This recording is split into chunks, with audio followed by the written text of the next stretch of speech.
Hello, welcome to the free social media management course. My name is Adam, nice to meet you. Hope you enjoy this. This is going to be me giving you as much value as I can in the most direct, straightforward, step-by-step, easy to consume way so that you know if you want to start a social media management business that you know what to do. I'm going to share with you pitfalls I fell into, how I got my social media marketing business to over $1 million in revenue, how I then used the exact skills that got that to $1 million to start a second business, a consulting business, which has also hit over 1 million as well. Now, in this, I am going to be focusing on social media management. That consists of a few things. All right, we're going to look at some consulting. We're going to look at creating content for social media and managing a social media page. Now, I'll be the first to say I'm not the only person on YouTube with a free course. There's quite a lot of them out there. I've got a problem though with a lot of them. You see, in the social media marketing space, most free courses are focused on Facebook ads, Meta ads, Instagram, Google ads, paid advertising, which is one type of marketing. From my experience, because I've done that and I've done content creation and social media management, I don't think it's the best. Specifically for those of you that are beginners and you're trying to make, you don't have goals of 20 million a year. You just want to make 5K, 10K a month extra alongside your job or to do it full time. And you have goals of maybe pushing that past to 20, 30, 40 or 50K per month, but you're not trying to come out with multiple millions a year. This, I think, is the best path.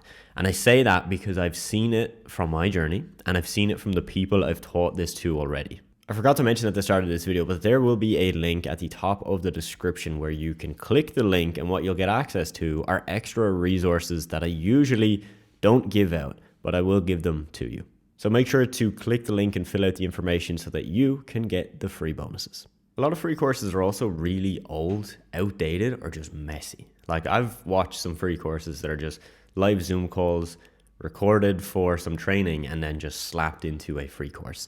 What I want to give you is something straightforward, step by step, and not me just telling you, here's all the things you could do, like the 900 million routes that you could go down with your business. No, I'm going to tell you exactly what I would do, right? This stuff has allowed me to become a millionaire, do the things that I, always wanted to do. And I want to give that to you. So before we get started, there's 3 problems that you might fall into. And these are the 3 most common problems that are holding people back from actually getting results with this. Number 1. Stay away from the people that are telling you that this is saturated, that there's a new shiny opportunity that is somehow a million times better, because most of these guys are packaging social media marketing and they're just slapping a new name on it and they're doing one tiny thing different in the business model, and it's now somehow a completely different business model. It's not. All of it comes back to this right here. I started in 2019 and guess what? People told me it's saturated. And it fucking wasn't. It wasn't. I'll be real, because how did I make $1 million with it if it was saturated? And people say the same now, and they probably said it back in 2016. They're going to always say it. The fundamentals of social media marketing isn't going to get saturated. Problem 2 is you might end up learning from somebody because you saw them on YouTube or TikTok who is faking their way to the top. I have seen too many people release trainings, videos, starting mentorship programs, teaching you how to get to 5K, 10K per month. They've never actually done it. I have too many stories of this. It actually makes me sick. So please ensure that if you're going to take anybody else's advice, that it is someone that has actually done the thing. You can go on my YouTube, watch video after video of me documenting my journey. And problem 3 is you're going to get sucked into the Facebook ad, Meta ads, paid advertising, lead generation, SMMA. I'm not against it, and it does work. And I've worked with people in my mentorship program that have done really, really well with paid ads, and it works. These are the problems I see with it. It's harder to sell because it's double the price. For example, if I sell you social media management for $1,000 a month, you pay me $1,000 a month. That's it. If I sell you paid advertising for $1,000 a month, you pay me $1,000, and then you also have to pay for the ads. You've got to pay the budget, which might be $1,000, $2,000 or more. So when I'm selling you on $1,000 per month, am I actually selling you on 2, 3 or 4K per month? As a beginner, it's easier to sell somebody on $1,000 a month for social media management than potentially 3 or 4K a month for advertising. Social media management is normally lower ticket and paid advertising is normally higher ticket. It's more common with social media management to charge between $500 to about maybe $2,000 per month, With advertising, budgets are normally bigger, so you might be charging 3, 4, or 5K per month, which, sounds good, right? Because you could theoretically get to 10K a month with like 2 clients. But then if one client cancels, your whole business has just crumbled. I got my social media marketing business to 50K per month. We didn't have 50 clients. In fact, we had like 60 to 70 monthly clients, which just gives us, so much room to breathe. If one client cancels, we're good, all good. And that is what I want for you. I want you to have a predictable business, and I don't want you to be staying up on a Friday night stressed because you think your third client is going to cancel and then you're going to lose a third of your business. I want you to have many clients which are risk spread. Look, advertising is more complicated, right? If I'm going to run ads for my business, okay, there's a lot more that goes into that than just running the social media. For me to run ads for my business, I have to have good funnels. I have to have my conversion rate dialed in. I've got to have good marketing copy on the website. I've got to have tracking pixels. I've got to have email follow-up sequences. Like there's 101 things that I've got to do to make the ads work. The ads won't just magically bring me money. It'll only work if all of the things in my business are perfect or like really good. So like ads are really valuable, but they're technical. So if you're starting this as a beginner, like trust me, it's really difficult to do ads effectively. So my friend, I'm excited. We're going to dive in. I'm going to share my screen. I'm going to give you as much value as I can. And don't be shy. If you enjoy this, drop a comment, like the video, maybe subscribe to the channel and share it. You got a friend who wants to start something like this as well? Hey, send them the link, see what they think. So guys, let's hop right into the free social media management course. By the way, I say guys all the time. It doesn't mean I'm speaking to just guys, girls, whatever you identify as, doesn't matter to me. So let's get into this. So this model works, okay? There's a lot of people out there right now that are saying that this doesn't work or it's saturated, etc. It's BS. I've said this already. It works. It still works. I still get sent messages every single day from people that I coach and mentor that they're getting clients. It works, okay? Whatever name you are going to put on this doesn't really matter. If you call this social media marketing, SMMA, a marketing agency, AAA, like there's literally 100 ways to name this. It doesn't matter. What we are doing is learning the skill of selling a solution that a business needs, and then we get paid for that thing. Like that is as simple as this is. Now, as mentioned, we're going to focus on social media management, okay? But if you want to start any other type of agency, this will still give you all the tools you need. It's just that my focus is on this because this is my personal belief of what is best based on the results I got and the results of the people I've taught this to. So the principles you're going to learn today have made me quite a chunk of money. I became a millionaire at age 25. That was always a goal of mine. And like I did that roughly 3 or so, well, maybe 3.5 years after I started. So after I started and got my first client for my marketing business, I hit the millionaire status, okay? So some of that is coming from my marketing agency, some from my consulting business. Both have done over 7 figures, so both have done really well. But it's all down to these principles, okay? So what I'm going to teach you in here, if you want to do a personal brand and consulting and coaching down the road, these principles are the same. Okay, that's the only reason I was able to have success in the second business was because of the first. Okay, so in my marketing agency, our peak month was this, right? March, $54,000 in a month. And this is just a screenshot of one of my payment processors. So you can see this is Stripe, and that's one of them with over €1 million in volume. And if you do the time frame, that's like kind of like 3.5 years roughly. Okay, now obviously you're not a millionaire if you make €1 million or $1 million. Okay, you're only a millionaire if you have essentially $1 million between cash, assets after tax. So this next segment's going to be a little different. I'm going to walk you through my story with online business and really some of the struggles that I had before I started into the marketing world. I struggled with depression for a really long time. And look, I used to be very hesitant about putting this out online because all the people I went to school with, all my friends, like they all get to see this raw side of me that, hey, it doesn't feel 100% comfortable. But I've shared this with a lot of my private students and the feedback has been insane. Like the feedback I have gotten has made me say, oh my God, I don't care if this is embarrassing. This is worth it. So please watch this next 2 segments combined. You're going to get a lot of value from these. And if you relate, please let me know. Drop a comment. Let me know if this is you right now. And just know that wherever you are at right now, you can come out of that situation. You can change. You can be the person you truly want to be. 0 to millionaire and my story with online business, because this isn't my first rodeo. Many people think that I potentially got lucky when I started back in 2019 and it all just fell into place. It's not the case. I have been trying this stuff for years. I tried it for years before I had any real success. I'm going to walk you through that today. So I've got a series of slides here. Some of these are from an Instagram story I made some months back because it sums it up pretty well. So I'll rush you through these slides, hopefully give you the full picture. And I think you're going to resonate with me. If you have tried any other way of making money online, I mean, trading, business opportunities, anything of that nature, then you'll resonate with this. And I want you to keep watching this because why you failed with some of the other business models is probably why I failed with them. You see, a lot of other business models have flaws, right? Meaning that they're just not as good, right? Categorically, like it's just a fact, okay? But more importantly, there's a way in which I approached them and probably the way you approached them in the past that just didn't make it work. And if you approach this in that same way, this might not work. All right. So let's get into it. So I tried a lot of side hustles, as I mentioned. If you're like me and you've always had that burning desire for more, you wanted to be better, to make more, to always make something of yourself, I became obsessed, right? Whether it was self-improvement, working out, reading, meditating, anything I could get my hands on to quote unquote become a better person. Yes, I did it.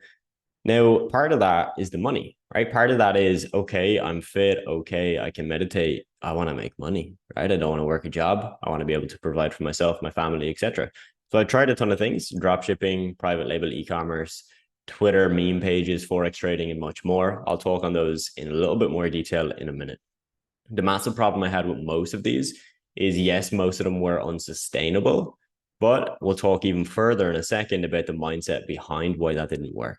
And with a lot of these, I just spent months and months and months at them, and then I would make nothing back. So it just always felt like I'd get motivated and I'd want to start it. Then I'd start it and I would keep doing it, but then I'd get to a couple months in and realize I've got no results here. I've nothing to show for this. And then I would give up. Even when I had a little bit of a taste of success with some e-commerce and drop shipping, then the fact that I picked, in my eyes, the wrong business model, it all crumbled because I got kind of good at one area of the business, but I wasn't good at another part, which just crumbled the whole thing. Then I went to college. All right. Went to college. Didn't really have any other options. My side hustles weren't doing too well. And my parents always wanted me to. So I said, okay, I got the points. Let me go ahead and do it. Now, when I was in college, everybody there, like I mean, fucking everybody, wanted to get 9-to-5 jobs. I felt incredibly out of place. I wanted to work online. I wanted to travel. At this point in my life, I knew I was going to become a millionaire, but it wasn't a massive motivator. My main motive was I want to make 3 to 5K a month online so that I can literally just do what I want. Like I can travel to Asia, I can work out for half the day and nobody cares. Like that's what I wanted. Okay, that obviously changed as time went on. In my final year of college, this was 2019, this was when I learned about appointment setting and social media marketing. From other side hustles I had done, of course, I got a taste of social media marketing, of digital marketing, of email marketing with e-commerce, right? But this is where I really got introduced to these things. Okay. So when I graduated in that same year in 2019, I actually applied for corporate jobs. I went completely against what I knew I wanted. And I just felt really pressured by the people around me, my lecturers in college, and my parents to get a job. And that's what I tried to do. Now I got rejected by all of them.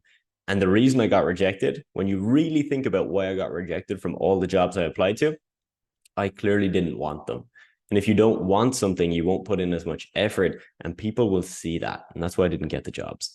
So look, at this point, I got the opportunity to work as an appointment setter and social media marketer for a couple of online fitness coaches.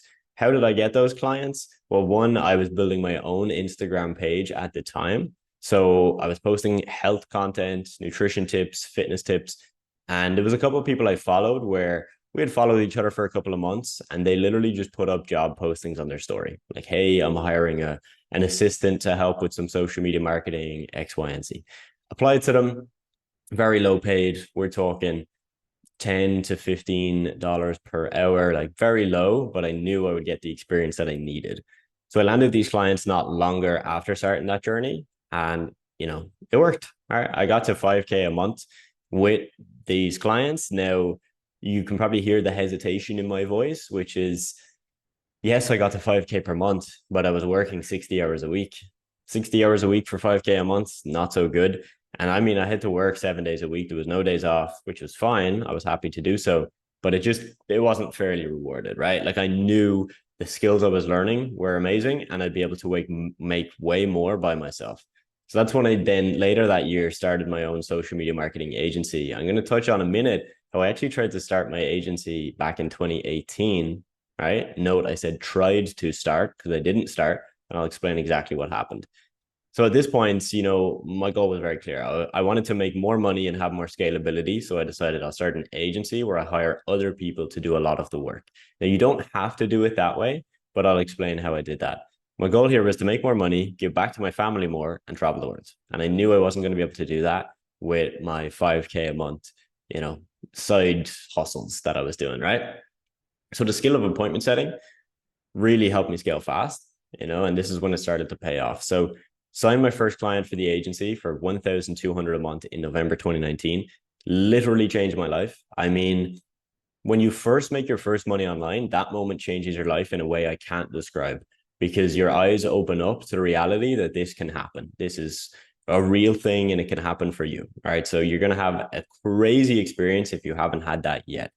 The second one for me was signing the agency client, because this now solidified to me I was able to sign a client for a business that will actually scale, right? Something that will actually be able to give me the freedom I'm really looking for.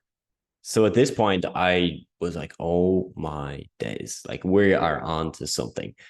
So yeah, you probably know my story. Within about 45 to 46 days, we scaled to 10K per month, right? 10K per month. So we literally went from 0 to 10K per month in that time frame. Pretty crazy. And obviously that's because of the months and years of other things I had tried beforehand that allowed me to have such a fast growth. But really, this is what can happen for you. I don't want you to think that you also will scale this fast, because it is rare. I've not found many people to scale this fast, but it is possible. And I want you to take that away from this. So in 2021, with that same business, we scaled to a record of 54K in a single month. At this point, I was pretty shocked. I knew I would always get to that point, right? As I told you earlier, I always knew I would become a millionaire.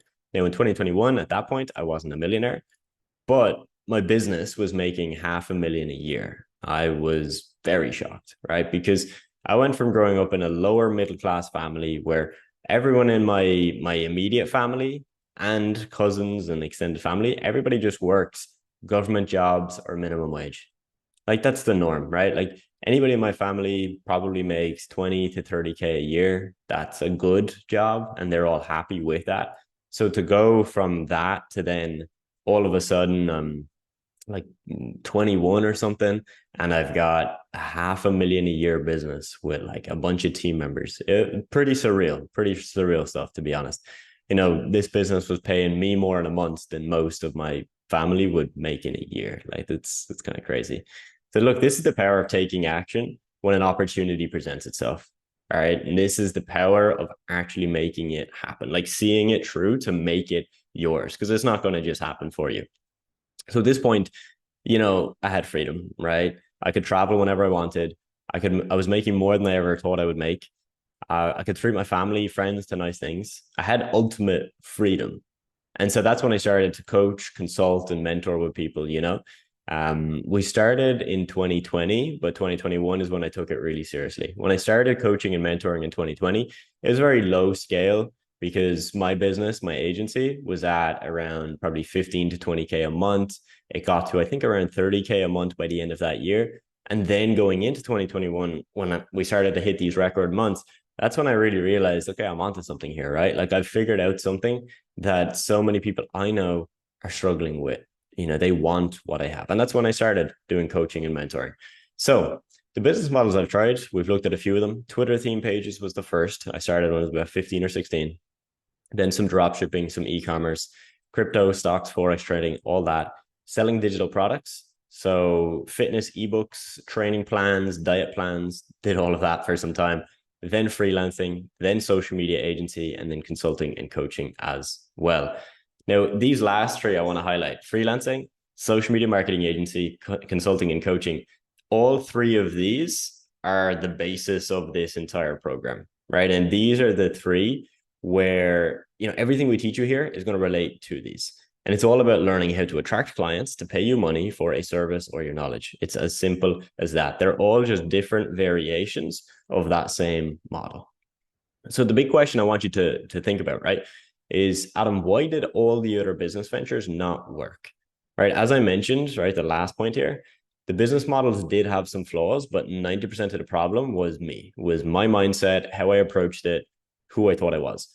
So you see, when you see an opportunity, right? And let's say it was drop shipping for me. I knew it could work, but a lot of the problem laid in I didn't think I could make it work.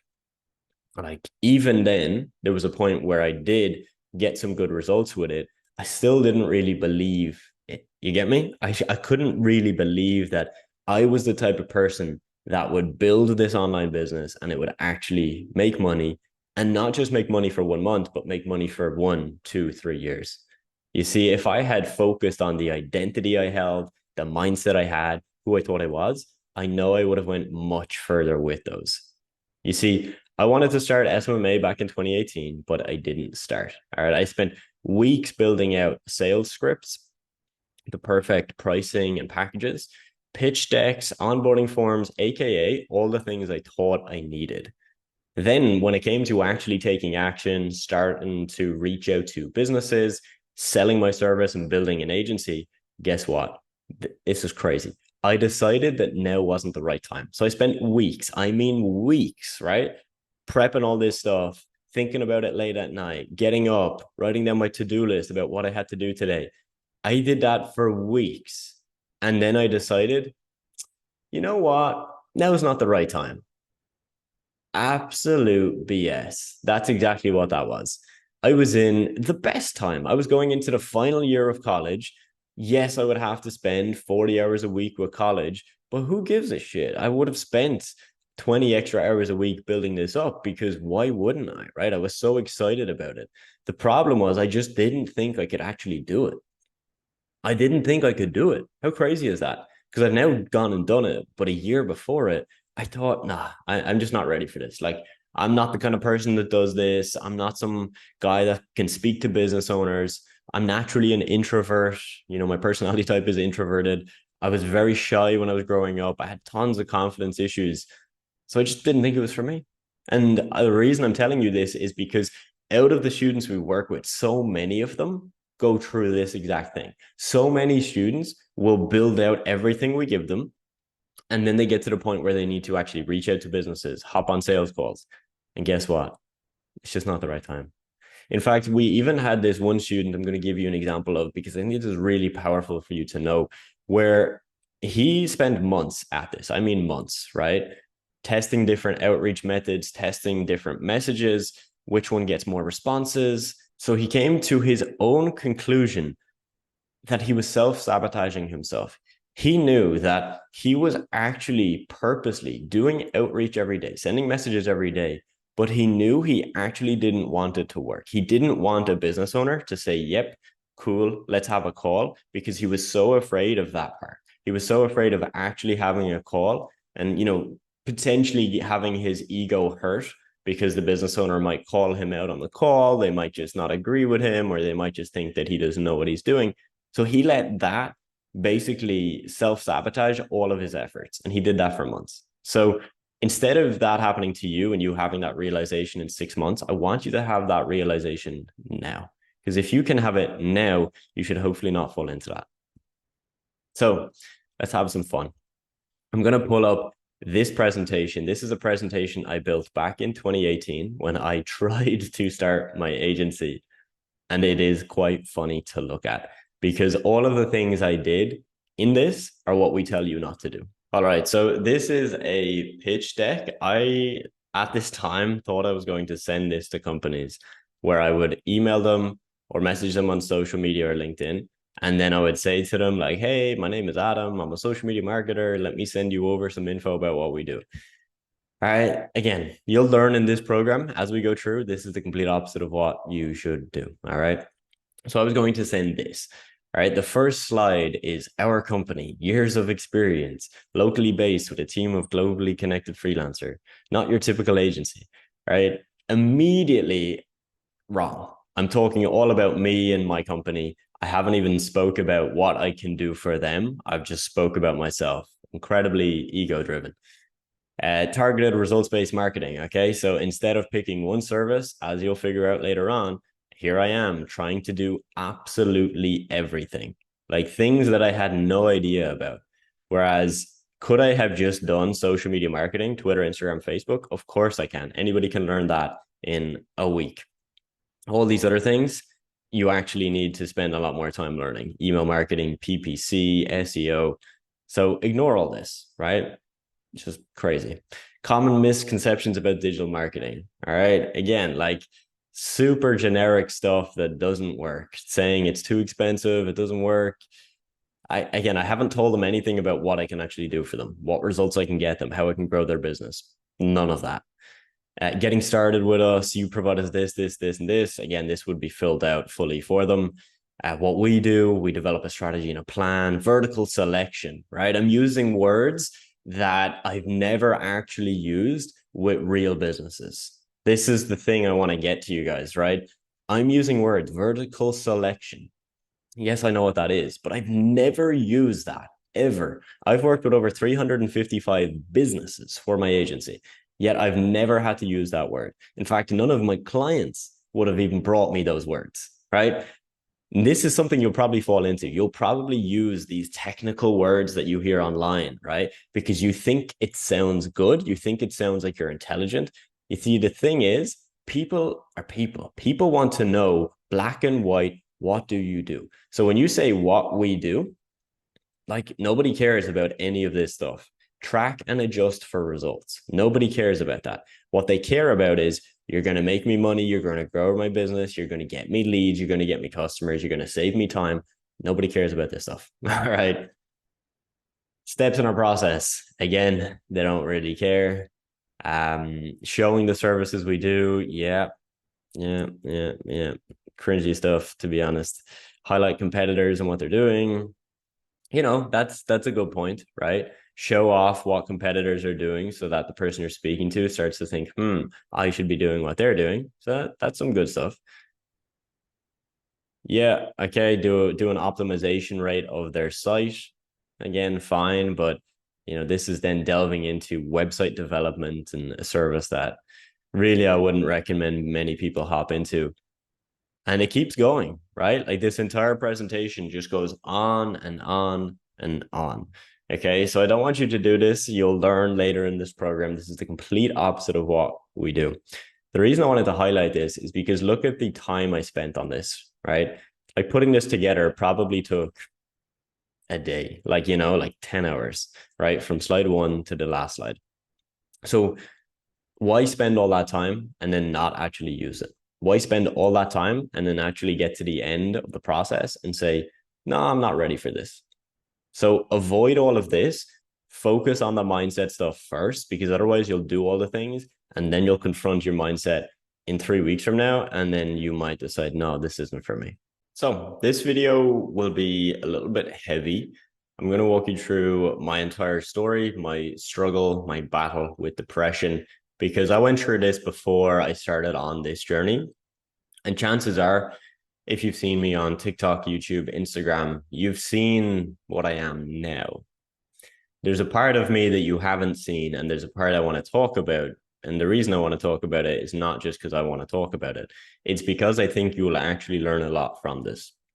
If you've gone through this in the past, may resonate with this. If you're yet to go through it, maybe you're better equipped to go through it. And because a lot of our students are in a very similar state, maybe not as down and as far gone as I may have been, but pretty down. Okay. So this is why it's important. A lot of students we have in our program are miserable. Like, I mean miserable, right? They hate getting up in the morning. They fall into self-sabotaging sprees. And, this behavior is not going to make it for you. So you need to cut this behavior. You need to figure out why are you doing all these things first, and then you need to start correcting them. And you might not figure out the exact reason, but you need to start to try to understand it. Because if you just try and put a band-aid over this, all right, it's not going to work. Okay. So let's get into it. So that's young Adam on the left. All right, I'm going to talk about him in a second. Current Adam is on the right. Just a couple of recent photos to show where I'm at, right? At bottom right-hand corner, that's me speaking at a mastermind event where students attended, never thought I would have done that. Then there's a photo of me and my mom having a glass of wine together, right? Giving back to her, giving her holidays, trips, all that good stuff. There's a photo of me after I finished my first marathon, right? With my mom and my brother. I should have kept that part in. That's better than just looking at me. And then there's a photo of me just in a nice hotel, right? A very nice hotel. And, this photo really stood out to me, right? Because I've got a MacBook, which is obviously, a couple thousand. I've got a Remarkable, which is a fucking $500 notepad. And I'm wearing a Rolex, right? It's a lot of material things. And I don't want to stress that. But those material things are because of the inner work. They're because of the inner journey that I went on. Okay. So you know where I'm currently at. I've got freedom.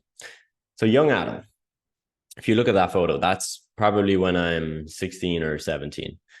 So if you don't want to know my whole story, you can click away from this video. I don't feel like everyone needs to watch this. Some of you will want to watch this and will need to watch this. Okay. I'm going to go a little bit deeper here. I'm going to be very vulnerable. I'm going to open up to you on a level that I've probably never opened up publicly ever before. So the main message, if you decide that you don't want to watch all this, completely cool. I don't take offense.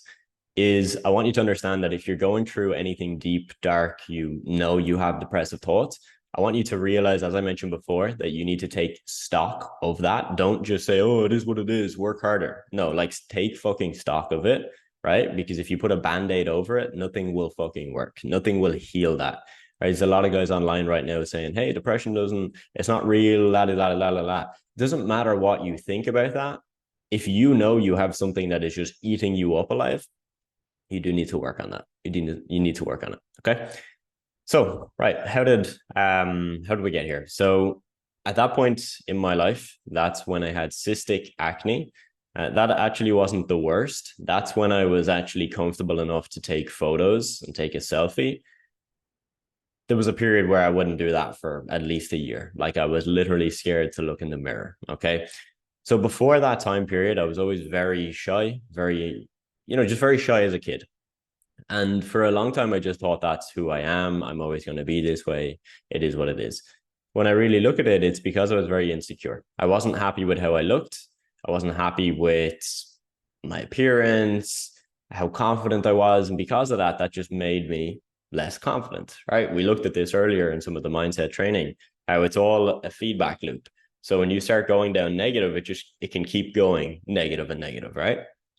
So cystic acne, you can see it on my face. You would notice it, right? But at the same time, you would be able to look past that.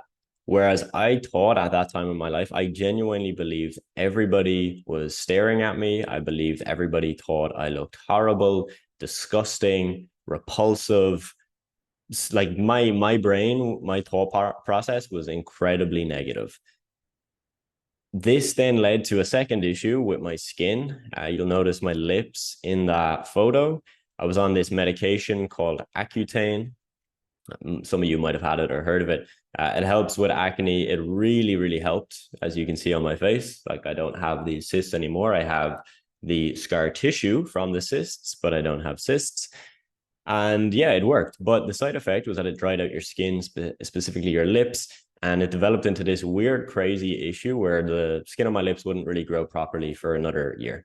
So all in all, I was in this period for 2 years. So I had 2 full years of being really depressed. I mean, I gave up on my friends. I remember this one time vividly. It was like a Saturday night. I'm 17 and I'm laying in bed watching Netflix because I am down, I am deep, deep down.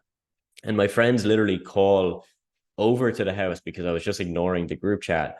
And they're like, come out, man. What are you doing sitting here? And at the time, I didn't even do that. I couldn't even face to get up and go out. It was bad, bad stuff.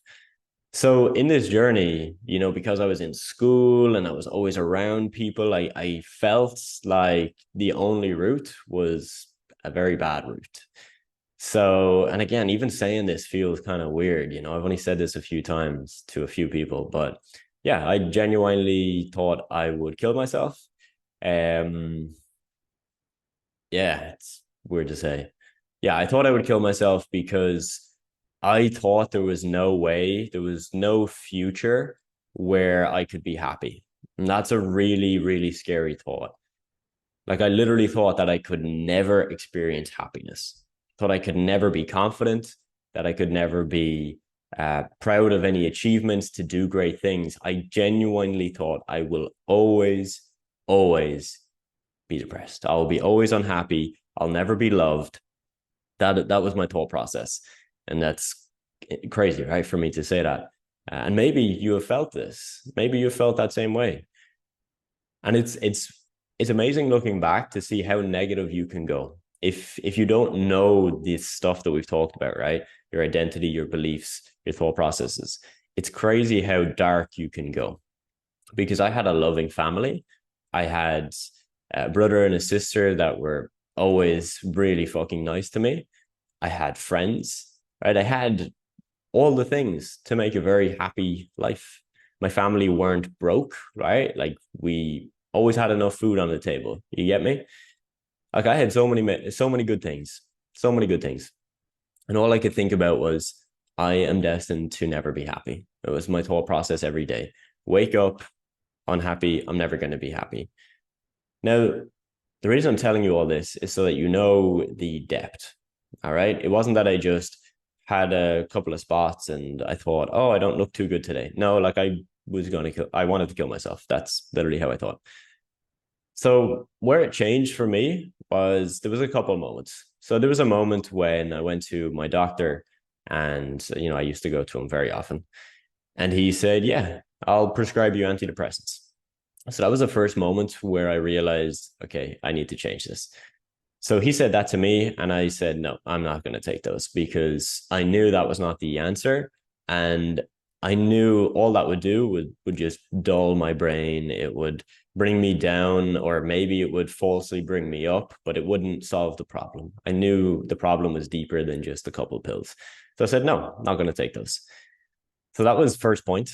The second point, and this is where it really changed, was I went to a appointment for like a skin doctor. Can't think of the name. For a skin doctor. And I come out of the appointment and I was with my mother. I'm in the car. She's driving. I'm sitting in the passenger seat.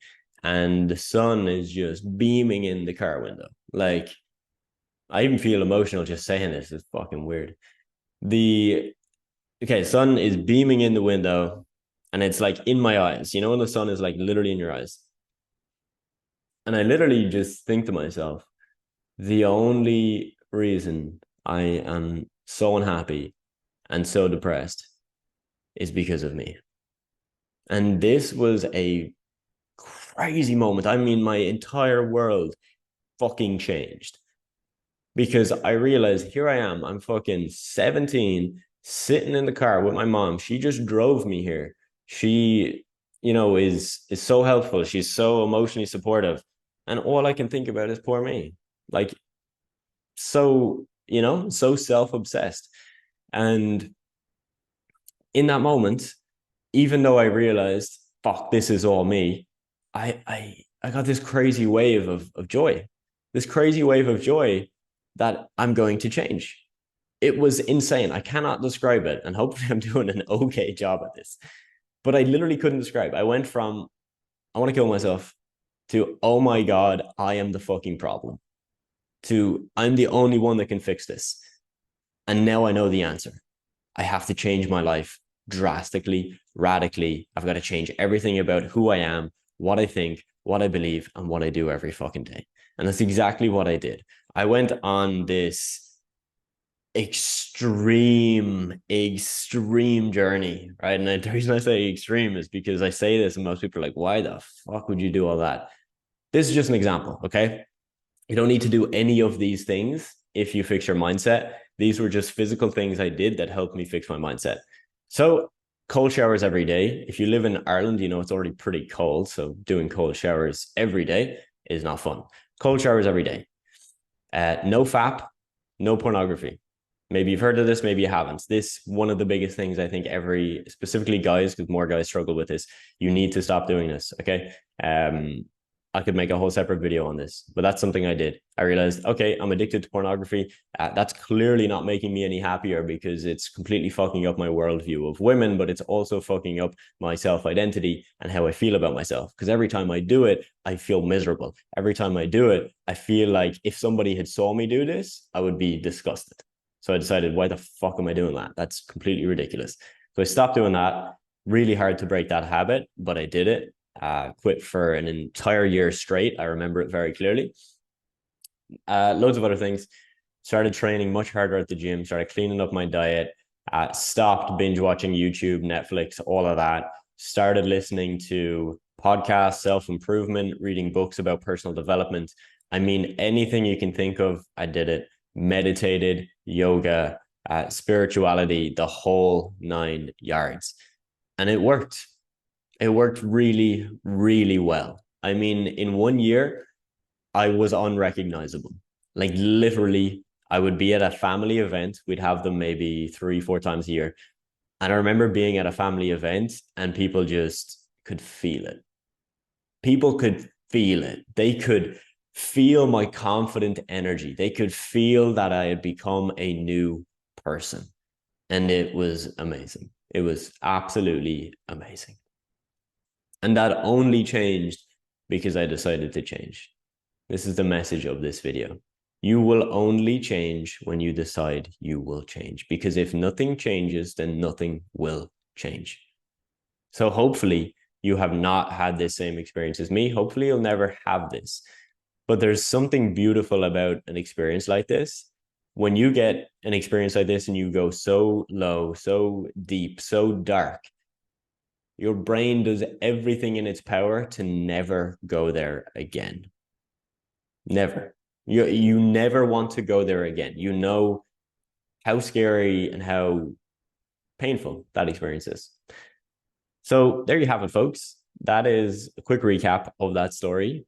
I hope you really actually got some value from this, because I think if I had heard more people talk about this when I went through it, I would realize that there's a way out of it. Whereas during the time, for me anyway, I would just see other people online and they looked happy. I would see people I went to school with and they were happy, they were confident. And I used to just always think to myself, some people just get dealt this hand. Some people just get dealt this shitty hand and they have to go through it. Some people don't. And those people have their own struggles, of course. I'm not taking away from that. But if you've had this struggle, hopefully you've learned from it. And if this resonates with you right now, and some of the stuff I've told you like hits a nerve with you, good. Because you'll have the realizations I had. You'll have those moments where you realize it's all on you. And that realization is scary, but it's also beautiful, because you know everything in your life is your fault. All the good things, all the bad things. So you have full control. How empowering is that? You have full control. So in this is what you are going to learn. This is the rough curriculum. There's a lot more you're going to learn in here. These are just the main points. Okay, now we're going to timestamp the video so that hopefully you can just skip around and it's easy to follow. I'm going to walk you through the opportunity, how this made me over $1 million in just one business. And as I mentioned, I then use those same principles for another business that also has done over $1 million. I'm going to show you why you don't need to set up a business for this, and you can get started today, like literally today. I'm going to show you the softwares that I use for my SMMA to first get it to 6 figures and then 7 figures, how I onboarded over 355 clients, the mindset behind this all, because I can give you everything, but if you don't truly embody and become the type of person that's going to become a millionaire or make the person that makes $5,000 or 10 grand a month, this won't work. You need to pay attention to this. I'm going to show you what to sell, how much you should charge, should you become a freelancer, doing it all yourself, or an agency owner with team members, finding a niche, crafting an offer, understanding how to find clients that will pay you. This is the #1 sought after thing, because it's the part that most people struggle with. The sales tactics I've used for SMMA specifically, how to hire A players, and then I'm going to give you some bonuses such as me building out a viral marketing strategy in 15 minutes for a fitness coach, how I personally post hundreds of pieces of content a month, really with not a lot of time for my own social media, and then also if I was to do this again, starting again tomorrow, the exact roadmap I would follow to go from 0 to 10K per month. So let's get into it. Let's start with how and why the opportunity actually works and why it worked for me and all the people that I've taught this to. Okay, so what you're gonna learn in here can be done. You don't have to have a big social media presence. If you want to have a social media presence, that will help, but it's not necessary. There are people, specifically on YouTube, a lot of people saying that you have to have a personal brand. It's not true. It's not true, because every day of the week I'm getting messages from my students that don't have personal brands saying, hey Adam, I just signed a client for $2,000 a month. How did they do that without a personal brand? Because there's ways to make it work, okay? You only need a couple hours a day to do this. Now, I will caveat this and say, look, I would love for you to have more time to put into this, because if you put in 4 hours, 5 hours, hey, 10 hours a day, you'll most likely get better results. But when you're starting, I want you to start with 1 to 2 hours. Now, you might be thinking, why? Like, if I have 10 hours, why wouldn't I spend 10 hours? It's pretty simple, but when somebody works with me one-on-one and they work really hard, 10 hours a day, and they do it 7 days a week, 70 hours a week, they normally get less results than the person that's more on a time schedule, 2 hours, 3 hours a day, because that person's going to be more focused in the time that they do have. The person who goes like all in from day one tends to burn out really fast. And I want you to do this, get results, and do it for a long time. And to do that, we need to make sure you don't burn out. So a couple hours a day is all you need to get started. And the beauty of this is it works literally like wherever the market is going, how the economy is looking, whatever war is happening in the world, it doesn't matter. Like, genuinely, I've seen this for myself over the last few years, but even the years before that, all the marketing businesses that I studied and how they survive these times. It's a recession-proof business, which is why it makes sense to do it, because these skills and principles you're going to learn are going to last you, whatever scenario we're in the next few years. It doesn't take a lot of money. I started my marketing business with like €50. I'll get into what I spent that money on and all of that very soon for you. And you know, most people that do this and take it seriously, like, they make a full-time income within the first 3 months. Like, that's the average we see with people I work with. Now, obviously there's people that don't, and there's people that work with me or they consume a course like this and they don't make a full-time income in 3 months. But it's the same as when people go to college. There's always loads of people that go to college and fail their exams, don't really do anything, and then don't get the results. It's the same. You don't need any employees. If you want to hire people, you know, to take the workload off yourself, you can do that, and I'll show you how, but you don't need any employees. You don't need experience. I know a lot of people think that you do. You really, truly don't. Anybody that starts has to start somewhere, right? So like, me now starting a business, yes, I've got experience, but when I started, I didn't have experience. Like, this is just the way of the world. You can start with no experience. Trust me, I've seen beginners with no experience make a full-time income in a couple of months. And I've seen it a lot of times, not just once. You don't need to post content on social media, all right? I want to make that really clear again. And you don't have to be an expert. And frankly, AI and the craziness that has come with that has made this a lot easier. And it's not made it easier for business owners to do this without you, because most of them don't know how to do this. They don't know about the tools, but AI is now going to make your job way easier. All right. Because look, average business owner, this is the profile. 51 years old. They don't know how to market their business on social media. They don't have the time to do it. They don't want to do it. They don't want to pay some person in their office who doesn't know this stuff. You know, Sally in the back. Hey, Sally, here's $2,000 a month to go figure out social media. They don't want to do that because they've got to pay her a full-time wage, full-time employee, and she's never done this before. And she has no incentive to really do this well because she's just getting paid by that one business. So this is your average business owner that you're going to be selling to. And if you're young, this is amazing, right? I started when I was quite young, where most business owners I spoke to were double my age. That's amazing because they see me as this young dude that understands social media, uses it, and is in touch with the market. And if you're older, you can also use that to your advantage because you can pull the card of, hey, I've got more experience and I'm more knowledgeable about this and all of that. So whether you're old or young, doesn't matter. There's an advantage to both of those. So before we get into this is really important.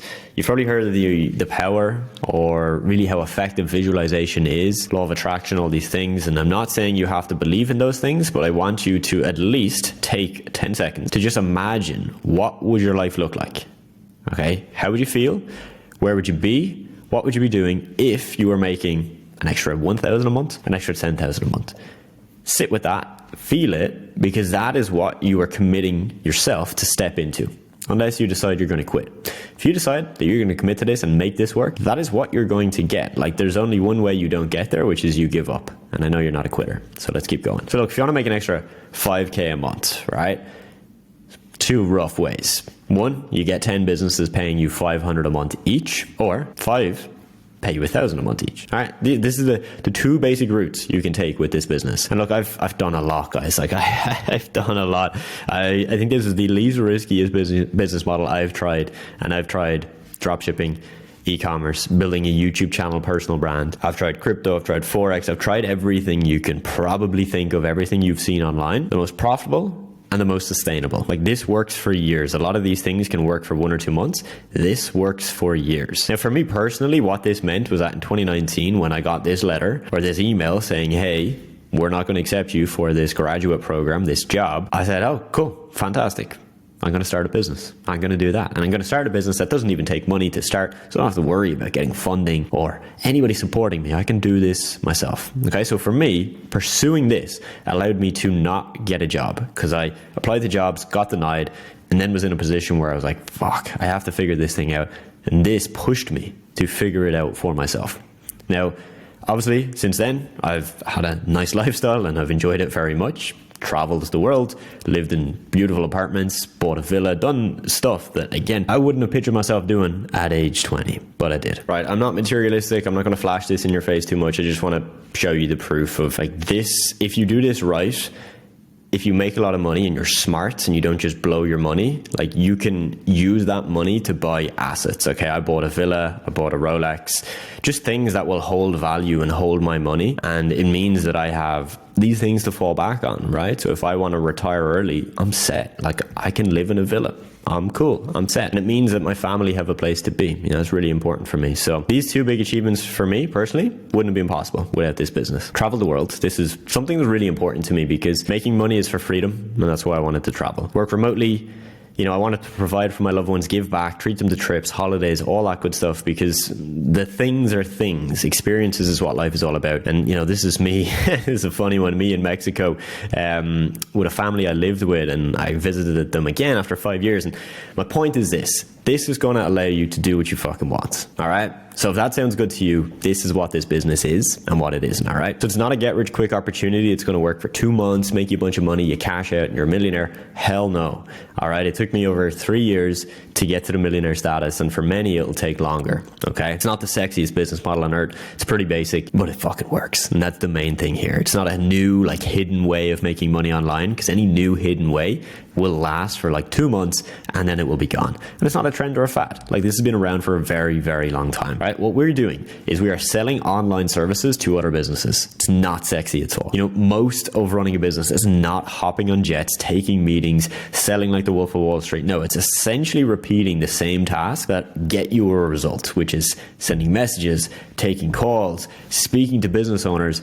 Like, that is it. Okay. It's not super sexy, and make this ingrained in your brain. Okay. It's not going to be a thing that you start and in 30 to 90 days that you've, you know, just become a millionaire. Like, get that idea out of your head. That is not going to happen with this, but I can guarantee you that if you put in the work and take this seriously, you will make money with this, and you will make good money and sustainable money. The good thing about this specifically is that online marketing has literally been around since the internet began. Like, the first marketing agencies were actually around before, like, all the way back the way we're talking hundreds of years ago. There was literally marketing agencies around back then. So this is a thing that is just transformed in the digital way, but it's not brand new. And the good news is when something has been around for like 300 years, you know that this thing is going to last for many, many years. Like, it's not just going to go. Okay. The beauty of it now is that you do it online, meaning that you can do it lean, without an office, without full-time employees, and your profits can be so much higher. This business model is really flexible. Okay. So you could start a very like simple marketing business, such as a graphic design agency. So basically, you know, graphic design, you know, Photoshop, you know, Canva. Businesses pay you to create any type of graphic. That's a super simple way of looking at this. A more complex way of looking at this is that you've got a content creation, distribution, short form content agency. For example, taking one specific type of graphic design or video editing and getting really hyper focused on that one thing and getting really good at that one thing, and then that's your business. Okay, so you can make this as complex as you want, or really as simple and as basic as you want. Profit margins is one of the reasons I was attracted to this in the first place, is that, unlike dropshipping, e-commerce, SaaS, or any of those that have really low margins and a high upfront cost, with this, you can have 100% profit margin. For me personally, I didn't want to have 100% profit margin because that would mean I'd have to do all the work. I wanted to build a team and have more scalability so I could take more time off, make good money, but have people doing work for my client. In that case, you're going to look between 60 to 80% on average being your profit margin, which is still fantastic, right? You could be running a 20,000 a month business with a, let's just say 60% profit margin. It's like 12 grand profit per month. And you could do that with the whole thing being managed by other people, which try and do that with drop shipping and I'll be very impressed. It's cash flowing. Okay. Old school service providers, what they do is they deliver the work to their client and they wait for them to pay them, typically on a 30, 60, 90 day basis. This is not what we do. We get paid first and then we deliver the service to our clients. This gives you security. So when you sign a deal today, you don't have to go hustle and do the work for that deal and hope to get paid in 2 months from now. No, you do the work now. You get paid first, then you do the work, and you get paid every single month. You see, that monthly cash flow is key. Consistent income, recurring, coming in every single month. It's predictable. Okay. You see, when you sign a client, you're going to do two things: sign them on a monthly retainer and sign them on at least a 3-month minimum contract. So that means if you agree to pay me $1,000 a month, you're committing at least $1,000 a month for the next 3 months. And then after that 3 months, it goes to a rolling monthly setup. This is going to give you so much security, because that means if you make 10K this month, with a high level of confidence, I'm going to make, at least 6, 7, 8, 9, maybe 10K in the next month and the month after that. And that's assuming you don't bring on new business, which is if you get to 10K a month, you're going to have the skill of acquiring new clients. So you're never going to drop below that unless you slip, which can happen, of course, but keep on top of it. I'll show you how to do that, okay? All right, there's a lot of longevity in this business. You see, I know people that have been running service-based businesses like this for over 10 years, well over 10 years. So it's very easy to pivot, change the service you offer. For example, in my agency, right, we started with content creation and social media management.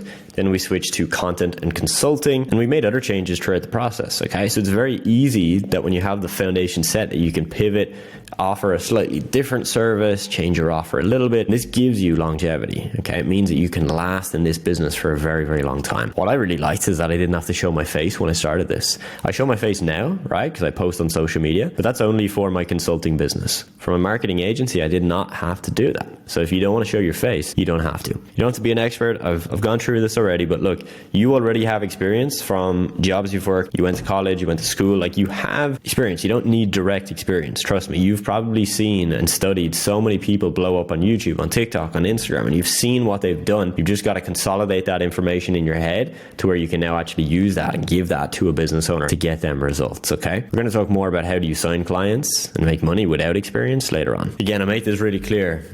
I'm not just telling you things that have worked for me. I'm telling you things that I've taught to hundreds of people.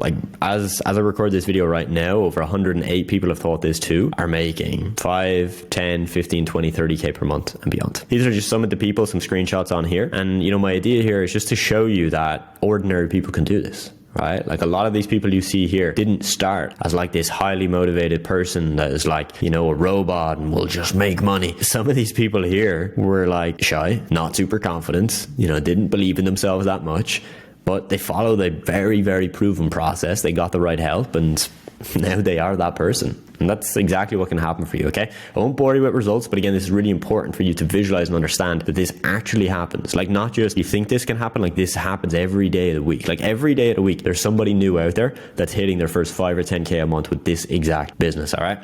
Leia from the Netherlands, this is back a screenshot she sent when she was hitting her first 9K per month. It's Carsten from Belgium, his first 5K a month.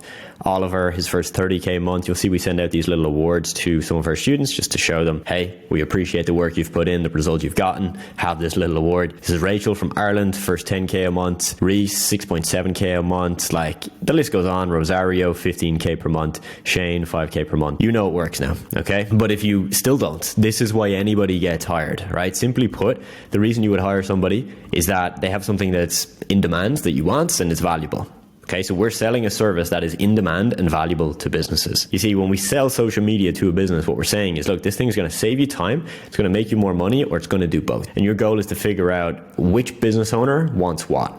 All right, which one wants to save time, which one wants to make more money, and which one wants to do both. And that's how you sell this thing of social media to them. It's understanding what they want and giving them exactly that. Here's an example, okay? So for one of my clients in my marketing agency, we gained them 80,000 followers, all right? Let that sink in. 80,000 followers in 3 months. And we did this with content creation and social media management, okay? So I've blurred out the details, okay? Hopefully you don't find this client, but maybe if you dig deep enough, you will. This is a 3-month journey. They started with 83,000 followers and we got them to 164,000 followers in 3 months.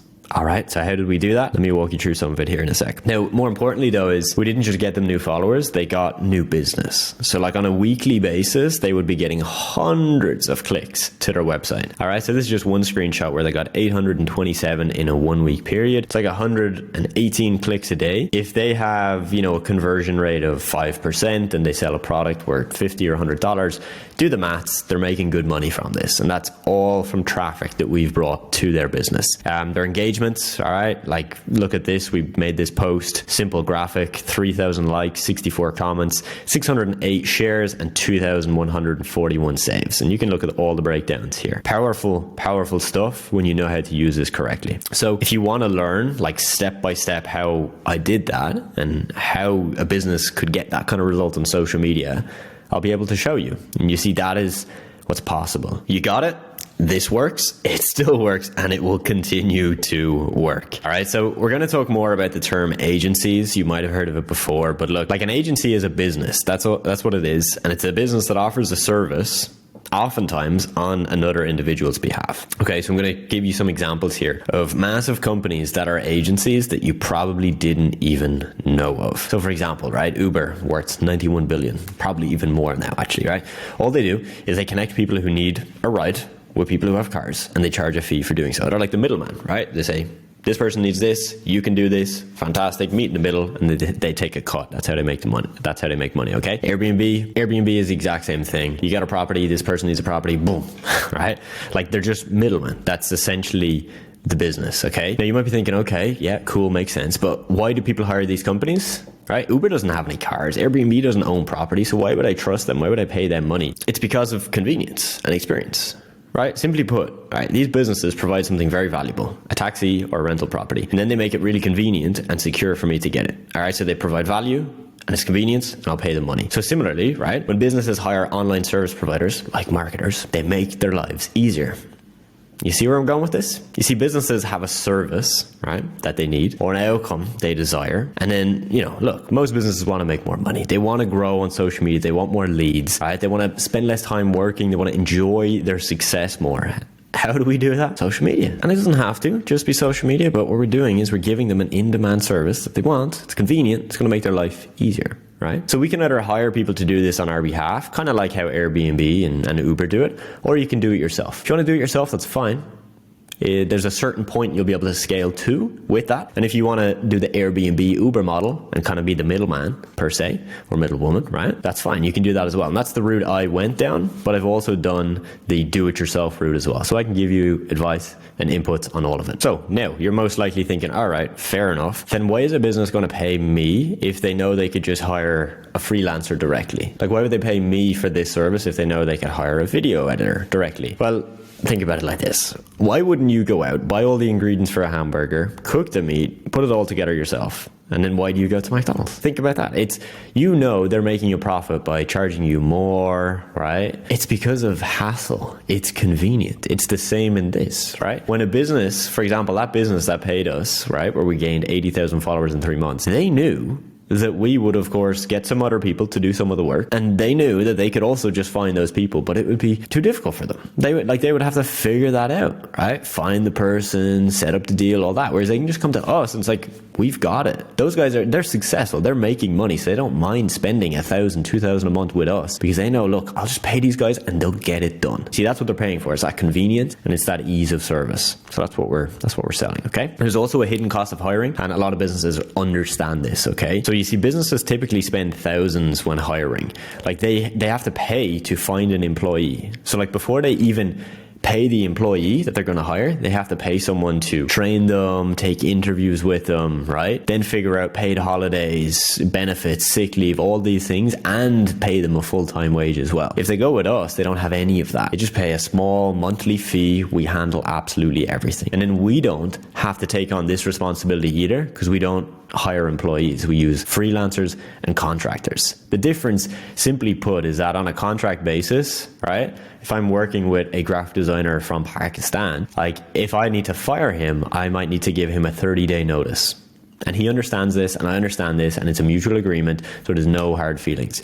All right, so it gives me the flexibility to change and, hire somebody else and fire him. And if I need to shut down operations or do something differently, all good. So when a business hires you, they're going to spend much less money, because no benefits, no paid time off, no sick leave. They don't have to spend the time doing the hiring process. They get to just go straight to a specialist who's going to do one thing really well, just going to handle everything for them. And then they get the experience and the convenience of you just handling all the moving parts. Okay, so in this, our goal is really to just help you figure out what you can offer to a business that will allow you for them to see you as the specialist, the person that's going to handle things for them, and so that you can, of course, make some goddamn money. Now, I'm going to walk you through why you don't need to set up a business, a legal entity, because that process can take anywhere from a week to multiple weeks, and I don't want you to hinder yourself. I don't want you to have to jump through extra work just to get this thing off the ground. Okay, now disclaimer, I'm not a tax expert, lawyer, accountant. None of what I'm going to tell you right now is financial advice. These are just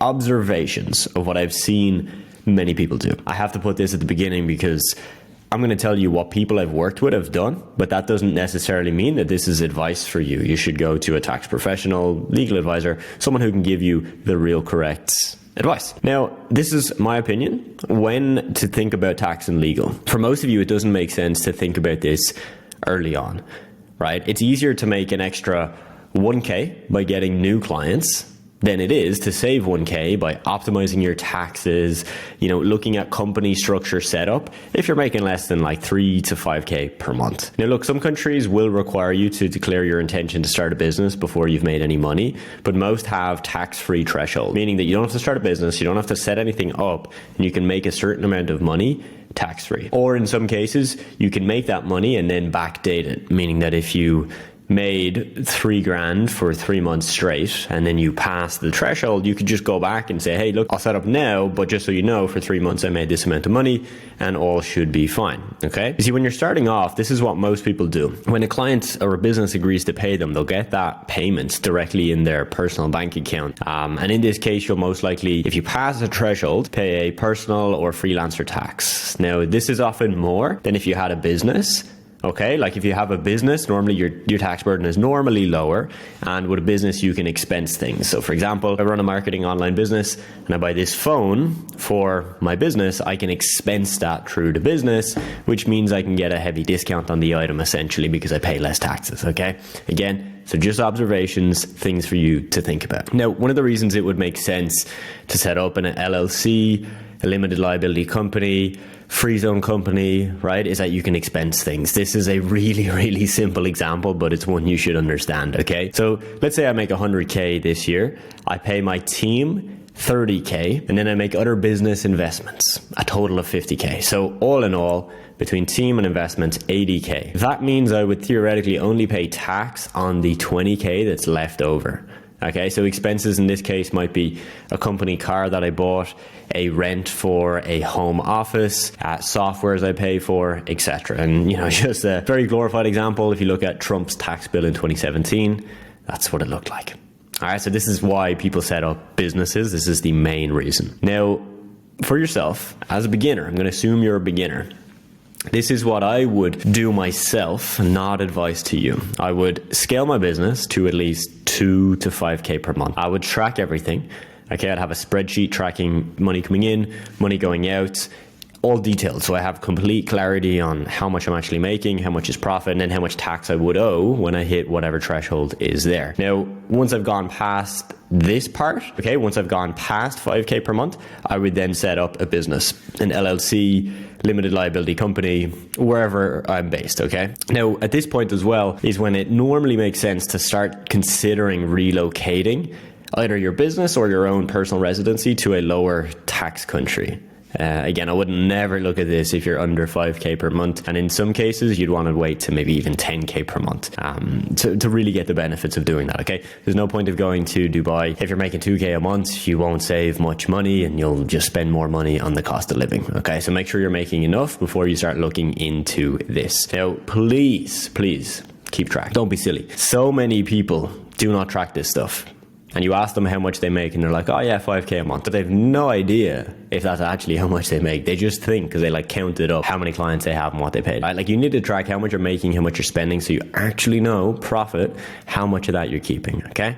It's gonna be super simple. Get yourself a Google Sheets, a spreadsheet, something simple. Separate your bank accounts, okay? So like if you just have one personal bank account, don't use that one personal bank account for everything. Right, like set up a second Revolut, a TransferWise, a separate account that you can use for this specifically. Keep it separate. This is the bare minimum. So now I'm going to walk you through the softwares that I used for my SMMA. Really important to note this. None of these are necessary. I'm going to be walking you through upwards of 10 to 15 softwares that I used. Now, a lot of these I only started to use as I got more clients, as I hired more team members, as the business scaled. When I started with bare minimum. The only thing I really paid for when I started was a domain, so like a website URL, and a professional email. So instead of adam@gmail.com, it would be adam@myagencyname.com. All right, that was pretty much all I went for at the start. So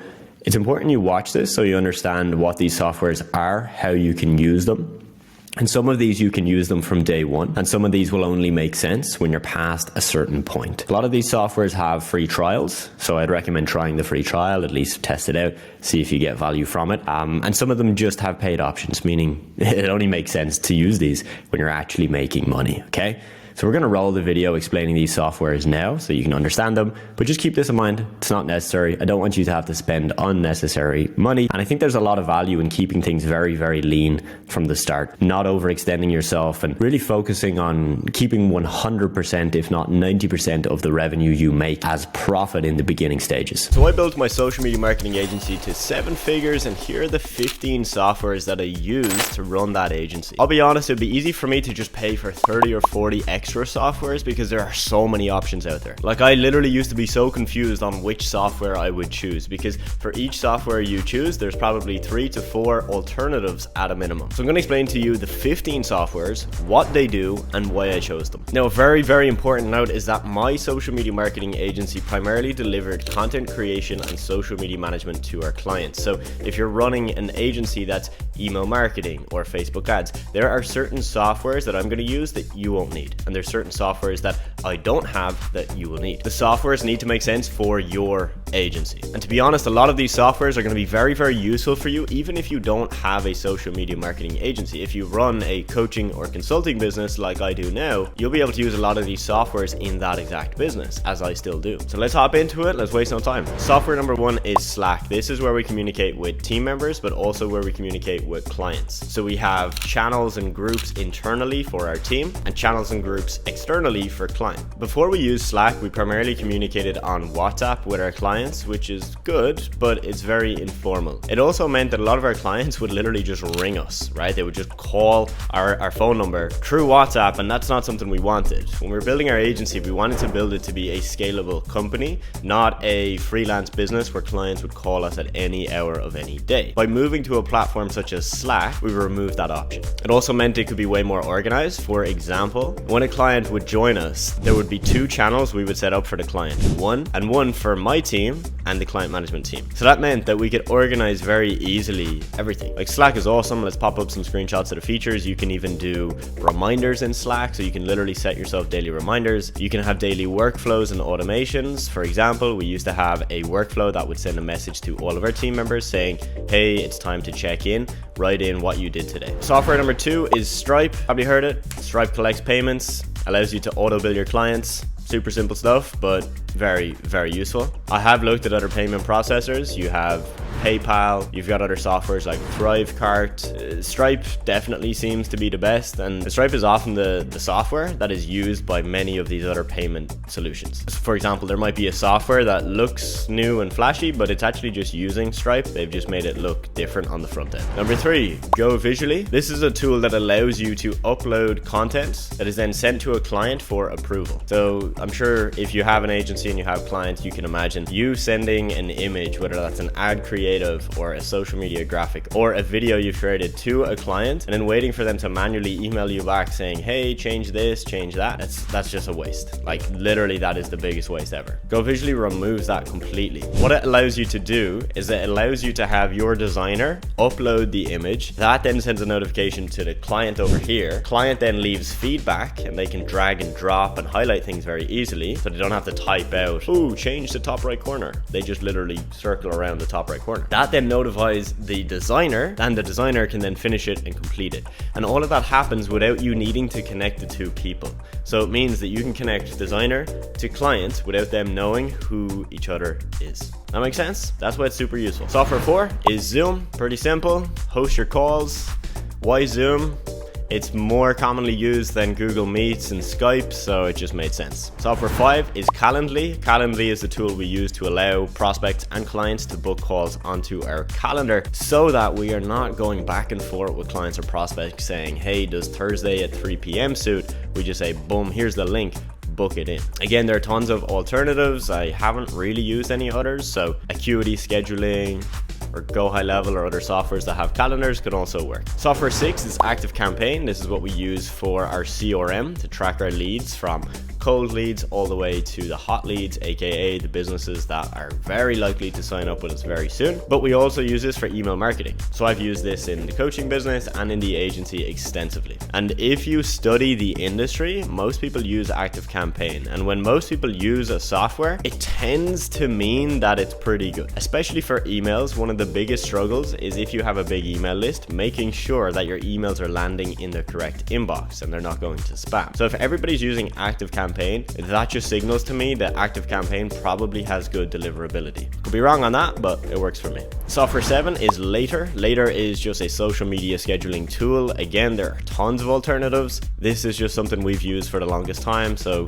the cost of us switching to a new software, although we might save, let's say, $20 a month, it's not worth the emotional pain and the pain of switching our team over to a new software. And that's a side note, but just keep that in mind. If you were paying for a software, and I've listed a cheaper software, it doesn't mean you should change, because oftentimes the time and energy you'll spend changing over could cost you more. Software 8 is Canva. If you run a content agency or an ad agency where you create ad creatives, I'm sure you use Canva. We didn't use this for the longest time, and we had all of our designers create everything in Photoshop, but to be honest, we got to a point where we realized a lot of what we're creating could be done in Canva with Canva Pro and with the right features. So we didn't switch everything over to Canva, but we switched probably 30% of our content to Canva, simply because of the collaboration that you can do in Canva. It just means it's easier for us to pick up on a design that a designer started last week but then didn't finish, and we can just pick it up in real time. Software 9 is Artlist. This is a music software, so we can get uncopyrighted music that we can use for YouTube videos, for TikToks, for Instagram Reels and other content. Again,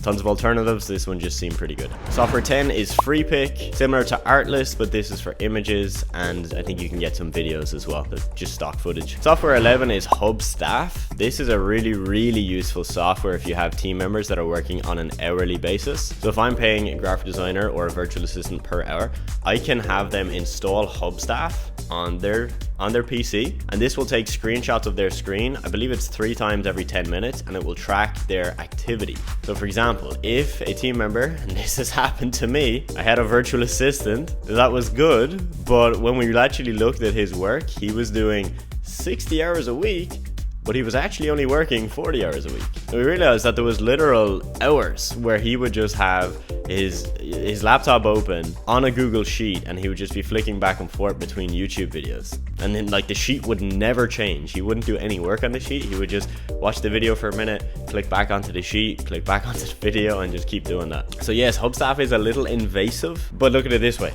when you are being watched, you act differently, right? Like if you think that there's, a film crew following you around all day, you're gonna act in a certain way. You're probably gonna act in a better way to present yourself more positively to the world. But if you have nobody watching you, you're not going to care. You might be sitting on the couch in your boxers doing some work.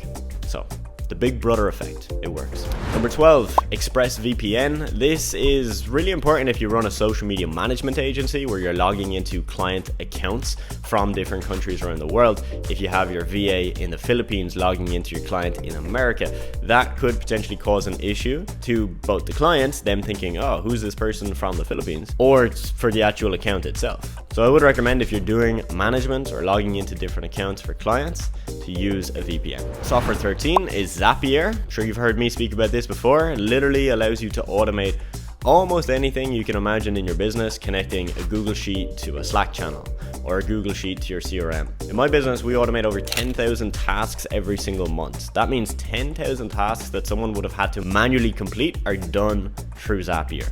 I don't know if there's other tools that allow the same automation functions that Zapier has, but Zapier is by far the industry leader. Number 14, hang on with me, we're nearly there, is ClickFunnels. There's heated debates about ClickFunnels. Is it good? Is it worth the money? Look, it's easy. They've got a ton of templates and it works pretty good. So we have built out our agency website in ClickFunnels. We've built out order forms. We've had sales pages. We've had testimonial pages, upsell pages, onboarding flows, everything. Finally, this is more a platform than a software, but Upwork. At one stage, we had over 20 team members in my agency, and the vast majority of those team members came through Upwork. Now, I hear the same complaint all the time about Upwork. People think that you can't hire good quality team members through Upwork. Yes, you can. It's all about volume. If you post one job looking for a virtual assistant, there's a slim chance you're going to find an A player. You might get 10 people apply to the job and 5 of them are serious. However, post that same job 3 to 4 times a day, every single day for 2 weeks, and guess what? You will have hundreds of applicants. That's what it's all about volume. So those are the 15 main softwares. There are some other things that I use here and there, and I hope this has given you some context. Now, if you're just starting your agency for the first time, I don't want you to go and sign up for all of these softwares. You do need to be willing to invest in yourself and spend some money on your business, because if you will not spend $20 a month on a software, probably ain't going to make it. But at the same time, keep it lean. Don't overcomplicate it. Use the free versions until you need to upgrade. Once you start making some money, pump the money back in and reinvest.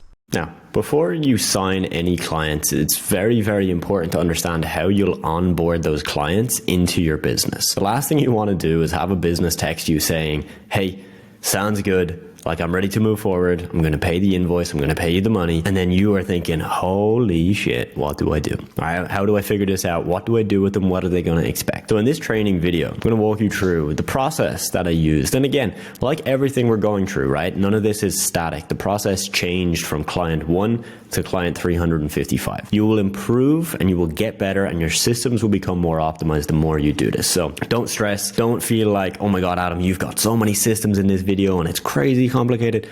Don't worry. I perfected that system after hundreds of clients, right? So if you're coming at this with 0 clients or a couple of clients, it's going to come with time, okay? So watch the video, understand what you will do when you're onboarding clients, take notes, and if you feel overwhelmed by this, keep it simple. Okay. If you feel overwhelmed, what you're going to do is you're going to make sure that you know how you're going to get paid by your client. You know where you're going to communicate with them: WhatsApp, Slack, Telegram, wherever you choose. You're going to make sure that they're clear on when you're going to start the work, and they have expectations. When you're going to start, what are the results, what you need from them. If you cover those bases, you'll be fine. But this is the training on how you do this as a Jedi SMMA master, all right? So enjoy the video, and I'll see you in the next. Now it's time to onboard your new client, okay? So after your client is paid and signed your proposal or your contract, now you can begin the onboarding process, right? So this is your first official chance to make an impression on them. Okay, so before you have talked to this actual client,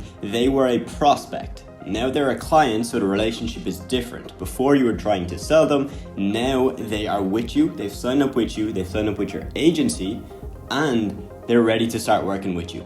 So this is your first impression on them as them being your client, okay? So make it count, make sure your onboarding process is smooth, it's clean, it's not messy, and it gives off a professional vibe. Your working relationship is starting here, so now this is the time to make that good first impression, okay? So what I want you to do is think about the onboarding process sequentially, right? So look at what you need from the service delivery, what we looked at before, look at what you need and look at the steps you need to take to make sure that the client can give you everything that you need to get started.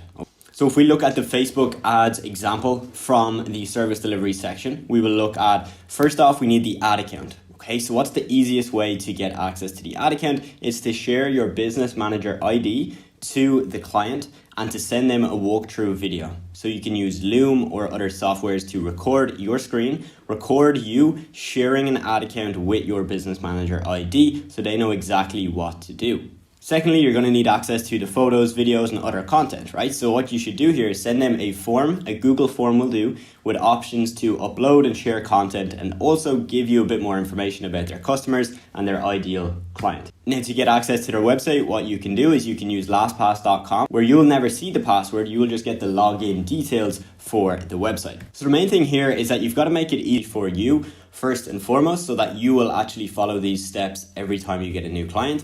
And then secondly, you've got to make it easy for the client, right? I see it all the time where people get a client, let's say they get a client today on Friday, and then 2 weeks later, then they start working.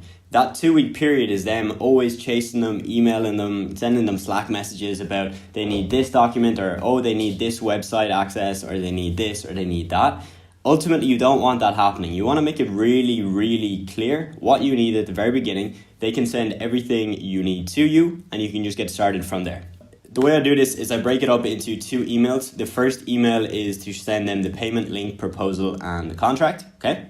Right? So that's step 1, you've done that already. Now the second one is we're going to include all the onboarding information in the second email. Like literally everything they need to get started, okay? So I'll just quickly give you a template that you can use for the first email. So you can say, hi, John, Adam here. Looking forward to working with you and your team. Before we get started, please handle these small tasks so we can begin onboarding you into our system. Pay the invoice here, sign the proposal here. Let me know once those tasks are done and we'll begin the onboarding process, right? So this is just to say to them, look, you're going to sign and you're going to pay, and then we're going to onboard you, right? You're setting very good expectations here and it looks very structured already. Second, we're going to send them the onboarding information email. Okay, so hi John, thanks for that. We're excited to start working with you and the team. Here's some small tasks we need you to handle so we can onboard you as soon as possible. Please fill out the onboarding form here. Boom, insert your link. Secondly, please book your onboarding call with me over the next few days. Boom, link, and then include anything else you need. So if you need to include So if you're doing Facebook ads, here you can include your walkthrough video and your business manager ID. Basically put everything in here so they know step by step what they have to do, and it's just super, super clear. So I'm going to give you an example of an onboarding form that you can copy. It's roughly what I use for my agency. It's just a Google form. You can just copy and paste the topics and you can put in anything else you need. So we'll get onto that in just a few slides. Okay, so once you've got all that information back from your newly signed client, you've got to do a few things now, right? You obviously just don't leave everything in the email. You got to do some stuff. So first off, we've got to add our client to our CRM. Okay, so whether you use ActiveCampaign or you're simply just using like Google Sheets or something, it doesn't really matter too much when you're starting off. Obviously, when you start getting some clients in, it's really important to build a good CRM. But Google Sheets will do fine, literally just the client's name, the business name, the email address, when they signed up, what they signed up for, and just any details that are going to make it really, really clear of, you know, what the client is there for, what they're paying you for, and when they started with you. You want to track the client's payment, the invoice, the contract, or the proposal for your accounting and your bookkeeping, okay? So this is really, really important and something a lot of people skip over, and then they get into a situation where 6 months later, their tax bill is coming up and they don't have their invoices, they don't know where the invoices are, they don't even have the proposals, they have nothing. They're scrambling and then they waste a lot of time trying to get all that information together. So just make this a system, right? When you get a client, you send them all the information. They send the information back to you. You add your client to your CRM. You track everything. Payment, invoice, contract, proposal, all the stuff that you're going to need. What you should do here is do it for your future self, right? It's not going to benefit you right away, but 2, 3, 4 months down the line, you're going to see the benefit of doing this. Third thing you want to do is you want to add your client to your communication platform. So we use Slack, and I highly recommend that you use Slack. You can just use their free plan for the beginning. We used the free plan until we had about at least 5 clients. So just use that. It's really, really good, and it will help you structure your communications with them. What I recommend doing is having one channel for you and the client and any other people involved. And then secondly, have another channel for you and your internal team members. Okay, so when you're starting off, that might be just you, but that's fine. Set it up in that way. You've got one for the client and one for you. Okay, so ultimately we're at a stage now where the client has a channel with us, so any concerns they have, they'll put in here. Then we have our working Slack channel for them, which they are not in, but our designers and other people within our team are in that channel. Then you also want to add your client to your project management system. Now, if you're just starting off, you don't need one of these. It's not crucially important, but it is good practice to have one set up, whether you want to use Trello, Basecamp, Asana. There's tons of ones out there. Trello is obviously a great one because it's free when you start off. It's quite easy to use, and it can just get you into the system of using a system, right? Into the flow of using a system that's going to help you track projects. This is really important if you're doing something like website development or something where there's a lot of different steps. Really just helps you and your team stay on track. And then finally, what I want you to do is set up Otter AI, right? It's a completely free app and software application, and use this to record your onboarding call. I highly recommend you do an onboarding call with your clients because it's a chance for you and them to sit down, set the expectations, and see what they're ultimately trying to achieve with your service, and so that you can dispel any myths they might have about the service you provide. Okay. Now, the great thing about this application is that it will transcribe the entire meeting, whether it's 20, 30 minutes or an hour, and it will take notes for you, right? So you don't have to sit there writing down loads of notes. It will record the whole thing, the audio, and it will transcribe it into text. This is incredibly powerful and something I highly recommend you use starting off, because you want to pay a lot of attention to what they're saying on your onboarding call. And it's great to have a backup file of what they said. Now, here is the sample onboarding form that you can copy. Let me just open this up and give you a look. So what you can do is you can just copy and paste this, okay? Just change it to your company name or your name, whatever you're doing starting off. And again, it's just a bunch of sample ones that we use starting off. So email address, brand name, the person's name, the email address of anyone else on the team, and then into the juicy stuff, right? Their target customers, the demographics, what goal they're trying to achieve with whatever service you provide. Do they have a lead magnet? All of this stuff that's really, really important, you know, the pain points of their customers. Do they have any social proof? Ultimately, what you want to do with this is include anything that you think they might need, or anything that you think you might need from them, as much as you can, right? So sit down, look at the service that you're providing, and write down every single thing that you might potentially need over an entire month and put it all on here. It's really great because it means that if you can get everything on this, you can get onto your onboarding call and have absolutely everything at your disposal, everything that you need from the client ready to go, and you can just hit the ground running. So if you're following my footsteps and you're going to pursue a content creation, social media management agency where you create content for clients, whether that's content that they've already created that you're going to edit and distribute on social media, or content that you're actually going to, shoot and create for them. Both routes work. I've never shot content for clients. I've always gotten my clients to record content, send it to me and my team, and we handle the rest. But in this training, what you're going to understand is the 3 main questions that you should ask your client before you create their content. The reason you want to do this is you want to make sure that the right expectations are set and that you can essentially deliver what your client really wants to the standard they want the first time. If you don't ask these questions and you wing it and you just hope the client likes what you've done, there's a high chance they don't, and there's a high chance that this just creates tons of issues for you. For the sake of this video, we're going to focus on a client that is paying you for short form video content. But the questions I'm going to ask will also apply if you had a client paying for graphics or for any other type of content that you have to create.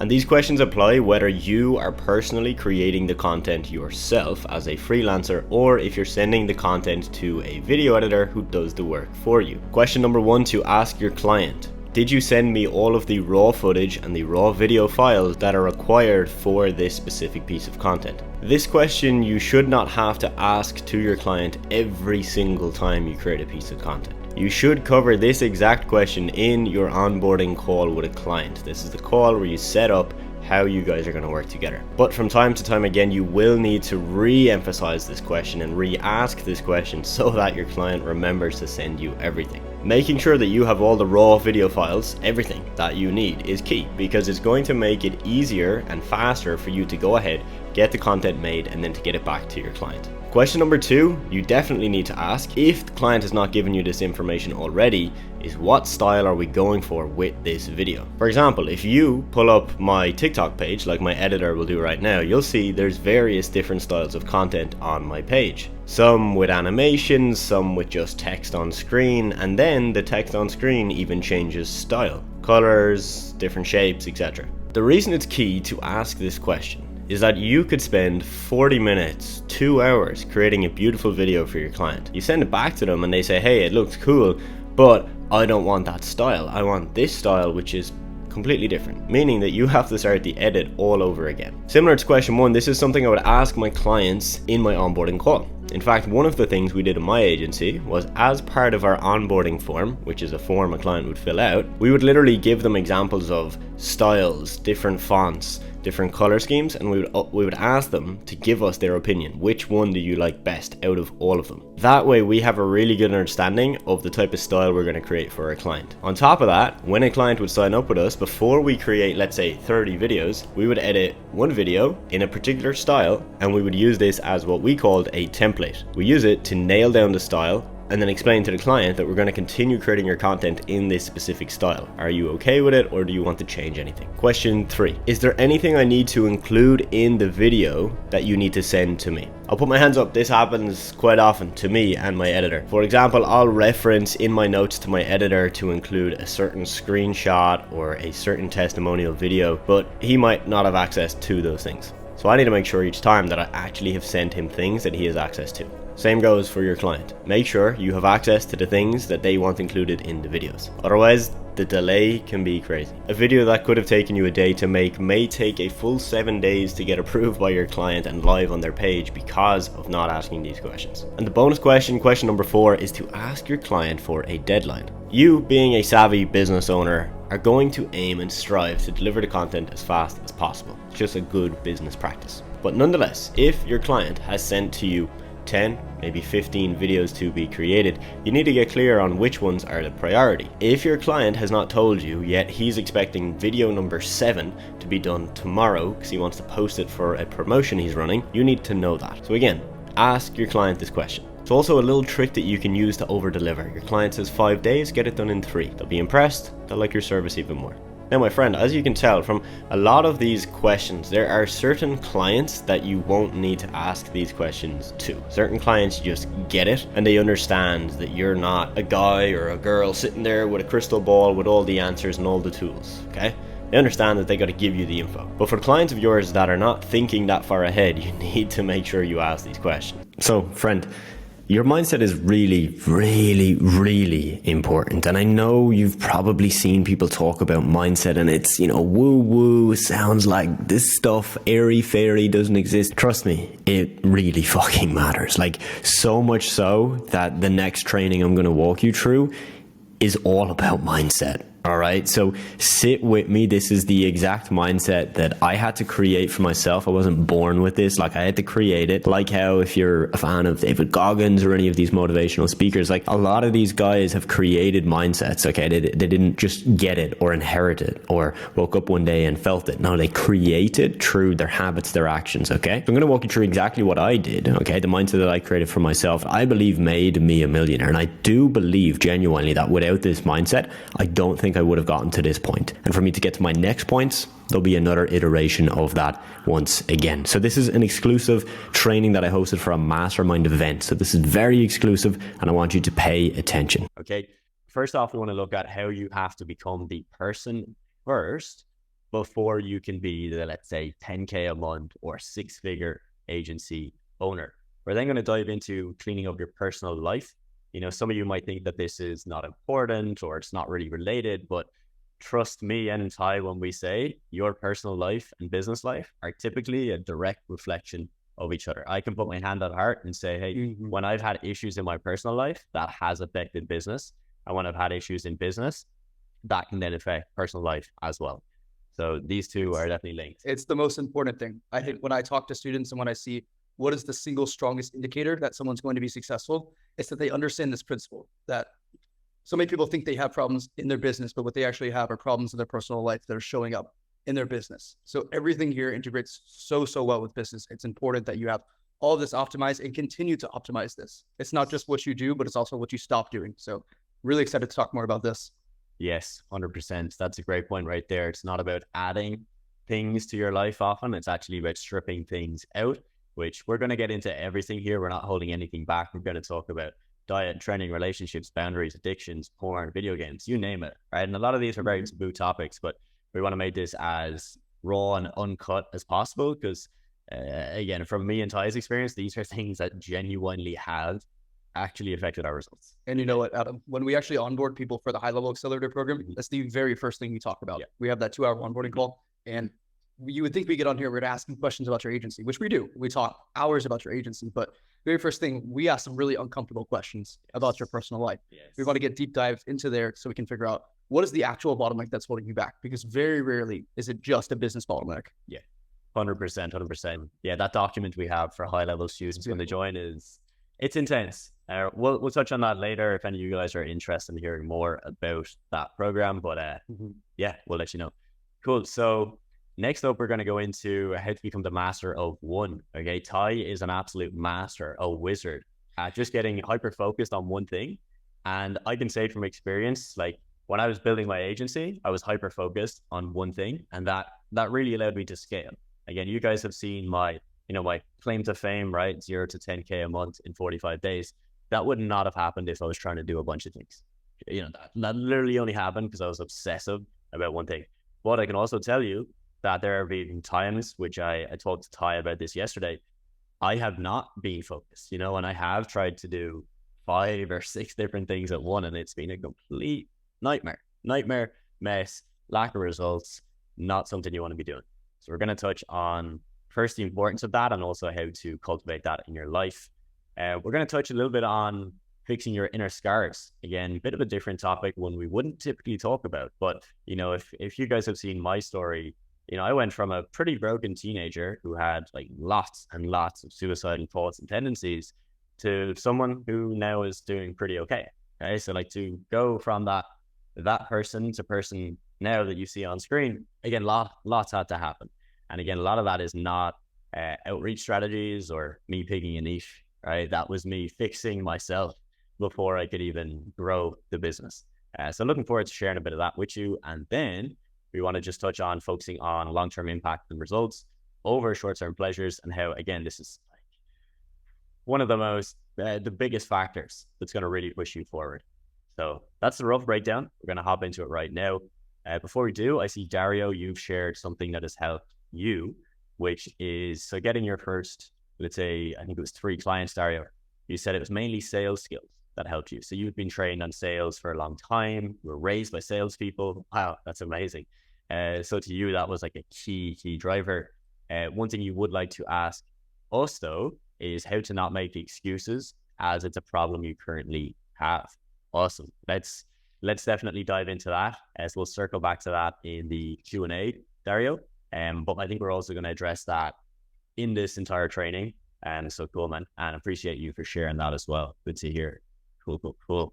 All right. So becoming the person first, all right? As we mentioned, to make 10K a month, you essentially need to be the person that makes 10K a month. Okay. Now, how do you become the person that makes 10K a month if you're not making 10K a month? You have to think, believe, act, and essentially just show up and pretend to be that person until you are that person. So that was something that I did. I think it really, really helped me because, and there's this chart that like breaks it down perfectly well. I'll just give you a rough breakdown, right? But if your actions every day are the actions of a 10K a month agency owner, it's probably you working on outreach, optimizing your systems, focusing on your sales, improving your sales, watching your sales calls, seeing where you can improve, communicating with your team. Like that right there is probably what you're going to do at 10K a month. Now, if you don't have clients, of course, you can't talk to your team. Okay, you can't really watch back on your sales videos because you mightn't have any, but you can start to think and believe and act as that person. Okay. And the reason this is so important, and trust me when I say this, I used to think this was BS, right? This whole idea of you have to think a certain way to get certain results. But I can definitely tell you right now, it's hugely impactful for you, your growth, your happiness, and your business. Okay. If you can think, I am successful and I will be successful, and I'm going to act as the person that is successful, you will be successful. Okay. So this is not, your cliche law of attraction, think it and it will magically happen. This is, you think it, you believe it, you then act as that person. And because you're taking action, but you're taking action with all the beliefs there, right? All those positive thoughts behind you, you will get results. Whereas if you are just acting, but you maybe have doubts, you have insecurities, you have limiting beliefs holding you back, you could still put in the same effort as the other person that believes they're already wildly successful. And you probably actually will get less results.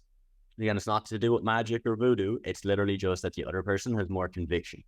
They have more conviction and belief behind what they're doing, which is going to help them to get further, quicker, faster, and have way more success.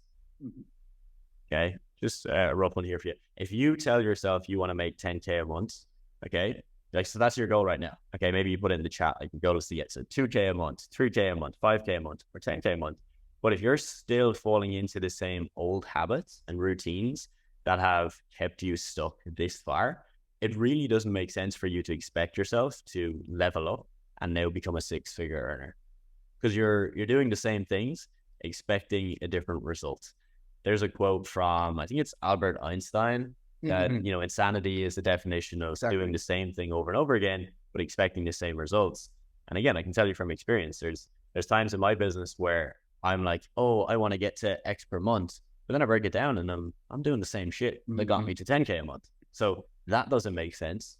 That's wrong. It's not going to work. So you have to just strip back those old habits, those routines and things keeping you stuck. Yeah.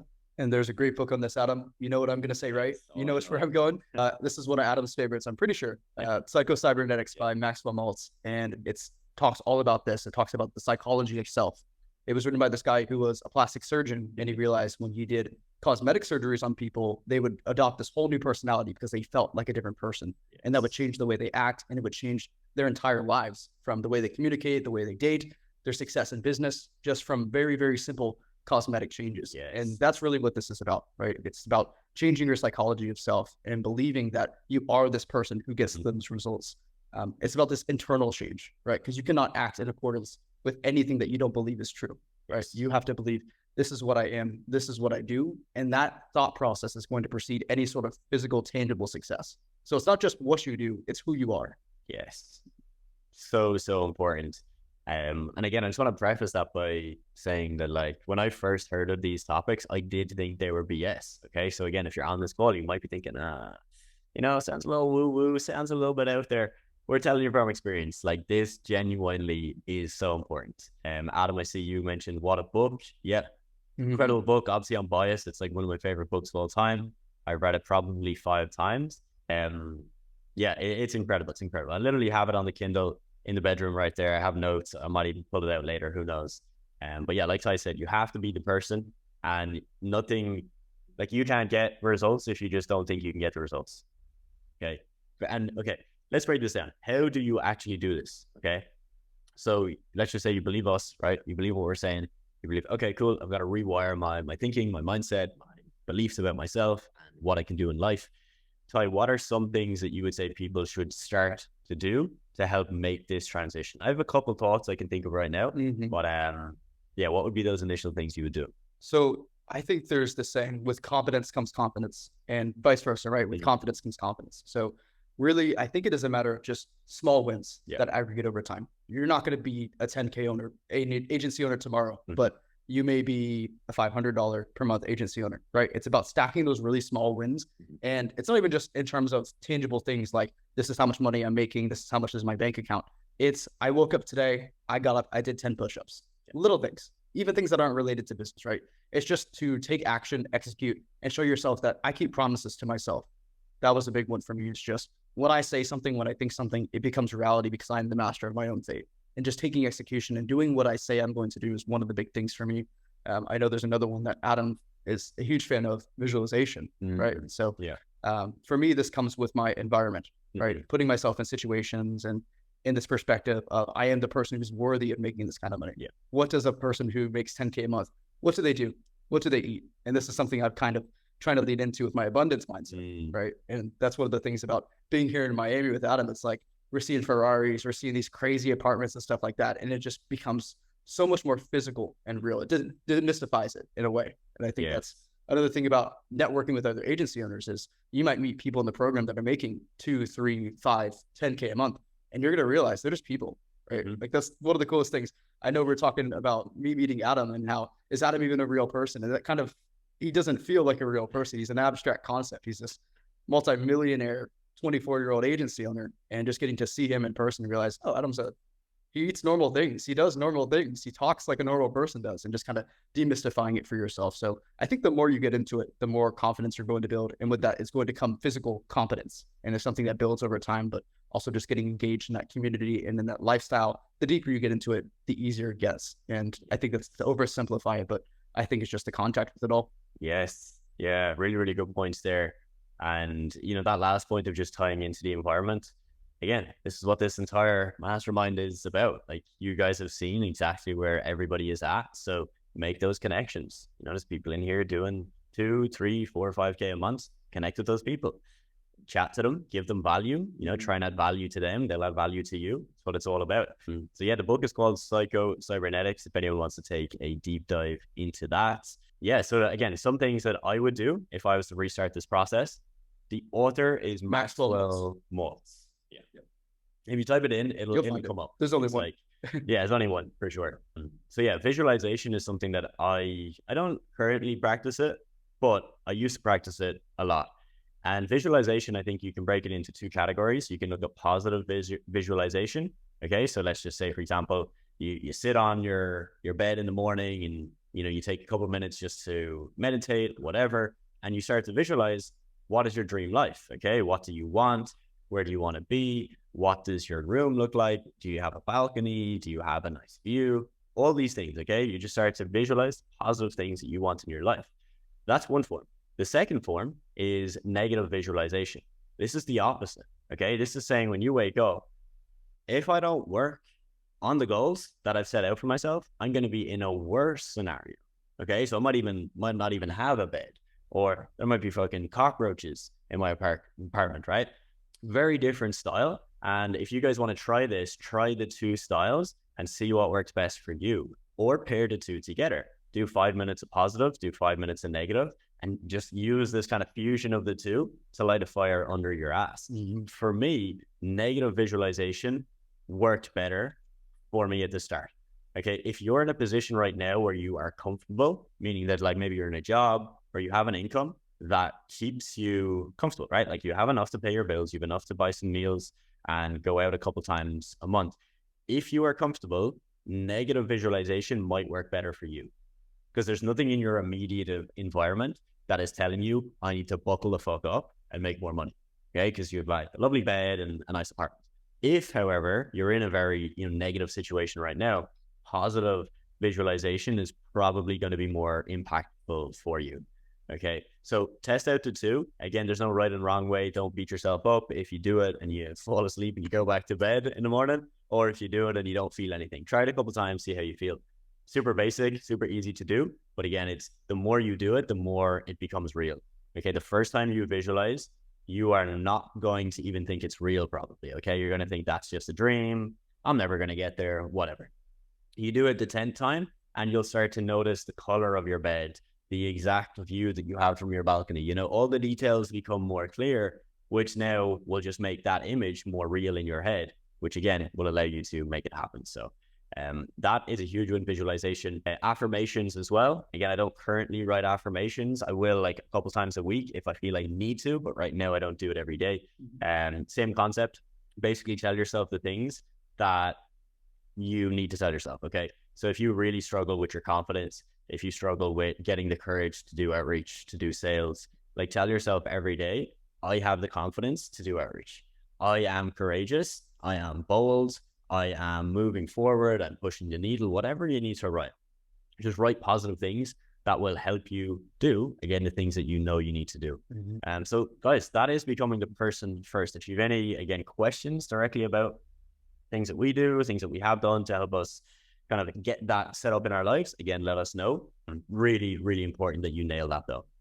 Okay, so a couple more points on it. If you don't take care of your health, right, you neglect responsibilities in your life. So when you're told to do something or there's something you know you need to do, you just kind of push it to the back of your mind, or you have a really hard time sticking to your plans and your goals. Ideally, what you need to do is you need to fix those areas in your personal life so that you can then bring that same energy into your business. Okay, you don't have to go to the gym 6 times a week, right? You don't have to wake up at 5 a.m. in the morning and do crazy workouts. You don't have to do anything, but you do have to take responsibility, and you have to be able to set plans, set goals, and stick to them. And I think we actually talked about this yesterday, Ty, or you might have even mentioned it earlier, but if you're telling yourself a goal, right, or I want to do X, and then you don't do it, and you don't do the actions needed to get there, you're just lying to yourself. And that might be fine for a few days, but the more you do that, the more you'll actually start to believe that you're a liar. Because you're literally lying to yourself. In a way, yeah, right? You're getting the habit of letting yourself down, and now your word has no value. And now you don't make commitments and stick to them. And even if it's a small thing, like I say I'm going to make my bed when I get up and I don't do it, how you do one thing is how you do everything. That's something I've really come to believe more often, is that excellence is a habit. Consistency is a habit. So that's a character trait you can actually build. It's not something you're born with. It's something you have to train like a muscle. Yeah, 100%. That's really, really important. Some of you guys might already have this. You know, like you might be already very, very organized, very responsible. Great. Awesome. If you don't, like I said, you can learn this. Yeah, I had to learn this. I was definitely not this way inclined growing up. So yeah, just had to learn it. You know, again, simple things. Make your bed. If you tell yourself you're going to work out 3 times a week, do it 3 times a week. Make it realistic. Don't tell yourself you do 7 days a week. It's not realistic. You won't stick to it. Yeah. Again, the importance here is that you do these things not to just waste your time on doing all these productive activities. That's not the whole point. Okay. You just want to do the minimum that you need to feel that, again, you're responsible, you're confident, and you're taking control of your shit. Because again, you want to just basically take that energy and bring that into your business. Okay, so really, really important to do that. So, you know, the biggest driver for my personal success, in my opinion, was my shift from victim to owner. Okay, and I don't mean owner of cars, owner of apartments, or any of that stuff. I mean basically owner of my life, owner of my choices, owner of my habits, taking full responsibility for like absolutely everything in my life, putting the blame on myself when I need to, and taking the hard right over the easy left. Not easy things to do, okay? But again, hugely impactful, okay? And you have to realize, like, you are the owner of your life, okay? Yes, there are things outside of your control, politics, the country you live in, the wage that your employer is paying you, right? Things that you mightn't be able to directly control, but you actually can, okay? So you can't change who's going to be the next president, but you can change how much you make. Or you can just take that choice and say, hey, if I don't like what I'm making, I'll just make more of it by myself. That's ownership, right? That's taking your life and saying you don't like a certain thing and changing that and realizing you have the full control. Okay, the worst thing you can do is to tell yourself you're a victim. Or me, you know, I have a bad job, I have a bad boss, I don't have a good wage, I should be paid more. Those thoughts are not really going to get you too far, because they're just going to keep you in this victim mindset. The victim mindset is absolutely terrible. You know, some examples in my old personal life, right, would have been, I had really, really bad acne and skin issues. And this led me to just be really insecure about my image. My confidence was completely shot. And I used to look at myself as a victim for so long. Like, there was genuinely a 1.5, nearly 2 year period where I thought the world was out to get me. You know, poor me. Nobody else had skin issues. It was just me, and all the bad things in the world just happened to me. That was bullshit.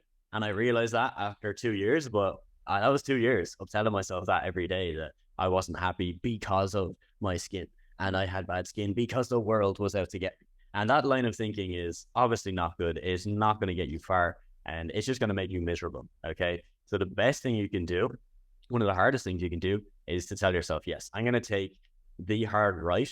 Okay. I'm going to do the things that I know I should do, the thing that my future self will thank me for. I'm not going to take the easy option. I'm going to do the hard things that I know are right.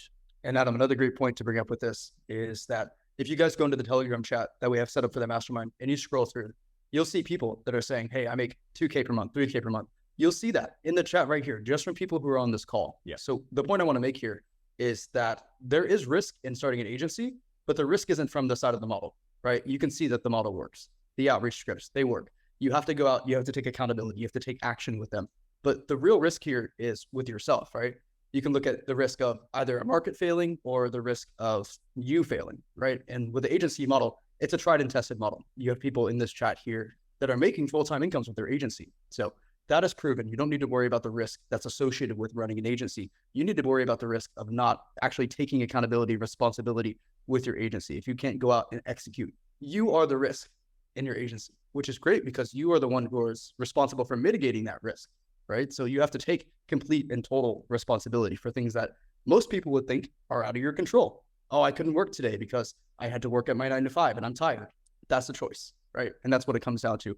When you're saying, I don't have time for this thing, what you're saying is it's not a obligation. It's not a priority of mine. So it's important that you take absolute and total responsibility for everything in your agency, because the only real risk, the only real input is coming from you. And right now, if you don't have any team members on board, then the only person responsible for scaling your agency, it's going to be you. Here. All right. So Adam, you want to hop back on here? Yes, sir. Yes, sir. Okay. So we don't actually have any slides for this because we're just going to give our thoughts off the dome. Okay. But you need to be able to clean up your personal life to 10x your business. Yeah, we've touched on this briefly already, but again, personal life, business life, direct correlation, direct link, whatever way you want to look at that, it is true. Okay. So if your personal life is messy, let's fix it. Okay. Don't try and fix everything all at once. Let's just take small steps. Okay. If you're in a toxic relationship or an abusive relationship or relationships that's not good, fix that. Okay. Focus on that first, because that's going to be really, really detrimental to you, your life, your success, etc. If you are, again, maybe you're not working out, but you want to, and you know you want to be healthy, you want to maybe do a couple of runs or do a new sport, or hit the gym, whatever it is. Let's get that. All right. Let's get that sorted. Again, don't go for working out 7 days a week. Do something that's reasonable, manageable, attainable, and just lock it in. Okay. This will really, really help you with business, as we've clearly mentioned a couple of times already, right? There's a direct correlation, but also it's the fact that, again, how you do one thing is how you do everything. So yeah, it's short and simple, this one, but basically you have to clean that up, because if it is a real mess right now, it will be hard for you to come to your business without that messy mindset, because your personal life is a mess. So the second then you go to do outreach or you have a sales call coming up, you're probably going to still feel that level of stress, right? That anxiety and that mess in your life come over now into your business, which you do not want. A messy business. A messy business is a business that is destined to fail and not scale, which is not what you want. Sweet. All right. So we've got a little bit of a breakdown here. Okay. This is basically comparing a 10K a month agency owner versus a 0 per month agency owner. Okay. So somebody that, has maybe been trying to build an agency for like 6 months, 9 months, 12 months, a year longer, because we do speak to a lot of people that, might try and run an agency for a year before joining our program. Again, typically they're at 0 per month. So there's no results. And this is just some rough generalizations. Okay. These are generalizations. It does not mean that every 10K a month agency owner does these things. And it doesn't mean that every person who's not making any money is doing these things. These are just common denominators that we see across people that I know personally and people we have, let's say, who would have joined our program after trying to do things by themselves. Okay. So the 10K a month agency owner, when we look at their diet, typically it's nothing crazy, right? It's not that they follow like the strictest meal plan and track every calorie. And when I look at myself, this is 100% true. It's just that I avoid overcomplicating the diet. I avoid a diet that is hard to follow, and I focus on meals that aid me. Okay. So I know for me, certain foods bloat me. Okay. And I know if I have that meal, like, let's just say there's like a certain type of Asian dish, right, that I really like, but I know it bloats me. Okay. So I'm not going to eat that if I still need to do work. Okay. Maybe I'm going to eat it once in a while to treat myself, but not if I have like 2 or 3 hours of work to do after that. Because all that will do for me is distract me, make me uncomfortable, bring up a level of stress in my body, and it's not going to allow me to perform at my best. So this is what I do. Keep it super simple. Ty, you mentioned that you typically only do like 1 meal a day, sometimes maybe 2. Yep. Again, I think that's a great example of just you're not complicating it. Like you're just keeping it dead simple. The most important thing for my diet is when. It's not really what. Of course, the what does matter. If you're going to eat Twinkies all day and that's your diet, then you're not going to feel good. You're not going to work well. But for me, I usually don't eat before noon. And that way I can get all my deep work done in the morning without the distraction of having to eat or having to digest or having to think about those things. So eating is almost kind of a reward for me, as strange as that sounds, right? Because I won't eat until my deep work is done. I'll hold off on that. And that fasting, it lets my body function more efficiently because I'm not digesting food all day. And the same thing, I won't eat too late into the evening, usually after around 8 p.m. That's when I start to kind of get into the zone, ready to go to bed. So I'm not going to be eating before 12 or after 8. I have that 8-hour window where I eat that 1 or 2 meals a day, and it just helps keep me focused. Sweet. Yeah. I do the exact same. I typically will have 3 meals a day. Some days I'll do 2. So like yesterday, we had a meal and I had a meal on the plane, so I did 2. But I'll typically do 3 a day. As you know, for me, personal preference, I find if I have one massive meal, I am kind of sluggish for the rest of the day. So I could do it, but I would have to make sure that again, I get, like you said, all the work done, everything productive I need to get done, and then I can have that big meal or 2 extra meals, whatever it may be. So again, guys, this is just for you to see and play around with this and see what works best for you. The main thing is just focus on something that's going to aid you. Okay, whether you feel good, you feel more productive, your brain is sharp, you don't have brain fog. Focus on the foods that will do that for you, and might be different for you. And when it comes to exercise and training, nearly every 10K a month agency owner I know works out. It just seems to be a common denominator. Male, female, doesn't matter. They work out. Now, what I will say is that they don't typically try and work out 7 days a week, 6 days a week. And that is just simply because if that is your biggest focus, your business is not the top priority. Okay, you ideally want to put business as the top priority here. So working out, for me anyway, it is to aid business, realistically. Like, obviously I work out to look good and look a certain way, so there's a level of vanity and ego that comes into that.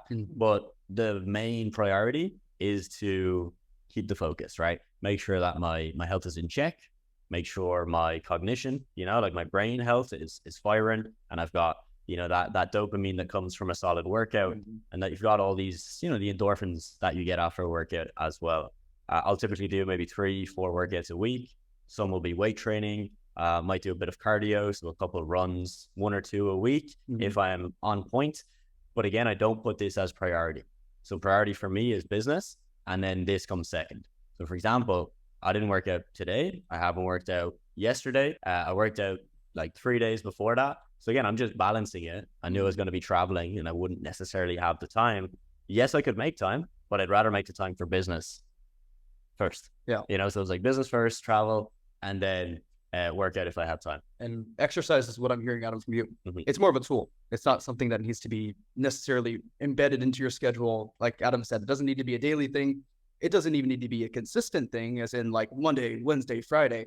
What I do with my exercise is exercise as a tool. So I'll have days when I'm off, and it's important that I just have a toolbox full of things that can help me align my focus or get my energy back. So exercise in this instance, also a lot of people like to do meditation, cold showers, a lot of things like that. And I think a lot of the times people get caught up in that and they think that this is a mandatory.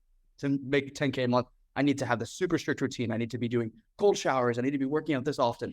And it's like, those are tools. Those are tools that can help you get your focus. And maybe your focus is what gets you to 10K per month. So it's not that these things are mandatory. Like Adam said, it's not that these things need to be followed to a T, but it's best if you can build a schedule, consistency with this, and use them as tools to solve certain problems that you're facing on a day-to-day or week-to-week basis. Hell yeah, 100%. To give you guys a real example, okay, last night probably went to bed around, let's say 10:30, 11. Get up this morning around 6:30, and I didn't go for a workout. I didn't do a cold shower. I literally just got up and was like, right, mastermind in 1.5 hours. What do we need to have in place to make sure this goes smoothly? That was it, right? Just straight to business. Whereas if I had gotten up, I could have got up at maybe 6, right? I could have gone for like a run, maybe a workout.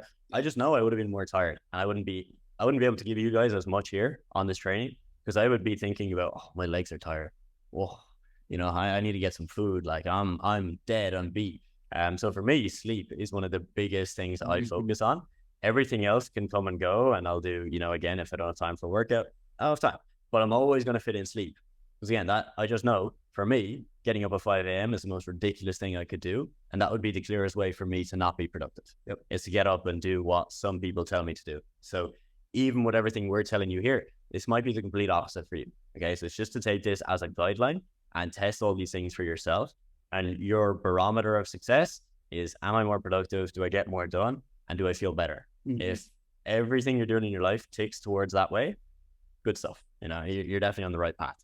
Cool. So relationships, okay? And the way most successful people I know of approach relationships is that they have clear boundaries in their relationships, okay? So that means that, you know, their priority is their mission, their vision, their business, whatever. And the person they're with knows that. And there's nothing wrong with that. That's just a boundary that they have, and they put themselves first, and the person they're with comes second. And I think that is very, very healthy. You should always put yourself first. Of course, if you're married, you have kids, it's going to be slightly different. We're more talking here about people that are maybe, you know, in your 20s, 30s, maybe you're still just dating. Okay. So you don't have big responsibilities like kids. Okay. Not an expert on that level, so I can't give you any advice. Another thing is that you want to look at relationships, obviously, only when it makes sense. Okay. You don't want to just get into a relationship for the sake of it, like you're bored or you just want to feel a certain way. You know, do it when it makes sense. Okay. Make sure that you have your personal life in check. Make sure that you are, again, doing all the things that you know you should be doing first, whether that is working out a certain amount of times a week, getting certain results in your business. Focus on that. Now, needless to say, of course, you could have, you could have relationships all throughout your business career, and that could have no impact on you. Again, this is just relaying to you what has worked for me and other people that I know of. Mm-hmm. I'm not sure if you've any thoughts to add on that side, but yeah. I think it's just intentionality is the one thing we talked about last night, Adam, is that business owners, agency owners, people who are successful, they approach things with intention. They don't do things just to do things. They don't read books just to read books or take cold showers because the guru told them to. They do it because they find it helps them. And it's the same thing with your relationships. You have to approach those with real intention, which is what am I hoping to get out of this? What does success look like for this? And that's a question you should be asking yourself continuously. Is this something that is going to build me up or tear me down? And the answer may not always be the same, right? Month to month, it could change. Week to week, it could change. So it's really important just to reconsider all of your relationships and put them in the context of what does success look like for me, and make sure that is communicated back and forth with both yourself and the person you're in that relationship with. Yeah. And of course, you can extend this to like family and friendships as well. This is not purely love relationships.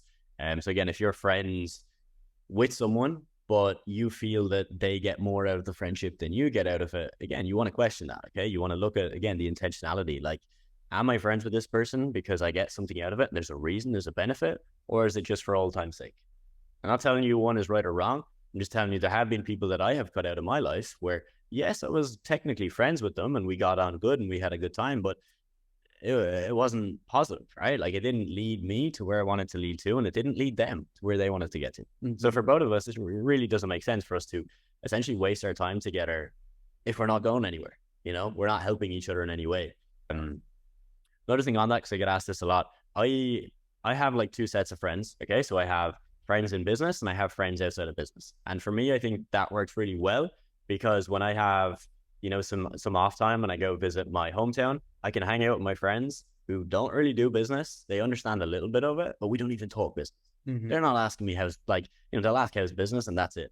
The conversation dies. And it's actually really nice because I get to completely switch off and just be, you know, normal human instead of thinking about business. But it is also crucially important for me to have friends that are also in the industry. So I have a lot of friends that are running agencies, some that do e-com, some that do coaching. And the reason that's important for me is because if I'm just friends with people that don't do business, I'm going to feel isolated. I'm going to feel lonely. I'm going to feel like I'm the only one doing this. Whereas again, for you guys, you're probably going to make some friends from people that are in this program or that are on this call right now. And you should, because it means that now you're not going to see your current friendships, let's say your friends from home, negatively, right? Because you're just going to see it how it is. They're just not interested. And that's not their fault. You shouldn't have to cut them off 100%, right? You can still be friends with them. Just have those other people that you can go to with the business questions, the business struggles, right? Like, there's countless times where I've had things happen in my business and I go to 2 or 3 people and I feel so much better straight away because I can just vent and rant to them for 2 minutes in a voice note, and they're like, yeah, cool, I've been there, did this helps me, don't worry about it, you'll be fine. And I'm like, sweet, that was good, that was necessary, and I feel better now. Cool. So boundaries, you know, you can adapt this to your relationships, or literally anything in your life. So things that you do, essentially just knowing when to limit time with certain people or on certain activities, which pretty much brings us into the last 2 points here of addictions and wasted time activities. Okay, the 10K a month agency owner, so they limit time with certain people and on certain activities because they know they have to. They almost have no addictions. Okay, I say almost because it's probably impossible to be completely addiction free in your life. And they don't really have any activities that are like just a waste of time. Okay, so they'll typically not scroll on TikTok for 2 hours a day because it doesn't do anything for them and it makes them feel lethargic and not good, right? So this is really important. You know, when it comes to addictions, we're going to touch on that in a second here, on the other side. But I personally think for me, these were really pivotal things to have in place. Yeah. And the same thing, just kind of touching on the boundaries again, Adam, it's that intentionality, right? It's not that things like Netflix are inherently evil and that if you watch an hour of Netflix today, you're going to fail in life. It's that you need to understand this is a tool to help me wind down, right? It's not that you can't consume those. It's that you need to have boundaries when consuming those and understand this is the reason why I'm doing it. And not everything has to have a reason, like to wind down, to relax, to socialize. Those are good things to do. Yes. So to have that be your reason to do things, I think is just fine. But it's just important that you approach these things with intentionality. And I think if you can be intentional with every aspect of your work and your life, you're just going to be a lot more happy and you're going to have a lot more control over things because you think about them, right? A lot of the times it's not a matter of, I need to make these massive shifts. It's just, I need to be conscious when I make decisions. Yeah, 100%. That's a great point right there. Again, we get this question a lot, like, you know, do you watch Netflix? Do you play video games? All these things. And like, again, you can do all those things. It's not that any of those things are bad or inherently good. It's just, again, like Ty said, intentionality. If you can approach, okay, it's my time off, I've done my work for the day, how can I intentionally now use this time to recharge, to feel good and get a really good night's sleep? And if that is Netflix, great, that's Netflix. If that is playing video games, great, that's playing video games. It's different for each person, okay? So just, if you can use that framework of intentionality, I think you're going to be just crushing it, like in every area. Absolutely. Realistically. Cool. So, okay, the person that has been, you know, really struggling, right? They've been trying their agency for about a year now, still doing 0 months. Typically, this is what it will look like, okay? Diet, they don't even think about it. Right, so there's no intentionality of avoiding certain foods or having certain foods that help them, or timing of meals. It's just not a priority. Okay, they eat when the food is there, and that's about it. When it comes to exercise and training, it's typically extreme. So it's either no workouts or way too many. And I see this is very, very common. Okay, a few guys I can think of right now where, you know, they've been trying a business for a very long time, and they work out 7 days a week, and they work out for 2 hours every day in the gym, and it's just so extreme that, again, that's their priority, not the business. Okay, whereas again, you want to have the intentionality of the workout. It's there to, again, feel good, relax, rejuvenate, but also to help a business. Okay, I saw a great actually clip of Alex Hormozy and Derek from More Plates, More Dates, a fitness YouTuber, and they talked about this concept of, are you more productive when you work out? Because they're both high-level business owners. They both work out, and they both said no. They both were like, on the days I work out, I'm less productive. Yeah, takes time away. Yeah, I'm slow, I'm lethargic, I'm more mellow, so it might be good for a podcast, as they mentioned, you know, because they're nice and chill, but they ain't getting shit done. And that's from two people that are massively successful and work out nearly every day, but they know doesn't actually help the business side. So just take note of that for yourself. When it comes to relationships, a lot of people use relationships just to feel good or to make up for a lack of results in their life or in their business. Okay, so you're not getting that hit from your life of that success hit, that dopamine on a daily basis of, oh wow, I'm getting results, I'm pushing, you know, the needle, I'm making money, I'm living where I want to live. So then you make up for that in a different way. Okay, and obviously an easy way is to relationship where, again, it might be a very unintentional relationship, doesn't make sense, you don't actually even get on that well, but you feel nice when you have a cuddle and that's it. All right, you know, again, to sum this all up, intentionality is one of the most powerful things that we can give to you today.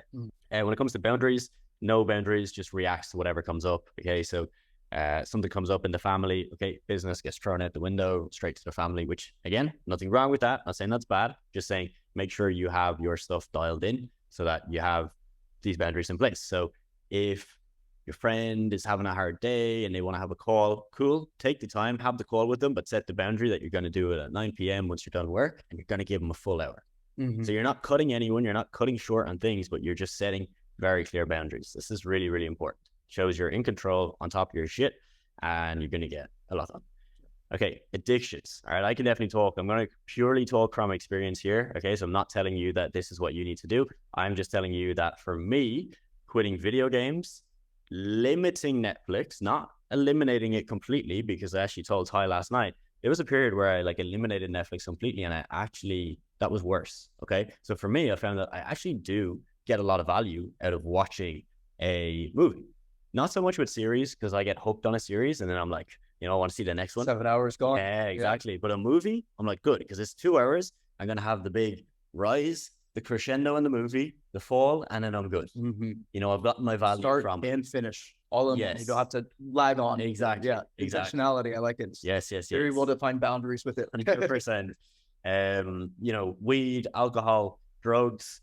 Yes, you can still do these things, but again, is there intentionality behind it, or is it completely just distracting you, or just making you feel good? Again, making up for a lack of results. And 9 times out of 10, that is what it is for a lot of people.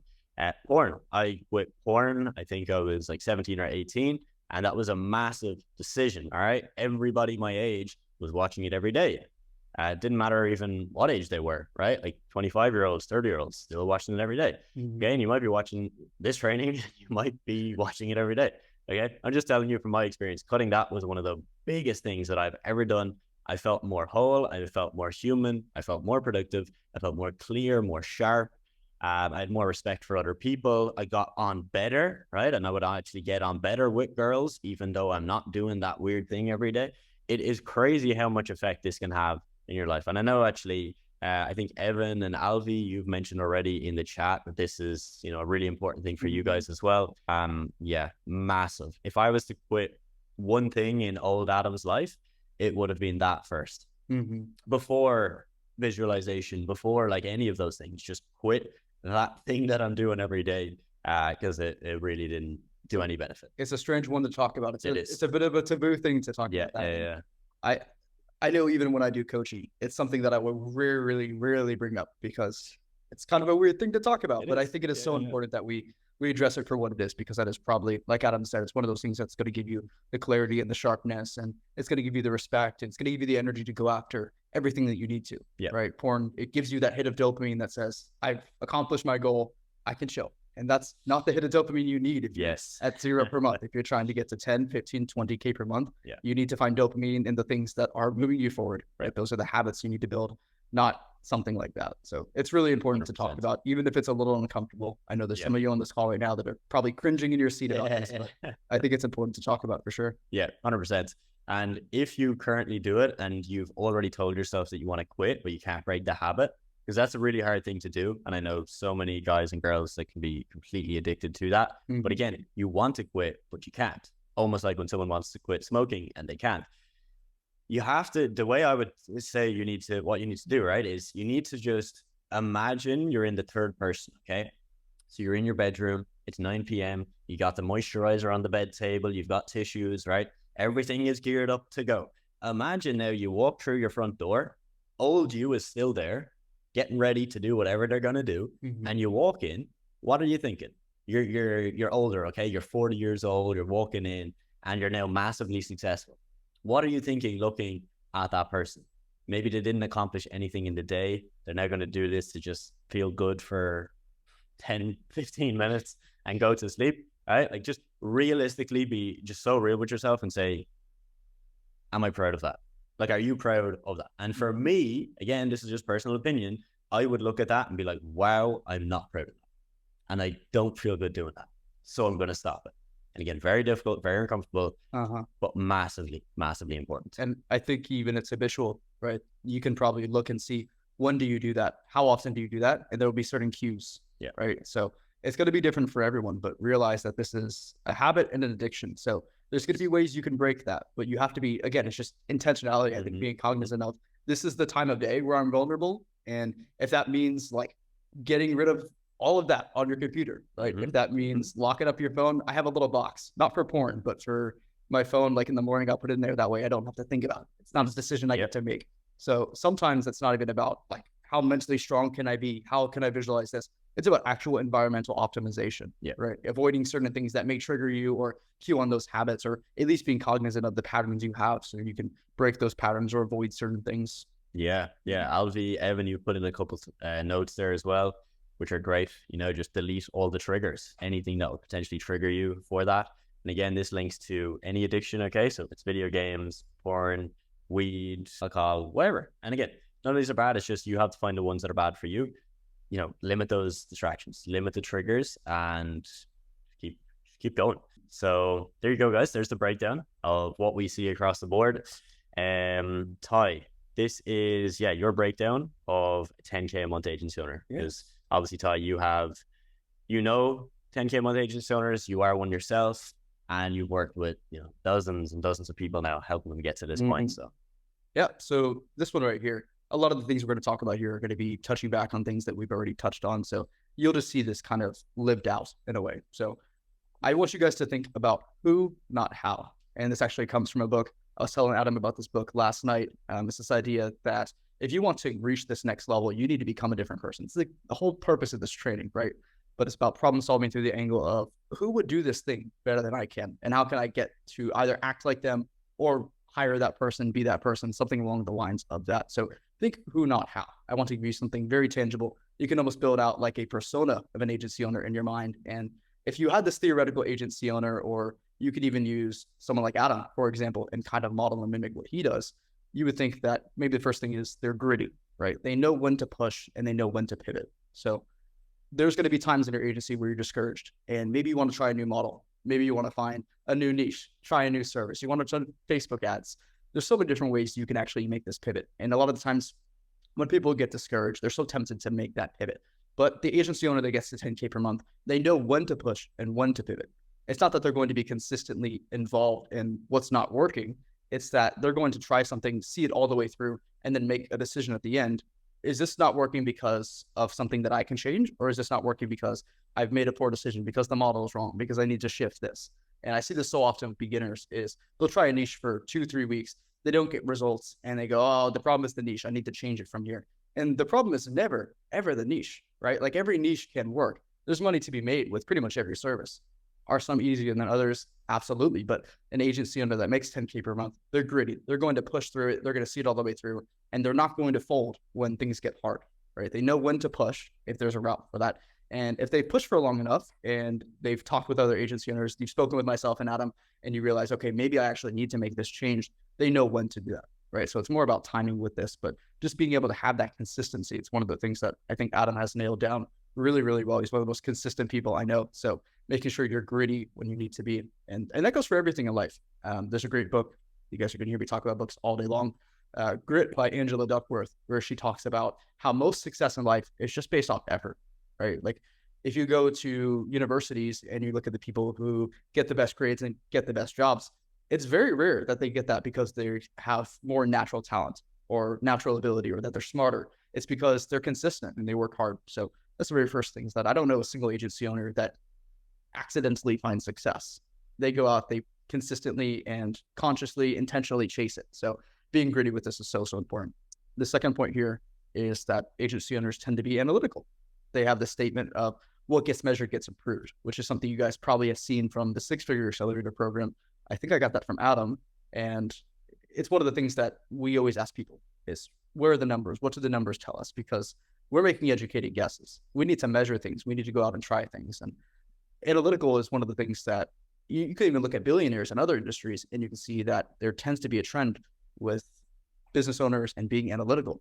For example, most commonly you'll see the people that make the most money are engineers. They're not usually accountants or finance majors or business executives. It's not those kind of people. It's engineers that have gone out to start businesses. And you can think of the example of Jeff Bezos, the founder of Amazon. He's like one of the richest people on the earth, and he's never studied business. He actually was an engineer to start. And Elon Musk, he's not a business guy. I mean, I guess he is a businessman, but he is an engineer by trade. Bill Gates studied engineering. Mark Zuckerberg studied engineering. That's a trend. And the reason why you see that is because engineers, they learn how to learn quickly, and they're very analytical. they don't make decisions based off emotions. They consciously sit down, and that kind of goes back to that point of intentionality we talked about earlier. So what gets measured gets approved. Measuring things in your agency, measuring your outreach, and making intentional decisions with that data. That's one of the things that's going to be so important. The third thing is agency owners tend to be action takers, right? They ask themselves, do I need information or do I need execution? And this is one of the things that I myself get caught up in as well. When I hit a bottleneck, I always think, okay, I just don't know how to solve this problem. And very rare is that the case. Most of the time it's just, I need to put in the work to solve this problem. So it's important that you ask yourself this question maybe once a week, is to get to the next point with my business, with my life. Is it, I don't know something or I'm not doing something? It's going to be one of those two things. It's always going to fall into one of those two categories. So if you just joined the program, you probably need to go and study. You probably need information. If you were to go out and just execute, you probably would make stupid decisions that with a few hours of watching the program, we would have cleared up. We would have got you right past those. So making sure that you constantly ask yourself, do you need information or do I need to go out and execute? You need to have both. You need to know there's a time for both, and you need to know, okay, I need to go out and just do things now, or I need to go and learn things first. And knowing this dichotomy, knowing which one of these things you need to pursue is going to be so important. And then the last point here is that I would describe a 10K per month agency owner as responsible. A 10K per month agency owner would say, I am totally responsible for my success and for my failures. And this goes back to the point that Adam talked about earlier, which is taking supreme responsibility, right? Taking accountability for your life and your actions. And that's the nice thing about the agency model, is that the risk from the model is taken out. Like, you can go through the Telegram group, you can see there are people that are making full-time income. You can go and message those people right now. They're here right now. So the model works. And when things don't work in your agency, you can't go, oh, it's a problem with the niche, it's a problem with the service, it's a problem with the model. You have to take responsibility and go, this must be something I'm doing wrong, or this is something that I need to tweak. And that's taking responsibility for your success and your failures, right? And it goes back to that point of, you can't blame your boss, you can't blame your friends, you can't blame your family, you can't blame your situation. You have to take total responsibility, own what you have, and go out and execute with that from a very realistic and sober standpoint. So that is the fourth point I think I would describe a 10K per month agency owner with. Sweet. Fire. Becoming a master of one. Ty, again, this is one for you. I'll just give my quick input real quick. So I mentioned earlier that there was a time where I tried to do many things all at once, and I never really got results in any of them. So there was a period where I was trying to get jacked, right? So I was working out like 6 times a week. I was trying to find a long-term partner. I was trying to build not one business, but I think 2 businesses. And I was also then like trying to do a side like online fitness coaching hustle. And I'm pretty sure I was still in college at the same time. So you add that up, it's like you're trying to master, 4 or 5 different things. I tried it all and it didn't work. Whereas when I went and said, hey, I'll just do the agency, that's going to be my only focus, that's when things actually started to work. Awesome. And I know Adam here says, Ty is a master of one. I don't think that's true. I fall victim to a lot of the same things. Me and Adam were shooting the shit last night, and we were talking about, I told Adam, it took me a year to really start my agency. And he goes, yeah, me too, right? Like, these are common pitfalls, common problems, and there's no people that can just blaze through these. You're going to have to think about these consciously. So don't think that you're past this. Don't think, oh yeah, I'm focused, I'm committed. You have to really constantly remind yourself, constantly be in this mindset. And I think for me, the big thing that has helped me not start another business or not go and chase all these other rabbits, you guys have probably heard the saying, the man who chases 2 rabbits catches neither. I think for me, it's not a matter of I'm a disciplined person or that I have my head on straight. It's a matter of I set my environment in a way that precedes that, right? So I don't trust myself to make hard decisions. I was telling Adam about this. I don't have a whole lot of money immediately in my bank account, because if I do that and I want to make a silly decision, I want to go buy a Rolex in Miami, I have to wait 2 weeks for that money to clear. So it's a decision I have to think through. I have to make that. And my environment, or something I set up, is designed to prevent me from making silly decisions. Same thing with that box that I talked about earlier that I lock my phone in, right?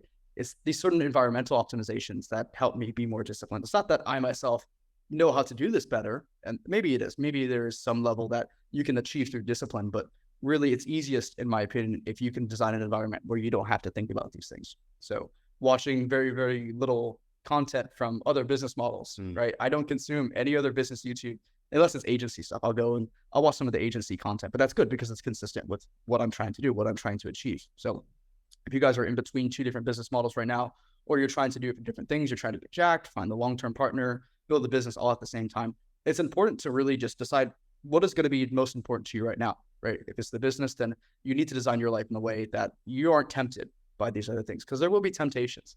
You're going to be tempted to all these things, but it's important that you have an environment that's designed to support that consistency and that focus. So for me, it's having the bank account set up, having the phone lockbox. It's actually not watching any other content from anything else, and not consuming even the news to some instance, because there's so much that you can get caught up with there. So it's just about having this very straight lane and not having opportunities to get pulling off that.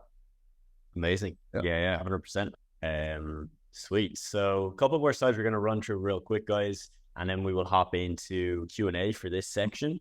And again, if there's anything you want to drop in the chat, something that has helped you on this journey, again, feel free to pop it in, as it's going to be great to see the input from everyone in here. Okay, so fixing your inner scars. As I mentioned, I had to go from a broken teenager who had suicidal tendencies to, a man, right? Someone who could then actually start a business and make it successful. So I'm gonna go through some of the things that I did. Now, as we've talked about in this training so far, think of intentionality, okay? These are things that are not necessary, but they helped me personally. So I want you to approach these and take them with a heavy, heavy pinch of salt, okay? You do not have to do these things, but they may help you if you're in a very negative, dark place, okay? So when I was in this place, as I mentioned to you, the first realization was that I'm not a victim, okay? So I had to go from victim to owner of my life. Now, the activities and the daily tasks and habits that I then built from that were things like I did cold showers. We talked about quitting porn. I did NoFap, working out. So I worked out a lot. I focused a lot on my diet. So I cleaned up my diet. I followed a very strict diet for a while, which again, looking back, I wouldn't have done because it was too much of a distraction. But at the time, it did help me. I remember I quit sugar for about 6 months. So just artificial sugars. Okay. So I could still have like fruits and natural sugars, and I just quit sugars. And that was like amazing. I felt really more productive. I had more clarity, and I didn't have big crashes and dips during the day. And then I went, just more extreme and started to take out more foods that I thought might have that same effect on me. I went very, very heavy into learning about business at this time. I was running a side business at the time. Some of you know this. I did some e-commerce stuff before. But I started to branch out, and learn more about, again, this is when I first heard about kind of like freelancing in the agency world. And obviously that then set the entire, journey in place for the next couple of years. I would go to bed at a certain time, get a certain amount of sleep every day. I would limit, again, Netflix and consumption of content. All of those things really, really did help me, because what they did was they actually removed a lot of distractions. It removes a lot of things that made me feel good in the short term. Okay, so short-term pleasures. So it meant that at the end of the day, I was left still with the same thoughts, right? Still with all the same negative thoughts for the first couple of months, but I now couldn't mask them, right? I couldn't hide them. I had to battle them. I had to face them. That's very difficult to do, but it was necessary, very, very necessary. And eventually, once you wrestle with those thoughts and doubts and limiting beliefs for long enough, you win. It's like anything. You keep at it, you'll win. And that's exactly what happened. I got to a point where I then realized, okay, cool. I am really in control, and I am not a victim, and I can be happy, and I can be successful only if I choose to do the things that I need to do to be that person. So for you guys, again, if you're struggling on a personal level, you can try some of those things. Again, heavy pinch of salt. You don't need to do them all. It's a lot to do all at once. It was very intense. But for me, it helps. And I think it helped because I was in such a dark place that I needed something radical. I needed an entire uplift, like a facelift, right? A change of everything I was ever doing on a daily basis. For you, you might need to just change one thing. That could be it. But yeah, if you're having, and you're in this kind of place, you do need to address it, because it's not just going to go away. And even if you were to just pour yourself into business, you're still going to have these scars, okay? You're just going to now mask them with business and success and money. And, I can tell you that it's cliche, but it doesn't make you happy, okay? So it's not going to fix all these issues. You need to try and fix these yourself, right? It doesn't have to be 100%, but you gotta get them under control, because or else it will just manifest itself in a way that will be even worse when you have money, because you'll now have freedom and options to do whatever the hell you want in life, which I would say is actually more detrimental. Yeah. Once you're crying in the Ferrari, there's nothing left. There's nothing else to reach for. You've reached the pinnacle, and it's like, exactly. I've got here, and there's nothing for me. Yeah. Nothing more, and you might be extremely lonely and not in a good place. Okay. So keep that in mind. Because that links to what we just mentioned. Okay. Focusing on that long-term impact and results over your short-term pleasures. Again, it all just comes down to one word: sacrifice. You just have to decide, am I willing to sacrifice enough now to live the life that I want to live? I once heard someone say that, if you want to, like, whatever level of success you want to get to, it all just comes down to who will sacrifice the most. That's it. Okay. So you don't have to make yourself miserable, but you do have to make sacrifices.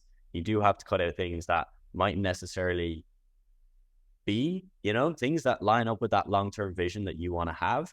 But hey, if it's got to be done, you got to decide, are you willing to do that? Are you willing to cut those out? Is the long-term impact going to be better than the short-term pleasures? And again, the easiest way to look at this is, I used to always use the framework, would my future self thank me for this? I definitely pushed it to an extreme where there was once a period where, like, I would never do anything unless it was going to have long-term potential, which is not good. Okay. You need to have the balance. You need to have, a good time and enjoy the moment as well. But that phrase really helped me, because I would just remind myself every time I would sit down to do something, whether it was watch a YouTube video or go on my phone or watch a movie, will my future self thank me for this? Simple, but very, very effective. And again, you just have to be honest with yourself, and you just have to not lie to yourself. All right, time to get into the good stuff. This is the service, aka the thing that you are going to sell to business owners to make your first 5 to 10K per month. All right, so first off, if you don't know, this is what services are. It's what you sell, all right? It's not just that. We're going to talk more about selling an offer, right? Not just a service later on. You see, your service is more your vehicle of transformation. It's the how you get more customers for your business. It's how you get more followers for the client, right? It's how you get more leads and inquiries. It's the way you get them from A to Z, from point 0 to point 10, all right? It's the thing that gets them there. So services need to do ideally 3 things. One is create a desired outcome. For example, go from 0 to 10, right? That's the transformation. That's the outcome, 10. Solve a problem and offer convenience. Okay, I'll break these down in a little more detail for you now. So the first ever client I sold social media marketing to paid me $1,200 per month. So let's go through these 3 things and why they bought from me. Number 1 is they wanted a desired outcome. Right? They desired an outcome that I was able to give to them through social media. And the thing is, they didn't know that was going to happen, but they believed me. Right? They believed that I was going to get that out for them. That outcome was more engaged social media followers, more new followers, which would then turn into new leads for their business and new customers. That was the outcome. The problem was multiple. All right. So problem 1, they didn't want to do it themselves. Problem 2, they didn't know how to. Problem 3, they had tried a bunch of people before and it never worked out. That's the problem I'm going to solve for them. Convenience is me doing it all. So instead of them trying to figure it out themselves and figuring out getting a graphic designer, a video editor, and all these people in place, I would do all that for them. So that's the convenience factor. So if I had a call with them and I didn't offer them a service that was going to get to the desired outcome, wasn't going to solve a problem, and wasn't going to offer convenience, they wouldn't have paid us. Simple as. They just would not have paid us. It wouldn't have mattered if we had the cheapest service or the best result ever. If it didn't solve these things, if it didn't solve these, then they wouldn't have paid us, okay? So look, your service can do a whole lot of things. It can save your clients time. It can help them generate more sales. It can help them collect data for their marketing team. It could conduct customer service, in the comments and DMs on Instagram. It could build an email list for them. It could build relationships with their customers. There's 100 things it could do, okay? Your goal is to figure out which of these is the most important for the type of business you want to work with, and then solve for that. Now, the thing is with services, many services can solve the same problem. Okay, so the example is a business owner is struggling to get leads. That's their only problem. Well, I could solve that with content creation, right? If I create really good videos that go viral, that could get them more leads. I could solve that with social media management by posting the right Instagram stories that drive people to engage with their business and then become leads for the business. I could also do that with Facebook ads by running ads to a lead form or their website, right? You get the point. So you need to make sure that you understand this first, because some people think that there's only one service to get one outcome. All right, not the case. So more examples for you to get this really clear in your head. The problem, no time or no knowledge of how to do social media. Your service, social media management.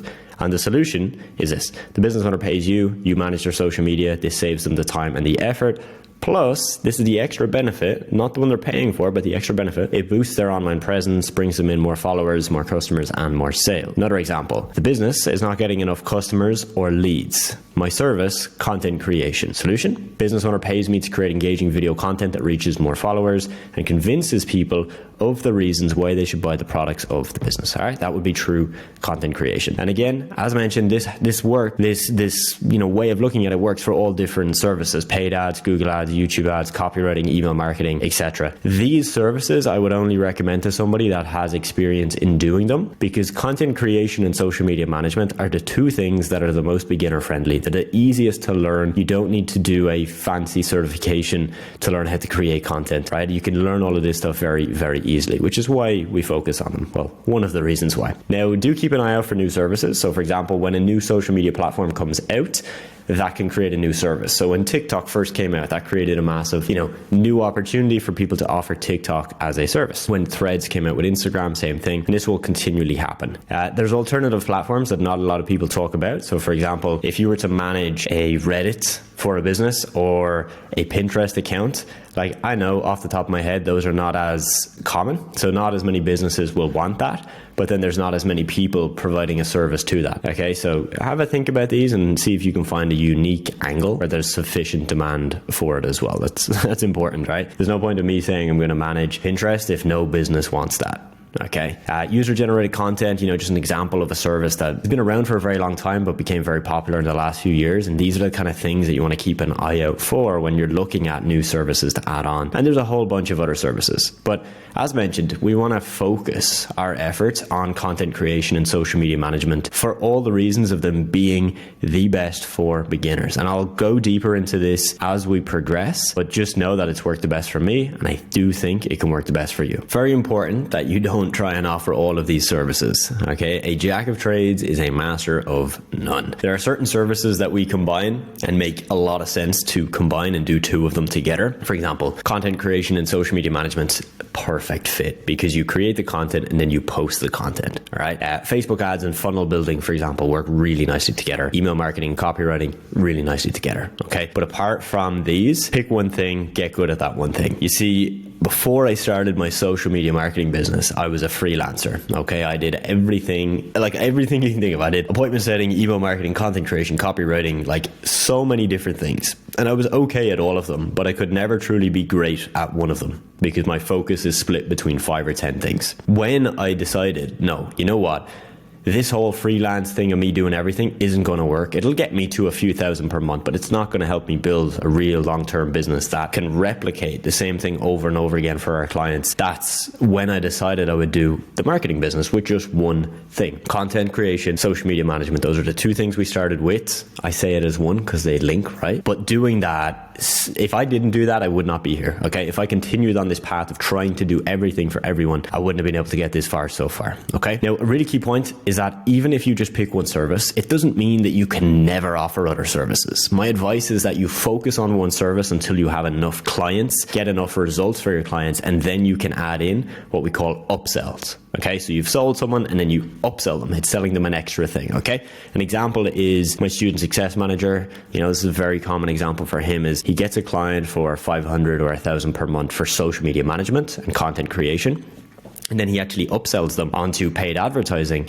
but not immediately, maybe after 3 months with him, so that he can get a business in, create good content, build their brand up, right? Make it look really good, very professional, build up their social media, get more engagement, more followers. And then when that starts to work for them, they can then do paid advertising. And when they do paid advertising, they get better results on the ads because the social media actually looks good. If he just ran the ads and the social media was really bad, then people would take that into account. When I buy from a business, right, this watch, if I was to buy this watch right here, if I got an ad for this watch, I wouldn't buy just based on the ad. I would buy based on the ad, the website, the social media, and other factors. So it's very important in my eyes that if you go down the route of paid ads, that there's some element of content creation and social media management in that. So this is why social media management and content creation is the service pairing that I would recommend to you. It worked for me and I know it can work for you. I genuinely believe it's the easiest path to your first 5 to 10K per month. And one of the biggest reasons why is that it's easier to sell. If I'm selling you a $1,000 per month social media package,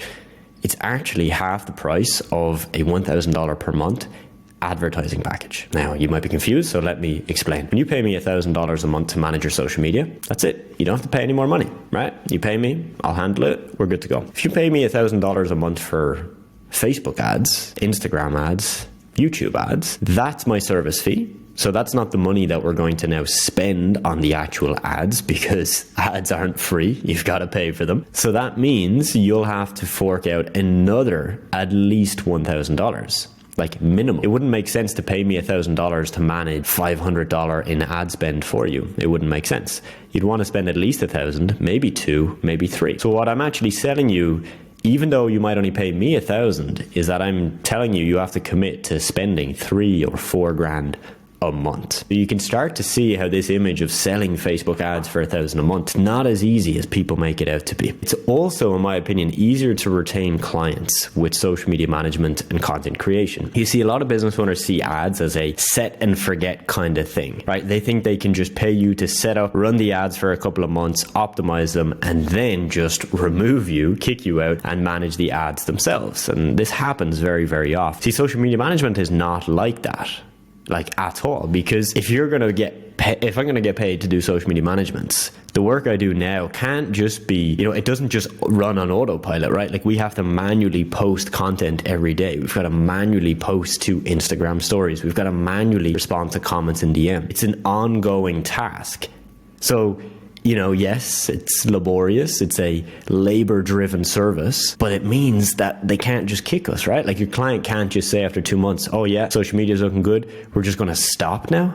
No, and in fact, they might do more. They're more likely to actually do more. And so, of course, not all business owners think this about ads, but it is very, very common, right? Because when ads get to a certain point, they don't need to be optimized as much. They can, to an extent, be set and forget. And you don't want that for your service, because if they think they're paying you $1,000 a month to do nothing and just check the ads once a day, that ain't going to last very, very long. Okay. Now, since we're providing a convenient service with social media management and content creation, right? Like it really creates a lot of convenience. Okay. Like we'll do the thing that you probably don't want to do or don't know how to do. That's convenience. But we're now doing it at half the price of what ads would be. It's easier for your clients to renew and not cancel. All right, think about it like this. If I'm going to be spending $2,000 a month on X and $1,000 a month on Y, well, $2,000 a month on X is a bigger decision, right? There's more of a negative outcome if I decide to keep that rolling, or there's more of a positive outcome if I decide to cancel that. So I'm more likely to put more thought into, do I renew or do I cancel? It's like how your Spotify subscription, you probably don't even notice, right? $10 a month, you don't even think about. But if you're paying $100 a month for something, you'll think more about it. It's the same analogy here. And this is if, it's $2,000 a month. What if you're getting paid $1,000 a month and then they spend $3,000 a month on the ads? That's $4,000 a month. Well, you make $1,000, they spend $4,000 versus $1,000 a month on social media. Okay. So you can see by this, what we're doing is we're kind of keeping our prices in a range where it's less of a big decision.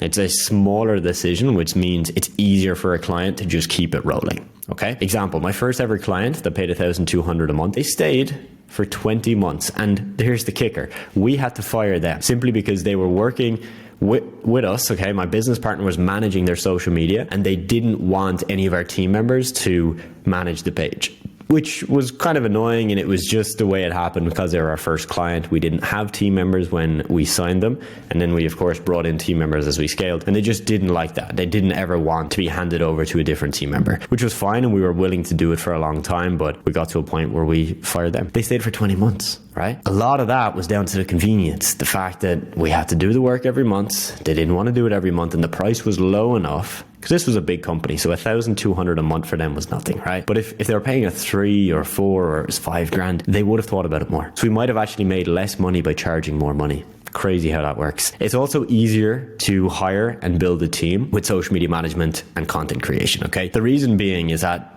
this is less technical. It's much easier to hire a social media manager, a graphic designer, a video editor, or a virtual assistant to handle the service than somebody who knows copywriting, funnel building, conversion rate optimization, and ads. Right? Like they're just more technical. And the way to understand this is if you go to a job platform, let's say Upwork.com, and you look at the average price for a graphic designer versus a Facebook ads guy. There's normally a big difference. The Facebook ads person might charge $30 an hour. Graphic designer might charge $10 an hour. Okay. So because they're charging more money, they're charging more because it's a more complex job that they're doing, which means that if you're going to build a team for that, it's more difficult and it's more expensive, which is not what we want. We want it easier to hire people. So if I need to replace my graphic designer, it's easy to replace him. Like I don't have to stress about it, and that my profit margins are higher by hiring people that don't cost as much money. Okay. And in my opinion, it's easier to get results of this. You see many businesses that pay for social media management, like they pay for it because they know they have to do it. It's kind of like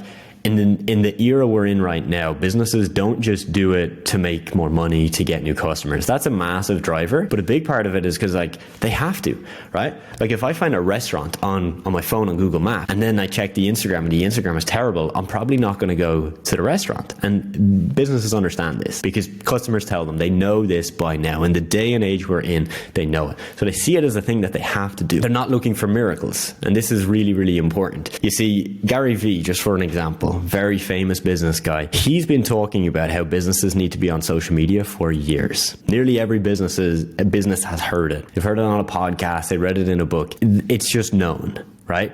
Whereas running ads or doing email marketing, they know probably about those things, but they're not as essential. You know, they're still very important, but not as essential. And this just means that it's easier for our client to be happy because we're doing the thing that they know they have to do. So they're not necessarily thinking that their business is going to explode overnight. Of course, some clients will think that, but the vast majority won't. It's easier to understand, right? It's less complex. And this is really important for you if you're a beginner. To understand about funnels, ads, conversion rate optimization, tracking pixels, email marketing, all of the stuff that goes into ads, that's tough. Like that will take time. Trust me, that takes a lot more time than understanding how to create some content in Canva and CapCut and post it on social media. It's way easier, trust me, okay? Like I can get a beginner up and running within like 2 weeks, even if they've never done any social media, any content before, and they can, through using templates for Canva or templates for CapCut, they can do it really good. Not 10 out of 10, but 8 out of 10. Like decent quality, enough to satisfy the needs of a business, okay? Really guys, the most important reason is not my opinion, but it's based on the data. The students we work with, people I've coached and mentored, the most successful of those do these two things. We have successful students that do ads and emails and different services, but the overwhelming majority are doing content creation, graphic design, photo shoots, video content, and social media management, managing Instagram pages, Facebook pages, TikTok pages, etc. You know, some of these people here, just a couple examples, they're all doing this. This is, you know, all of these people got to this point with this being the main thing that they do. And me personally, I built my agency to 50K a month doing this, over $1 million in revenue, got it to fully automated stage, meaning I did 30 minutes a day. That's what I mean when I say fully automated, is 30 minutes of work a day, communicating with my team, checking in, managing, just seeing everything is good to go. And that's, you know, having a sales team, client managers, service delivery team, the whole 9 yards. And so much so that, you know, I'm going to actually show you right now. I'm going to show you what a package looks like for $2,500 per month. So you can see for your own eyes how you would package this together, how you would sell this, and really that you can charge a lot of money with it.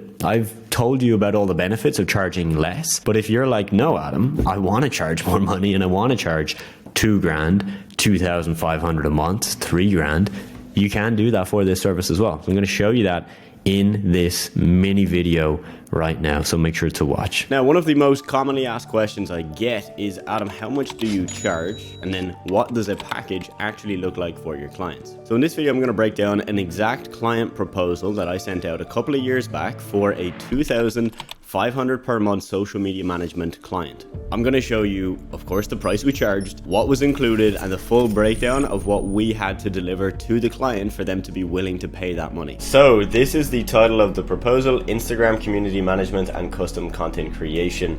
We have listed here what's provided by the client. So the client needs to give us guidelines and directions if needed for the content and community management. For example, if we are creating content, we want to get our client to approve the content before it goes live, so that when it goes live, there's no issues. The client needs to give us a shareable folder, aka a Google Drive folder or a Dropbox, with any content that my agency, Engagency, can use in the community that my agency can use in the community management and content creation services. So this means, again, this is putting the onus on the client so that if we have not received any of their raw photos or photos of their product or whatever we may need to create content, that they need to give it to us.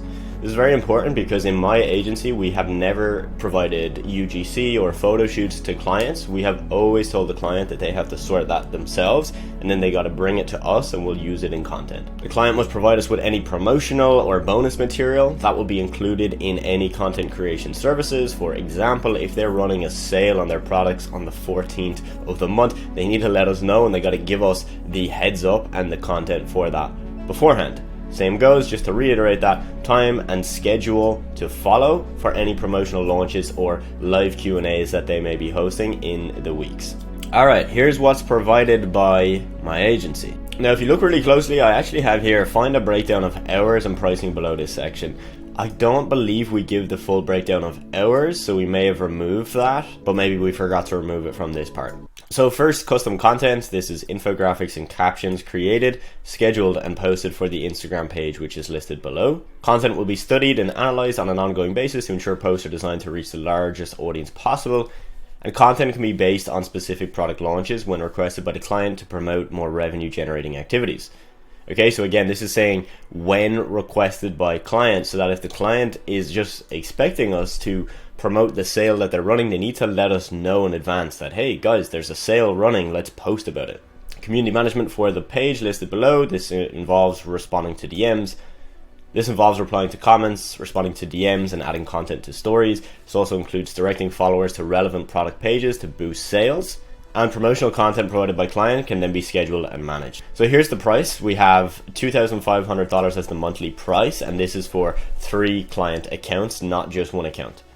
So client account 1 is the highest paid of $1,200. This includes 30 infographics, and we say at least for the first month, based on this and this, and it's all done by us. Aha, I was correct. We do include the hourly breakdown for the community management. So we're saying to the client, because of the size of your page, because for this specific client, this was a big client account, they already had 80,000 followers, that we recommended we would spend at least 1 hour per day on the community management. For client account 2, it's only $800 because we're creating 15 infographics ourselves, and this is for one of their meal pages where they post about meals.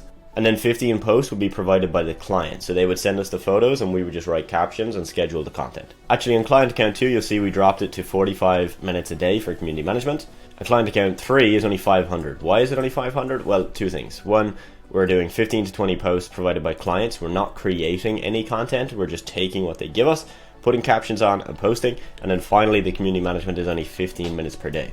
This is really important. If you're managing multiple pages from one client, I recommend you add this in.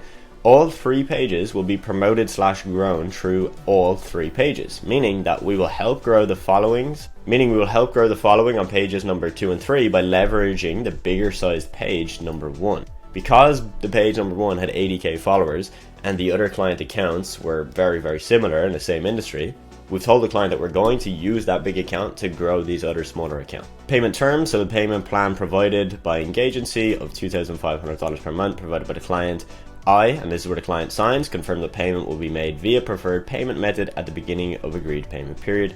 And then we include a non-disclosure. So there you have it, folks. That's the entire package. If you're doing this for just one page, then $1,200 a month is typically a price point that we have charged for multiple clients for this exact service.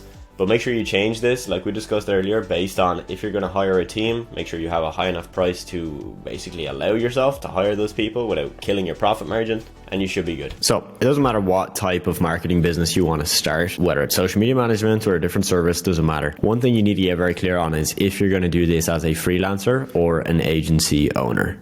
All right, so let me just walk you through. Okay, I'm going to walk you through 2 routes that you can take. Which one you choose is going to depend on what you want to put in, how much work you want to put in, and of course, what you get out of the business, how much profit it makes, how high you can scale, etc. Now, this is not a high stakes decision. So you can decide you want to start as a freelancer and then change to an agency owner down the road. So don't put too much pressure on this. Watch this video and then make a decision and then move and take action, okay? So number one is the freelance or one-person business model. Super common, and this is where you just do everything yourself. You find clients, you deliver the service, you don't pay any employees, none of that. It's kind of like a high-paying job, but you obviously get to choose who you work with and the time you work and all of that good stuff. So in the Uber example, this would be you selling the rides in your car and you do the driving. Okay, so most common, it's how I started as a freelancer before I started a marketing agency. And with our most successful students, most of them start this way and transition to agency owner later on. And it's what I'd probably recommend for you. Now, agency or the business route is where you sell services online, but you hire somebody to deliver them for you. So it's essentially the same as freelance, but you hire somebody to help you create content or manage a social media page. So you don't own the car or drive people around, you hire other people to drive others around. Okay, so that's the example. I think you understand that, but I want to make it clear again that you can switch. So the main difference between the two is really whether you want to hire people or not. Some people just don't want to do this when they're starting. They want to take it slow. They want to get a client, spend time with them, understand how that whole system works. And then when they're comfortable with that, they can then start to hire people.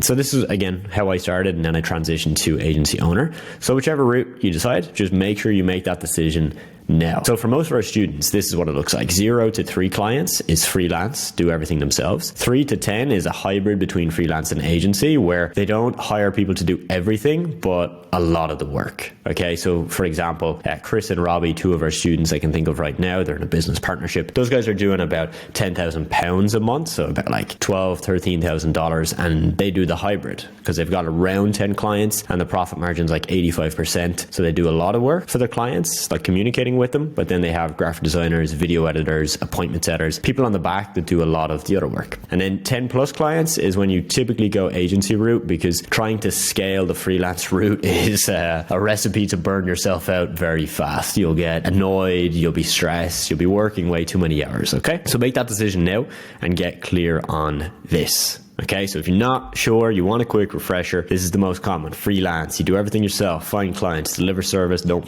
pay for employees. It's a high paying job. Best for, right? These are the people we think is best for. Someone who doesn't want to hire anybody, someone who understands how to deliver a service. So you know, for example, how to do social media management. That's fantastic.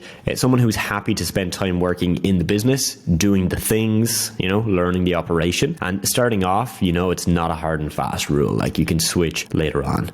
Okay, so student success manager example, right? My student success manager, he did freelance until about 4K a month and then scaled to 20K a month with hybrid / agency. Okay, so this is, again, very common to start off. Now, working on your business, not in your business, is a term you're going to hear in the business world. You might have even heard it from me. Okay, so the idea here is that, you know, the most successful people don't do the work. They figure out how to hire other people to do the work. But when you're starting off as a beginner, it's not really the best advice. I think one of the best things you can do as a beginner is to get your hands dirty, do a lot of the work, and then later on, you can work on and not in the business, okay? You see, when you're not managing a team, like, there's benefits.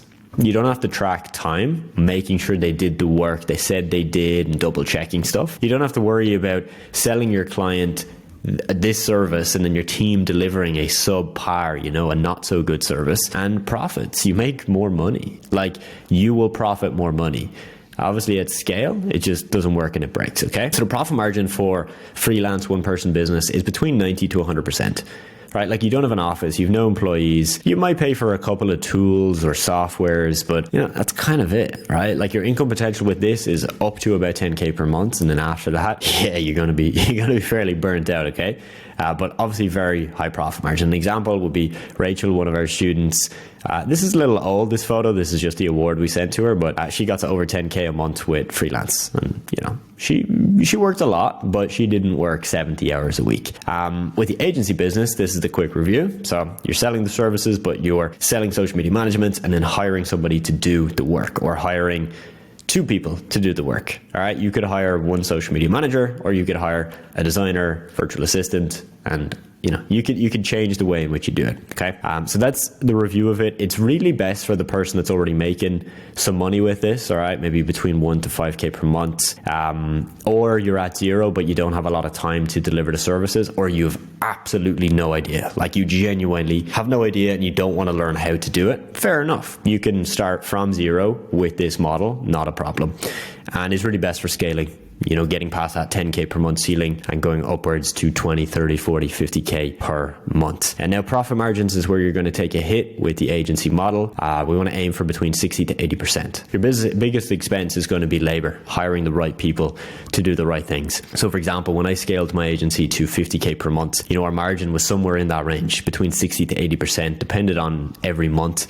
For example, we would have certain months where clients might pay in full. So they might pay for 3 months of service upfront for a bit of a discount, and maybe we had already paid for a software in full for a year, and then our revenue will be higher and costs will be lower. So it just depends on how you run things, but this is what you'd want to aim for, 60 to 80%. Case study of this is Ty, student success manager, as I mentioned, started freelance, then transitioned into agency model, and that's gotten him to 20K per month. So if you've decided you're going to go down the agency route and you're going to hire people to help you with the service and with what you're going to provide to your clients, I now want to walk you through a very important video, which is this: what a social media manager really does. I'm going to walk you through a rough daily task list and checklist that I would give to a social media manager so that they know what to do. Now, if you're taking the freelance route, it's still worth watching this video to understand what you should do as the social media manager. We're going to roll the training now.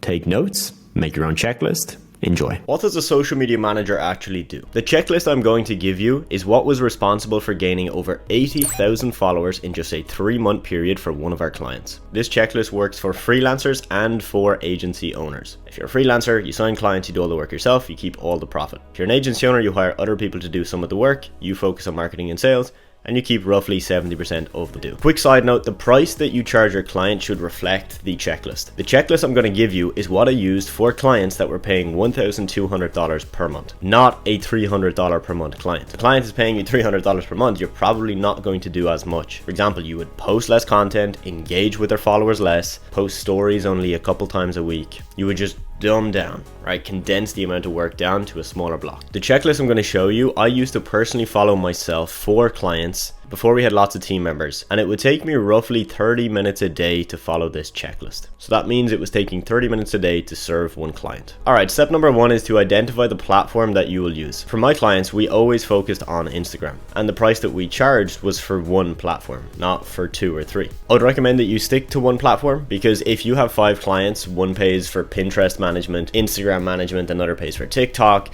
it gets messy and you will not be able to perfect your strategies because each platform is different. For my agency, because we just stuck with Instagram, it meant that we could get very good at that. We didn't have to be TikTok experts, we didn't have to be Pinterest experts, we just had to be good at that one thing. Cool, so that's step number 1. Step number 2 is to create your content strategy for the month. In my agency, we never once took any photos or any videos for clients. Here's how things would work.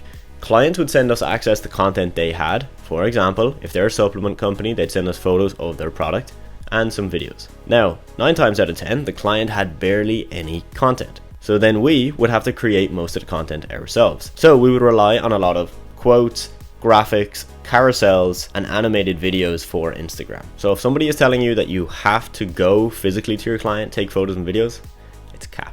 What you're going to include in this content strategy are 2 key things: a content calendar and a content idea sheet. For example, if we take a look at my laptop, and I'll show you a screenshot here, this is a content calendar template we give to my students, and you'll see we have content pillars. So we have 4 content pillars that we want to use for each client. So pillar number 1 could be educational content, pillar 2 could be valuable content, pillar 3 could be testimonials, pillar 4 could be showcasing the product. And then we always want to remind ourselves of the 5 E's of content marketing, as you can see here. Does it get the community talking and sharing the content? Does it help them learn something new? Does it make them laugh or entertain them? Does it lift them up and brighten their day? Does it drive them to take action? Before you create any content or put any ideas of content to your client, make sure one of those is ticked. Now, if we look at the content calendar itself, you'll see we have a posting schedule where we lay out the days from Sunday to Saturday, what we're going to post. So Sunday, let's say lifestyle piece of content, Monday a graphic, Tuesday a text or a tweet, Wednesday a reel, Thursday a graphic, and so on and so forth. And then we can use this content calendar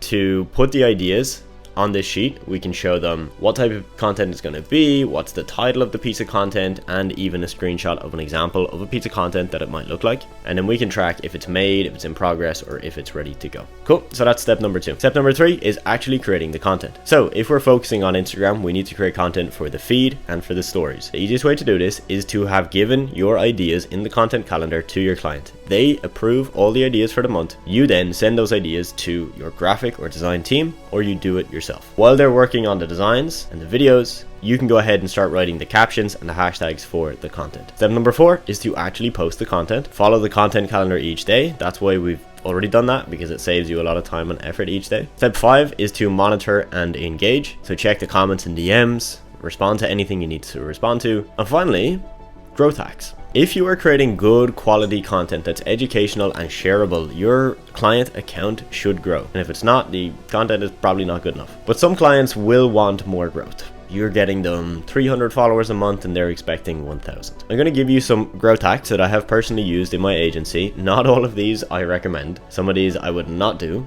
but I'll give them to you. You can make up that decision yourself. So growth hack number 1 is the $80 strategy, coined by Gary Vee. You basically give your 2 cents on a bunch of pieces of content every day in the hope that people then follow you back because they saw your cool comment. Then we have follow for follow, where you basically hijack somebody else's followers. In my case, I would find another business coach, go to his followers, follow them, and hope they follow me back. Again, pretty spammy, wouldn't recommend. Then you've got buying shoutouts. Very, very useful, but only applies to certain industries. For example, in the fitness industry, works really, really well. There are tons of fitness Instagram pages with millions of followers, but again, you're not going to have those type of pages in every industry. And number 4 is running paid ads. I have seen social media managers run very low budget paid ads, such as $5 a day, to boost engagement, boost likes, and to bring in followers. Would I recommend it? No, definitely not, but it's an option. Now you might be thinking, Adam, how do you follow that entire checklist in 30 minutes a day? That seems a little bit unrealistic. Here's why it's realistic. That 30 minutes per day is averaged out from the hours that I put in each day over the entire month. So because ideally I want to plan out all my content and give it to my client for them to approve at the start of the month, that block of work that I've done creating the content calendar might take me 2 hours, but that's it.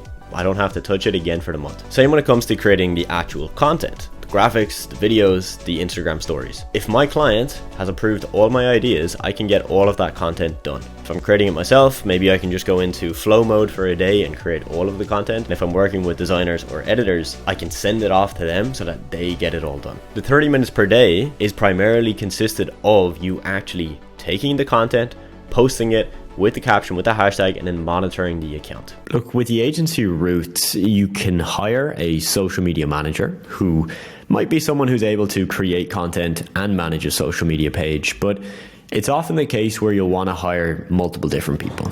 So for example, you might want to hire a graphic designer, a video editor, and a virtual assistant instead of just a social media manager. It's up to you which route you take. I would personally prefer to hire a graphic designer and a video editor and a virtual assistant, 3 people instead of 1. But if you're starting as a beginner, that might be overwhelming. Right? Hiring 3 versus 1, managing 3 versus 1 is harder. Okay. So what might make sense for you is to just find that one person that can help you out. So maybe it's just you hire a video editor and then you do the hybrid of you then managing a social media page for a business. That's an option. Or I'm not going to say if you're lucky, but if you can find the person, social media manager, who's not too expensive but knows all of it, you're in for a treat. So in this video, I'm going to walk you through kind of my rough thoughts and processes on how to hire really good team members, as we call them, A players. So there's going to be lots of information in this, okay? And if you're not hiring right now, you don't need to watch this necessarily, and you could skip to the next section. First, let's begin with where you're going to find social media managers. There are 2 places that I've primarily hired from. Those are Upwork and Facebook groups. And it's quite a shock to many people, but there's still so many talented people on Upwork and in these Facebook groups just waiting for somebody to hire them. You can often find social media managers in these groups and on Upwork very, very cheaply. We're talking $5 to $10 per hour that are incredibly good at what they do. They may just not know how to get clients. They just know how to manage a social media page very well. So if you can get the clients and they can handle the work, you've got a perfect start to your relationship. I'm going to share with you a quick hack for Upwork. Many people come to me and say, hey Adam, I've been posting jobs on Upwork and I'm not getting any good responses, right? Everybody who's applying is either not good, too expensive, or I'm not getting anybody applying, right? I'm posting the job and all I hear is crickets. I'm going to show you how to get the best of Upwork. You're going to write out a job post for a social media manager. If you need some inspiration, go to ChatGPT and ask it to write one for you. Step 2 is to post the job on Upwork. Step 3 is to repost that same job 2 to 3 times per day, each and every day for at least 1 to 2 weeks, and just change the wording in the title and in the description of the job post. This is a little trick that we used to use in my agency that literally changed this entire process for us. It made hiring a social media manager very difficult and changed that into a very easy task. If you follow this approach, you will get inundated with social media managers applying to your job. You now need to know how to filter so that you can look at 1 or let's say 200 candidates and pick the perfect person from that batch. What I recommend you do is you send them a trial task, then invite them to an interview, and then hire the best. And here is a sample trial task that I actually sent to one of my students during the week that I'm going to give to you guys for free. So before you hop on 100 interviews with 100 different social media managers, get them to finish this trial task. This trial task will give you a really good understanding of if they are going to be a good fit. I'm going to call it out for you right now and we're going to put it on screen. Task number 1 is to send us a Loom video.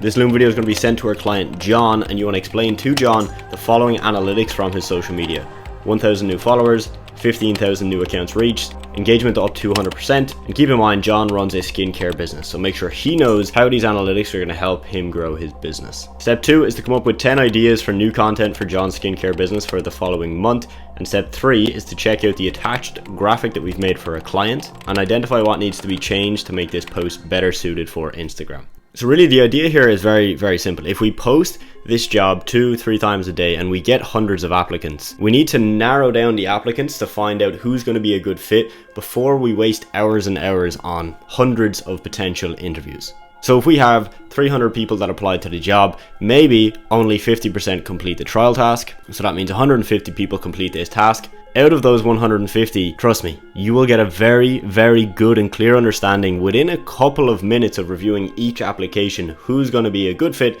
and who's not going to be a good fit. You may only have 3 to 5 people that you then need to go ahead and interview, invite them to an interview, and it makes the hiring process 10 times easier. The reason this trial task works is for the following reasons. 1, you understand their ability to understand analytics and social media insights. This is key, because if they want to be a good social media manager, they need to know that. 2, you'll get a good understanding of if they know how to create good, engaging content. Again, if they don't know how to do this, the chances are they won't be able to grow any client accounts or your account. And point number 3 is you're going to get an understanding of their communication skills. If you're hiring a social media manager to work directly with you, you need to make sure they can communicate easily and effectively with you. But if you're hiring them to manage your clients, if they're good at communicating, they could actually take over the client communication process, meaning they do the work for the client and they speak to the client. The final question you probably have is, how do I get them to log into an Instagram or a social media account? Is there any tools or safe way of doing this? There are, but I would highly recommend that you just find somebody that you trust and you can just give them the login directly. Aside from that, you might be wondering, how much do you pay? As I mentioned, I've hired social media managers and client managers for as low as $10, sometimes even lower, just depending on the amount of responsibilities that they have. I found a lot of incredibly talented social media managers and client managers from countries such as India, Pakistan, but also South Africa. So in my social media marketing agency, I niched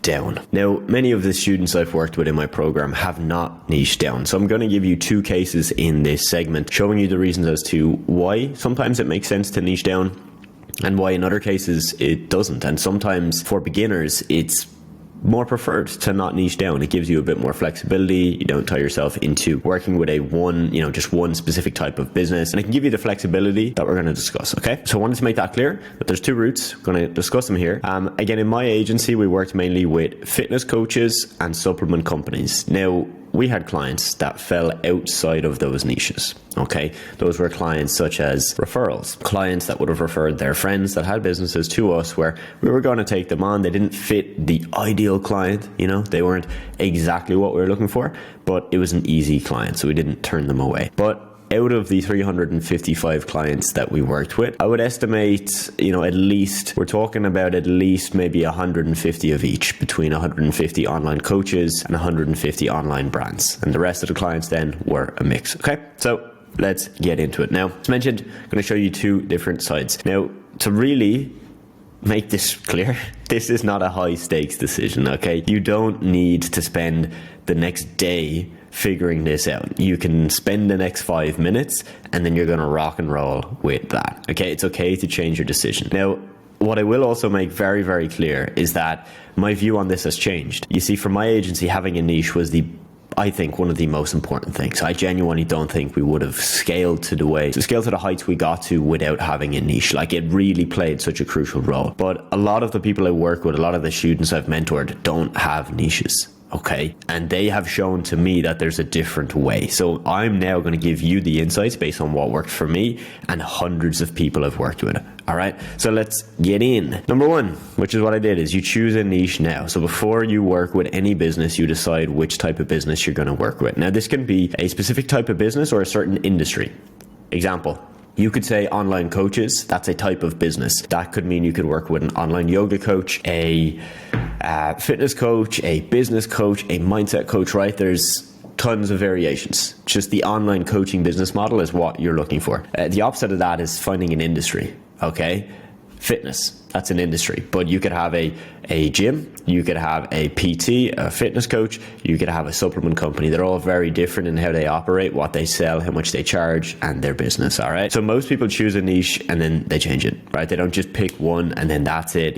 From day one, they know exactly they're going to work with that niche for the next 10 years. For me, that's how it worked. We chose fitness because I was in the fitness niche myself. I had a Instagram page where I posted fitness content. My business partner did as well.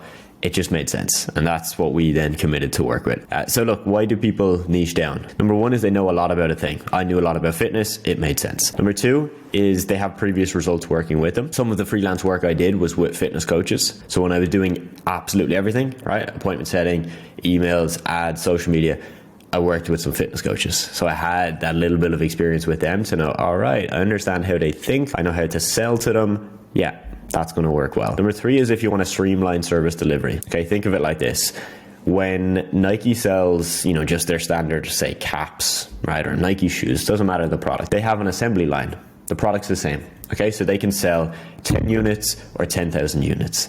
All that differs is they just need to feed it more of the raw materials, right? Like, it's a conveyor belt. It's just the same thing over and over again. However, if Nike was a custom designer store where they make clothes, right, really high-end clothes that are custom, meaning that like they take your measurements, they, tailor you, you choose the materials, all of that, it would be very different, right? They'd have to charge way more money because they wouldn't be able to have a conveyor belt system. For my agency, this really helped. It really did help because when we had a client come in and sign up, I wasn't thinking, oh, I've got to figure out the process now, or I've got to figure out how to get them results. No, I didn't, because we'd already done the process with other clients. So when you have your 100 client work with you, you've already done it, right? Like, you're just replicating the process. So big reason for me, and a big reason why it works for a lot of people. Number four is they solve a specific problem. So if you, like in my case, right? Like, I knew fitness. That's number one. I had some previous results. I could then streamline service delivery, and I knew I could solve a specific problem, which was I knew fitness coaches, what they were good at was helping their clients, right? Like delivering the service, and they were good at sales. They were good at get somebody on the phone and sell them a fitness package. What they weren't good at was posting content on social media, managing that, posting Instagram stories. That wasn't what they wanted to do, and it wasn't what they were good at. So I knew I could solve that problem. Number five then is to have clarity when you do outreach. We're going to talk more about this in outreach, but this is one of the reasons why you would and wouldn't choose a niche. If you decide to go with an outreach platform that's not niche specific, more on that later, you won't need to worry. Okay, so if you're going to niche down, I'd recommend that you don't just have one of these factors. You ideally, like myself, want to have multiple of these factors that you can say yes to. If you just know a lot about something, but like you don't really understand the other stuff, it mightn't make sense for you right now. Or it might make sense for you to pick a niche, not be married to it, and then potentially change it down the line. Okay, so we've already looked at Nike. We don't even need to go into detail there. So who should niche down? Typically, it's someone who has a deeper understanding of marketing or the service they'll deliver, or they've got relevant experience. All right. So for example, we had a student that had been a realtor for 10 years. So obviously it made sense for them to work with real estate agents, right? They know a lot about it. They have previous results working with them, pretty straightforward, right?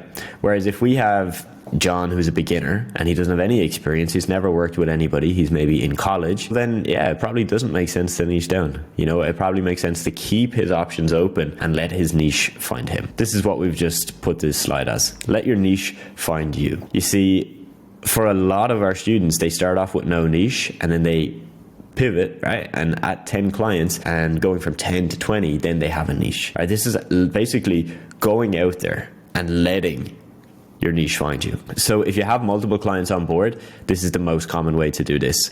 For example, you've got a fitness coach, you've got a real estate agent, and you work with an e-commerce brand. 3 very different businesses, very different industries. But you really enjoy working with one type of client, you got good results with them, and you can see that most of the businesses in that industry will be the same. So for me, right, let's just say with fitness coaches, I'm like, oh, damn, you know what I mean? Like I get these guys, I like working with them, I like creating the content for them, I'm getting them good results. That's an indicator as, oh yeah, I should focus on that. Whereas if you don't have that, right, you've got 3 clients and to be honest, you don't like any of them, or they're all kind of fine, well then yeah, don't niche down. Just keep going until you get to that point. All right. So look, you will probably niche down eventually. Okay. If you're going to go from 10K to 20K to 30K a month, doing so without a niche is really fucking difficult. Like really, really difficult. But for you right now, I'm assuming that you are starting this journey. Don't worry about it. All right. Just get started. A lot of people use this as an excuse to not get started. And they say, hey, look, I'm still trying to find my niche. It's like, man, don't worry. Just you're good. You can start without one. Let's get rocking and rolling. It will find you when the time. So if you've decided you do want to niche down, I really need to make sure that you understand the industry and how it works. So for example, I'm not going to niche down on candle makers, right? Even if it checks all the boxes, like I can solve a problem for them, a relevant experience, but I don't truly understand their business. It just wouldn't make sense, right? Like you need to understand the business. So for example, with me with fitness, I understood it. I understood how a fitness coach gets clients. I understood the struggle of getting clients because I had tried it myself. So I could relate to them on that and understand it. One of the biggest mistakes I see with people I work with is they'll choose a niche like, e-commerce brands, dog e-commerce brands, right? And they don't have dog. They don't understand how an e-commerce brand works. Like they don't understand supply chain or the profit margins in an e-commerce brand. And that will just make it more difficult for you to appear as the expert. So there's a concept called a no-brainer offer. It's become really popular the last couple of years. A no-brainer offer is an offer so good that people feel stupid saying no to it. So typically to make a no-brainer offer, people add things in like a guarantee or money back, they add in something that makes it really good, right? Very attractive. Now the question is, do you need one of these? Because if you're a beginner, my strong opinion is that you shouldn't have a no-brainer offer. A no-brainer offer makes a lot of sense when you have a track record and you can prove that you can do the thing you're going to say you're going to do. So for example, in my mentorship program, we have a no-brainer offer. We have a guarantee. We didn't start with a guarantee. In fact, we only introduced the guarantee after maybe 1.5 to 2 years of running the program. We couldn't start with one because if I had started with a guarantee, to be honest, it's kind of lying. If I had started my program, never mentored anybody ever before, and just said, hey, I'm going to guarantee you to make 5 or 10K a month. Yeah, could I really guarantee that? Because have I been able to take somebody else from 0 to the first 5 or 10K a month? No. So, my friend, if you're hearing about this concept, I want you to take it with a heavy pinch of salt. It's important. Having a good offer is important, but it is truly not necessary. All right, these are just 2 DMs I got on Instagram with no-brainer offer. I'm going to have a little bit of fun here and pick them apart a bit. Obviously, I won't expose their names. I wouldn't do that to them, but this to me is the epitome of the downfall of everybody using no-brainer offers. All right, let's start with the one on the right. He says, I will get you 5x the followers, reach, engagements, clients, no less, every month, guaranteed, organically, no paid ads, no nothing. This is my 6th year in social media management. If it does not work, then you don't have to pay. Or you free this week for a quick chat. Okay, so Is this a good offer? Yeah, it's a good offer, right? Like this guy's telling me he's going to 500% increase the number of followers I have. Okay, so on Instagram, let's say I have 50,000 followers. Wow. So he's going to bring me to 250,000 followers. Whatever my reach and engagement is, he's going to 5x that. The number of clients I get, let's say I get 1 client a day. So he's going to now get me 5 clients a day, right? All organically, so I don't have to do any paid advertising. And then if it doesn't work, I don't have to pay him any money. That, to me, sounds way too good to be true, right? That's number one. Number two is the way he's written it, the text, it just doesn't look professional. Let's be real, right? Like this is like buying a real estate property and the listing has spelling mistakes and, you know, there's no contract. Like it's just all over the place messy. Yeah, even if the property was 20,000 euro for a penthouse apartment, you wouldn't do it, right? Because it's something is off. That's how I would think about that DM right there. So I think you can see where I'm going with this, where a lot of beginners are using this because they just don't know how to get clients. Like genuinely, they don't know how to get clients. They don't know how to do sales. They haven't gone through the stuff that we teach. And because of that, they resort to, oh, well, if I just tell them I'll get this crazy result for free and then they don't have to pay me unless I get it, I'll get a client. No, please don't do that. If we look at the one on the left, all right, more professional, all right, so we've got good grammar, everything looks good, but still I'm going to kind of explain my thoughts on why I don't think this works very well. So, hi Adam, this is Aman. Feel free to tell me no, but I'm looking to take one more SMMA coach, take their coaching business to the next level through the power of BYA mechanism. Okay, red flag number 1 is he's pitched me immediately. I don't like that. I don't think it works. Number 2 is he's introduced this concept, BYA mechanism, which I've been in the industry long enough to know that he's just watched a YouTube video of some guy who said like, you know, come up with like a unique name on your thing, right? Like BYA mechanism. Like, bro, what is that? Like, what is your BYA? Like, geez, bro. Like, is it social media management? Are you going to manage my page? Are you going to run ads? Like, what are you going to do? BYA mechanism just sounds like gobbledygook. Made up words to make it sound impressive when most business owners are going to see through that directly. I've nothing against having a name like of your unique strategy, but like that there is just, that's too much to me. If you haven't heard about this, it's a unique system where we come in and help you get a 35% increase in your sales or you don't pay. He's failed to mention how. Right? So he's just basically saying you're going to make 35% more money for free because you don't have to pay if I don't get it. But he's not explaining what that is. He's just saying, again, like it's a unique system. So it's kind of like marketer speak. But look, business owners are smart. You know, business owners are in business. It's not like you're selling to somebody that's never heard of this before. Like you're selling to someone that understands this stuff. Your goal is just to figure out what they need. You know, it's not to try and introduce a BYA unique system mechanism, in my opinion.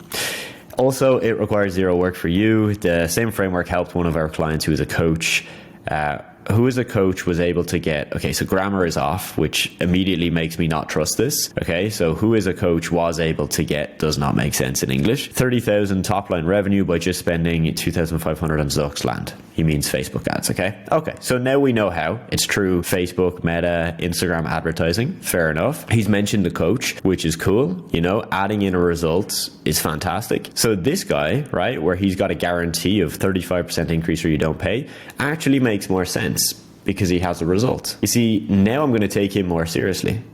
Right? Even though I was not a fan of his outreach, I'm going to take him more seriously because he's actually done this.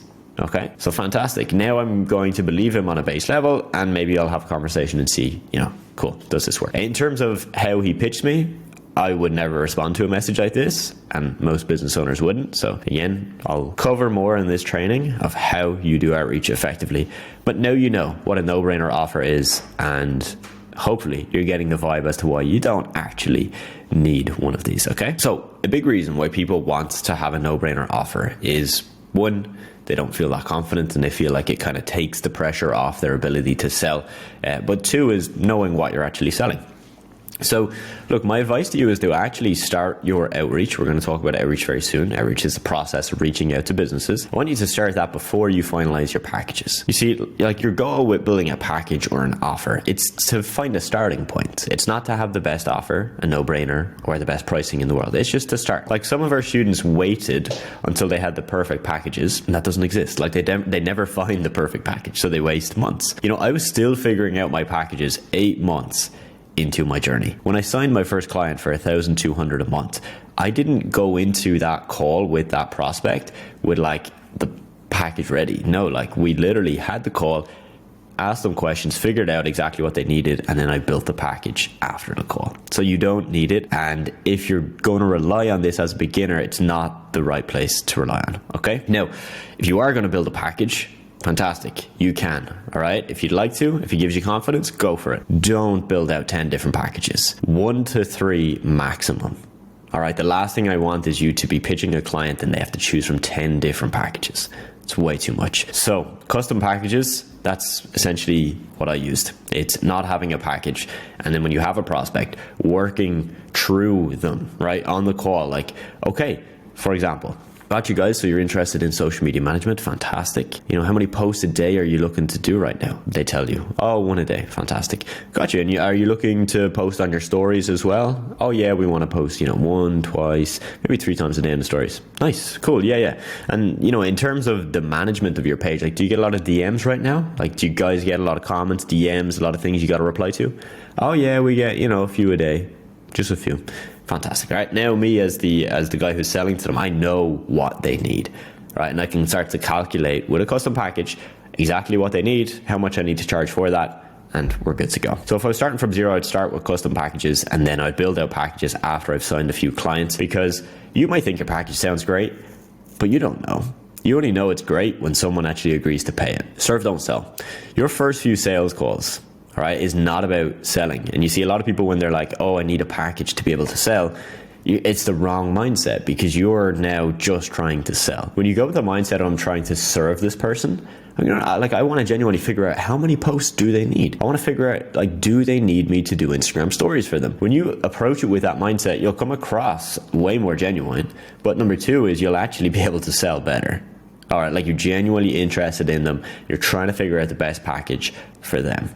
Okay, so think, how can I help the person? Not like, how can I just sell them the best package and make the most money? Now, avoiding shiny object syndrome. All right, I've got to touch on this. New offers. Okay, I've seen this with too many of my students way too often, where they are chasing a new offer.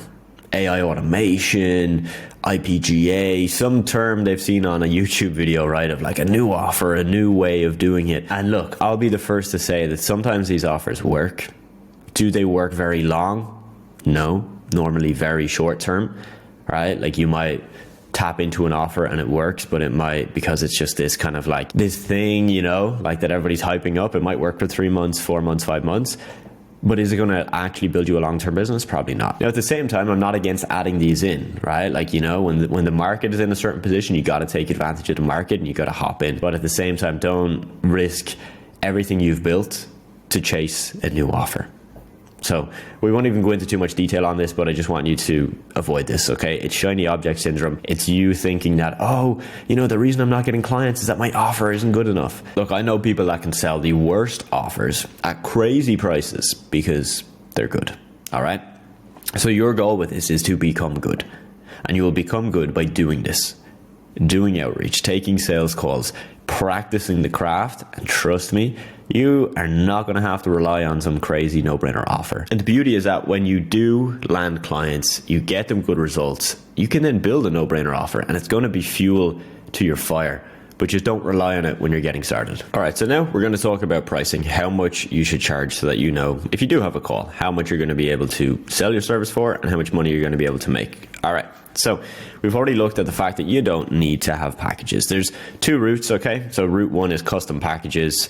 This is most suited to getting your first 1 to 3 clients. Pre-built packages, most suited when you've had a couple of clients, and then you're going to scale up using pre-built packages, all right? Between, let's say, going from 3 clients up to like 10 clients or so. If you take a look at my agency, right, this was January, let me think, 2020. So we got our first client in November 2019. So literally like 45 days after we got our first client, we did over 10K a month, right? And you can see it's actually in euro. Why? So if we're looking at dollars, we're talking like maybe 13, 14,000 per month. The reason I want to show you this is look how messy this is. Like, look how crazy it is, right?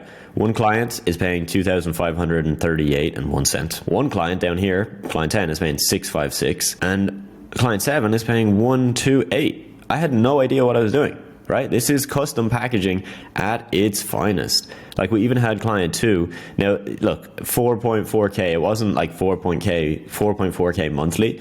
A chunk of that was for a one-time project. It was for like an ebook build out that we were doing. Very different than what we would normally do, but again, we're just figuring things out. Like, look at that. I want to show you this so that you know that nobody really who starts in this business knows exactly what they're doing from day one. I had no idea. I did custom packages. I figured it out as I went. Clients paid me different amounts. I undercharged. I overcharged. You know, I was just learning as I go. And I want you to do this. I don't want you to have it perfect. I don't want you to sign every client on pre-built packages from day one. There's a beauty in the chaos, and you'll learn as you go. And this goes for other people as well online. You know, most of us are figuring this stuff out as we go. All right. So now, advantages, custom packages. I'll fly through this. We've touched on this a bit already, but look, when you're getting started, you don't really know what your prospect is going to want to buy. So instead of trying to build out a package you think they want, you can just build out the package they actually want. All right. The way in which you can do this, all right, I would always do it as like, most of our clients pay us this amount for this service, or we recommend this price point for this amount of content and this amount of social media management. All right, because when you use terms like that, it actually gives you a level of, it's kind of, yeah, it's a psychology trick. Okay, they're going to hear that and be like, okay. You like, we recommend. Even if you've never worked with a client before, you saying we recommend puts you in a position of authority of, these guys know what they're doing. All right. So pre-built packages, again, makes way more sense when you got multiple clients. You know exactly what you're going to sell. Easier to deliver at scale. You know, it's a proven package to solve a particular pain point for your clients. Easy, you know, nice. But again, in my agency, we only introduce that after months. You know, after months of trial and error, we introduce that. Price and package synergy. Okay, this is something that you really need. And if you are going to craft a package, please listen to this. So you craft a package. It sounds great. It's $4,000 a month because you've added everything under the sun, you know, everything they could ever need, and you think it's unreal. But the problem is your clients can only afford $500 a month.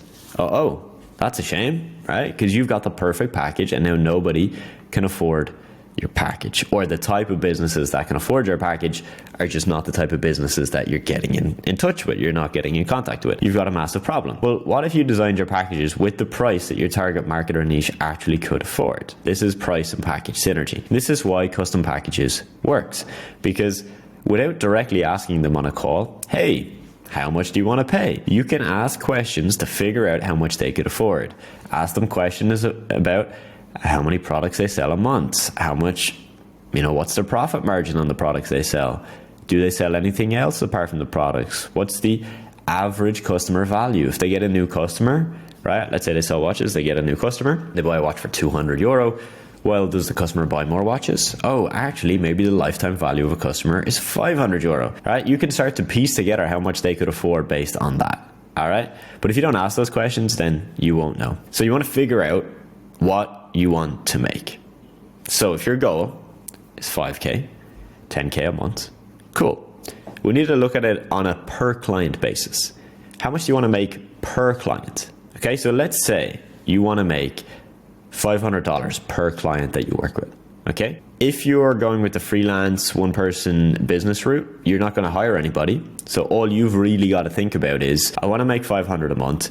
How many hours roughly is it going to take for me to do the work? And then figure out your hourly rate. Pretty basic, but it works to give you a good idea. If you're going to go down the agency business route, you're going to hire people. You need to think about, okay, well, what's a realistic amount I can pay people? Okay, so if you're working with a graphic designer, it would be realistic to find a graphic designer between $5 to $10 per hour. However, if you were trying to hire a copywriter for $5 to $10 per hour, yeah, much harder. They typically charge a lot more money. So you need to understand these things to figure out how much you can actually charge. All right. And really our goal here is to make sure that whatever your desired profit is, that you can get to that. When you're signing your first few clients, right? I always tell people that it's not about getting rich. It's about making some money so that you can then learn the process, prove yourself, and then make more money in the future. At the same time, I want you to make some profit, because if you sign a client for 500 and then you find a freelancer and pay them 400, it's not enough profit to motivate you. 100 a month to do work, it's not enough. So what will happen is you'll probably just get demotivated, think, this isn't for me, and you'll move on. I want you to make sure that you're going to make enough profit on this, which is why, again, the freelance one-person business route is really common with beginners, so that you can charge low to get those easy wins, but then you can actually keep all the profit for yourself. So for example, right, if we're looking at pricing, we look at content creation. My agency has charged anywhere from $20 per piece of content when we first started, up to $50 per piece of content after we had years of experience. And we always liked to price our service based on per piece. It just gave us so much clarity, all right? Because then I would know my exact cost for that, the exact amount I'll charge, and my exact profit. Super easy, clean, I don't have to worry ever. Like, I know if a client is picking my small package or biggest package, it doesn't matter, because I've worked out the profit margin already. Just to give you some examples, so if we were creating 10 pieces of content for social media, that would be anywhere from $200 to $500 per month. We would then give discounts for anything above 10 pieces. So for example, if we were charging $30 per piece, that would be 30 for the first 10, and then for, let's say, anything after 10, we might drop it to 25, just giving bulk discounts. All right. So for example, 20 pieces of content, we might drop that down quite a bit, just to, make it easier to get the bigger clients in. So what's the value proposition with content creation? It can be anything, but these are the main ones, right? Convenience is number one for most businesses. They don't want to create content. They don't have the time. You solve that problem. Number two is actually understanding that content makes you money. All right. My personal brand, it's all from posting content. Traffic comes from that content, and those people turn into customers eventually. And number three, save a ton of time editing. You could have a business where they're happy to take photos, they're happy to record videos, but they hate editing. I know this sounds basic. This is really, really common. So many businesses will do that. Like, they'll run a restaurant, they'll take photos of their food, they'll take videos, they just don't want to edit. They just hate the process. So this, again, for content creation is a massive value proposition. And number four is they don't actually mind doing it, but they're just not getting results. So then you're editing their content. You're doing it in a way where you're going to retain their audience, you're going to hook people in, they're going to watch longer, and then that's going to make them more money. For example, let's take a look now at social media management content creation. This is a very typical package that we would have sold. This is pretty much what we sold to our first client. $1,200 a month, 30 pieces of content. We created the content, wrote captions, created the hashtags, posted to the client's Instagram page, and then did daily Instagram stories, 3 to 5 stories per day. On top of that, and this was me undercharging. I didn't know that I should have charged more, but we live and we learn. We would have optimized our page, changed the bio, changed the profile photo, changed the story highlights, content strategy, content calendar, replied to all messages, DMs, comments, everything within 24 hours. So that's a lot, right? That's a big old package, but trust me, for most businesses, it's actually not that much work, because they probably have a small following. Our first client was a big page. They had 80,000 followers already. So there was a lot of DMs, a lot of messages, a lot of comments to respond to. If you're working with a business that has 2,000 followers, hey, you might only have 2 messages a day, maybe even 1. So it's not going to be that much work for you. But when a business sees this, as when I'm reading this out, I'm like, wow, that's a lot. Like, that's a lot of time you're going to save, a lot of hassle, and you guys are going to handle the whole thing. Another example, I'll let you screenshot this. I won't walk you through it. It's just a cheaper package for a very similar service. And here's an example from one of our students, $450 a month, 10 pieces of content. That's, again, writing captions, hashtags, posting it as well, and then responding to all comments, etc. Content calendar, page optimization. Now, a very common way to do social media management, content creation, pricing and packaging is we looked at this already, but calculating via an hourly rate. So if you think it's going to take you 30 minutes a day to manage a social media page, well, you just figure out how much do you want to get paid per hour, times that by 0.5, and we can figure out the maths. For example, you want to charge $20 an hour. Okay, so $20 an hour, 30 minutes a day, that's $10 a day, 30 days in a month. $300 a month. Pretty simple stuff, but again, you know, a lot of you that are starting off on this journey, you need this. You need to just see it in front of you, step by step, exactly what you should be doing. Now, when we look at social media management and content creation, it is primarily a convenience offer, but there's also a lot of results you can drive for a business, and there's a lot of ego that comes into this as well. So like the value proposition is we handle social media for you, right? Like that sentence has made so much money for people because social media is a thing that a lot of businesses just don't want to do, but they know they have to do. So you coming in and handling that for them is enough. All right. There's an assumed ROI. All right. So for example, if I'm speaking to a business and they understand through the conversation we're having that I will be able to create content that has a potential to go viral, has a potential to reach new people in their demographic, in their market, that could then turn into customers, there's an assumed return on investment. Right? Of, okay, we're going to pay for this thing. So he's going to handle it. It's going to make our page look good, but it's also going to make us money. Maybe not right away, right? It might take some time to kick in. It might take some time for people to convert into customers after seeing us, but it will eventually turn into an ROI. And that's the way in which we sell content. So if you're stuck, anyway confused, and you don't know what to charge, I'm going to make it really, really easy for you. You're going to start today. You're going to have your idea of pricing locked in today. You're not going to let it take up any more time, and you're just going to copy, right? You're just going to copy exactly what I'm going to give you here. So screenshot these. I'm not going to walk through each one. These are just sample packages that you can sell that I've either sold myself or students that I've worked with have sold. All right. So number 1, number 2, 3, 4, 5, 6. All right. The moments you've most likely been waiting for. Client acquisition. This is how you find clients that will actually pay you money. So look, before we start, where do you start? To know where you start, you need to look at a few things. Number 1, do you have a niche? If so, where do they spend time? If you don't have a niche, this is going to change because there's going to be certain places you're going to use that will make it easier to find businesses not in specific niches. Number 2, what do you sell? If you sell Instagram services, it probably makes sense to use Instagram, right? To find businesses, to find leads. If you're selling LinkedIn services, it might make sense to use LinkedIn. This is not a hard and set rule, and there are cases in which you will sell a certain service and not use that platform, but I want you to start thinking in this kind of logical way. Your goal here is to just find a starting point. We're not trying to find the best platform, the best message, the secret strategy. No, we're going to find a place where you can start. We're going to get started. Number 4, understand that outreach is the process of reaching out to businesses, and this changes based on where you do it. Okay, so you're going to change what you say, how you say it, text, voice, video, and how many you can send per day, depending on the platform. All platforms have different rules and different cadences of what makes sense. All right, so outreach is how you get customers. All right, it is you finding business owners online and the ones that you think you can help, and then reaching out to them. Simple as that.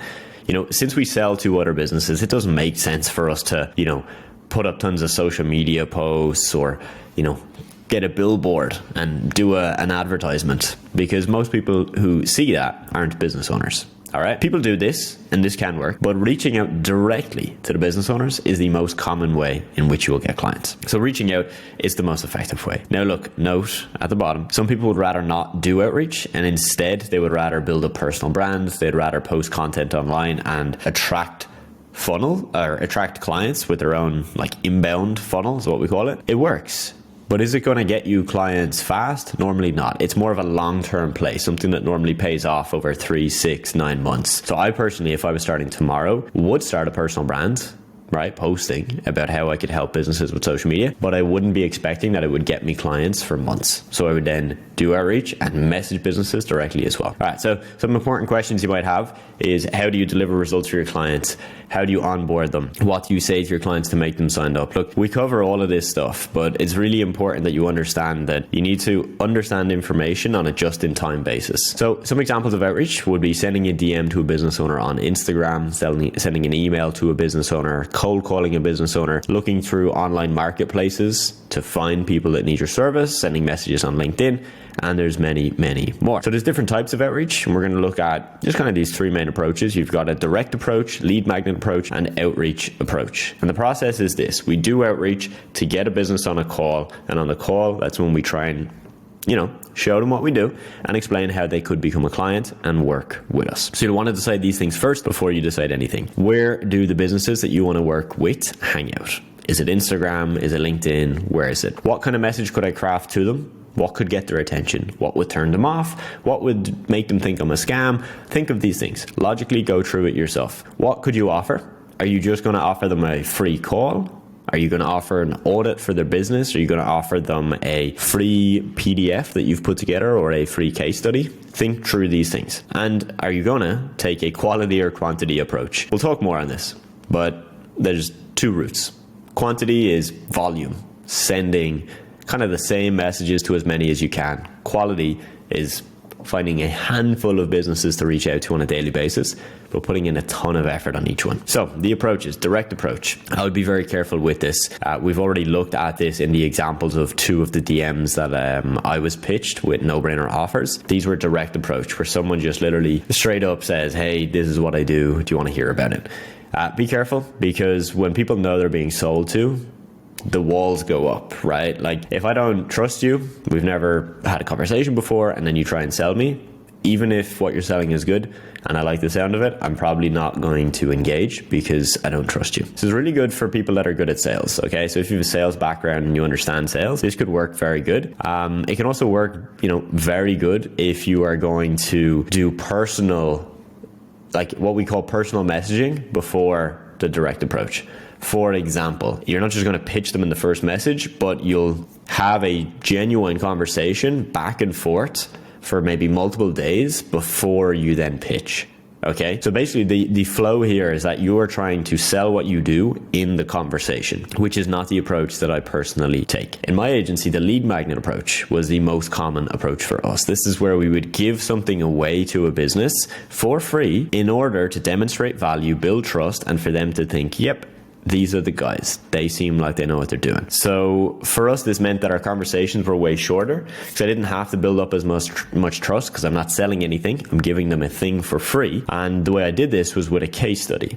So very short and sweet conversation, one message to get their attention, and then once they replied, second message would pitch the case study. Very simple, worked really effectively, and this would allow us to push a lot of volume, and we could hit up hundreds of businesses a day. The student approach, I won't go into too much detail. It's essentially just disguising yourself as, hey, look, I like your business. I'm a student. I want to learn about it. Can you tell me more about it? All right. There's a saying, no one says no to a student who wants to learn. And this can work, but it's a little tricky because you have to then transition from, hey, I'm a student and I'm just going to understand your business and you're going to, help me with a project, to trying to sell them a marketing service.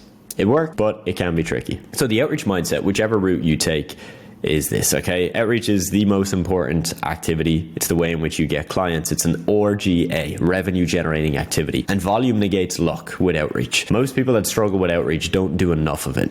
They send messages 50 a day for 2 weeks and they say, oh man, I haven't signed a client. This thing isn't working. Yeah, come back to me when you've done more volume, right? You've got to do volume, okay? Now, obviously, there comes a point where, hey, if you've been doing this for 2 months and you haven't gotten results, all right, we need to change something, right? Something is going wrong here. But volume negates luck, because when you do more volume, you get better at the thing. When you run more, you get better at running, right? Even if you don't know how to run, all right? Let's say you've never ran a 5K in your life. I guarantee you, if you run one 5K every week for the next 10 weeks, yeah, you'll be better at running 5Ks, even though you didn't know how to start.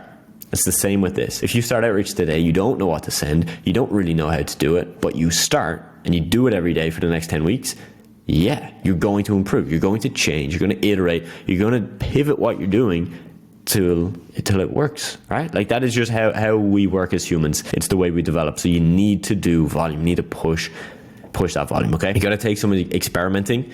Don't be afraid to try an out-of-the-box approach, something that we don't even recommend, because at the end of the day, there's no one way to do this, right? Like your goal here is just, how do I get the attention of a business owner that's busy as fuck and position what I do as something they need? So think on that. And it's the most challenging part of this business. It's the bit that holds so many back. And it's why in the mentoring we do, this is where we spend 90% of our time. 90% of the coaching and mentoring we do on a weekly basis is tweaking outreach scripts, building out outreach processes, helping students directly with this stuff. Because when we can crack this, oh boy, Boy, is it fun. We crack this and you have a system that is getting you clients. It's a very easy business to run. So it's why we spend like all of our time figuring out this thing. And it's why a lot of people struggle with this. So when you're starting with this, you just want to get started, all right? Like the 5K example, you're not expecting to go out and run an amazing 5K. You just get started, man. One foot in front of the other. Let's get it going. Understand it's a process. It's not a script, all right? Yes, you can use a script for outreach, but the people who really do this well understand it's a process. You can build a script later when you've proven you can do this, but it's a process. It's a process not just of, oh, this one secret message will get me a client. No.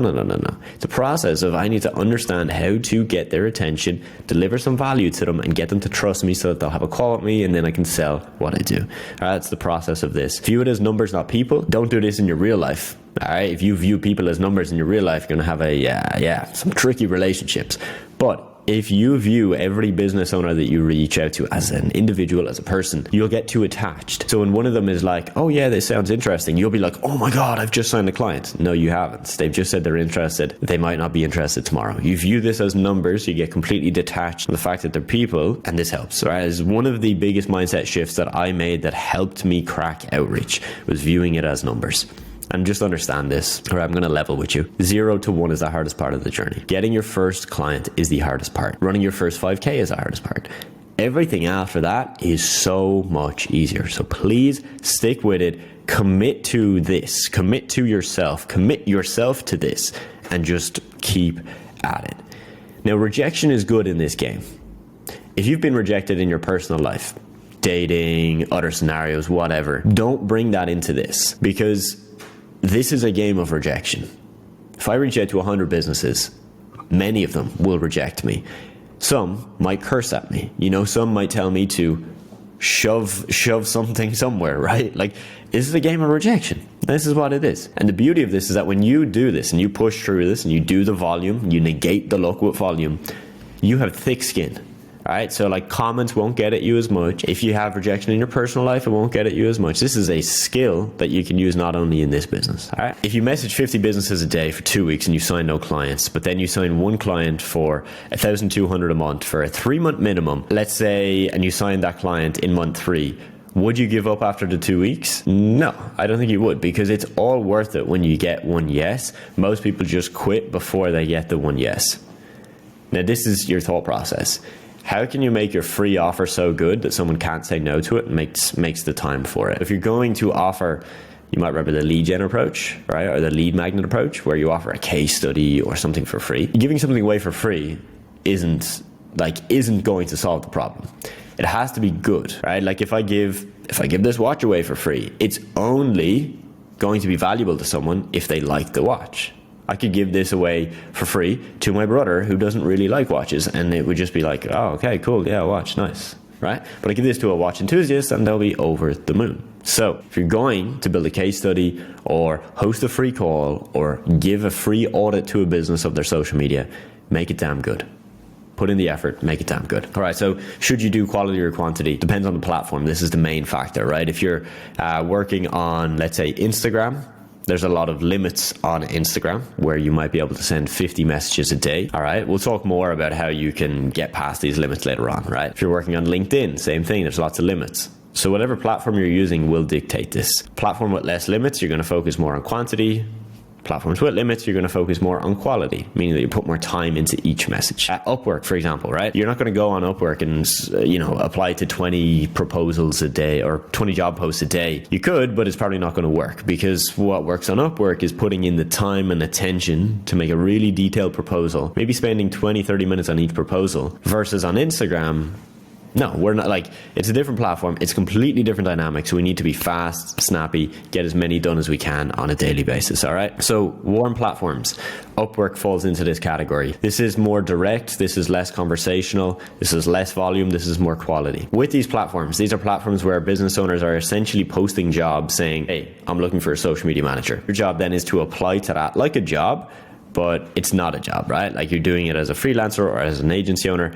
Your job is to apply to that and convince them why they should pick you over the other people. Same with Fiverr, Bark, and other platforms like this. So the way you do this, right? If you were to take this approach that works for you on Upwork, and plug that into Instagram, I can guarantee it wouldn't work, because on Instagram, you're finding businesses that are not posting jobs saying, hey, I want to hire a social media manager. You're just finding businesses you think you could help, and your job is to convince them of why they need your help.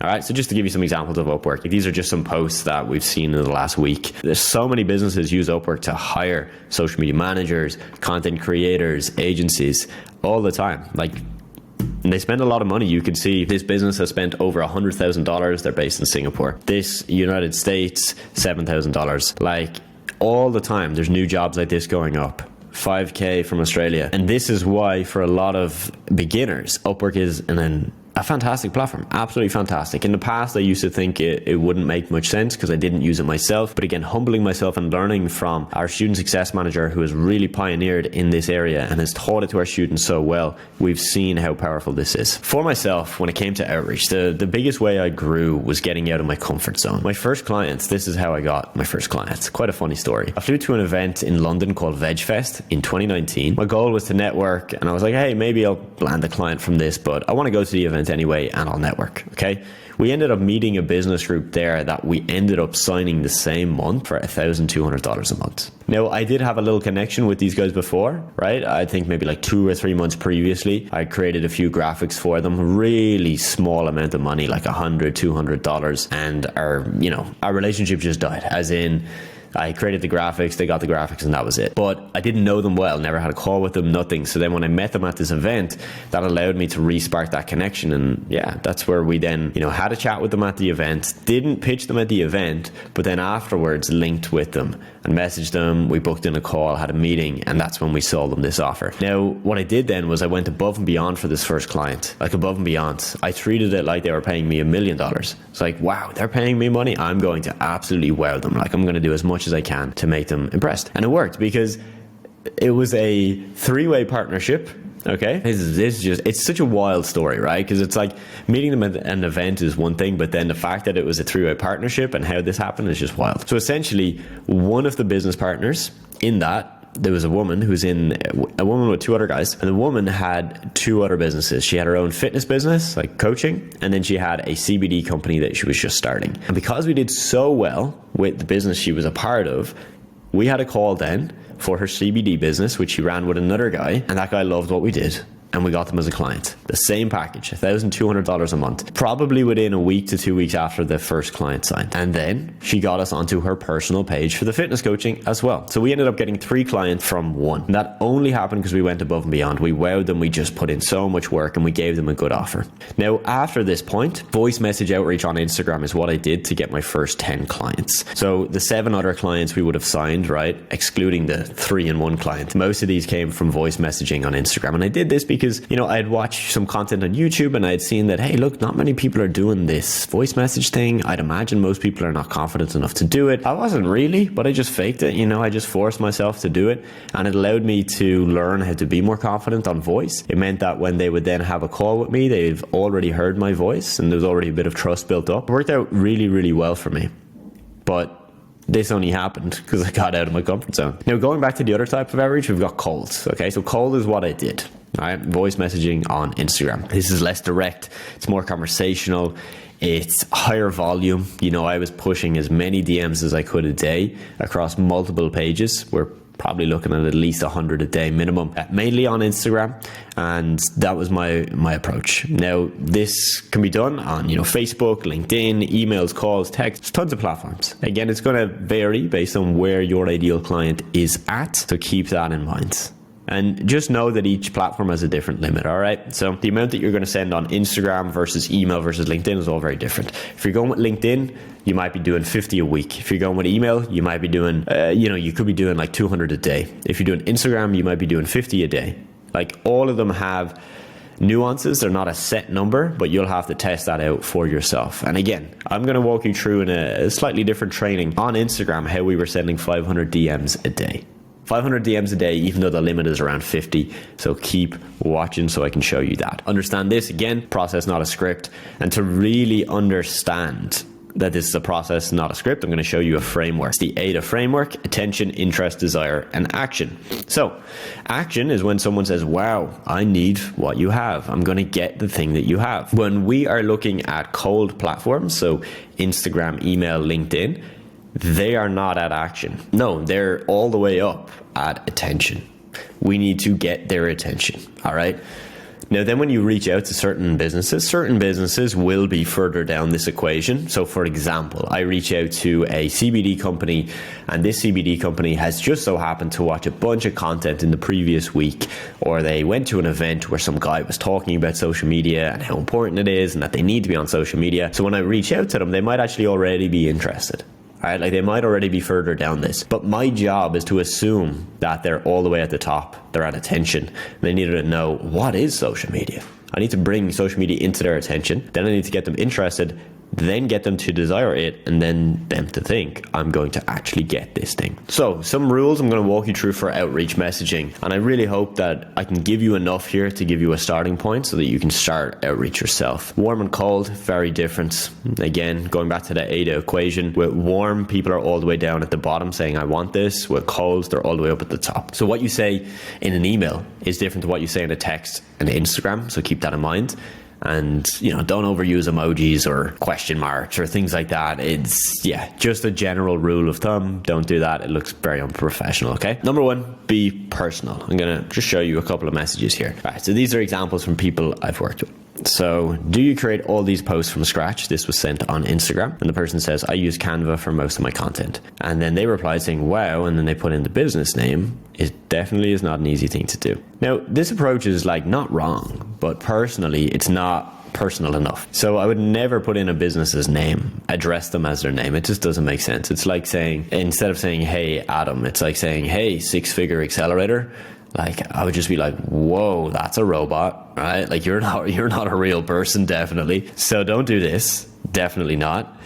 Also, you can just see in the language, right? They responded, I use Canva for most of my content. Very casual, very informal conversation. But then this response just looks scripted. Wow, exclamation point.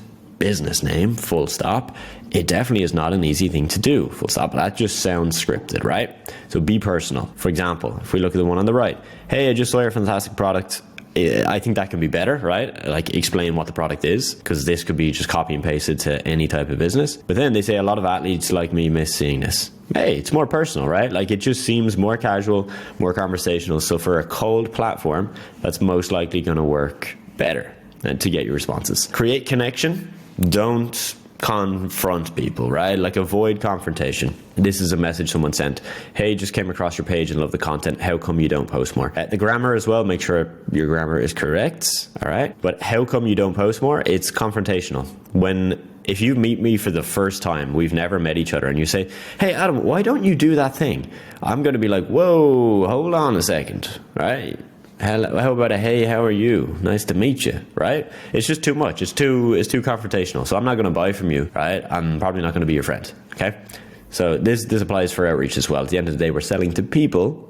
As much as we need to view this process as numbers, we're selling to people, okay? Send something that's going to get their attention, right? You need to spark curiosity or just engage them in a genuine conversation. And my goal here is not to give you the word for word what you say, because as we've already looked at, the people who do this really well, understand it's a process. It's not about sending one specific message, one script that magically signs you a client. That's just not how this works. Don't bait and switch, all right? Don't ask a business what their hours are, their opening hours, and then ask them if you can send a case study right after. It's just a cliche of you dangle the bait in front of them to say, here's a question I know you're going to respond to, and as soon as you respond, I'm going to pitch the hell out of you. It just doesn't work. Now, look, I'm sure people have done this and have made it work. I'll put my hands up and say, hey, that's probably a possibility. But when I get these DMs, I don't like it.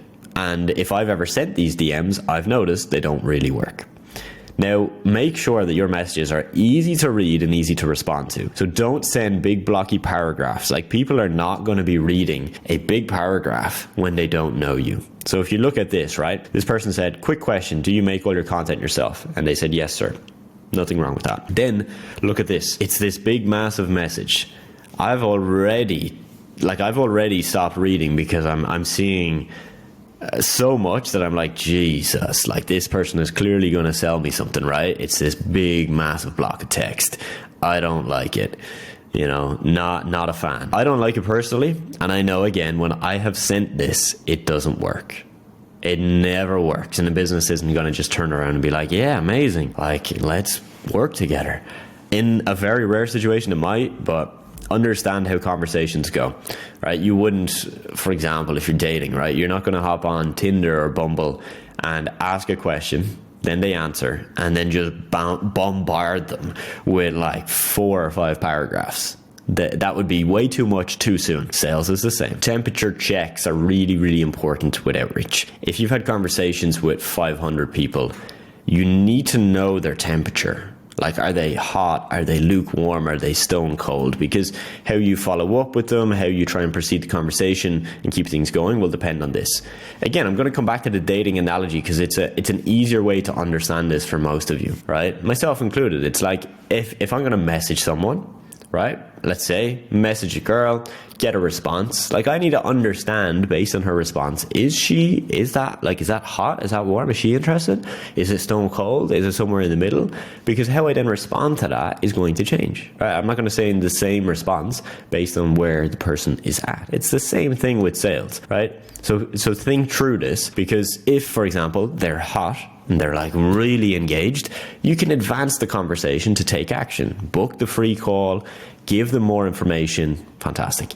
If they're lukewarm, kind of like like a kind of getting interested, well, now you're thinking, okay, well, how can I get them from kind of interested to yes, this is what I need? That's what you need to be thinking. And if they're stone cold, right, like you're thinking, wow, okay, how did I not get them at least lukewarm? Am I just being too spammy? Am I being too salesy? Or am I just not providing enough value? This is the thought process you need to go through as you look at your outreach. So let's get into some more of the tacticals. You want to ask specific questions. All right, let's just give you these 2 examples. Hey Dave, how are you doing? Just found your page on #fitness. Do you get clients through social media? Are you planning on posting more reels? I love it. The only problem I have with this is that it's more than one question, right? It's 3 questions all in one. If you're going to ask a question, ask one. So second example, hey Tyler, do you have a social media strategy in place? Not the question I would personally ask myself, right? Because it's kind of salesy. It's, that the person Tyler is going to understand you're going to probably sell them a social media strategy because you've asked about it, but it's one question. It's easy for me to respond to. So I like that. Get them to take action, right? This can only be done if they're engaged. If they just replied yes to your question, they're not really engaged, are they? If they're warm, yes, you can go ahead and you can push them to take action, but not if they're just giving you one-word answers. Begin with the end in mind, my friends. Very, very important. If you, for example, are sending them a case study about content creation, you want to make sure that your first question is about content, right? Ask about the thing, give them a thing about the thing. I know this sounds kind of basic, but I see this is missed a lot, where someone asks, hey, what are your business opening hours? They respond and then they say, hey, can I send you a case study about Facebook ads? It's like, yeah, maybe they might say yes, but why did we ask about the opening hours? There's no link. You have to link. This is the best way I can describe it. Your question has to link to the thing that you sell. Okay? So if you're selling content creation or social media management, ask something about their content, about their social media, or about their business related to social media or content. Okay?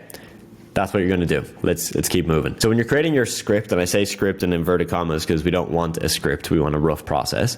But for the sake of simplicity, you need to have an idea of what you're going to start with and what you're going to end with. So the middle of your conversation could be 1 message, could be 10. This is just your ability to communicate. And I'm not going to have you script out messages for each part of this. This is something you'll just learn as you go. Again, with the dating analogy, you might have your go-to message that you send on Tinder or Bumble for your first message, but I hope you don't have a full script, right? I hope you don't have a message to send at each part, because that would just be a bit weird first. And would it work? Probably not, because you would be trying to say the same thing to everybody. Okay, so just some examples that you can play with is sending the business their own content. This works really good on Instagram. You can hit the little paper airplane button, the share button, and you can send them a piece of their content and then ask them a question about it. Works real nicely. You can do a recommendation. So this is more direct, but it does work. Something like, hey, gang, or hey, whatever their name is, digital marketer here, so you guys don't have any story posts up. I've seen a lot of your competitors use these and they seem to be working well. Simple, straight to the point, giving a recommendation, giving a bit of value, getting the conversation started, right? You could ask a question or a query about the content they're posting or not posting. Hey team, love the most recent post about XYZ. Are you planning to post more reels like that? Or you could ask about their products or business in general.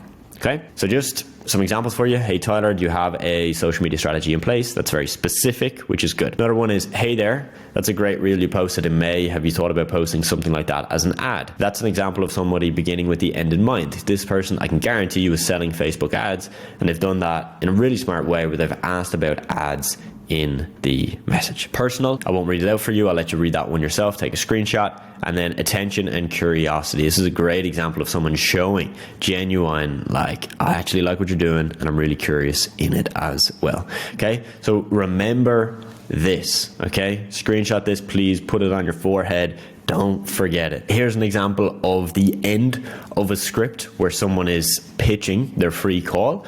And again, I'll let you take a screenshot of that there.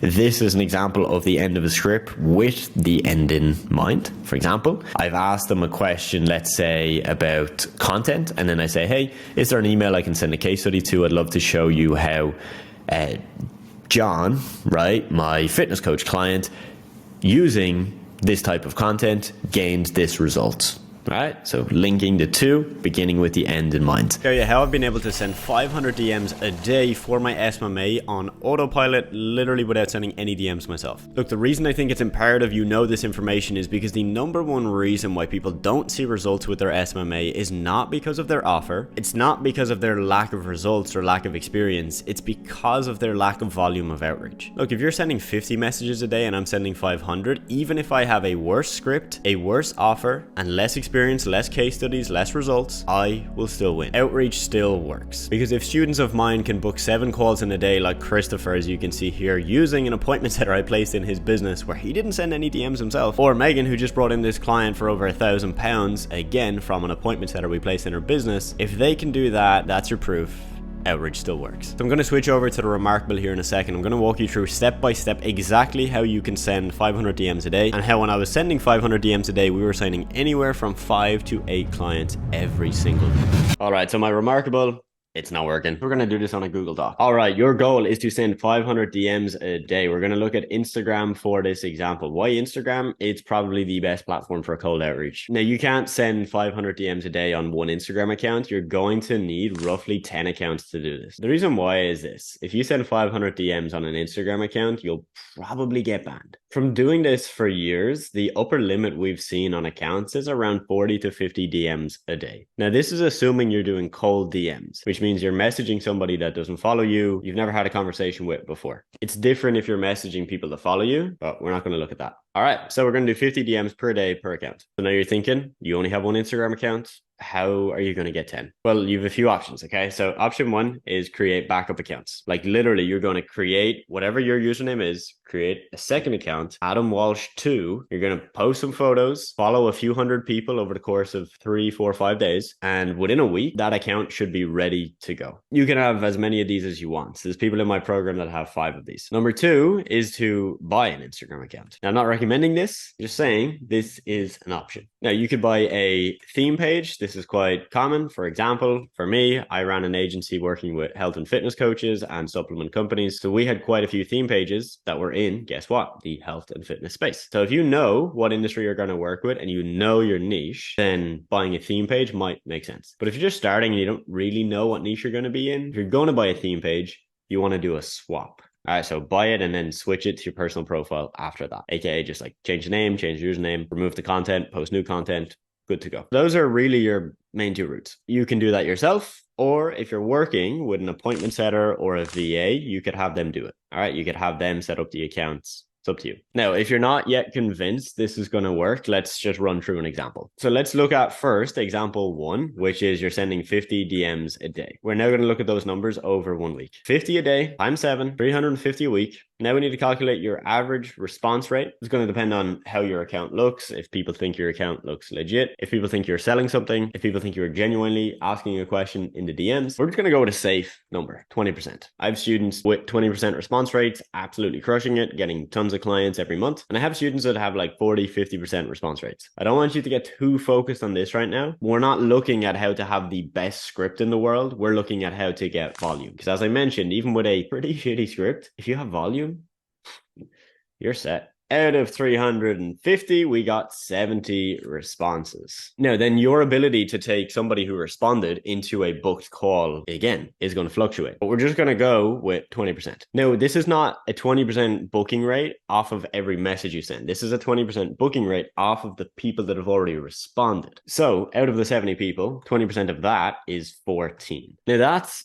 a lot. And you can see immediately, if you were to send 50 DMs today for the next week, I would probably guarantee you're not going to book 14 meetings. What this tells us is these numbers are high. So let's just assume you got 30% of these results. All right. Okay. So you booked 4 calls in 1 week. Pretty decent. Then out of the 4 people that booked the call, your show rate is probably going to be anywhere from 50 to 70%. For a lot of people, it's as low as 50%. All right. So 2 people showed up to your calls. That means you have 2 opportunities to sell. Now, I'm assuming you don't have sales experience. I'm assuming you're not very good at sales. It's not something you're very comfortable with. So your close rate is going to be lower than my close rate or somebody that has done sales for a long time. So we're going to assume that you close 20%, meaning 1 out of every 5 or 2 out of every 10 calls you take, which is still good. But someone who's done this for a long time will probably close 30, 40%. What does that mean? That means you close 1 in every 5 calls. Well, you have 2 calls a week that show. So that's 8 people a month that you can actually sell to. With a 20% close rate, you're going to close between 1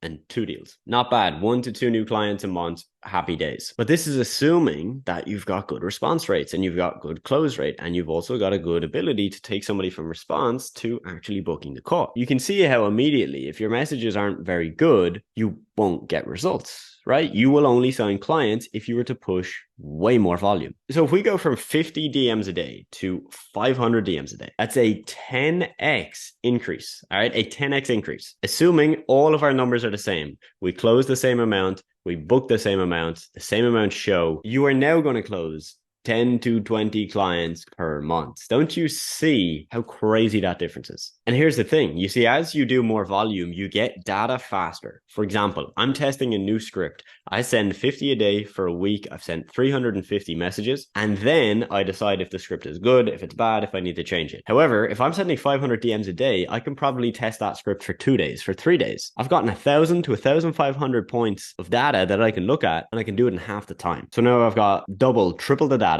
I can make better decisions and I can do it faster. So the chances are you won't see a 10x increase in results. You'll actually see a 10, 15, 20x increase because of the fact that you'll be able to iterate, make changes faster, better, with more data, and they're more clear. So at the start of this video, I mentioned that I would send 500 DMs a day without doing anything. I would not send any of those DMs myself. So you're going to do this through 2 routes: appointment setters or virtual assistants. Pretty much the same thing, slight difference. Appointment setter, you're typically going to pay like a base salary and then commission. So really their main goal is to get you deals, because the base salary is fine. It's enough for them to put aside the time to do the outreach every day, but the commission is where they make money. A VA is typically just hourly or monthly base. Okay. So they don't really have any incentive to tweak the script, to go off script. No, they just get paid to send the messages. An appointment setter makes way more sense for nearly everybody. Look, if you hire an appointment setter and you sign 10 clients, you will make less money, right? You will pay them more because you're going to give them a good commission. If you were to hire a VA, you'd make more money, right? Because they would pretty much cost you less. But here's the thing, because the appointment setter has commission and is incentivized, when a VA gets you 10 clients, with the same effort, an appointment setter will typically go ahead and get you more, 12, 15 clients. So I've run the numbers in so many scenarios. Appointment setter always makes sense. If you want us to place an appointment setter in your business, you can reach out to me. It is a service we offer. So if you follow this approach, this is what your day-to-day looks like. You should ideally have a weekly call with your setters. Okay. So quick check-in. review progress, etc. You need to make sure that they have an outreach tracker. This is something we give to all of our students. It's essentially a fancy spreadsheet where they can track every day how many messages they sent, responses they got, scene rates, any other notes. And this will pretty much just allow you to see exactly what they're doing, but also to make changes to your script faster. So really, you just sit back. Like, you sit back, you watch them do it. Of course, if you have tips for them, you give it to them. But really, your main goal now is to close the deals. And I know you've probably seen other people talk about how you can send Instagram DMs, LinkedIn DMs automated, right? With a tool, with a software, with a Google Chrome extension. Let me just tell you this. Instagram and LinkedIn fucking hate those things. So yeah, you could try and use that. It might work for a couple of days. 9 times out of 10, you'll get your account banned. And you might even get an Instagram IP ban, meaning Instagram will literally ban your IP address. You're never allowed to create an Instagram account again. Plus, people know when they're speaking to a bot. They can tell from the responses. So look, my friend, this is how you do it. You need volume. Cold outreach works. It's not dead. It still signs clients for our students. There's typically only 3 problems. Volume, you're not doing enough of it. Your script is just boring as hell. 3, you're not following up. Or we can look at follow-ups before we can look at fixing your script. Gotta do volume. So if you do anything today, put a plan in place. Write down exactly how you're going to implement this yourself. If you'd like my help, reach out to me on Instagram. We'll see you in the next one. All right, so we've just looked at how you can send out a ridiculous amount of DMs for your outreach on a daily basis. You might be thinking, can I just automate this? And I'm going to give you my real thoughts on this. So look, first the question is, can somebody else do the type of outreach that you are doing? Most cases, yes, but there's going to be cases in which this is more difficult. So if you're doing highly personalized video outreach, yes, there are tools that will allow you to automate it, but they're not perfect. So a lot of times messages will get sent out and the video is just not how it should look. So I tend to just avoid those tools. But if you're sending text messages, Instagram DMs, cold emails, yes, a lot of that can be automated. Now look, I don't think you should automate any of this until it's working. Me, myself, I did outreach myself and then hired other people to do it for me only when it was working, right? I wouldn't recommend automating something if you haven't yet signed clients through that approach. You know, most people, as I mentioned here, just do it until they have a process that's working and they're getting results with that. Okay. So if you've decided you do want to automate / delegate this, okay, and when I say delegate, that means hand it down to somebody else, a human, not an automation. You know, these are the things you want to have in place. You want to make sure you've done at least 500 outreach in a month, like minimum. You want to make sure you have a very clear guide or standard operating procedure that you can give to somebody that really is like super simple to follow. Anybody could copy it. And you need to make sure that you have a compensation plan in mind, because if you're going to delegate and hire an appointment setter or a virtual assistant, you got to pay those, all right? You got to pay those people. Okay. So for example, you could do commission only, meaning that you pay them a commission when they book you a meeting, or commission when they sign you a client, or base plus commission, or just base. Doing commission only is quite difficult because of the fact that, for example, you could have a appointment setter who's getting paid commission to bring you clients, but what if they book you 10 meetings and you don't close any deals, right? Just because you're still learning the ropes, they then don't get paid even though they've done their job. And right, the problem is that you haven't closed any deals. This is why base plus commission typically works the best. So there's 2 routes you can take here. You can go with a virtual assistant. This is typically someone who's paid per hour or a base monthly salary, and they don't have commission or an incentive structure in place. Normally it's someone who's not trained. They're just good at admin, right? Like they've done admin, and then hence you give them a process that's like really, really easy to understand, and they follow the process. This is how I started. So I did it myself, got it working, and then when it was working, I hired virtual assistants. So when we were sending 500 DMs a day, that was true virtual assistants, okay? The second route is with appointment setters. I just didn't know what appointment setters were when I hired a virtual assistant. If I knew what they were and I knew how to find them and how to pay them and all the nuances, then I probably would have gone with an appointment setter, because this is someone who's already trained, okay? Like they've done this before, they understand outreach, they understand sales, typically paid on just commission. Again, as mentioned, sometimes it makes sense to add a base salary in there as well. You know, this is a service we do provide to people where we just train appointment setters and we give them directly to you. If you want more info on that, of course, reach out to me. And since they're trained, you know, even if you don't have the best system, the best SOP, or the best results yet, because they're trained, they're most likely going to be able to help you figure it out. Kind of like a collaboration instead of just you're the boss telling them exactly what to do. So these are the 2 routes. Again, I personally would not do this until you have some results. At least it just makes a whole lot of more sense, right? So as mentioned, we do place appointment setters into students' businesses that we work with. So we train them, we place them, and then we give them continued coaching so that they can continue to improve. But again, do you need this? No, you don't, right? Like, we've normally done this with people who either have results already, right, with their outreach, they're booking meetings, they're signing deals, and they just want to scale it up, or people that don't have the time to do it themselves, which is quite common. So again, if you want info on that, you can of course reach out. Now, if you've decided you don't have a niche, you're not going to niche down just yet, you might be wondering, how do I do outreach? Because when you go to a platform like Instagram or LinkedIn to find leads to reach out to, normally the way in which you do that is you look at your niche, for example, fitness, and you type in fitness or fitness coach or supplements, right? You type in a search term related to your niche to find people in your niche. So you need clarity, all right? Nice little quote from Brian Tracy. Lack of clarity is the primary reason for failure in business and personal life. I agree 100%. Anytime I've had a lack of clarity on what I need to do, I can feel confused, just lackluster, just a bit all over the place, and I don't achieve much. So you need to have clarity. And if you have any doubts on this now, make sure that you get it dialed in, all right? So it can be challenging to do outreach if you're not niche down, because again, you just don't know where to start. You don't know what to search for on these platforms. So option one is pick a niche to try. You can go through our niche checklist. As mentioned at the start of this video, there's bonus resources I'm giving to you. A link to that is the first link in the description. So you'll get the niche checklist on there. And what you want to do is pick a few niches that you might be interested in. You're not picking a niche, right? Like committing to one niche here. You're just picking one to test it out. So for example, you go to the niche checklist and you find restaurants and you decide, look, let me just find some restaurants on Instagram, Google Maps, and give that a go. Okay, that's option one. Option two is Upwork, right? Upwork is a really, really good place to get leads because you'll have service specific leads, all right? Like businesses that are saying, hey, I want this service, but they're not niche specific. Like a lot of times you won't even know what niche the business is in because they're not going to tell you. They'll just say, I need a social media manager for my e-commerce business. And they're not going to tell you what type of e-commerce business or what industry all the time. So this is really good for that. Again, you can just search for people who need your services and then you work with whoever needs your help.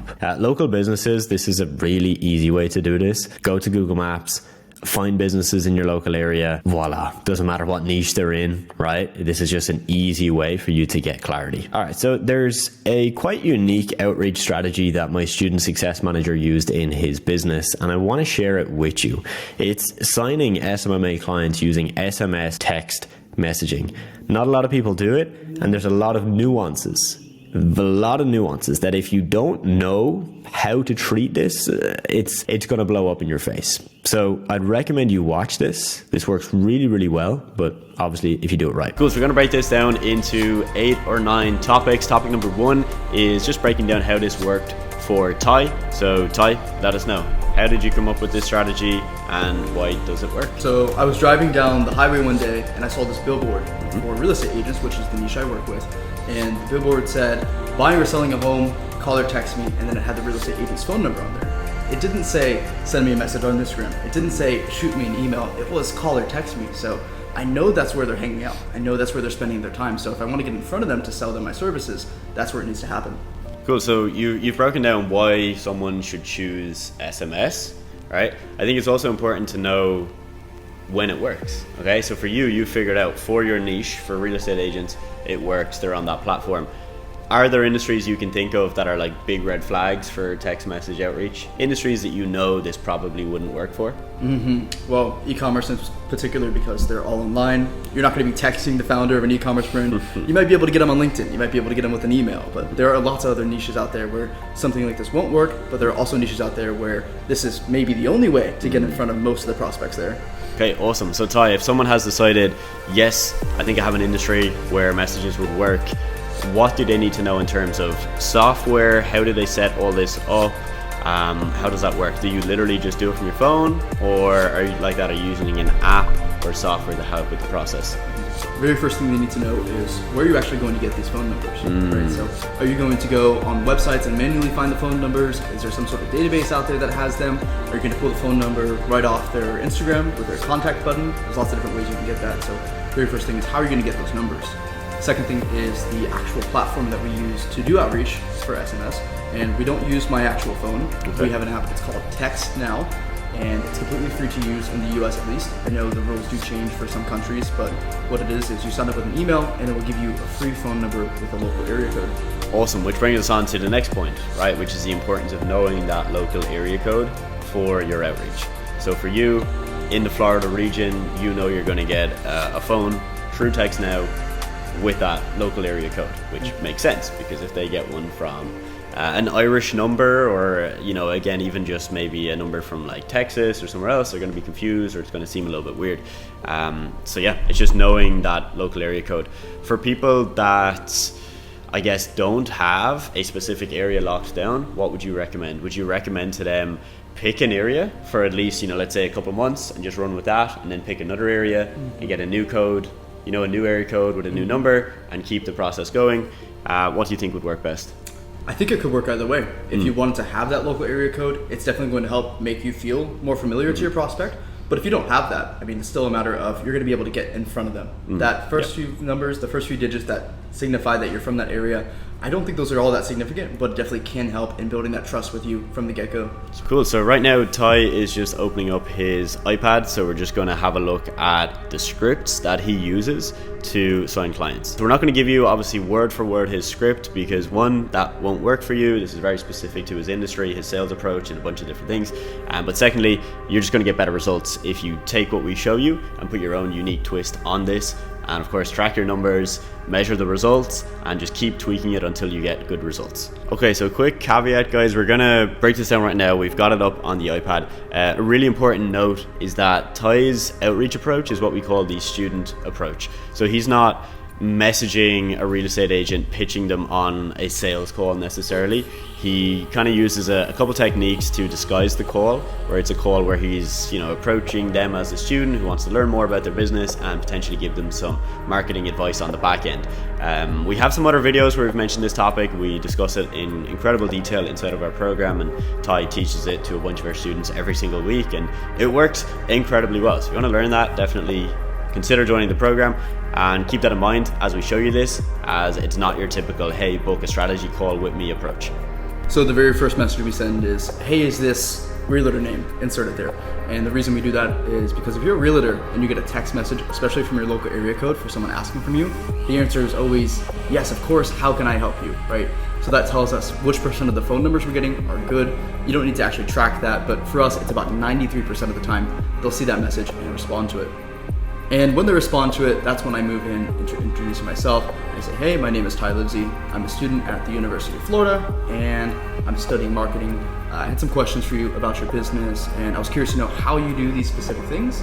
If you'd be interested in getting on a quick 15-20 minute long call with me where I can ask you these questions, and in exchange for your time, give you some free social media advice, I really appreciate that.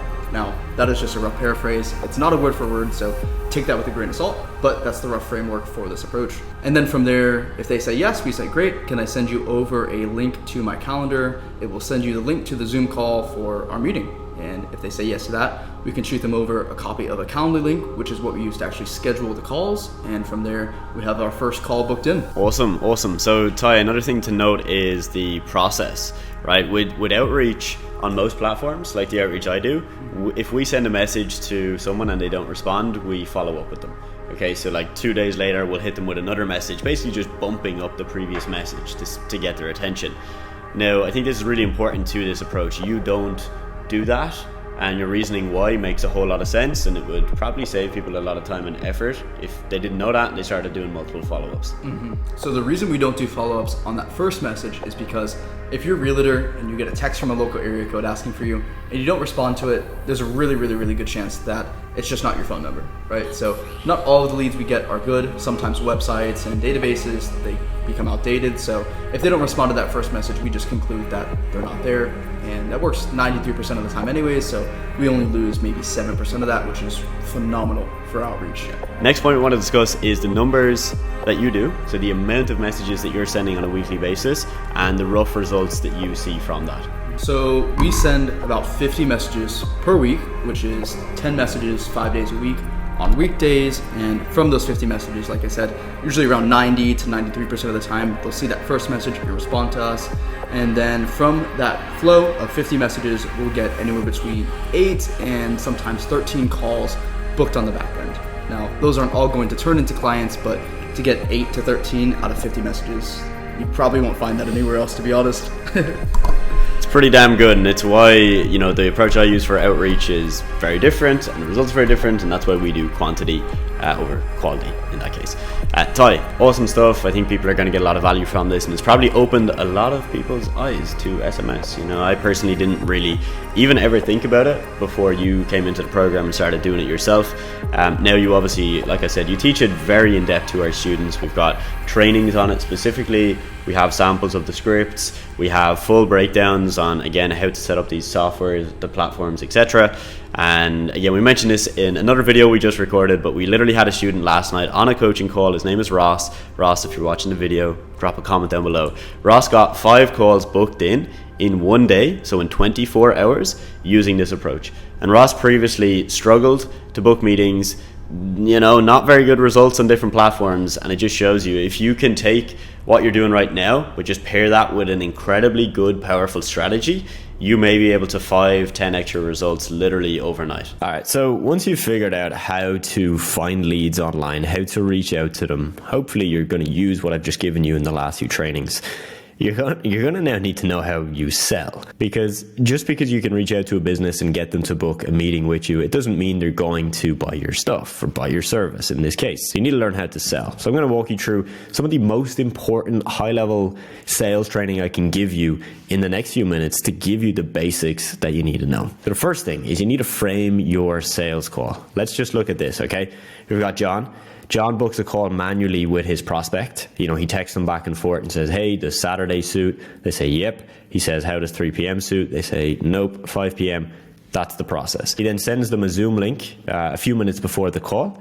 You know, just say, hey, Jimmy, see you on the call in 5 minutes. And then there's no communication. So he books the call today on a Friday. The call is for Saturday. There's no communication between that. Or for example, he books it on Wednesday. The call's for Saturday and nothing happens in between. So we've got multiple days where the prospect could fall sick, could become disinterested, could go with another service provider. A million things could happen. On the flip side, we've got James. James books a call via his calendar. So when the prospect books in the call, they get a notification via text and email confirming when the call is going to happen and the link to the call, so that it's already pre-framed in his head. Aha, Saturday, 3 p.m. and I've already got the link. Fantastic. And it's in his calendar. He also sends over more examples of content he's created, social media pages he's managed, case studies, results. Or if he's brand new and he doesn't have any proof or any results, he might send over some content that he think could work well for the brand, such as something from their competitors or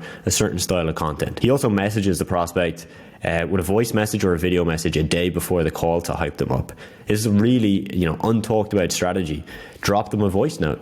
You know, John, can't wait for a call on Saturday. Just wanted to remind you, you should have the link and the time in your calendar. It's 3 p.m. We're going to be able to look at X, Y, and Z. If you got any questions beforehand, let me know. Excited to speak. You can imagine when his prospect shows up, one, they're going to most likely show up because they've actually been reminded and they've got the call link. Number two, they're warmed up. They've been sent stuff to look at. They've then gotten this reminder. Who is going to be more likely to close the deal? James is. It's an absolute no-brainer. So this is what you need to do with your calls, okay? For example, if you're using Calendly, this is just, you know, screenshot this if you want to walk through it yourself. Super simple to figure out, but essentially it just means that you can use Calendly. It's got a free plan. Book in the free call and enable notifications so that they get everything. And there's no, there's no doubts. Send over the examples. Super easy. You can do that via email, via text, Instagram. It doesn't matter where you do it as long as they see it, all right? And then message the prospect, super important. Again, I would do this on the platform you first communicated. For example, you message the person on Instagram, they book the call. You know, it wouldn't make sense to now email them, right? And send them a video there. No, keep it on the platform you booked it with and you should be good to go. In your voice note, you can also do this, which is setting clear intentions for the call. All right, so you might have noticed when I gave you the example of the voice note, I mentioned, John, we're going to talk about X, Y, and Z. The reason I want to do that is to pre-frame it in his head what we're going to discuss so that he doesn't think it's just a chit chat. He thinks it's actually going to be valuable, but it also puts him in a state to know that I'm serious and I've got a plan and agenda for this. I'm not just trying to waste his time for 30 minutes. Now, my friend, look, sales is not easy. And I really do. I want to say that because some people say it's easy. It's not. Like, I was really scared of sales when I started. I was not confident. I was shy. I was an introvert. I thought this is not for me. Like, I'm not the type of person that's going to do well at this. And I got okay at it. You know, I learned, I did the reps, I put myself through the uncomfortable situations, and that's how you will get good at it too. But I do want to make it easier for you, and I want to give you some tips just now, okay? So when you start off a call, you want to show appreciation to them. Hey, John, appreciate you hopping on the call. Super simple. You might want to compliment them. For example, you liked the painting in the background, or you know, his glasses are cool. Like, just something small. Don't go over the top. Don't overthink it. But these little things make a good first impression. State the purpose of the call. All right. Like, what I really don't want you to do, and I see this too often, is somebody hops on a call and they say, hey, John. John says, hey, how you doing? And then John takes control of the conversation and starts saying like, yeah, so I know you do social media. Tell me about that. And that's not a sales call. That's just a chit chat, right? Like, that's not how we do it. You want to step into the call. John, appreciate you taking the time. How's your day so far? John tells you how his day is. Now state the purpose of the call. John, amazing. Really, again, we can't appreciate enough. Appreciate you taking the time to actually show up as well, John. I speak to a lot of people that don't show up. And today, my goal is to do this. Walk him through. What are you going to do? You're going to show him how social media could be used in his business, but more importantly, learn about his business, because you help people with social media, but you want to make sure that you get the info that you can actually help him. Tell him what the purpose is, be honest, and set that from the start. These are just, you know, ideas for you. Asking questions in a sales call that start with who, what, where, when, why, and how. I read this in a book years ago, so I don't know who I should credit for this, but whoever it was, thank you so much. Because I read these when I was starting my agency, and I used to always think of this when I was on a call. For example, who? Who manages the social media? What's their goals for social media? Where does John spend the time in the business that makes him the most money? AKA probably not social media, which is why I should do it. And you go through these list of questions, and these really helped me when starting off, because they put a lot of the decision making onto the prospect. You're putting the power in their hands, but you're moving the conversation forward to figure out who's involved, what are they doing, when's a good time, how am I going to be able to help? Okay, so the sales basics, let's go through some of them. Again, I can't give you everything unless I was going to build a 20-hour course just on sales. So I'm going to give you as much as I can right now. Mirroring is very important. You do this visually and verbally. Have you ever been on a call and you've seen someone like bob their head like this?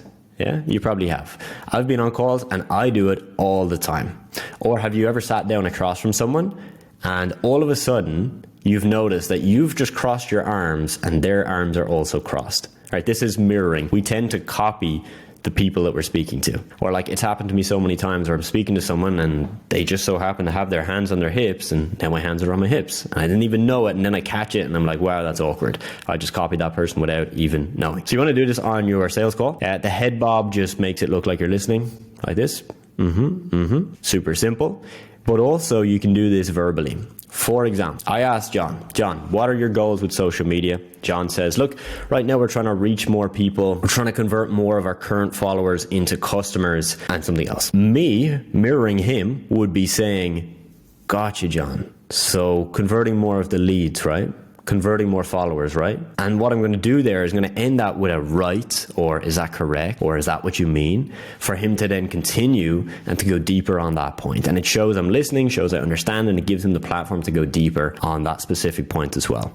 Now, labeling is defined as describing a person in terms of their behavior. Okay, so for example, if someone breaks a serious law, we label them as a criminal. Okay, pretty simple stuff. This is a very effective sales tactic, where if I'm speaking to someone that's really driven, really motivated, I can say that. I can label them as driven and motivated. John, love it, man. Love your view on social media. You sound really motivated to make this work. Like, you seem like a hard worker, right? And then of course he's going to like that, right? It's going to build up that trust. Now, labeling can also be, why they're not doing something, what they've tried in the past, or how they're going to solve the problem. John is telling me how they tried social media in the past. They hired someone in-house, and she didn't know social media, but she worked in the company like on an admin role, took over the social media, and it didn't work out. The way in which I can use labeling is I can start to basically label why it didn't work. Okay?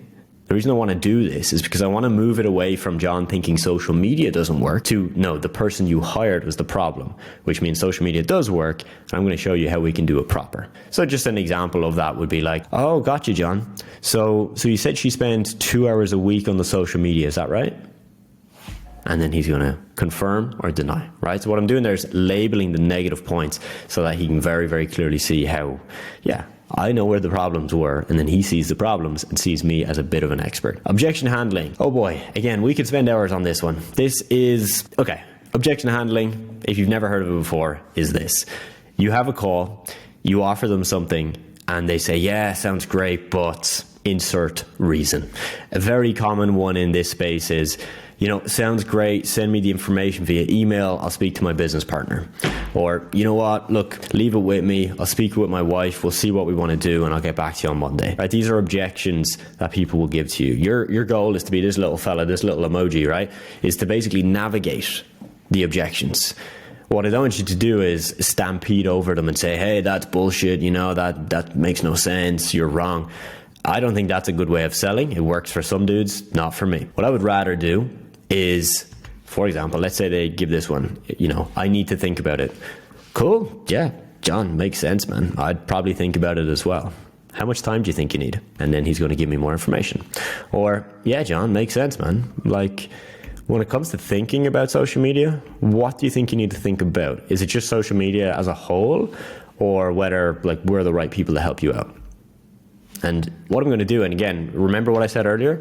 Who, what, where, when, why, when, and how. Those are the questions we want to be using here, because I don't want to be saying oh, John, why won't you do it today? I want to go more as, okay, cool, I get it, man. How much time do you need?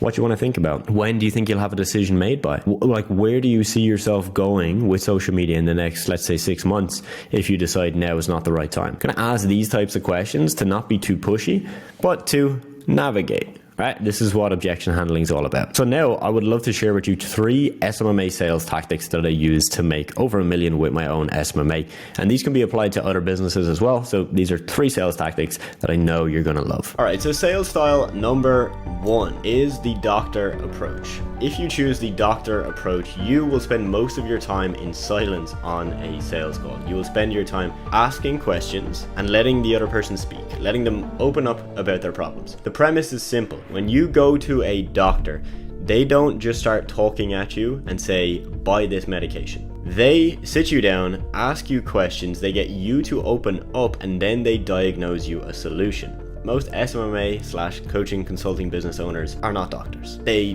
don't ask their patient to open up, and they don't diagnose solutions. They just try and pitch, and pitch. They somehow think the prospect will say yes. So a real life example, if you were on a sales call and you've booked it in for 30 minutes and you're speaking to a fitness coach that wants to get more sales for his coaching business, this is an example of some of the things you would ask. How are you currently getting clients? How much do you charge? What's your closing rate on discovery calls? Do you post once a day on social media? Have you ever run any Facebook ads? Just asking questions and getting the person to open up. And eventually you get to a stage in that call, probably after 15 to 20 minutes, where they have literally given to you on a silver platter, here are all my problems, here's all the things I've tried that haven't worked, and then you come in and you put your solution as the custom diagnosis that you give them. But this approach does not work for everyone. This is why I'm giving you 3 sales styles. Some of these styles will fit your personality better, but also certain people will respond better to certain styles. So you can't just use the doctor approach with everyone.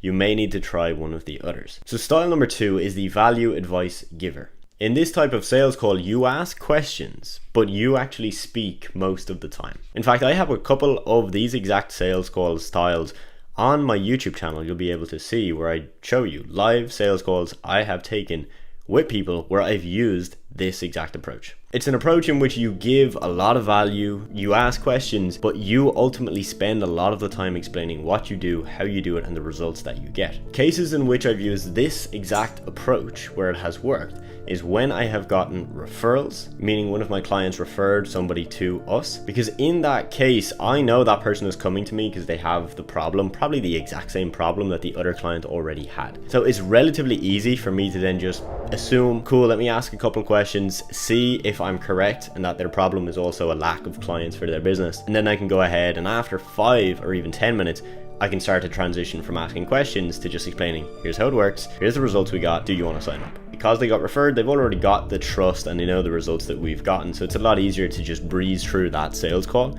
without being a doctor. And the final sales style that I've used is a blend of the two. It's where you combine the doctor approach with the value giver approach. So how you would typically structure this is that the first typically 15 minutes of your call is going to be you asking questions. So you ask a question and then you shut up and you let them speak for like 2 minutes. And you ask another question and you keep going. After that 15-minute mark, your ideal goal here is that you have asked all the questions you need. They've come to you with their pain point, their problem, and where they want to get to, any roadblocks they've faced along the journey so far. And then your last 15 minutes is just you saying like, cool, John, everything you've just told me there sounds like something we can fix. Now I've got a presentation I'm going to walk you through that'll show you how we can fix that and how it looks like to work with us. And you would then just pretty much explain for the next 10 minutes, here's everything we do, here's how it works, here's all the details you need to know, and your last 5 minutes is moving them to the close. So what I want you to do, my friend, is I want you to try these sales approaches. So in your next 3 calls, why not try one of these calls on each of them and see which feels more natural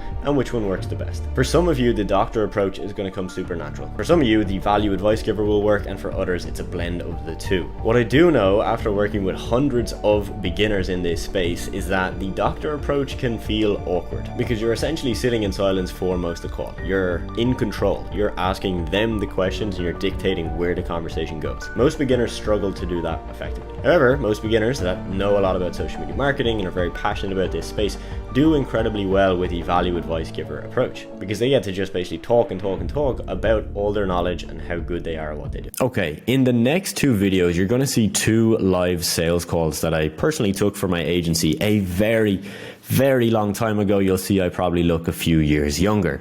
Now, these calls are 2 very different calls, but the reason I want to show you these is these are examples of me closing deals when I was not even very good at sales. Now, I would like to think I'm 10 times better at sales than I was back then. But you'll notice I still closed the deals. This is why I'm showing you these. I could show you other ones where I was like more professional, said the right words, presented myself better. But like these are 2 really raw calls. I did like 101 things wrong and they worked. We closed the deals. I want to show these to you so that you understand you're not a million miles away from closing your first deal. You're not a million miles away from getting to 10K a month. And sales is something you'll learn as you go. So without further ado, enjoy these 2. So this is exactly how I closed a $900 per month social media marketing client. A couple of really key points just before we dive right in. You'll notice at the start of this call, I started the call with my camera turned off on Zoom. I did this intentionally, and typically I will only turn my camera on when the prospect turns their camera on. I do this because I want to match their energy. If they want to keep the camera off, I'm going to keep my camera off. If they want to turn their camera on, I'm going to turn mine on. During this call, I share my screen on Zoom and I'm looking through different Instagram pages for a lot of time. We're not going to show you that here in this call. We're just going to either blur that information or we're going to zoom in on the camera because unfortunately I just can't show you that information because it'll give away the exact client or other clients that we work with. Note number 3 is that this call took place back when Instagram Reels were just getting started and were just kicking off. So just in case you think I'm talking about something that's really outdated, no, it was relevant at the time. Obviously Reels, as of recording this video, are very important, but I just wanted to let you know. Last but not least, this sales call is going to show you why client retention is so damn important. Because when you have a client that is happy with your service, they are more likely to refer their friends, their colleagues to you as well. And those are easy sales. So without wasting any more time, we're going to get right into it. Hey Adam, how's it going? Good, man. How you doing, brother? I'm doing good. How's your day going? It's going well, man. Good stuff. Let me just turn on the camera here. 1 second. There we go. Cool. Perfect, man. So I know you were referred over to us by Paul. I know you mentioned that you know Julian and Barb as well. So Yeah. good to hear, because that obviously means you're doing good. You know, you've got a good coaching business going if you know those guys.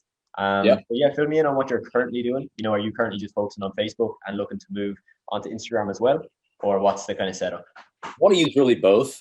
Just trying to get more traction. Really want. I know I was talking to Paul yesterday, and he said that you really focuses on Instagram. Yep, that's it exactly. Okay. Now, but he did say that you do handle posts for his Facebook. Do you use like Later or Hootsuite We to? do indeed. Yep, we use Later. Just link it up, so everything on Instagram goes straight over to Facebook. Yeah. Okay. That's pretty much what we want to do, man. Because I don't know if you've checked out mine.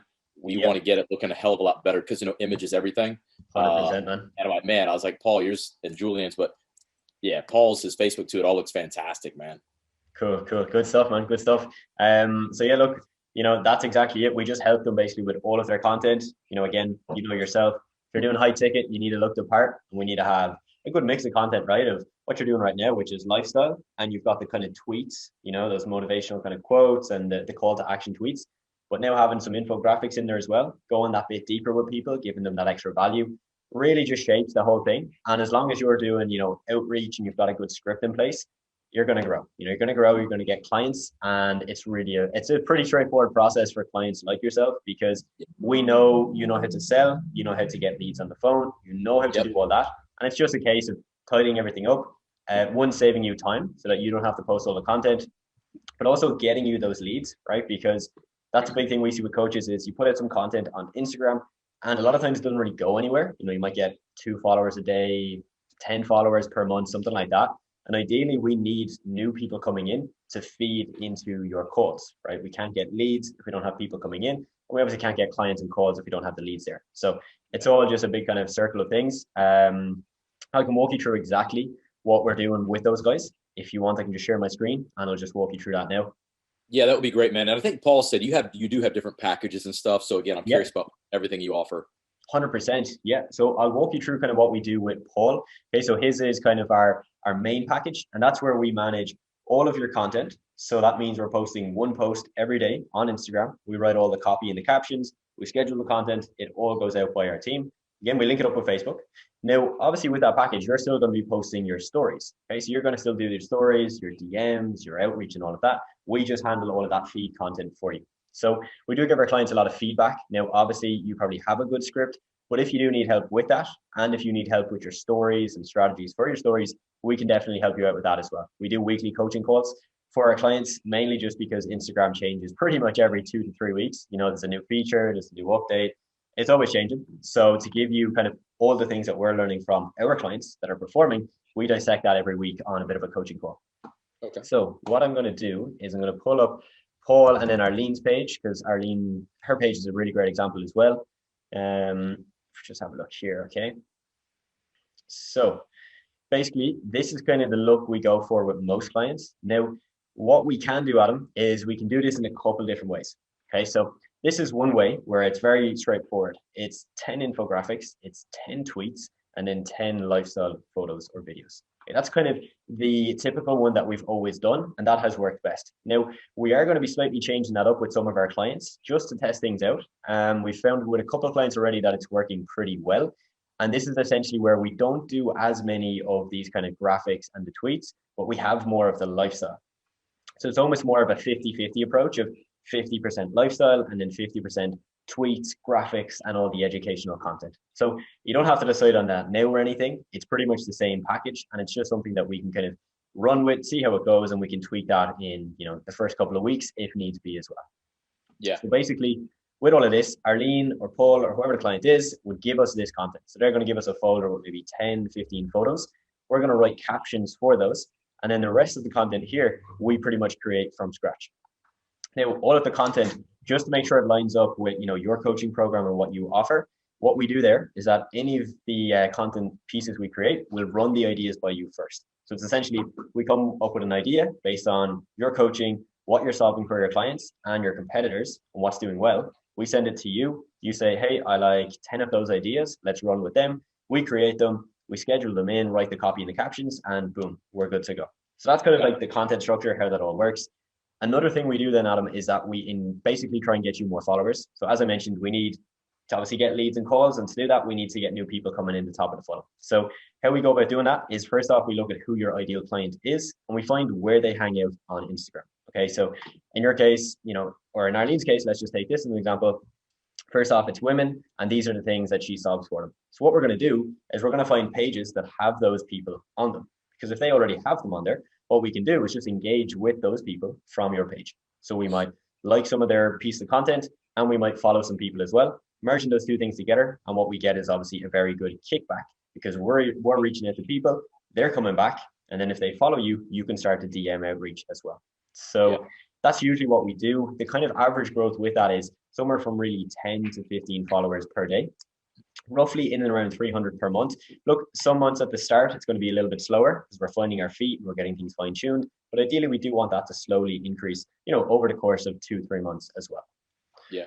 So that's kind of the whole rundown. That's the main thing we do. Now, I can walk you through the packages we do have that are less than that. We do have some packages where we give you some content, we do the growth strategy, and we basically just don't post it for you. So if you just want some graphics and you want some extra growth, we can do that. Obviously, the main difference is that you don't really get that time saving of us posting all the content for you. So I can definitely walk you through the two packages. You can look at the pricing, and if it's a clear distinction between the two, you can just make that decision from there. Okay, cool.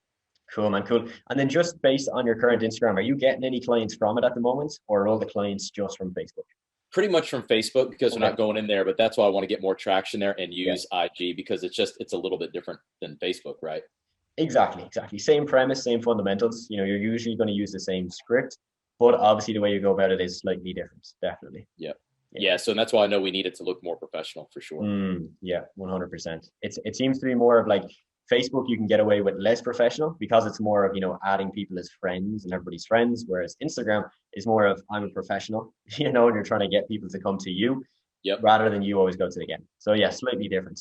I'll just pull up the pricing here. We'll take a quick look. And I presume you're doing pretty high ticket as well, right? That's all we're doing right now. Yeah. Perfect. We're in the same thing with Paul with Nick's Savage group. Yeah. So with Awesome, Julian as well. That's like music to our ears. When we hear Nick's group, we know you know how to sell, you know how to do high ticket. It's always good. Good stuff, man. So basically this package right here, this is the main kind of coach package, management package. Okay. So this is 30 pieces of content, targeted growth, weekly coaching call, monthly one-to-one call, and then we give you a mini course that we have as well. That one is 900 per month. Now, as I mentioned, if that's too much or you don't want to go with the full kind of hands-off approach, we can look at that as well. What we do for that is this one right here. So the growth package, you get 10 infographics, you get the growth, which again, roughly 300 followers per month. You still get the weekly coaching, but you just don't get us posting all of the content for you. So it's basically, the difference here is about $200 and the difference of 20 extra pieces of content that we would write captions for, and we would also post for you. Okay. And then this one right here, this is kind of like our starter package. This is where you choose content or growth. We wouldn't recommend it for someone in your situation. This is more for coaches that are literally getting started and they're not really getting any leads. They don't really have any idea what they're doing. That's more applicable for them. When you have something that works and it's more about just firing that up, this or the third package will be the better fit. Yeah. What was number 3 again? I'm sorry. No worries. So $200 difference. So it's 900 per month. And the only real difference is here we're doing 30 pieces of content. Okay, so 10 infographics, roughly 10 lifestyle images, and 10 of the kind of quote Twitter style posts as well. Now, obviously, all of these we're writing the copy for as well, and the caption that goes with it. Whereas on package 2, we're just creating 10 graphics without the captions. We're sending them to you in a Google Drive folder, and then you would post them from there. Okay. Is there any way, we really want to go to package 3, but I wasn't anticipating 900. Is there any way you could sharpen your pencil with that one? We do have a pay in full discount. Now, I'm not sure if that's something within budget. If it is, we can definitely look at that. Cool. So usually if you're to do the math, it would be 900 times 3 months, let's say. That is going to be 2.7K. Okay. So if you're doing pay in full, we basically do 2,400. So if you do the maths, it roughly comes out at about 800 per month. Okay. And so you basically do 3 months at a time? Exactly. Yes. We do work off a 3-month contract for packages like this. Okay. All right. So if we want to start today, so what do we do? Yeah, good question, man. So basically, a couple of things. Obviously, invoice and proposal are the main two things at the very start. After we get that locked in, then we book on an onboarding call. Okay, so we usually book this in because it's Wednesday today for Friday or for the following Monday. Okay, so that one gives us time to sit with your brand, what you're doing, get all the information from you, then hop onto that call and just get straight into things from there. Okay. So basically on the onboarding call, we will have our client executive who will hop on with you, managing the content for you. We may be able to get our branding specialist on as well. He's currently just sick at the moment, so we're just not 100% sure if he's going to be around next week. But ideally, we'll have those two key people on. They'll run you through absolutely everything you need to know. And before that as well, Adam, we send you over an onboarding form. Okay, so the onboarding form has things like give us your logo, give us any details of lead magnets you have, give us more info about your ideal client, the pain points you solve. And again, we use all of that, put that into our research, and we'll use that then to shape all the content as well. Okay. Where are you from? Or where are you? Are you in Europe? Yeah, so we're based in Ireland. I'm not in Ireland right now, but our company is based in Ireland. Okay. All right, cool. Yeah, my wife's from Stoke-on-Trent, England. So. Oh, cool. Cool. Yeah, Good stuff. Okay. Well, so yeah, let's get rocking then, man. Again, because Barb and Julian and Paul spoke highly of you. And again, if this goes well, I'll push it into the group as well. Like, hey, you guys should use these guys. Sounds good, man. And with that, we do have a bit of a referral system as well. So we've had some clients that have gotten pretty much to 3 months with us because they've referred a decent amount of people. So that is something we do have as well. Again, all going good. You can obviously get to that kind of stage as well. We do roughly a 10% discount. Okay, so let's say, for example, you refer 3 people, they all sign up on a similar package. Yours would probably be, you know, 250, 270 off your monthly package as well. And obviously that can go quite down, you know, if you refer a decent amount of people over. Okay. Cool. So what I'll do then, Adam, if that suits you, is I'll just pull up an invoice. Are you looking to do monthly, or do you want to take advantage of the pay in full? No, let's do the 3 months. Yeah, let's do that. Cool. Yeah. No worries. I'll get that up now. And then if we could schedule, like I said, the call as soon as we can too, because I really want to get it rocking and rolling. Sure thing. You know what? I'll pull up the calendar now and we'll see if we have something for Friday. Okay. Yeah, that would be great. And like that, I'll get you the onboarding form straight after this call as well. So you can fill that out straight away and we'll get our team to get straight into that. So while I'm loading this up, I'm just also going to get the calendar and we'll take a look at that. Sure.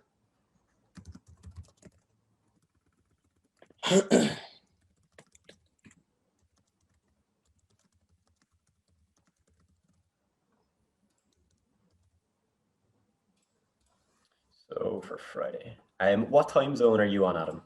East Coast. Perfect.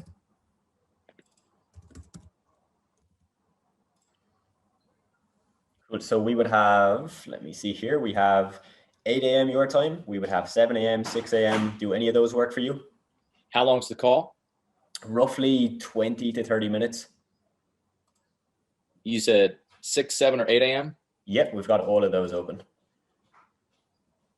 Let's do 6 a.m. 6 a.m. Perfect. And if you need to reschedule it, you can do that as well. So yeah, don't worry about that if something comes up and you need to change it. Okay. Cool. So I just have the invoice now. So I'll send it via email and then I'll paste the link into the Zoom chat here as well. Okay. And then afterwards, Adam, what I'll do is I'll send you over the proposal just so you have the kind of full written breakdown of what you're paying for, all of that good stuff, just so you can keep that on file as well. Yeah, that'll be good because the wife's going to ask. 100%. Yeah. Good for the records.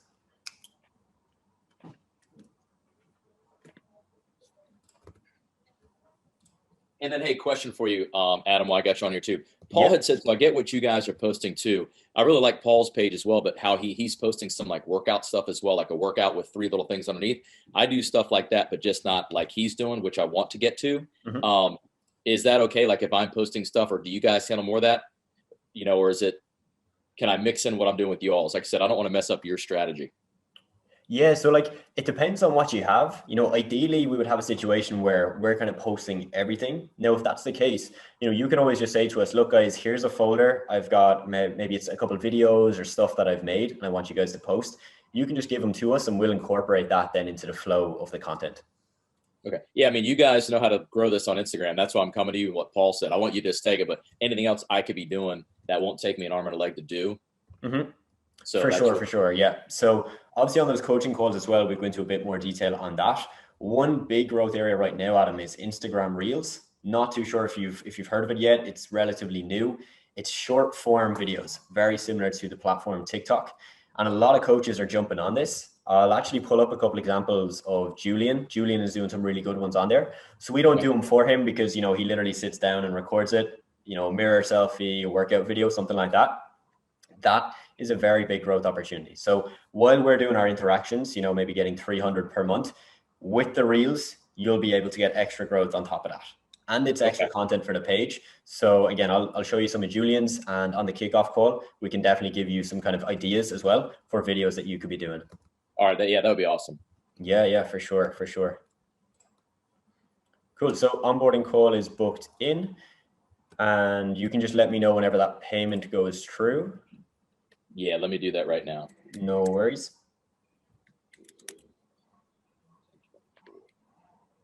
All right, you should be good now.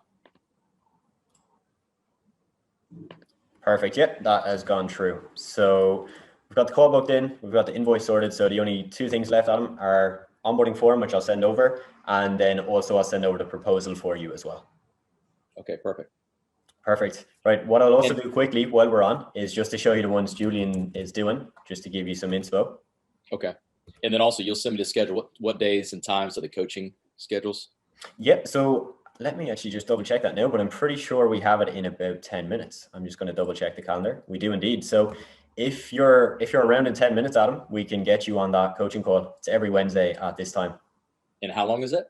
Roughly half an hour. They're all recorded as well. So if you miss it, you can watch it back too. Okay. Yeah, that'd be awesome. At least if I could email the thing. Yeah. Perfect. Yeah. What I'll do is I'll actually send it over to you manually after this as well. It'll just be on Zoom. You can just join in, and yeah, good way to kick it off, I think. Okay, cool. So just before we go, just to show you Julian's ones, again, you can just have a look at his page. Oh, they're actually not showing up on my page because I'm logged in on an older account. That's funny. So if you just come onto his page, you'll see there should be Reels here. Right. Okay. So mine isn't showing up. He's got some really good ones. Some are getting 20K, 30K views, very simple videos. Obviously, like anything, there's no kind of proven strategy. It's all about trial and error with Reels because it's new. So I would just say, look at what he's doing, see what you can replicate for your niche, and just give it a shot. Try a couple a week and you'll find something that works. Okay. Now, hey, something too, will you guys handle like up top with this stuff, like the mindset recipes? Do you make those little things as well? We do indeed, Adam. So we can get you a set of those. Just give us, on the onboarding call, bring that up with our team. Let us know which ones you want. Maybe it's going to be 3, 4, or 5. Let us know. We'll get that done for you as well. Another thing we can do, Adam, is basically having a kind of branded background for your Instagram stories. So see the way Julian's stuff, it's very clear. It's black and green, and that's kind of all of his branding. So what we can do is have basically this vertical image with your logo at the bottom with the color scheme you want. And it's a blank image that you can essentially use for any stories you're doing. So let's say you put up a poll or a Q&A or something on your stories. You can just swipe up, add the background. It's already branded with like your website, could have a call to action for your lead magnet, everything you want. So we can get that done as well. Again, just bring that up on the onboarding call and our team will get a handle for you. Yeah, that'd be great. Okay, cool. Cool. Yeah. So in the form you're sending me, I'll put in there like, hey, what our colors are, black, red, and silver. Yeah. Okay. All of that good stuff. Yeah. So you can attach your logo and pretty much anything you have. If you have lead magnets as well, feel free to just put them on there. We'll take a look because again, if we can reference to that in the content, we're just going to get more leads. So anything you have, just shoot it over. So like free. Yeah, we have a 4-step body transformation guide. We got a recipe book. We got all that. Yeah, all of that's perfect. Yeah. Okay. Cool, man. Cool. All right, well, look, you will see David, my business partner, on the coaching call in about 10 minutes. I'll shoot you over that email in the next 2 to 3. And yeah, looking forward to working with you. All right. Hey, thanks, man. I really appreciate it.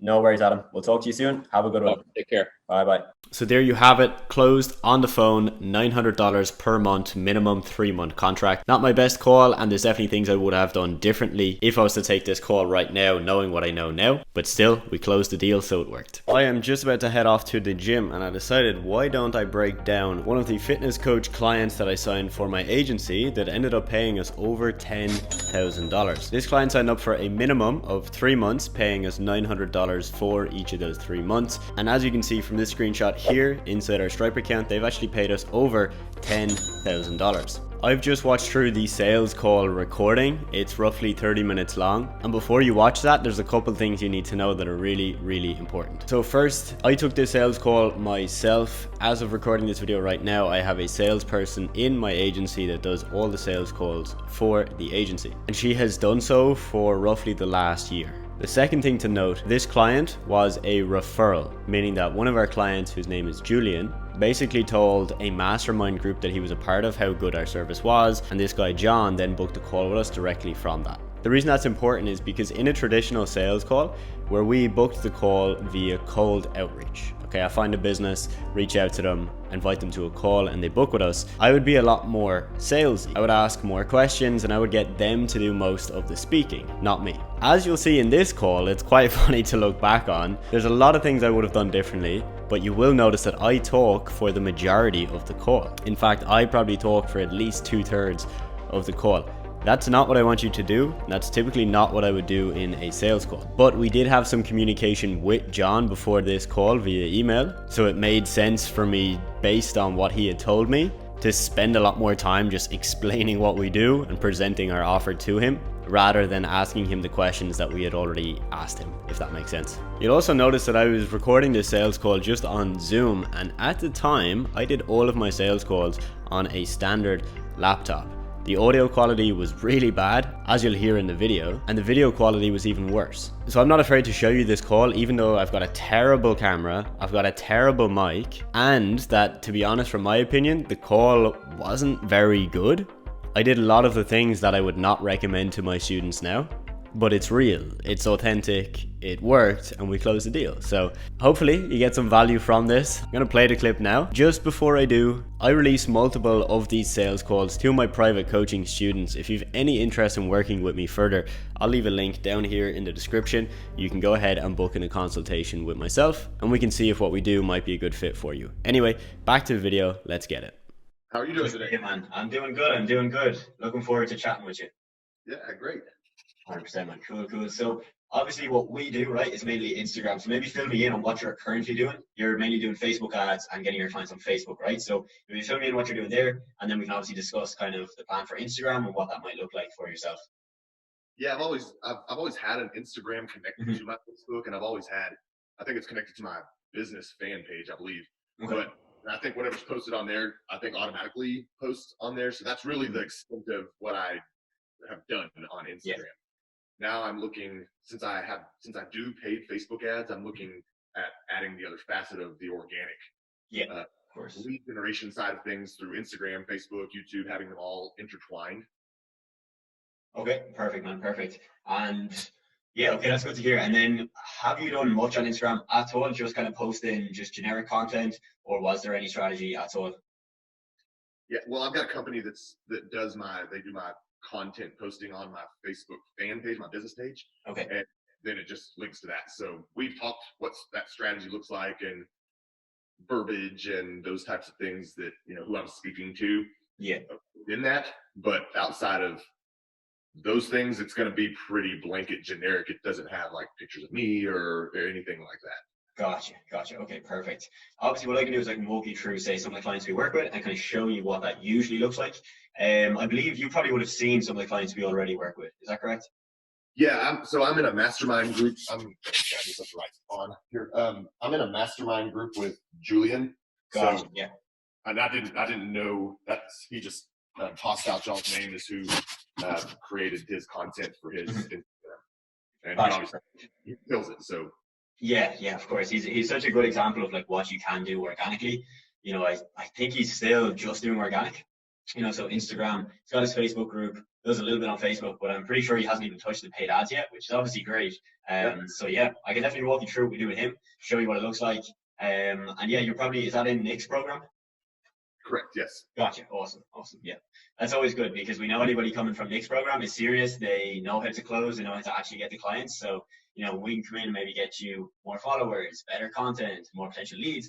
You know, our job is pretty easy because you're going to do the most important work. You know, you're actually going to be able to close those clients, which is we've got amazing. systems in place to accept the leads, and we know what to do whenever we get those leads and how to do the reach outs and turn those into, you know, monetize those things. So that part is good, but the content side of things is not my forte. Now we have assistants within the group on that type of stuff, but posting it every day and multiple, you know, that's takes way too much of my time. Yeah, of course, man. Like, how much time do you spend at the moment doing that? So right now I've just kind of worked through and I've optimized my Instagram. I've optimized my Facebook. I've been optimizing my social media platforms with, there you go. So with my link to pushing into my free group on Facebook and, you know, all that kind of stuff. So that's mostly what I've been doing. And I spent like 10 hours one day doing that. But as far as content is concerned, I'm not posting anything on Instagram right now. So I'm not spending any time doing that. It's the company that I have connected to my fan page. Now on Facebook, again, I'm not used to doing that. So on my personal page, I'm posting like one main thing on my wall and then a couple of things on my story is what I'm doing. But that, you know, it takes me an hour to do those things. I'm just I don't have a very good rhythm with that type of cadence yet. Of course, man. Yeah, that makes complete sense. So like when we work with people like Julian, basically what we're doing is we're posting on the feed, you know, so on the actual page. He still does post on his stories, right? So his kind of, what he does is his stories and his comments and his DMs. So he's still handling that part of the equation because obviously that's where he does a lot of the selling. That's where he gets a lot of leads generated as well. What we do is we handle all of the content going out because for him, you know, it's a case of coming up with 30 pieces of content per month, you know, one post a day. And then it's also the written piece, you know, the copy and the caption that goes with that. And then we've got to schedule that and actually post that out there as well. So for him, you know, look, that saves him a lot of time. We're probably looking at about an hour a day, I would say. And obviously, okay, yes, we can save you time, but the more important thing is that we can put out really good quality content, right? So quality content is going to make you look authoritative. You're going to look like the go-to guy in your specific niche. And all of those really key things, which are, you know, a little bit more advanced than just saving you time. So if you look at his page here, basically we've got a pretty clear structure of the content. You can kind of tell it straight away. So we've kind of got 3 different types of content. Okay, so, you know, we've got infographics on one side. These are these pieces here. And these are really just to show people that you know what you're talking about, right? Whether it's nutrition, fitness, mindset, accountability. It's more the in-depth topics where we're just trying to educate people, give them a bunch of information and make them just see us as that go-to person. Right? That's the ideal with them. Obviously, then we've got the actual content of Julian, and that's super important for, you know, the social proof and the kind of connection, the personality with him as a coach. And then the last part is kind of just these motivational quotes, right? So sometimes motivational, sometimes they're just, you know, generic, but the kind of cadence here is that it's authoritative, and then we've got the personality, and then we've got the motivation as well. And it's a nice kind of triage, and it works pretty well together. Now, obviously, as well, it looks pretty cool, right? So when people come on, they see it, they're like, wow, it looks clean, it looks professional, and it doesn't look messy. And at the end of the day, you know, if someone's going to invest 3-4K with you as a coach, you obviously want to look professional. You know, it is a very key part of the process, from your sales process, your outreach, but also your page and how you run your business on the front end as well. So it is obviously quite a big factor, you know, that would influence people signing up with you. And so as I mentioned, you know, so we create these, okay? So he doesn't really have to do anything with these. We send him a bunch of ideas for these. So we'll say, hey, Julian, here's 15 ideas for this month. He'll look at them, he'll take off maybe 9 or 10, and we'll go and actually create those bits then. So he gets to approve everything, but we actually do the heavy lifting and we research the content and send it over to him first. Then with this stuff, obviously he takes that and he gives it to us. So he just gives us a Google Drive folder at the start of the month. Here is a mix of 10 photos and 10 videos. And then the last part, we can actually create these. And I'll just show you some other examples of these because we use a very, very clean basic one with Julian because that's what he likes. Some people we work with will actually make them look a bit more in depth. So I'll just show you this one here. So this is just an example of what they can look like. So we can literally just, you know, take it and make it look way better, right? And more professional as well. And these are very easy for us. Essentially what we do here is you would send us a Word doc with like 10 quotes, or you could give us 5 or 6 and we can give you a bunch then and we can kind of just go back and forth on the last few. And ultimately that's all you got to give us. You know, you could probably get that done in half an hour or 40 minutes, just bang out a load of quotes that you have, send them over to us, we'll design them and get them all made up like this then. Yeah, I already got like a bank of 400 quotes. So. Well, hey, there we go, man. We're sorted for the next 2 years. Right.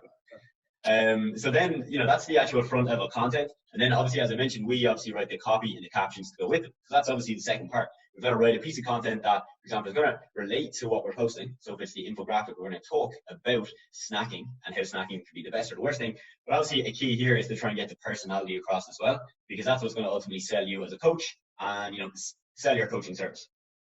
So essentially what we do with that is we would do a short little interview with you, just get kind of like a background on, your story, what you preach, what you don't preach. So we can kind of create an avatar, and a kind of go-to model for what we're actually going to be putting out there and what content we're writing for you.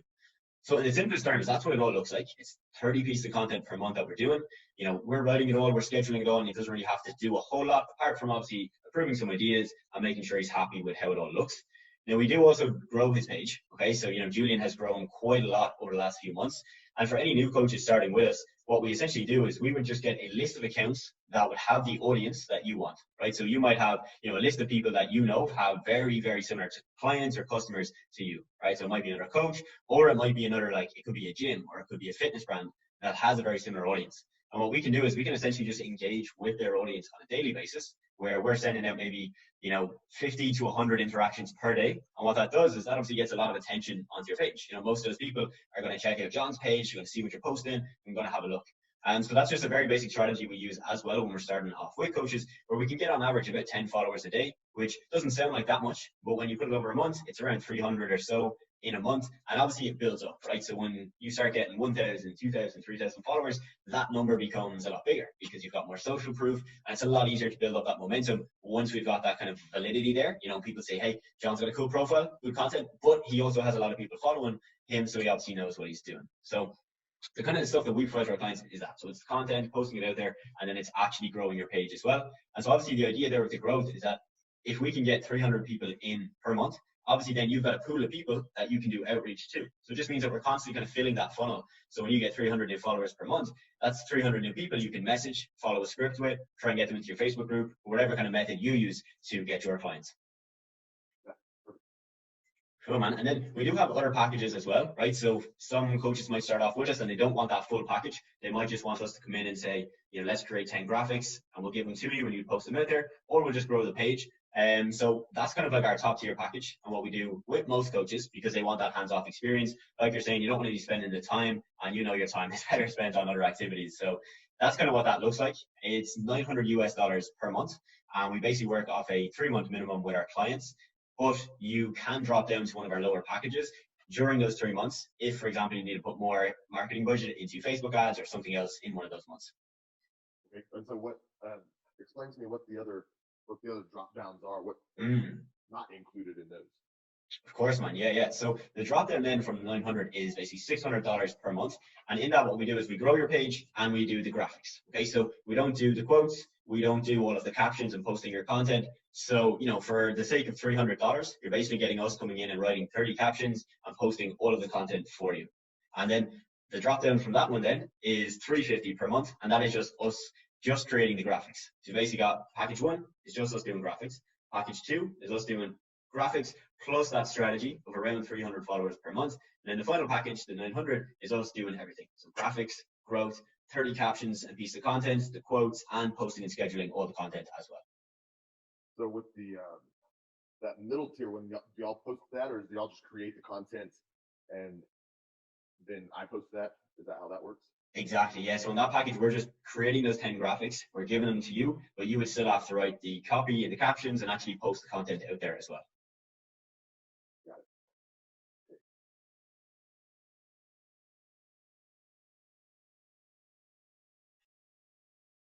Okay. Awesome, man. Awesome. Yeah. So, there's a bunch of people we've worked with recently actually from Nick's program. And, obviously with a lot of people starting off with us, the main thing we're kind of, focusing on is what is your niche, right? So, having a look at your page and, the ads you're doing at the moment, do you have like a super clearly defined niche, or what does that kind of look like at the moment? Yeah. I've just rebranded my online. Okay. I've got a brick and mortar. I've been doing online coaching for about 18 months now, Mm-hmm. but I've just now actually branded it separately than my brick and mortar. So I do have a very clearly defined person who I'm talking to, that I went through a whole process. Probably took me about 3 weeks between the logo and finding out why I gravitate towards these people and why I want to help them, and then build a whole brand around that. So I've got all that locked down.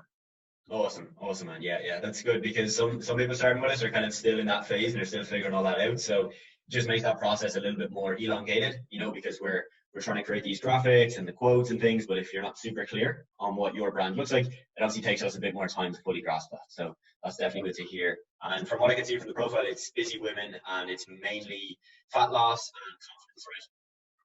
Yep. Awesome. Perfect. And do you have any specifics in terms of age groups, or is it purely just females? Yeah, it's typically going to be 35 to 65 plus. The anything, there might be your one-off that's kind of under that 35. But because we're going to be doing high ticket, it's going to be $5K for 6 months. Probably not going to have a disposable income below that mark. Exactly. Yeah, it's good to go for the older age groups, definitely. And obviously the reason I ask that is because that's something that would influence the content we're creating, right? So obviously we want to make sure we're shaping it all very much to that audience. But even in terms of the graphics we create, we want to make sure they actually match that, right? So with Julian's, they're a little bit more hardcore. He's got blacks and dark greens and things like that. A lot of our clients want to go for the more female aesthetic, even if they are male, because they know that's my audience. That's what they're going to resonate with. So that's definitely something that we would just implement into the content. And so I'll just actually show you just kind of some kind of completely different ones to Julian, so you can kind of see what that contrast looks like. So this is a female coach, and she works primarily with females. So for her, as you can see, it's a very, very different look, right? So, we're using female characters, we're using light colors, pinks and pastels and things like that. Again, obviously we try to match what your branding is as well. So match the branding, match the niche, and then come up with something that works in there. Perfect. Cool. I like it. Hey, I've got somebody walking up to my door to drop something off. I just got to grab it real quick. No worries, man. No worries. I'll bring you with me, though. Well, I guess he's not there. Bring me on the journey. I like the idea. I mean, I definitely need the content created and the growth strategy of that. I would like to. So you said you do everything on about a 3-month basis, minimum basis? We do. Now, that only relates to us creating graphics. Okay, so for example, if you're to come in on the 600 or 900 package, it just means that we're doing the minimum package of 350 for the 3 months. The reason that's being is because the captions, writing the captions, doing the growth, those are things that we can pretty much turn on and off quite easily. We can just do it 1 month and stop the next. Whereas the graphics, we obviously put a lot of time up front in terms of researching the branding, the avatar, the audience. So that's kind of where our upfront time goes. So for that, we just have to have that on a 3-month basis. Understood. Yeah. All right. Let me see here. What do I want to do? I mean, obviously, I'd like to be hands off, but yeah. I don't know if I wanted to spend 900 every one of those months to be 100% hands off with it, or if I just want to invest some of the time to take creations of what y'all have gotten and have it. Of course, man. Yeah, of course. And to be honest, we don't kind of push people into that higher package unless they really want to go for it. So, if you're kind of hesitant, I would say let's start with 600. Give you the graphics. We can kind of see pretty quickly how that's going. Because we might give you the graphics and then you're finding it overwhelming, right? You only get a couple of those out in the first month. You don't really have the time and it's kind of slipping. And in that case, maybe, okay, it is a good fit and we can move on to that higher package. But at least with that, look, you'll see the follower growth coming in. You'll see some of those new people. And from there, you can probably make that decision of, hey, is this worth it for me to just spend 300 extra and take, like I was saying, maybe it's 10 hours a month, maybe it's 20 hours, take that back, put that time back into the lead gen and into the sales side of the business. Right. Let's see. So you're saying that either way, you're averaging 10 growth per day, growth-wise, about 10 people per day? That's it on average, yeah. So obviously when we're posting all the content, we have a lot more control over that. So it's a lot easier for us to hit that figure. Now, if we're giving you the content, we're giving you the graphics, we've obviously got to make sure you're posting it and you're posting other content as well. Because obviously if we're getting people onto the page and there's nothing going on and there's 1 post a week, we're not going to get probably 10 a day. And it's going to be a slightly lower number. Obviously the 10 is very, very achievable when we're running the page because we're posting daily, we've got consistency up there, and it's just a very, very clear conversion for us. Got it. Now, question: the content? I assume that since I'm paying for it, I'm allowed to repurpose it. Yes, 100%. We actually advise our clients, look, if you can use it on LinkedIn, Facebook, and any other platform, 100% go for it, because you're going to get more value out of our service and it's going to make more sense long term. Now, and because I'm not as familiar, I'm doing everything from my personal Facebook in regards to this new brand. Yeah. And would I connect my Instagram to that one? And if you post something on the wall, does that post automatically on my Facebook wall as well?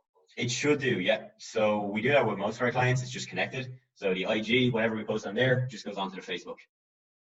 Okay. Obviously, it's like a 2-in-1. It's like, hey, we'll do it on Instagram and boom, we can get it on Facebook as well. And, if you're posting then yourself on Facebook, well, it just means we've got 2 posts a day instead of 1. So, we've just doubled up, if anything. Got it. Or, I can use them for my stories or whatever I want to do, I'm sure. Exactly. Yeah. I had one more question. What was it? I can't think what it was. As far as so I noticed there was, a lot of pictures of Julian that you put into the graphics for and branding purposes. Will y'all give me guidance on what it is that y'all kind of need from me in order to create that type of stuff? Because again, on the content side of things, it's not my forte, and I don't like spending time really developing that skill.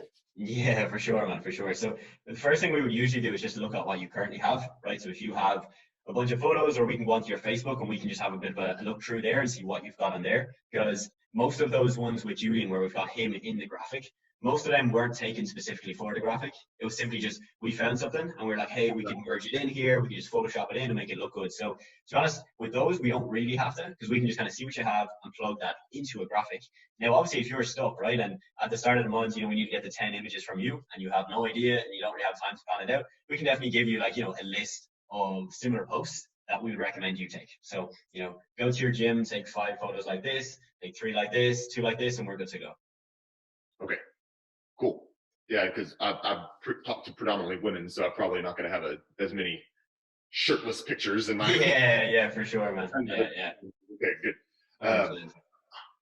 Let's just roll with your top tier package. That way we can get this thing cranking, and then we'll reevaluate in 3 months, see what we want to do from there.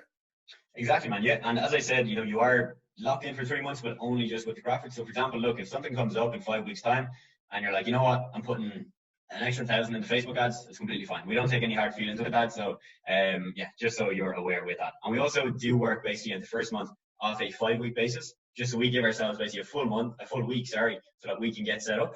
So we're basically not going to bill you for that week, if that makes sense. We give you an extra kind of week period where we're just getting all the things from you. We can have a kickoff call.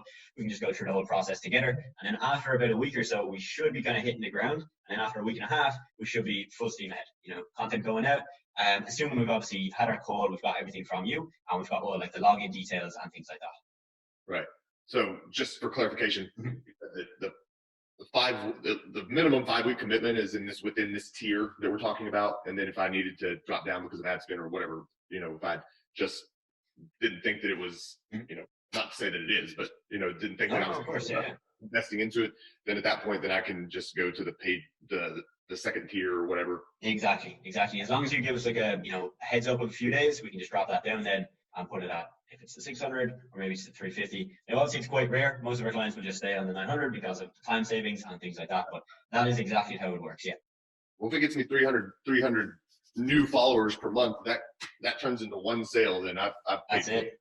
Exactly. Yeah, you've paid for 3, 4, or 5 months. I'm not going to put that on y'all. So I'm going to do my work on my end to make sure that it's worth it. So yeah, let's just get fired off with that, with the intention of going the full 3 months that way, and then we'll kind of play it by ear as we go.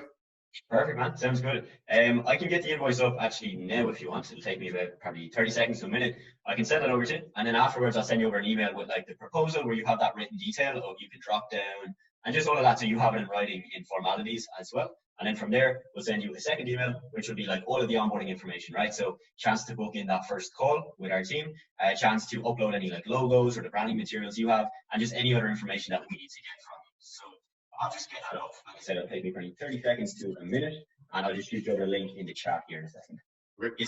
We all have will there be kind of that kickoff call availability today, tomorrow, Saturday? Because I'm going to be, next week's Thanksgiving here. I assume that y'all not in America. Yeah, so we're basically based out of Ireland. Most of our clients are in the US, but we usually have times on a Saturday, but I might be able to squeeze you in for something tomorrow. So what I'll do is I'll run it by the team straight away afterwards and see if we can book it in for Friday. If not, book in for Saturday. We'll have that booked in, but I'll try and get it done tomorrow just because two of the main staff will probably be around. Perfect. Yeah, that'd be awesome because I know next week as my wedding anniversary and then Thanksgiving, I'm like actually not even going to be here, so I'm not going to be able to. I think our time frames probably won't really match up very well. For sure. Best to just get it going, and then you can enjoy your time off, enjoy your anniversary, and get everything dialed in. I can answer questions y'all may have in the interim during that time period, but get all the big technical stuff that you need from me, from my time standpoint, out of the way. 100%. Yeah. Then we can just be ready to rock and roll after that next week as far as the posting and content and reach outs and all that. Sounds good, man. Sounds good. And is there any company you want me to address this to, or is so I'll put it on for you. Logos and assets and everything that I can send to you, and y'all can use y'all's discretion in regards to that. And I may need some advice on that. You know, my Instagram is just under, my handle is business name or anything. Yeah. We kind of recommend sticking with the personal at the start. We have some people who start off with the business page, but to be honest, we see better results with the personal because at the end of the day, they're buying into you. And the company thing is more of like, for example, you've scaled up your personal and then we can look at the company. So that's what we did with Julian. He's got like 23K followers on his personal. And then we've got a second page, his business one, and we're scaling that one. So now it just means he's got like 2 lead gen sources. But at the start, definitely focus on your one, get that going first, and then we can move on to the other when it's all moving pretty well. Did you see anything just from that view that I need to change on mine? I just kind of followed Nick's steps as far as the optimization of that. I am going to get a new profile picture made where my me instead of cut off on the side. Yeah. So the first thing I noticed was the actual link wasn't in the link section. So you put it in the bio. So if you just take that link and put it in the website link, just means it'll actually be clickable. So if you go on the page at the moment, you can't click it. You have to like manually copy and paste it in there. So that's the first thing. But it looks decently well. But obviously in the kickoff call, we can go into that in a bit more detail and just kind of make it stand out a bit. Great. So I just sent that over email. And I also have the link here, so I'll just pop it in the chat for you.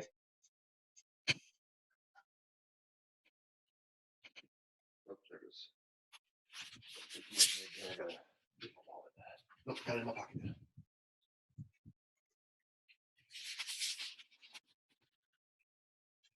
Y'all get a lot of the same. I'm sure y'all get a lot of the same stuff as we do. Oh, I don't have my wallet with me. Yeah, exactly. Well, I looked in my car. Yeah. It's at home, and I'm not at home. Do that. Yeah. And do you actually have a sales team then involved at the moment, or what does that look like? Yeah, I've got 2 coaches that do fulfillment, and then I've got one that's just a straight up closer. She'll do my reach outs and my closes, and then I also do close calls as well. Awesome, man. Awesome. So we've got the infrastructure to scale up, man. Yeah, I love it. Leads running in. 100%, yeah. That should be good there. And I've got, like I said, I'll share all those assets with you. Did that come through on your end? It looks like I've completed it. Yeah.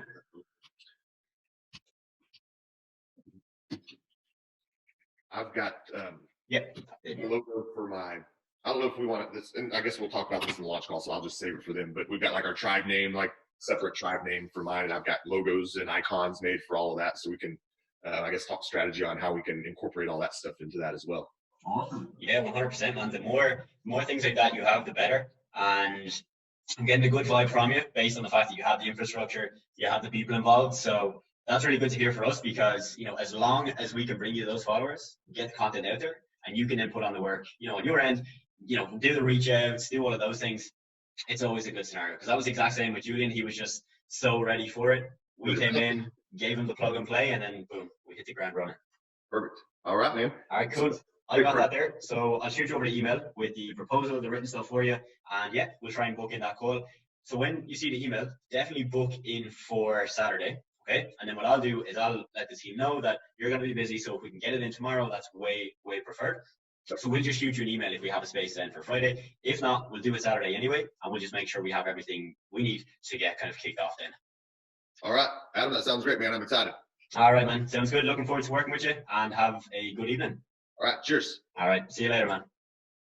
So there you go. That is exactly how we closed the deal. You'll notice that John paid the invoice on the call. So we locked in the first payment of $900. And as I showed you previously in this screenshot, John went on to spend over 10K with us. Now, John did not stay on that $900 per month package. In fact, if you look at this screenshot, you'll see a bunch of different payments, some where he paid like 1,000 plus, and some where he paid 500 a month. Now, I'm going to give you what we call a role play, not the kind you're thinking of. This is where, with one of my students, I'm walking her through how I would handle a call. Okay, so if I remember correctly, I am selling her, she's the business owner, and I'm asking her questions, I'm, navigating her objections, and I'm figuring out how I would sell to her. The reason I did this is because the student that you're going to see had a problem where, now, thankfully, she's solved this problem now. She's doing incredibly well, on track for her first 10K month. Quit her job. Her and her husband work on the business full time now. It's amazing. But at this specific point, she already had maybe 1 or 2 clients, but was really struggling to close deals. She was booking meetings and just meeting after meeting after meeting. It's a no, I need to think about it. Now's not the right time. So I walked her through a role play of how I'd do things differently so that then she could basically see what she can try out herself. And it worked because she took the advice that I gave her and she's doing incredibly well right now. So enjoy this one, and I recommend you do this with someone as well. John, what's up, man? Hope you're doing good. Really appreciate you hopping on the call. Thanks for taking the time. How's business been over the last couple of weeks? It's been okay, yeah. I mean, same as what we've usually been doing, busy. We're on some jobs at the moment. Sweet. What kind of jobs are you taking at the moment, John? We've got some extensions, some like rear extensions going on at the moment. Cool, nice. Is that the typical type of job you do, or do you have a couple of different things? Yeah, we generally do like extensions, loft conversions, and kind of renovations. Sweet. Nice, John. What's the average price on that? It's not something I've had done in my home, so I'm just curious. Upwards of 70,000. Nice. Wow. More than I expected. Yeah. Wow. Okay, cool. Before we get into any specifics, John, just to let you understand what this call is all about, my goal really is just to ask you some more questions like we just did there. But ideally, we're going to focus on social media, right? We had a quick chat on Instagram. You mentioned that this is potentially something you need a little bit of help with. So I'm going to ask you some questions about that. And if at the end of the call you think, wow, that sounds good, and you can see the value in what we do, of course, I can walk you through what that would look like in your business. Sound good? Yep, sounds good. Awesome. Cool. So John, you said the average ticket price for your service right now is somewhere upwards of 70,000. That's obviously quite high. How are you currently getting those clients? Just through word of mouth at the moment. Okay. And that's just literally you do a job, you do it so well, somebody literally passes it on to their friend or something, right? Yeah, or just recommendations. Solid. And have you had any word of mouth through social media, or literally just strictly in person? So like not tech savvy at all. I don't have any kind of clue about how to do that. My wife's been popping a post up now and then, and yeah, that's about it really. Okay, cool. And when your wife started, when was that, John? Was that recently, or? I mean, she probably started the page in like 2017 and has popped up maybe like 8 or 9 posts since then. Right. Okay. Yeah, it's not many posts. That's only a couple a year, right?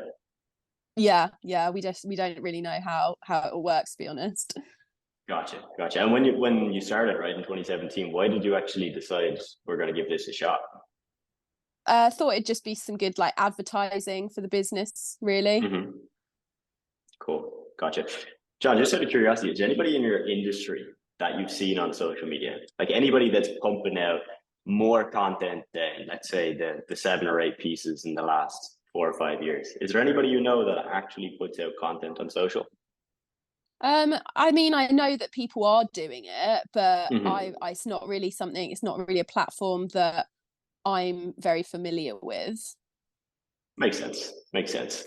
And, I think our goal really here today, John, is, again, we want to see if you're a good fit for what we offer. So the main thing I need to figure out is if this is something you actually need help with, right? So you mentioned you're not really tech savvy. You said your wife put up a few posts, totally get that.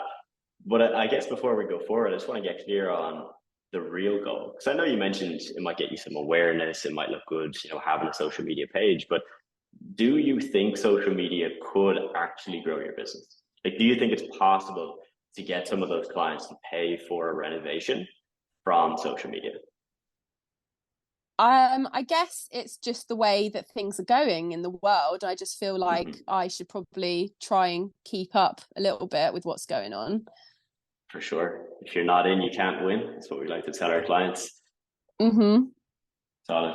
Okay, cool, John. Well, you know, there are people in your industry getting really good results. And this Megan, is when I'd start to, so for example, what Warren mentioned, this is like a temperature check, right? Because John has basically said so far, we don't know how it works. We tried doing it. We don't even know why, right? Not very clear motive. So we need to now figure out, okay, how do we get him to understand it's actually valuable? So that's why I'm asking, do you know anybody in your industry? Do you know anybody that has done this? So this is where you'll probably come in with your clients. Okay. Yeah. So you might have heard me speak about this before. We call it subtle selling. Okay. So for example, you've just told me you haven't seen many people do this. You know, you should do it. So now what I would probably do before I ask too many more questions, I'd probably spend like a minute or so just going over one of your clients. So I'd say something like, cool, John. So there's actually one of our clients, Jimmy, that I'd love to show you. He has a very similar business to you. Then just, you know, explain what he does, what kind of price point, explain all the things that are similar. So he also does renovations. His ticket price is upwards of 30, 40K. And I'd love to show you what we've been doing with him on social media. Not to say, hey, we're great, look at this stuff, but to show you that it actually can grow your business. That's my main goal just in the next 2 minutes. Does that sound good? Sounds good. Yeah. Okay. And then I would just screen share, show the results you have, show all of the impressions. As Warren mentioned, obviously make sure we get clear on the concrete data of you got him upwards of 10K impressions. That's 10,000 potential customers. And then at that point, I would start to ask more of the deep questions, such as, cool, John, so I've just shown you how Jimmy got upwards of 10,000 new people to see his stuff on social media. Do you think you'd be able to get a couple of clients from that? Like, do you think it's a possibility that, let's say 10,000 people see your stuff, maybe 200 of them actually decide, you know what, this guy's got stuff that I like, so I'm going to follow him. I'm going to like his content. Out of those 200, let's just say we messaged them, had a quick little chat on social, or maybe we even got their phone number. Would you think we'd be able to get them as a client? Like, do you think you'd be able to sell them and actually sell your service to get them as a client? So good. Yeah. And one thing that I didn't do there, Megan, that you should definitely do, right, is instead of saying, can we get him as a client or whatever, you want to stroke his ego, right? Because John probably thinks he's really good at sales. Like any guy that has a business probably thinks, yeah, I can sell anybody. Like, get them on the phone. That's the only problem. Once they're on the phone, I can sell them. So stroke that, right? And say, cool, John. So you're probably good at sales if you're selling stuff for 70,000, right? You obviously know a thing or two about how to position that and how for someone to see the value in it. If we had 200 people, again, that liked some of the stuff we posted on social, maybe they even messaged us, would you be able to sell even one or two of them? And he'll go, probably yeah, like, of course I would. I could sell 10 of them next month, easy, you know. Just get them on the phone and I'll get them, kind of vibe. Yeah. And at that point, you think of like where he's come from, right? He's gone from at the start of the call being unclear why he even started social media to now he's seen the proof, he's seen the results, and he's just affirmed that he's really good at what he does and that he could, of course. Like, that's so logical. Of course, he could sign at least one client or two or 5 or 10. So he's really warm right now. And that's when I would go back to the questions and I would start to go more into this part here, right? Which is state their goals and repeat them to them. Okay. So for example, cool, John. So ultimately, as we've discovered, the ideal scenario for you with social media, it's not just to post, right? You don't particularly want to do that. You want to make money from what you're doing. You want to get clients, you want to get leads, you want to get inquiries. All right, that's where I'm listing there. You want to get this, and this. Then we want to reaffirm that we can do this and go back to your case studies, go back to your results, being like, cool, you saw Jimmy, you saw Alex, you saw the results they got. That was through our insert product name, insert service name, whatever it is. And then from here, This is the way we always did it. We would always then go for the hard qualifying questions. Okay, so we've done a little bit of this already, right? Of we could get you maybe 10K people, maybe 200 have conversations, and then you could sign a couple of those. If we haven't done it in that much detail, we'll start to go into like way more detail, right? Such as out of the 200, John, if that was 50 people that you were able to get on the phone, how many of those do you typically think you'd convert into a customer? And get the clear numbers, okay? So let's say John has then said, yeah, 5, I could easily get 5. Fantastic. So John, you just said that you could get 5, right? You get 5 if we do what we do best and we get you the people on social media. As long as we can do that, you should be able to bring in 5 new customers from that. Now, as you mentioned, your service is upwards of 70K. Let's just say some of them don't go for the full 70K and they spend 40K average. That's still a lot of money, right? 5 times 40,000, it's a decent chunk of change. Mm-hmm. So John, now what I'd love to do is to walk you through our service, the pricing, how it works, and if you'd like to get started. Does that sound good? Sounds good. Cool. Oh, yeah. And then we go, right? And the reason I would do it that way is I've just positioned the gain, which is like 100K plus, right? Yeah. And now that's obviously an extreme example. Maybe you want to tailor that a little bit down a bit, and maybe it's more like he gets 1 client or 2 clients a month, okay? More realistic. Even at that point, because of how high ticket his stuff is, you can start to play into that, right? So John, you've told me that you could probably get 5. Let's just say things don't go perfectly, right? You don't close as many people. Maybe we don't bring you 10,000 new eyeballs and we get you 7,000. It's still realistic though, John, right? To say over 3 months, if you were to work with us, that we'd get at least 1 of them. Like that's realistic, right? Yeah, it's realistic. Cool, John. The reason I say that is because the price of our program is actually only X. So even if we did the worst job possible in 3 months and we just got 1 single client, you'd still have a 20X return. And John, the benefit is that we actually do this for you. We're not just going to tell you how to do it. You just told me earlier you're not tech savvy. You don't want to spend hours doing this, so we'll actually do it for you. So you don't have to worry about what to post, how to learn how to use it, or anything like that. What we're going to do is, and then insert pitch of we do this, we do this, we do this. And again, we want to always bring it to what he wants, which is we'll get you phone numbers, we'll get you leads, we'll get you conversations. That's what you do. You handle that portion. We do the 90%. Cool. And then from there, it's walk to a close. So yeah. Obviously different for every call, but again, I wanted to show you that because this is a script that I used to use. This is a script that my salespeople used to use. And this isn't even the best script. I'm sure you could find way more detailed, tested scripts that work. The key thing is it does a lot of, like what we talked about there, it did a lot of little things that lead to one really big outcome, which is John coming to the end of that call feeling like, fucking hell, this is a no-brainer. Like I'd be mad to not try this for at least 3 months. Yeah. What's the worst, what's the worst case here?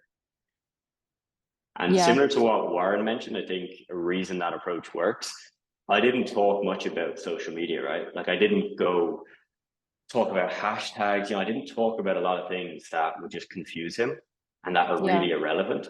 We've really just focused on what does he want? Why is he doing social? Here's what we've done with clients. Here's how our package works. Does it make sense? And tie it all together. So like Warren said, like the presentation pitch might be 2 minutes because we really don't need to, especially with that type of buyer, right? Like someone who said they're not tech savvy, he probably doesn't care or know what a content calendar is, what hashtags are. No, exactly. So there's no point of us even mentioning them. If you're going to mention them in the, oh yeah, John, we're going to do all of it for you. I could sit here and explain all the things we do for the next 50 minutes if you want, but trust me, there's a lot in it. Just to give you a quick overview, we do X, we do Y, we do Z, we do all these things, but don't even go into detail because it'll just bore him, right? We're just going to get to that result. And if at the end of that call, he doesn't see the value, it's probably, as we mentioned, there's something we didn't ask. We didn't get clear on how much a client is worth. We didn't get clear on how it's actually possible through social media, not a shot in the dark, but out of those 10,000 people, how realistic that actually is. And that's normally from the calls I used to review for my salespeople, that was always the thing. It was, okay, the script is there, you know it works. We didn't close this guy. Oh yeah, the script wasn't followed. You skipped 4 really key questions, and you did a good job. Like, the call sounded good, but you missed temperature check. You missed what his goal actually is. You missed what he's tried. You've just missed all these things for that. You could feel like it's a great call, but at the end, hey, no money, no deal, you know? Yeah. I mean, great advice from both you and Warren. Thank you guys so much. And the fact this is recorded, I can then watch it back, because you just handled the way that the typical client responds really well. So thank you very much. So when it comes to actually serving your clients, like, you know, they've paid you, now you need to deliver and get them good results.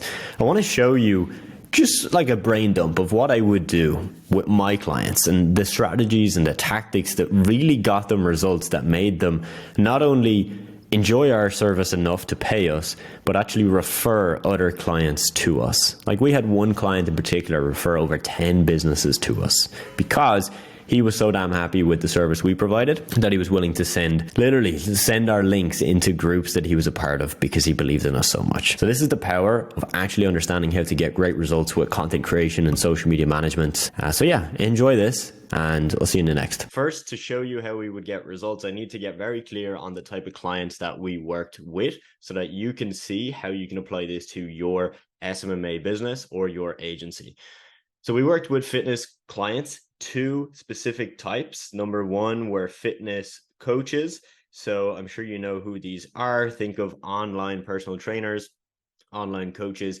Typically, these coaches would be selling high ticket coaching. So let's just say $1,000 or more is what you would have to pay them to get their coaching. The second type of client we worked with were supplement companies. Okay, so we're just going to call these brands for short, but they typically sold supplements, again, in the fitness / health / self-improvement world. So those 2 types of businesses are actually very different. Okay, they're in basically the same industry, but as you can imagine, how you grow sales and get more customers for a supplement company, it's actually quite different to how you would then get results and clients and sales for a fitness coach. And that's why I want to break it down in this video. Now, my goal is that whatever niche you are in, whatever type of clients you want to attract, I want you to be able to take away from this video some of the strategies that I would use that you can then use yourself. You might need to tweak them slightly. You might be able to copy and paste them directly, but you'll be able to get 80% of the knowledge needed to get these done for your clients. Why? Because if you get your clients good results, they will stay with you longer and they'll pay you a shit ton of money. Okay. So let's start off with fitness coaches. We're going to primarily focus on how we got results for coaches. Okay. So our service was typically the same. So for every client that we brought on, the service, aka what we did, what we delivered, was the same. But a very, very key important thing to note is that the results that each client was buying from us changed. Okay. So think about that. We offered the same service, but some clients were buying a different result. Okay, I'll give you some examples. Let's say we have John. He's a fitness coach. He already makes money. Okay, he's doing 20K a month, living his dream life. For him, he may not want us to come in and explode his business. His goal might simply be to save more time. Okay, so let's say John is creating all of his social media content on Instagram and TikTok, and he's even using Facebook. That is probably taking him 2, 3, 4 hours a day. So John might pay us literally to save him time. Okay, let's put a little clock here for time saving. Okay, that's John. Let's say next client, and this was a real client we had, Julian. He was a guy that came to us where he was making money, let's say similar to John, 20K plus a month. But guess what? He wanted more. This guy had sights of building a 7-figure coaching business, which means he would need to make like 80,000 plus per month. So for this guy, even though we offered the same service, the result he was buying was very different. His result was, I want you guys to blow up my social media and then bring me more leads and then bring me more clients. Okay, so such a different result yet the same thing, right? The same offer and the same service that we delivered. Okay. So what would we do for these clients? I'm going to focus on Julian. Julian is a real client in my agency. There's actually another video that I posted on YouTube. You can find it. Just type in fitness coach and you'll find it in my channel. Basically, we added $18,000 in new revenue. Okay, so I'll put that here. $18,000 in new revenue for him in 1 month. That's pretty mad. Right, 18,000 in new revenue in 1 month. His service fee to us was less than $1,000. And if you watch the video, you'll find out he referred so many clients to us that we would discount off his entire service fee. So he literally paid $0 and he was making back this amount of money. So how we did it with Julian, let's get into it right now.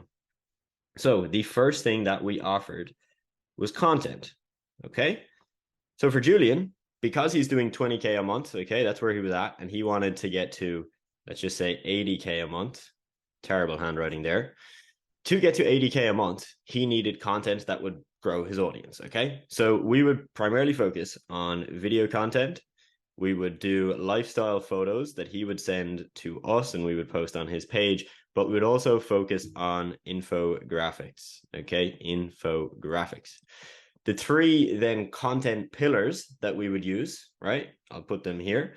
Number one was content that we were going to post to get views. Okay, so this would be controversial content, content that is designed to go viral. Okay, second type of content is content that is going to get leads. Okay, so we typically call this call to action content, right? Where you are posting a video and at the end of the video it says DM me the word fit if you want to learn how to lose X number of pounds. Okay, so this would get us the views and the audience, and then this would get us the leads. Now the final piece is to get sales. So how we would get sales is through content that we used to call nurture content. Okay, think of it like this. I am a fitness coach. I post a video saying here's 5 myths about fat loss. Will that get me a client? Not necessarily. It'll get me views and engagement and people coming to my profile. The second type of content I'm going to post is, let's say 3 days later, I say, oh, by the way, I'm looking for 3 people, 3 busy moms that want to lose 10 pounds in the next 90 to 120 days. If that's you, DM me the word fit. Nurture content is then me posting, oh, here's a testimonial from Joan who went through my program. Or here's 3 things that I did with my client Jane to help her lose weight. All right, this is the content that will push the person from, okay, this guy might be able to help me, to, wow, he's got the proof, he's got the knowledge, he's got the results to actually help me. Okay, so that's the content we would post. Now, the second thing that we had to do, especially with this guy, Julian, was to grow his audience. Okay, so how would we grow his audience? How would we get new followers and just abundance of new eyeballs into his page? First, it is through this right here, the content specifically designed for views and for growth and for virality. Okay, now unfortunately there are periods where even when you're posting good content, you're not growing. Okay, so for example, your page, it's just not really reaching, your hashtags aren't hitting the algorithm, etc. In that case, what we would do is we would do shout outs. Okay, this is something I've never really seen people talk about in the agency space, but essentially we would buy shout outs from fitness pages and we would use pages that we owned ourselves. Now, we were in a very lucky position with my agency where we had spent time building pages and buying Instagram pages. So we had 500,000 followers, right? We'd have 500K across probably like, 8 to 10 Instagram pages, all in the fitness, the health, the food space. So we could then just do shout outs, right? We would essentially post a post on these pages and it would say something like, Julian is looking for 3 people that want to do X, Y, and Z. Message him the word fit if you want to learn how. Or Julian is giving away a free macro calculator that you can use to lose weight in the next 3 months, right? That's how we would grow his page. Pretty easy stuff to do, but it's knowing how much to pay these pages, where to find them, how to set up the whole deal. That's what most people get wrong, and they try this and it doesn't work for them. Okay, so that's something we did, and we did it incredibly well. The last thing is sales, right? Julian was one of our clients who knew what he was doing. Okay, this guy was good at sales. He was a killer. He's a really cool dude. Okay, for some of our clients, they don't know how to sell, so we can get them beautiful content that gets them new eyeballs and great engagement. And then we can shout them out on big pages to get more traffic to their page. But if they don't know how to sell, guess what? They ain't signing clients, right? It doesn't matter if you have 1 million followers. If you don't know how to sell, you're not going to make that much money. You will get some sales just because the sheer volume of people you have. But the same guy with 1 million followers could be making the same amount of money as the guy with 10K followers. The difference is one guy is really good at sales, one's good at getting attention. But the guy who's good at sales is actually making the same amount of money with literally, I don't know what, 1% of the followers. So how we would help people would typically be through our consulting, right? Just literally explaining to them how you need to do this. Okay. So how to set up your Calendly so that people can book a free consultation call with you. A sales script. We would give our clients a rough sales script to follow. So if you get somebody on the phone, here's what you got to do. Here's what you got to walk them through for like 30 to 40 minutes so that they go from kind of interested to here's my credit card. I want to work with you and sign me up to your fitness program. So those are the 3 main things we did to get like insane results for our clients. And the beauty of it is that we never had to run any ads. Okay. We spent no money on Facebook ads. And this is kind of insane because the SMMA space is so dominated by people that run ad agencies. And they claim that that's the only way to get results for your clients. In my space, in the fitness coaching space primarily, it was an injustice if we were to say run ads to a client unless they were making 100K a month. And I say that like, just to let you know, like we would literally tell clients if they came to us and said, hey, I think I want to run ads. We would ask them, are you doing 100K a month? No, don't do ads. Like you have so much untapped potential through organic content and growth using our strategies to get to at least 100K a month. Okay. So before we go and throw money at ads, get that dialed in. Okay. So we could get such good results literally just through content, some shout outs, and a little bit of consulting. Okay. So our clients would pay us, on average, we had a super low ticket offer at one point where we would just create content and consult with our clients. So no shout outs, no growth, no posting for our client, just like 10 pieces of raw content that they would post themselves plus consulting. We did that for $450 a month, but on the upper end, we had clients pay up to $3,000 a month, just depending on the scope of the service. Meaning for one guy, we might create 10 pieces of content. For another guy, we might create 60 or 90 per month. So obviously the price is going to change based on that. Now, coming back to e-commerce brands that we worked with, okay, back up here to the brands and the supplements. The approach that we would use to get them results was similar, but also different, okay? For us, I'll be honest, fitness coaches, like that's our specialty. That's still to this day, like that's what I know the best. If I have a fitness coach friend and they want advice, I know if I give them advice, it should work pretty damn fucking well. However, an e-commerce brand, it's going to be similar, right? The first thing we're going to do is content to get them growth. The second is, yes, we would do shout outs. Okay. So we would also do shout outs for brands, but the final part was a little bit more tricky, the sales. Okay. Why? Because if our client is selling a nootropic performance enhancing supplement, right? We're pretty much relying on how good their website is and how good their products actually are. Okay. If they've got shit products and a shit website, like even with the best content and the best growth strategies, we're not going to get sales. Okay. An example of this is we could have a client that has a 5% conversion rate on their website, meaning that if 100 people go to the website, 5 people will buy products. However, we could have another client selling a very similar product, but they might have a 1% conversion rate. Okay. So for us, with the same amount of effort, giving them the same amount of growth, same amount of traffic, they're going to get only 20% of what these guys got. These guys get 100% of the results. These guys get 20%. Nothing to do with our service, right? Our service is the exact same. The difference is the conversion rate. So for brands, this is a little bit more difficult, but it's still very much possible. You can come in and fix this by doing consulting. Okay. So explaining to your clients, this is what you need to change in your website. This is what you got to tweak because we need to get your conversion rate to go up. Look, and to go one step further, I'm actually going to give you another brain dump of really, if you gave me 15 minutes, that's all I had, and I had a client meeting in the next 15 minutes, this is what I would do to build out a, pretty damn good marketing strategy for them.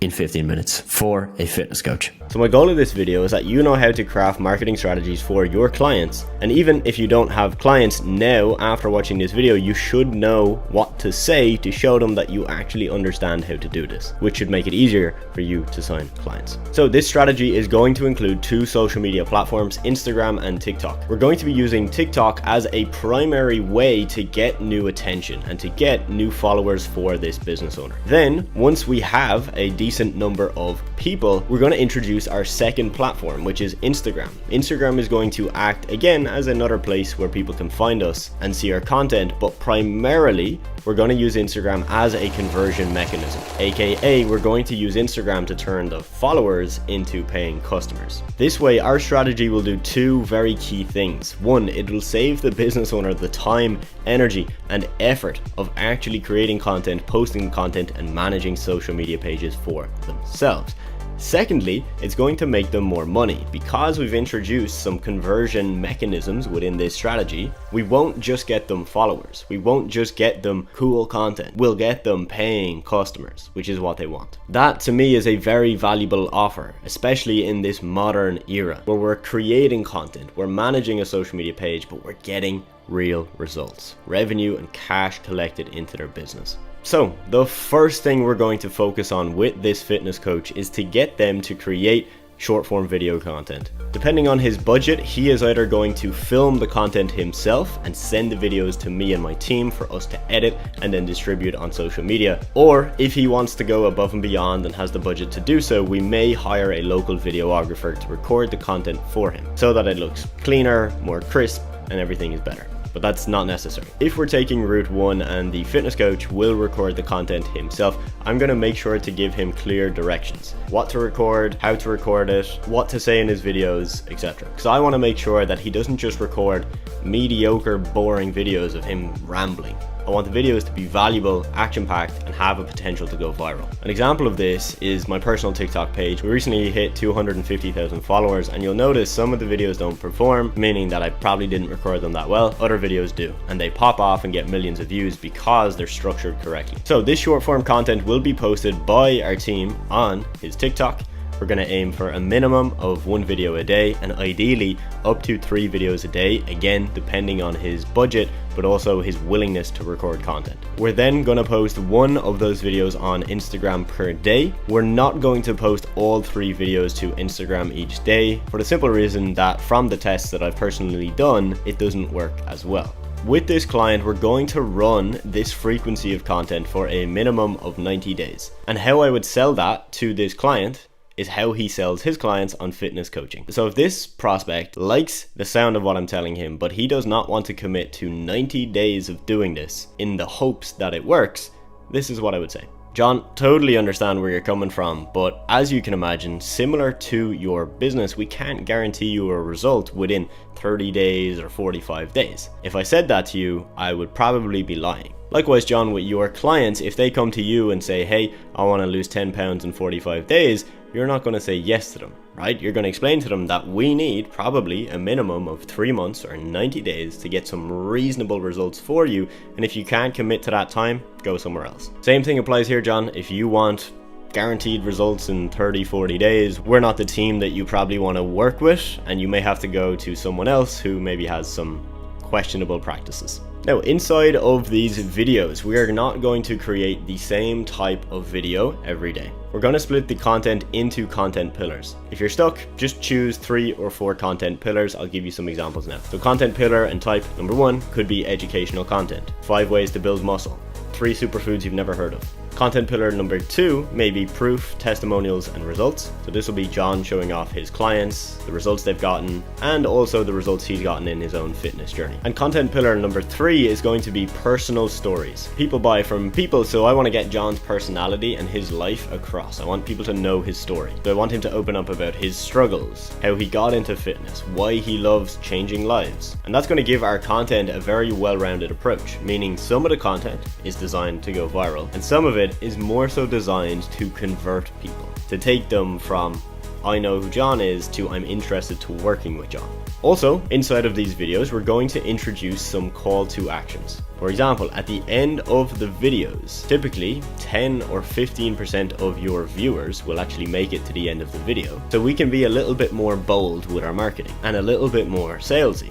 So we can drop in lines such as, if you want your own customized meal plan, message me on Instagram, or click the link in my bio, because the people who watch to the end are obviously the people most engaged. Now, this is where Instagram really comes into play. So we're going to leave TikTok as it is, posting ideally up to 3 videos a day across those 3 content pillars. I'm going to make sure that we've set up the TikTok profile to push people from TikTok to Instagram. We're going to link the Instagram page to the TikTok page and include those call to actions in our videos, such as message me on Instagram. This way we're going to grow the Instagram page from the traffic, the easy traffic we're going to get from TikTok, and we're now going to use Instagram's stories and DM features to convert our new followers into paying customers. So 2 things we're going to do here. We've already established we're going to post 1 time per day one of the videos on the Instagram page, and we're going to sprinkle in some extra content here and there, such as photos of John and some big inspirational stories from him.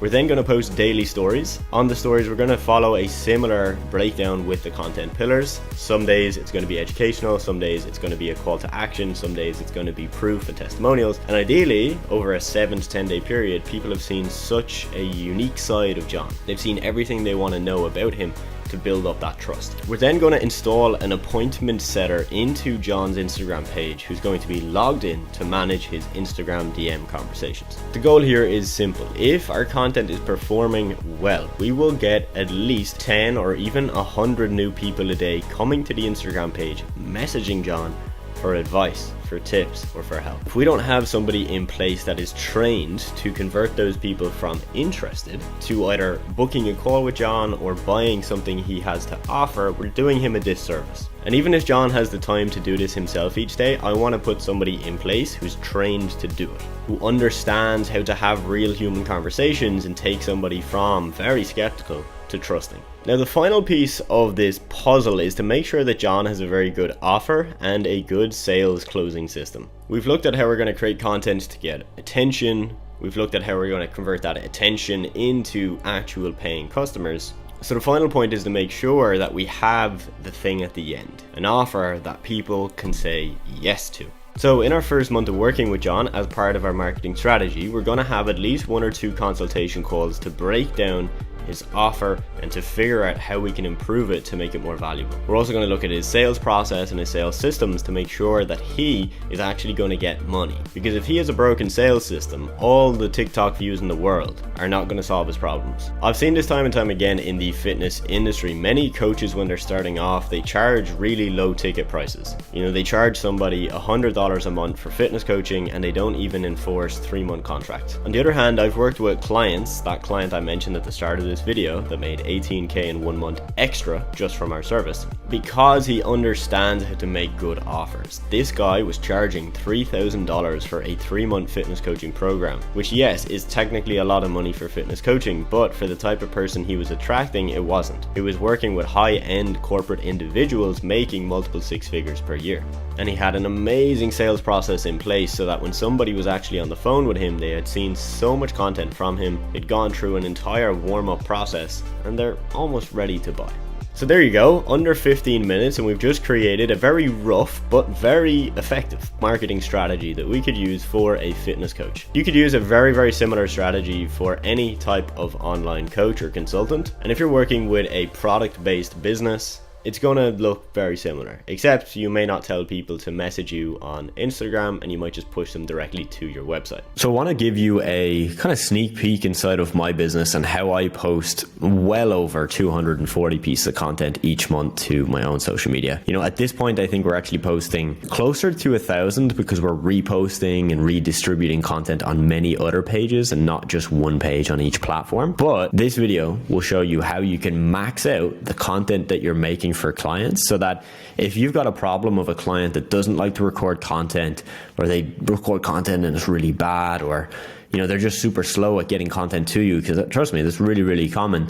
This video should hopefully give you some ideas of how you can maximize the very little content they have and multiply that into, potentially 240 pieces per month. I'll show you the processes and the team members that I have in place that make this process easy and effortless. That's because attention is the new currency. It's why many big businesses have stopped running paid advertisements, or they've dramatically decreased their ad budgets, and instead they're investing more in content. For one simple reason, because it is the way things work. For one simple reason, content works when effectively executed. One single piece of content that may cost you $10 to produce can bring you in hundreds of thousands of dollars in new revenue. To get that same revenue from an ad, you'll have to spend a lot more, trust me. So let me show you a quick breakdown of the content team that I have in place. So we have one YouTube video editor responsible for editing these exact videos you see right here. Shout out to you. I have 2 TikTok editors, aka short form content editors, and I have 1 graphic designer. Editor number 1, Mr. YouTube Video Editor, responsible for these videos, but also for taking engaging clips out of these videos, which are then sent to another editor. Editor number 2 takes the engaging clips from the YouTube videos that editor number 1 has clipped and creates content from that through adding subtitles, animations, and sound effects. Editor number 2 also creates content like this, some of these examples you can see on screen here from my TikTok, where I have actually purposely recorded those content for TikTok. So that means I've rotated my phone to portrait vertical version, popped on the ring light, and recorded for 30 seconds to 2 minutes. Editor number 3 is responsible for creating lifestyle content. So some of these examples you see on screen from my TikTok are lifestyle pieces of content. You'll notice I'm not speaking to the camera, and there's typically a collage of clips of me showing my lifestyle with some text on the screen. These are very simple and easy to make, but some of these get an incredible amount of views. I've had videos just like these get over 1 million views on a single video. It's mad. And then our graphic designer is in charge of creating some content for Instagram. You'll see some examples here of graphics we've posted, but also for creating YouTube thumbnails. So that's the team. Here's the process. Step number 1 in our process is coming up with ideas, generating content ideas. Some of this I do myself, and some of it is done by one of my editors. So to create content specifically for short form, TikTok, YouTube, and Instagram, on a weekly basis, I may sit down to record 10 of those videos. I will write out a very brief script on my laptop in Notion. I'll sit down and record pretty much all of them back to back, and that may take me 30 minutes all the way up to 1 hour. I then put all of those into a Google Drive, send them to that specific editor that's responsible for that content, and then he gets it done. The lifestyle content, such as the examples that you can see on screen, I don't really do anything for these. My editor comes up with the ideas, executes them, and then just sends the videos to me once they've been created to approve them. And for the YouTube videos, again, it's a hybrid approach where I come up with some ideas and then my editor comes up with some ideas as well. So either I'll script out the video or they'll give their 2 cents as well. For YouTube videos, I typically record my videos in batches. So you'll often see videos of me back to back wearing the same jumper, same t-shirt, etc. As I'm recording this video right now, I have a call in the next 15 minutes with my sales team, so I probably will just finish this video,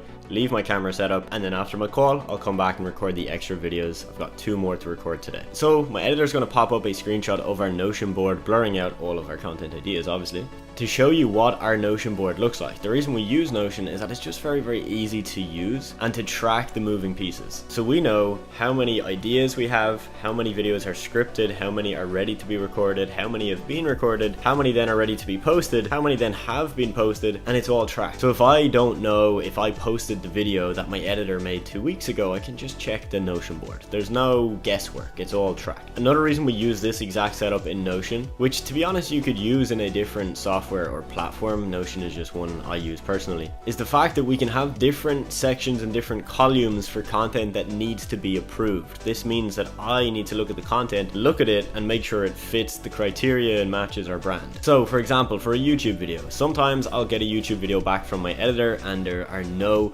revisions, meaning I don't want to change anything and it's good to go. Other times I'm picky and I have to change 3 or 4 things in the video, and my editor has to basically just correct the mistakes and then send it back. Having this as part of our process means that I can give feedback in a way where we know where the video stands. We know if it's done, and we know if it's done but needs to be approved by me. So that is the system, the process, and the team members that I have in place in my business. And this is for my personal brand. This has nothing to do with the agency that I built. However, for the agency that I built, we primarily delivered content to our clients. So This system that you've seen is very similar to the content system we would have used in the agency. So the process of, scripting things out, having different sections for videos that are created, ones that need approval, that's the same type of process we used. So look, mindset is really, really important. If you approach this business, any business, with a wrong mindset, you're not going to get very far. So in this video, you're going to basically get my raw, real thoughts on the mindset I think you need to build, and really how I built that mindset for myself, and how, hey, if I never took the time to build that mindset, I would definitely not be here today, and you would not be watching this video. So my friends, now it is time to look at why we need to build your millionaire mindset before we use any strategies, before we use any tactics, heck, before we actually do any of the quote unquote work. We need to look at this first. You see, I wouldn't have become a millionaire if I didn't focus on this first. So first, let's answer the question, what is a mindset? A mindset is simply the lens through which you see the world. This is by far the single most important thing in business. Anyone that tells you it's not important, they probably have a really, really strong mindset, but they don't realize they have a strong mindset. And you see, that is what's actually accountable for all their results. So I've seen people online say, hey, mindset doesn't matter. It doesn't, it's not something you need to stress about. Just do the work. You see, the problem for most people is most people don't have a strong enough mindset to just do the work, right? So that person telling you that, and I may have even said things like this in the past unknowingly, I have a strong mindset, so I'm telling you it doesn't even matter because I've forgotten how strong it is. All right.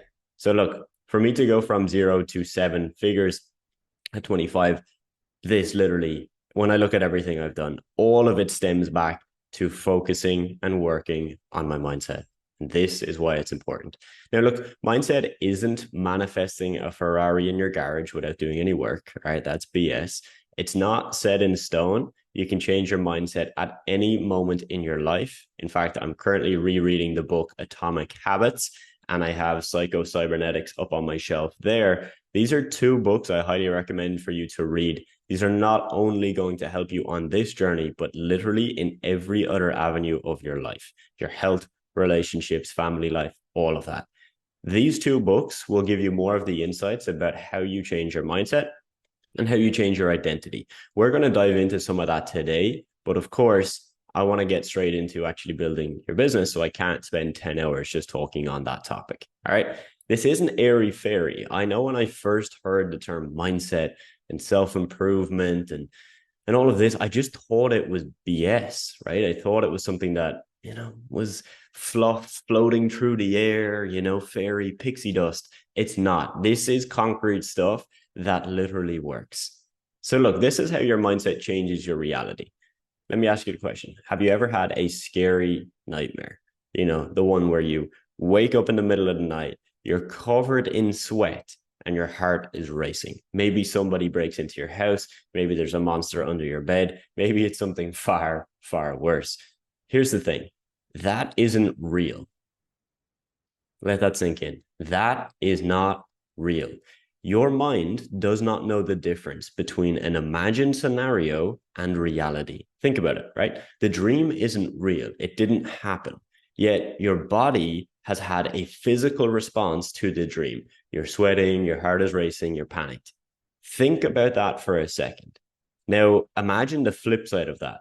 Imagine if you can create positive physical reactions to get yourself to do more work. Imagine you can create all these scenarios where you put yourself in a place where it makes sense to do the work. It makes sense to just work hard and get the results you actually want. You see, this is why mindset is so important. Think of it like this, right? Your mind is powerful enough to take a thought, to take a dream, to take a belief and turn that into a physical reality, right? A single thought into a reality. So you can pretty much change your reality if you change the way you think. If we really strip it back to first principles, that's what that means. You see, your beliefs influence your reality, and you'll always see the world in the way you're determined to see it. Okay. If you think the world is bad, people are evil, and there's just so much evil in the world, that is probably what you're going to see in all areas of your life. If you see the world as, hey, look, there's a little bit of evil. Yes, I'm not naive. I'm aware of this. but there's an overwhelmingly amount of good people, good intention in the world, you'll see things a lot better. So I want you to start thinking about how you use this when it comes to what we're going to teach you. Okay, when you start a business, when you start to make money online, there is a process you have to go through.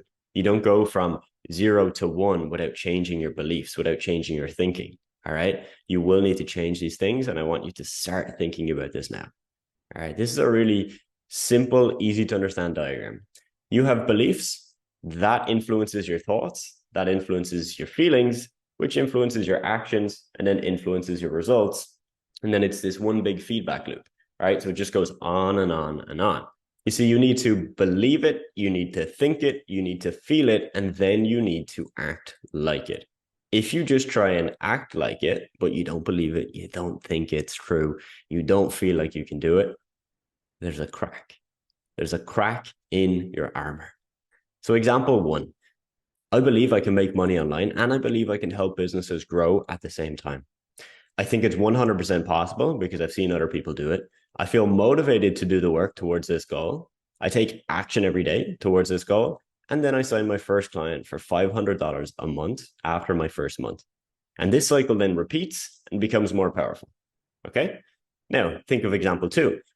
I don't believe I can make money online. I don't believe I can help businesses grow. I think it's all smoke and mirrors. I don't think any of this actually works. I don't think it's possible because I've only seen people do it online. Nobody in my real life, if it was so good, wouldn't everybody in my hometown be doing it? I don't feel motivated to do the work because it's just not realistic, this goal of mine.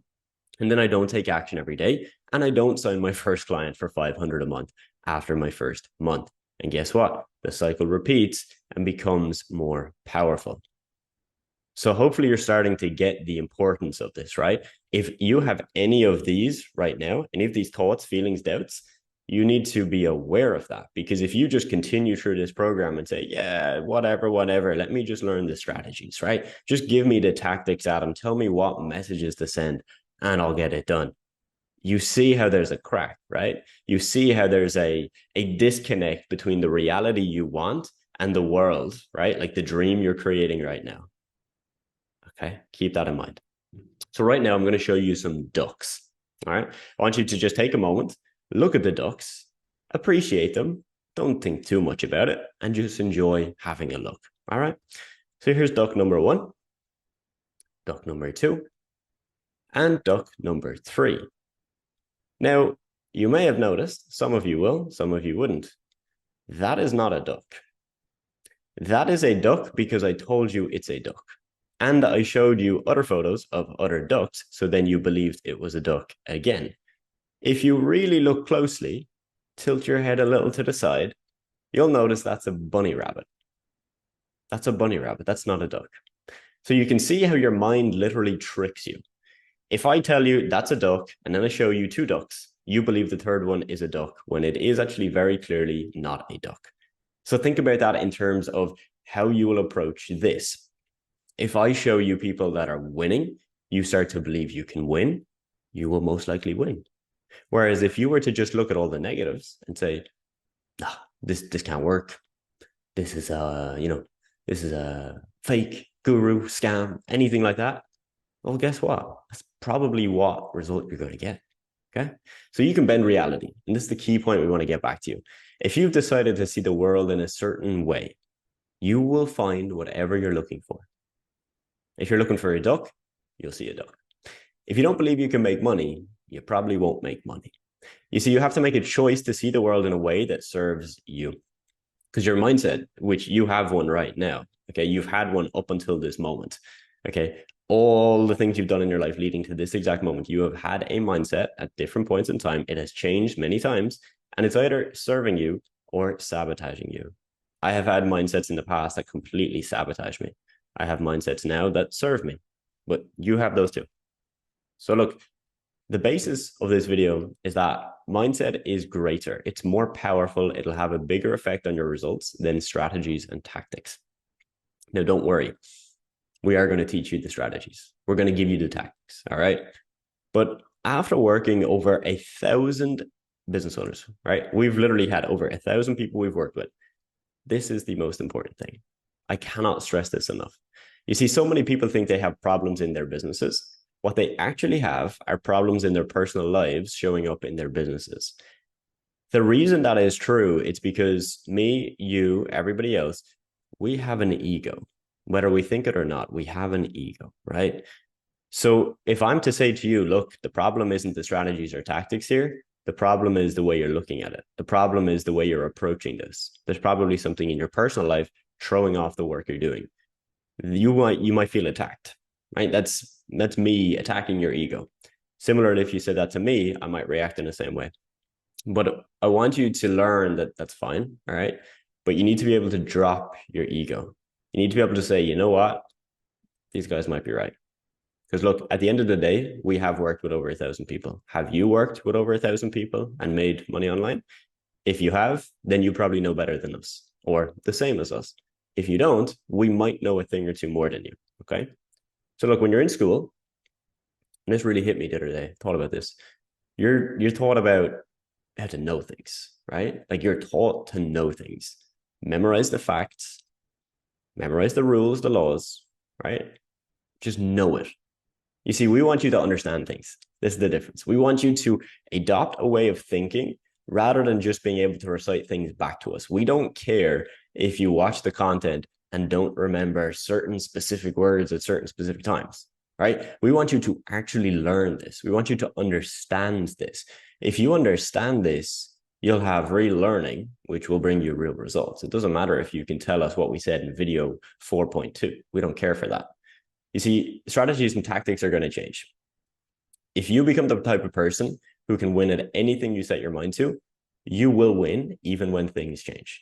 You see, we want to teach a man to fish or a woman to fish. We want to teach you how to think through these issues, right? If we just give you, here's one golden strategy that worked for 3 months, go use it. Yes, you might make some money for a couple of months. What happens when the strategy doesn't work as well? Because all strategies and tactics don't work as well as they did at some point. Okay, you really need to understand this exact point. We're going to give you some more examples to drive this home. There's a tale of two sons, okay? Two sons from an alcoholic father, right? One of his sons grew up to be a miserable alcoholic, right? Doesn't look like the happiest guy. The other guy never drank. He actually became a millionaire. So the question is, why did you end up this way? Both of these guys, both of these sons were asked this exact question. Guy on the left said, I am this way because my dad was an alcoholic. Guy on the right said, I am this way because my dad was an alcoholic. Isn't that crazy? Isn't that crazy? So the two people started in the same position, but they got different results because the first son decided to blame his dad, just blame it all on him and say, this is what I'm destined for. The second son said, hey, I'm going to actually use this as a motivator. I don't want to be like that. All right. And you know what? In this program, it's very similar. Everybody starts with the same training, same coaching, everything the same. So how do we have different results between different students? Two examples. Example one, this is someone with a fixed mindset, John. So John has had a mindset up until this point. He's not open to changing it. And he just says, hey, give me the strategies, give me the tactics, tell me what to do. So John joined us at 0. 6 months later, he's still making 0. You see, John doesn't believe, he doesn't think, he doesn't act like this can actually work. He doesn't believe he can do this, and he thinks the model doesn't work. You see, John doesn't take any accountability for his actions either. He just blames the model, the business, the industry, it's saturated, or us, the coaches. You see, John doesn't actually use the resources in the way they're intended to be used. And that's the result John gets, 0.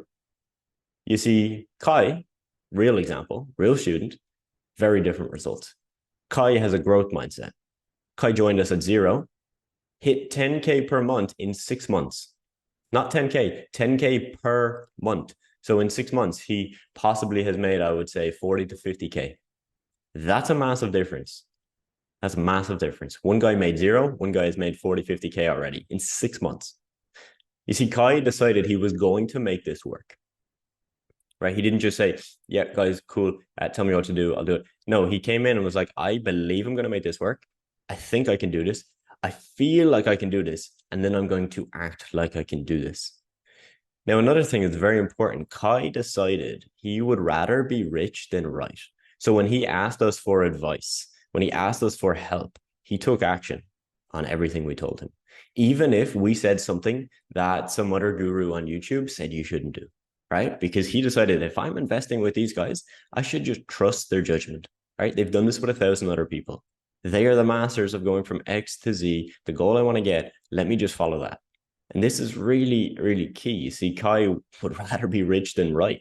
And I hope you agree, you'd rather be rich than right. Would you rather try and prove us wrong? Or would you rather come back in 6 months and say, hey guys, I'm making 10K a month? I know what result I want for you. Kai didn't blame the model. He didn't blame other people. He didn't blame the industry. He took responsibility. He asked questions. He used the coaching to its fullest, and that's the result he got. So my final point to you on this training is doing what got you here isn't going to get you there. So you have a mindset right now. It's either going to serve you or it's going to hold you back.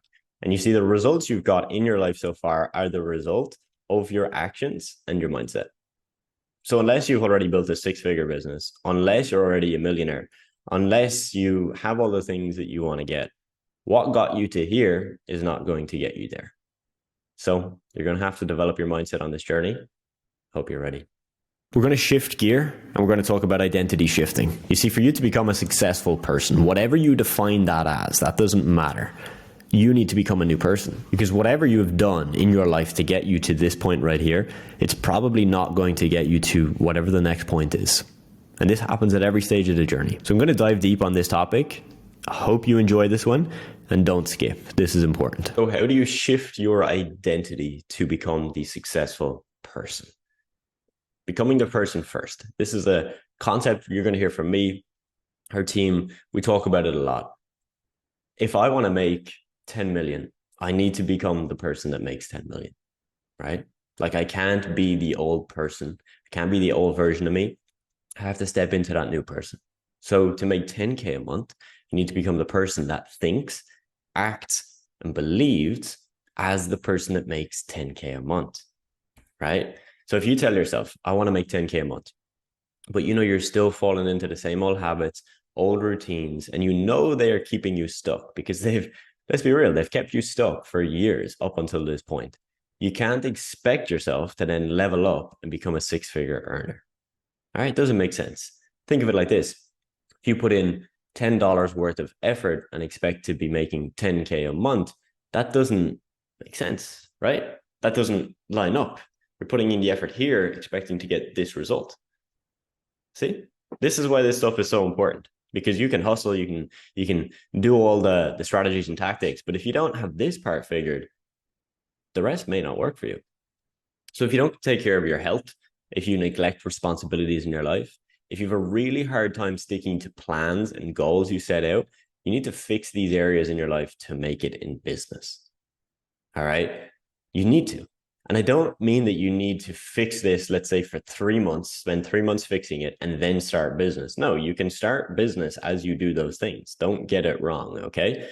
But these are important. And I'll just give you a really rough example. But let's say right now, I'm recording these trainings. I'm doing a lot of them. Let's just say that at the start of the week, I said, I'm going to wake up at 7 to 8 a.m. every morning, okay? I'm then going to make sure within the first 30 to 40 minutes that I get a walk in, get a little bit of sunlight, move my body a little. Why? Because I'm going to be sitting down for hours just recording trainings. And then I'm going to start right into the trainings. Okay. So I'm not going to post a TikTok. I'm not going to check my Instagram DMs. I'm not going to do anything else. I'm just going to get straight in to recording the trainings. Imagine how I'm going to feel if I don't do that. So let's just say on Tuesday, I wake up and I don't do that.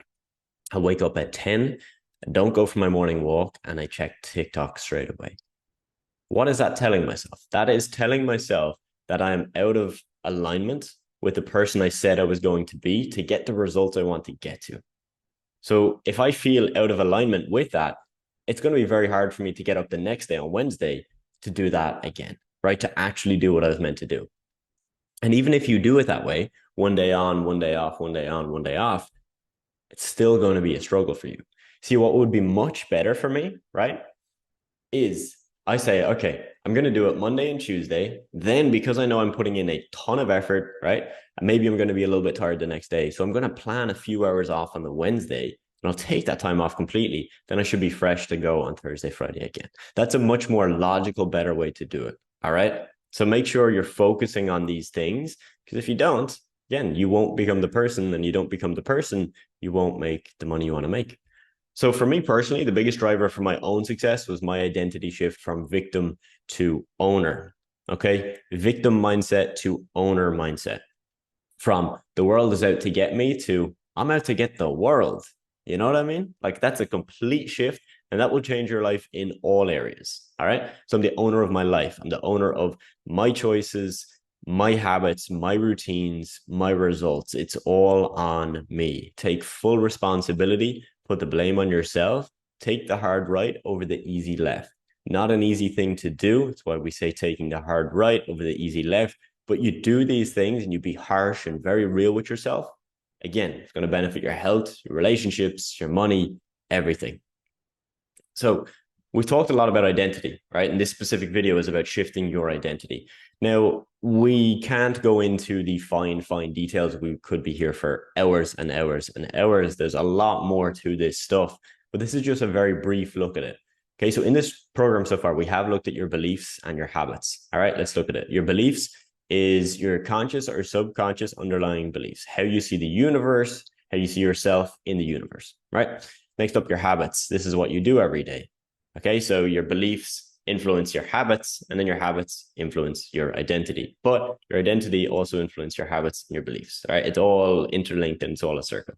So your identity is how you see yourself and how others see you. And even though this looks at how it's about others seeing you, it's more often about how you think other people see you, right? So my identity is largely based on how I think you see me, not what you actually think of me, because I'm not inside your mind. I have no idea what you think of me. You might be like, Adam is fucking crazy, right? He's just weird. But my perception, my identity is what I think you think of me. All right. So that's powerful. Why? Because if you're saying to yourself right now, oh, I'm not really confident. I'm not really the person I know I want to be.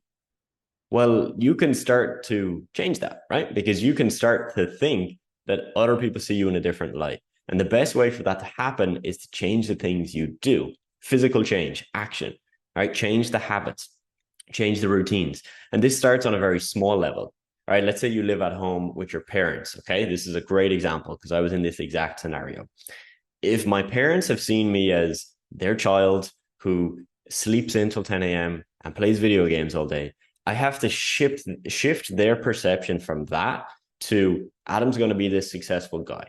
How does that shift? It doesn't shift by just telling them, hey, mom, I'm going to be successful, mom, right? She'll be like, yeah, whatever, like no chance, right? That's going to shift by my actions. So let's say for an entire summer, I start getting up early, I'm start working out, I'm reading, I'm meditating, I'm doing all these things, which are just like physical representations of me becoming the person. So if I do that for 3 months, at the end of summer, they might be like, geez, this guy changed. Like our son is completely different. And you see, this is what you're going to do to yourself. You're going to change who you are so that you get the results you want to get. You can tell I get excited about this stuff. This stuff is really, really powerful. Become a master of one, my friend. If you're trying to get jacked, you're trying to find a long-term partner and build a business at the same time, you could do that. I've tried it. It's very difficult. It's very difficult. And I did this on another level where I was trying multiple businesses. I heard this quote online once: millionaires have 7 sources of income. And I thought I needed 7 sources of income. That is BS. Most millionaires have 1 or 2 sources of income, and then they build out other streams after that point. So just keep this in mind. If you become a master of one, you're way more likely to get results. Our student success manager did this as well. He focused on his agency, got it to 20K a month before he did anything else. Now, fix your inner scars. This is something we've touched on already, and I've shared with you my personal story in hope that if you're in that scenario, you can relate to it and find some help within it. You see, before starting a business, before becoming a man who had this business, what did I have to do? I had to fix who I was. I had to fix the scars. I had to look at the things in my life that weren't aiding me. I had to remove the things that were holding me back. And I had to take the time to say, hey, why am I this way? Why am I not happy? Why am I sad? All right. And you need to do that. And again, let me stress, I don't want you to just dismiss business. I want you to do this as you're doing it. You can do them hand in hand. You don't have to just do this and then do business. You can balance the two, but just keep in mind, as we looked at here, if you're trying to do 101 things at once, it'll probably become quite difficult. So I want you to focus on this, my friend, long-term impact and long-term results over short-term pleasures. This is taking the hard right over the easy left. And this all comes down to this, my friend, the internal versus external locus of control. So everybody has this.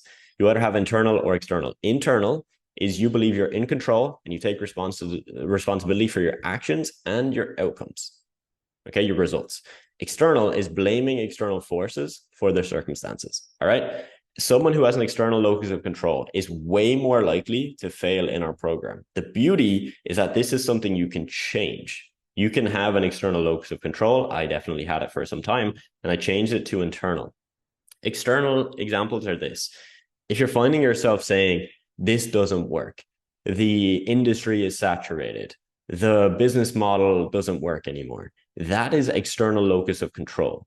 Because how can you say that when there's other people winning every week in the exact business, in the exact industry as you? Think about it. Like logically, I want to challenge you to think about it. Why is that the case? It's because that person probably has an internal locus of control. They've realized, okay, yeah, there are people competing in this space, but they're competing in every space. Like literally every business model out there, they're competing in that space. They're just more in control. So they look further. They look, what can I do to be different? How can I stand out from the crowd? They're using that internal locus of control. And this is what I want to leave you with. The 1% Better Everyday Matrix from Atomic Habits, a really good book by a guy called James Clear. Recommend you read it. So this is the concept. If you can get 1% better every day for a year, you'll be 37 times better by the time you're done. Isn't that amazing? 37 times better. But if you get 1% worse each day for an entire year, you'll basically be at zero. Or if you're at zero, you'll be further down than zero, right? And here's the graph, just so you can see it visually. So what it shows us, right, is that over this span of a year, with 1% improvement or 1% decline, there's actually more of a positive effect. Isn't that crazy? So if you just decide to get 1% better every day, but your friend decides, I don't really care, like I'll do all the bad habits, and they get 1% worse, you'll actually be so far ahead, right? They'll have dipped down a level and you'll have risen up to a whole other level. Think about this, take a screenshot of it, use it. Look, motivation comes and goes. For most people, motivation is fickle. It's watching a YouTube video that gets you pumped up and motivated. It's not real motivation. I want to now break down what I believe real motivation is and how you can build it in your life so that each and every day you actually put in the work. Because if you want to build a business, right, you want to make 5, 10, 15 grand a month, you've got to be relentless. You know, you've got to just keep going. You're going to have points where you want to give up. You're going to have points where it feels like all the work you're doing is just not working out. And what separates the people that make this work from the people that don't is how long they're willing to go through it. I can't tell you the amount of people that have tried to start a marketing business, and if they had just stuck at it for an extra month or 2 months, they would have made it. Like they would have gotten their first, second, third client, quit their job, spend more time on it, make 10K a month, and then do what they wanted. So it's really important that you understand how to build this real motivation. So stick with me. So this is how you build real motivation. Now, there are many types of motivation out there. 2 of the main forms are intrinsic motivation and extrinsic, right? We're not going to spend too much time on this. Take a screenshot, have a look at it. Basically, intrinsic is, let's say, for example, you get enjoyment, purpose, growth, curiosity, passion. These are all intrinsic. They're happening pretty much within, right? Extrinsic is outcome based. All right. So you signed a client. That's extrinsic motivation. That's a really hard word to say. You got good results, right? That's external, a thing outside of you. So you want to try and use these 2 forms. Okay. So I want to get a client. That's extrinsic. Okay. Amazing. Yes, you need to use that. On the other hand, you need to start enjoying the process, enjoy the fact that you're learning more, enjoy the fact that you are progressing. Okay. Like you're getting better every day. Form the two together, and you should be able to keep yourself motivated, because on certain days you'll have the extrinsic come in, you get a client, you get a big win, but you can't rely on that forever, because that high will only last you maybe a day or two. Now, next up, types of motivation. There are so many types, and I'm just giving you these examples so you can look at them, but realistically, you don't need to know about this stuff. Okay. Yes, it's cool and you could research it, but at the end of the day, there's two main things I want to focus on with you. There's two forms of motivation we will use and talk about quite a lot: positive and negative motivation. So positive motivation is attaching a positive desired outcome to the work we do. For example, I want to make 10K a month so I can travel the world, quit my job, and treat my family to nice things. Right? That is positive motivation, aka saying, I'm going to do the work now for the thing that I want to get to. All right. Negative motivation is the opposite. It's saying, I'm going to attach a negative, undesirable outcome to the lack of work we do, or if we don't do the work.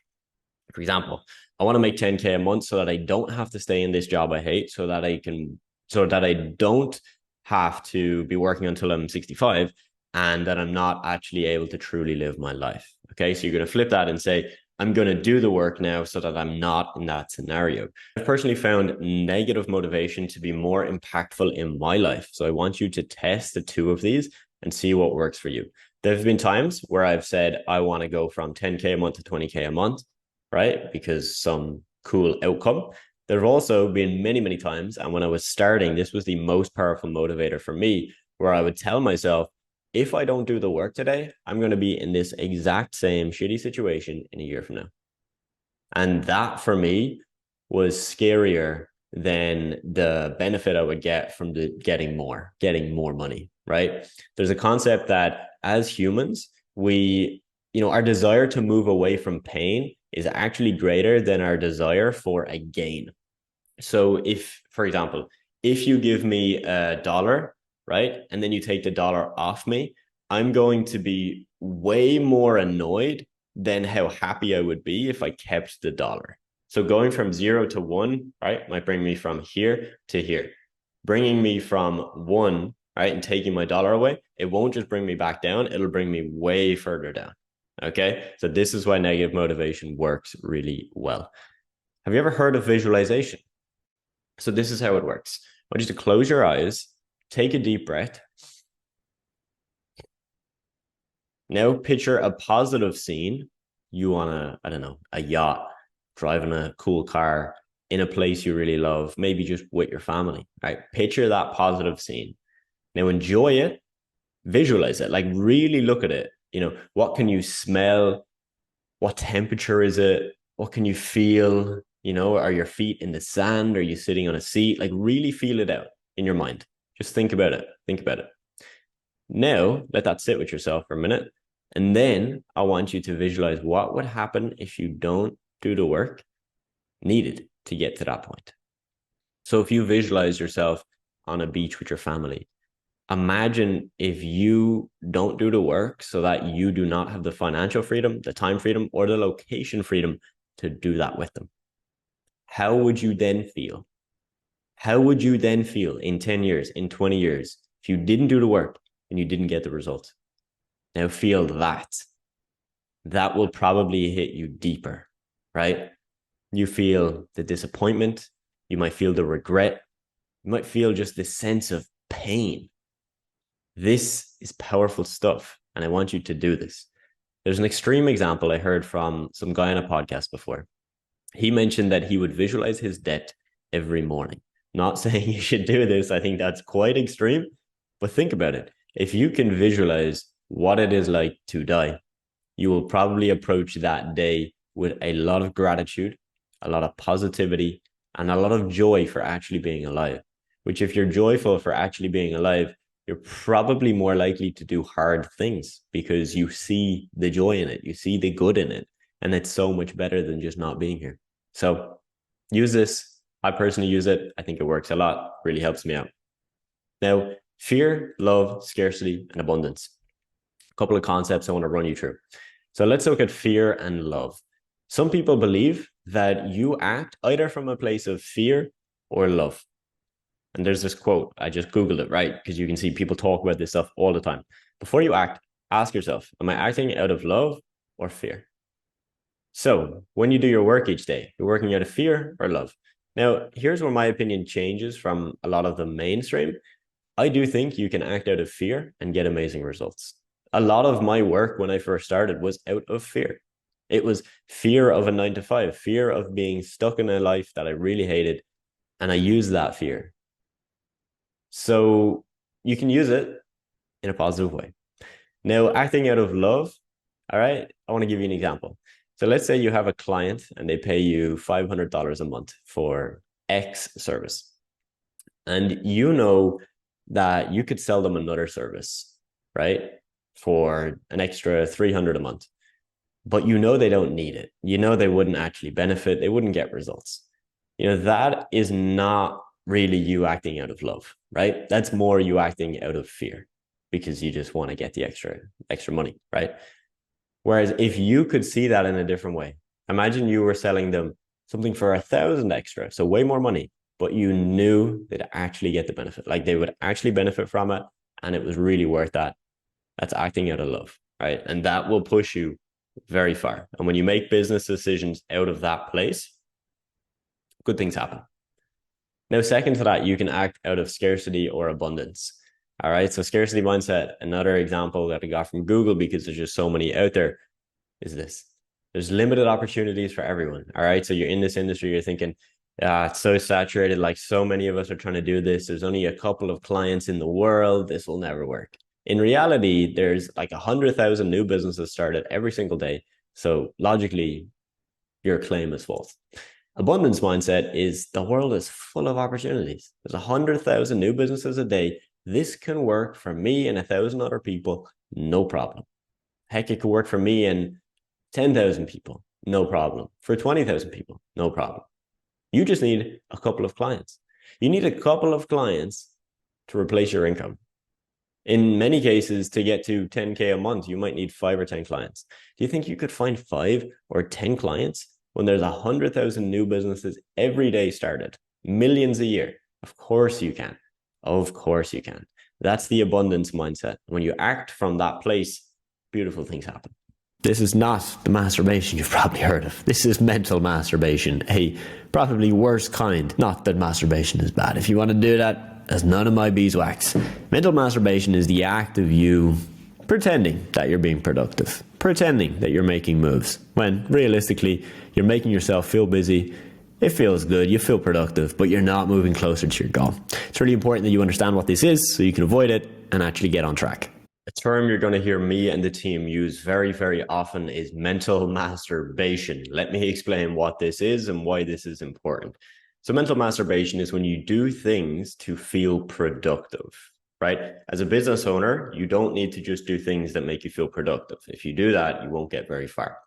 You need to learn how to focus on the essential tasks at hand, aka the tasks that will actually make you money.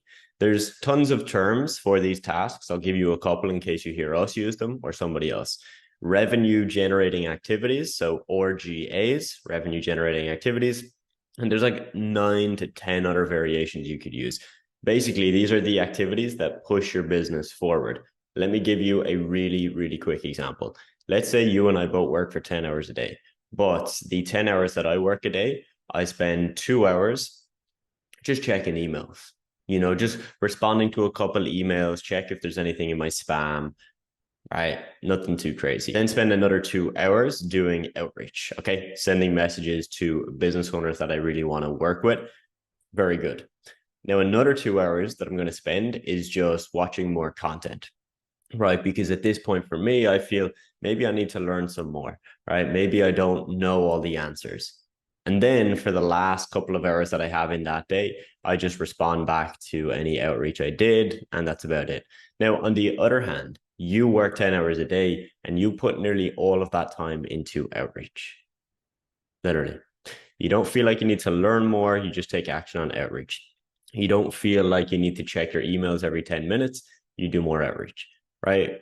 You and I have spent our 10 hours completely differently. Who will get more results faster? You will, because you focus on revenue generating activities. All right. So when you're doing work, I want you to constantly assess yourself. Ask yourself, right? Am I doing this because this is productive, because I feel like I need more information, or is this actually going to get me results? All right. So why do we mentally masturbate? There's three key main reasons that we've found. One is very clear. You get a dopamine hit for feeling productive.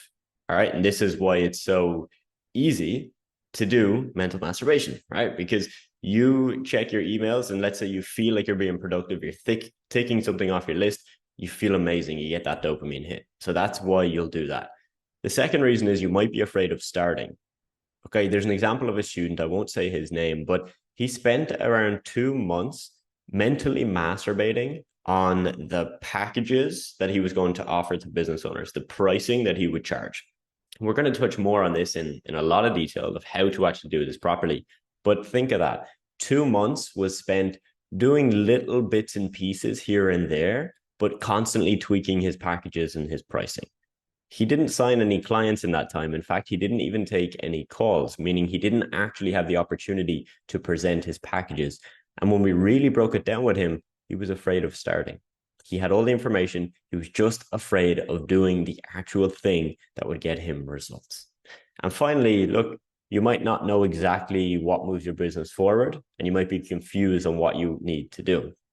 So hopefully that example I've given you gives you a clearer indicator, right? I'll give you another example. So I remember when I was building my agency, there was a point where I had built out a case study. And what we were doing was pretty simple. We would find business owners on Instagram primarily. We would send them a quick message. We would ask them if we could send them a free case study. We would then send them the free case study. And then that would trigger some email automation that would send to them as well. All right. So it's this semi-complicated flow. That took me, I would estimate 8 to 10 hours to build out of deep focused work. All right. So that was not mentally masturbating because it was something that would move my business forward. Now, after that point, I remember I used to keep coming back to the free case study. I used to keep like changing a tiny detail, or I would tweak one of the slides to look a little bit better. That was probably an example of mental masturbation, right? Because I had done the main work. It was probably going to get us results, whether there was 11 slides in the presentation or 10. All right. There wasn't going to be a massive difference. So that's an example of a small thing. But, you need to be aware of this. And I'm trying to be aware of this in my everyday life. Anytime I slip into mental masturbation, I have to be aware of it. And then I can take corrective action to get back on track to the revenue generating activities. Okay. Right now, as I record this video, we have students in the range of 5K plus per month, all the way to 30K per month. I myself have gone much further beyond that. But we're experts at that specific range. That's what we really specialize in. So if you're watching somebody that has, a 10 million net worth, $100 million net worth, look, it's probably motivational. It's probably inspirational, but you're probably not going to learn exactly how to get to your first 5K or your first 10K. They're just at a different stage in the journey. So in this case, it comes down to one key question. How do you learn? All right. This is really important. There's two concepts we want to convey: just in time and just in case. All right. So just in time is this: you're consuming information as it's helpful. For example, you're struggling with sales, so you're consuming a sales training. As we looked at, you go to YouTube, you type in sales tips, and you watch a video. That's just in time. Just in case is consuming information because it feels productive. You're thinking, what if I need this information one day? Right? Think about it. You've done that before, haven't you? I have done this before, where I've gone to YouTube and I've clicked on a video that found me on my homepage, and I clicked on it because I said, just in case, right? It's a video about how to hire 20 salespeople and build out a sales team. I don't need 20 salespeople, yet I watched the video because I'm like, oh, maybe just in case. All right. Doesn't actually make that much sense when we think about it, right? So look, we want you to solve problems as they arise. Think short term, because realistically, you don't have enough information, context to make a long-term plan. All right. Some people will say, hey, you need to have a 5-year plan. You can have a 5-year plan, but the way the world changes so fast, it's sometimes futile. Times where I've had no plan. And that is when things have worked best because I'm agile, I can adapt, etc. If you're thinking, okay, this is exactly how my business is going to look like for the next 5 years, that's really good as a roadmap. But realistically, so many things are going to change. For example, if 2 years ago you said, I'm going to do my business in this specific way, but you didn't think of the fact that AI was going to become very mainstream, well then, yeah, maybe your whole business plan would have failed. Okay, so I would recommend you actually think short term with this. Now, 3 things that hold entrepreneurs back. These are the 3 things when we boil it all down to anyone in our program who has struggled, who didn't get started, who didn't get results. It comes down to these 3 things. So look, number 1 is information. Now you get a pass on this because you have the information, right? This is just some people don't have the information and that's where they struggle. You do not have that. You trust me. Again, there'll be times where you feel like you need more information. You'll feel like just in case, I'll go watch some more. You have everything you need. You have more than enough, okay? Execution. You're not doing enough or you're not doing enough for long enough. All right. If you're mentally masturbating, the solution is to cut the cheap dopamine out and commit to working on what you know you need to do. This is very common. It's too common that I actually really hate the fact that it's too common. All right. Too many people have the information. They just don't execute. And why is that? Well, it's number 3. It's character and mindset. We've talked a lot about this already. And this is why. Because if you have the information, but you don't execute, why is that? All right. It's your mindset. It's your character. It's how you view yourself. So my friend, I'm going to do a quick recap of the personal roadmap I followed, like step by step, exactly what I did to go from 0 to my first 10K per month. So the first thing I did was I picked a service and I got a rough idea of a niche. So I chose social media management, content creation, posting to social media, scheduling, daily stories, all that good stuff. And I didn't have a set price. I was going to do custom packages. And I was open to going high and charging lots of money, and I was open to going low and charging low amounts of money, right? I just wanted to get started. And that's exactly what I did with that. I used connections I already had. I talked about this, of how I met a client that I had done a little bit of work for as a freelancer, and I met them at an event, and then we struck up a conversation, and then we had a meeting, and then boom, they became a client, and 2 other businesses that one of the partners was involved in became our client number 2 and client number 3. This is what I started off with. Now, is this how you're going to start off? Probably not, but at least you know my story. Now, you need to get out of your comfort zone. I've given you this story again, so I don't need to bore you with it. All right. This whole journey is about stepping outside of your comfort zone, whether it's picking up the phone to do cold calls, whether it's booking an event to go and network with business owners, whether it's just simply sending messages on Instagram or applying to jobs on Upwork. You have to get out of your comfort zone. That's what I did. And imagine I didn't. If I didn't, again, I would not be here and you wouldn't be watching this right now. I did outreach. I did a whole lot of it. So I've talked about how I did voice messaging because not a lot of people really talked about it. And I thought, look, this is unique. It's also going to help me close deals better because I'm going to be able to build trust over the voice note. And I spent hours a day doing this. Like, any free time I had was put back into this because I understood that the only way I will get meetings, the only way I will turn meetings into clients is by getting in touch with as many people as I can. That is the secret sauce. And that's what I did. So I put all the waking time that I had, all the waking hours, into this thing. So to go to 10K a month, our team was very simple. It was me, my business partner, and we had 1 or 2 graphic designers. We definitely had 1. I don't know if our second graphic designer came with us after 10K a month, but it was around that point. And then we started to look for virtual assistants and a client manager. So it was a very lean operation.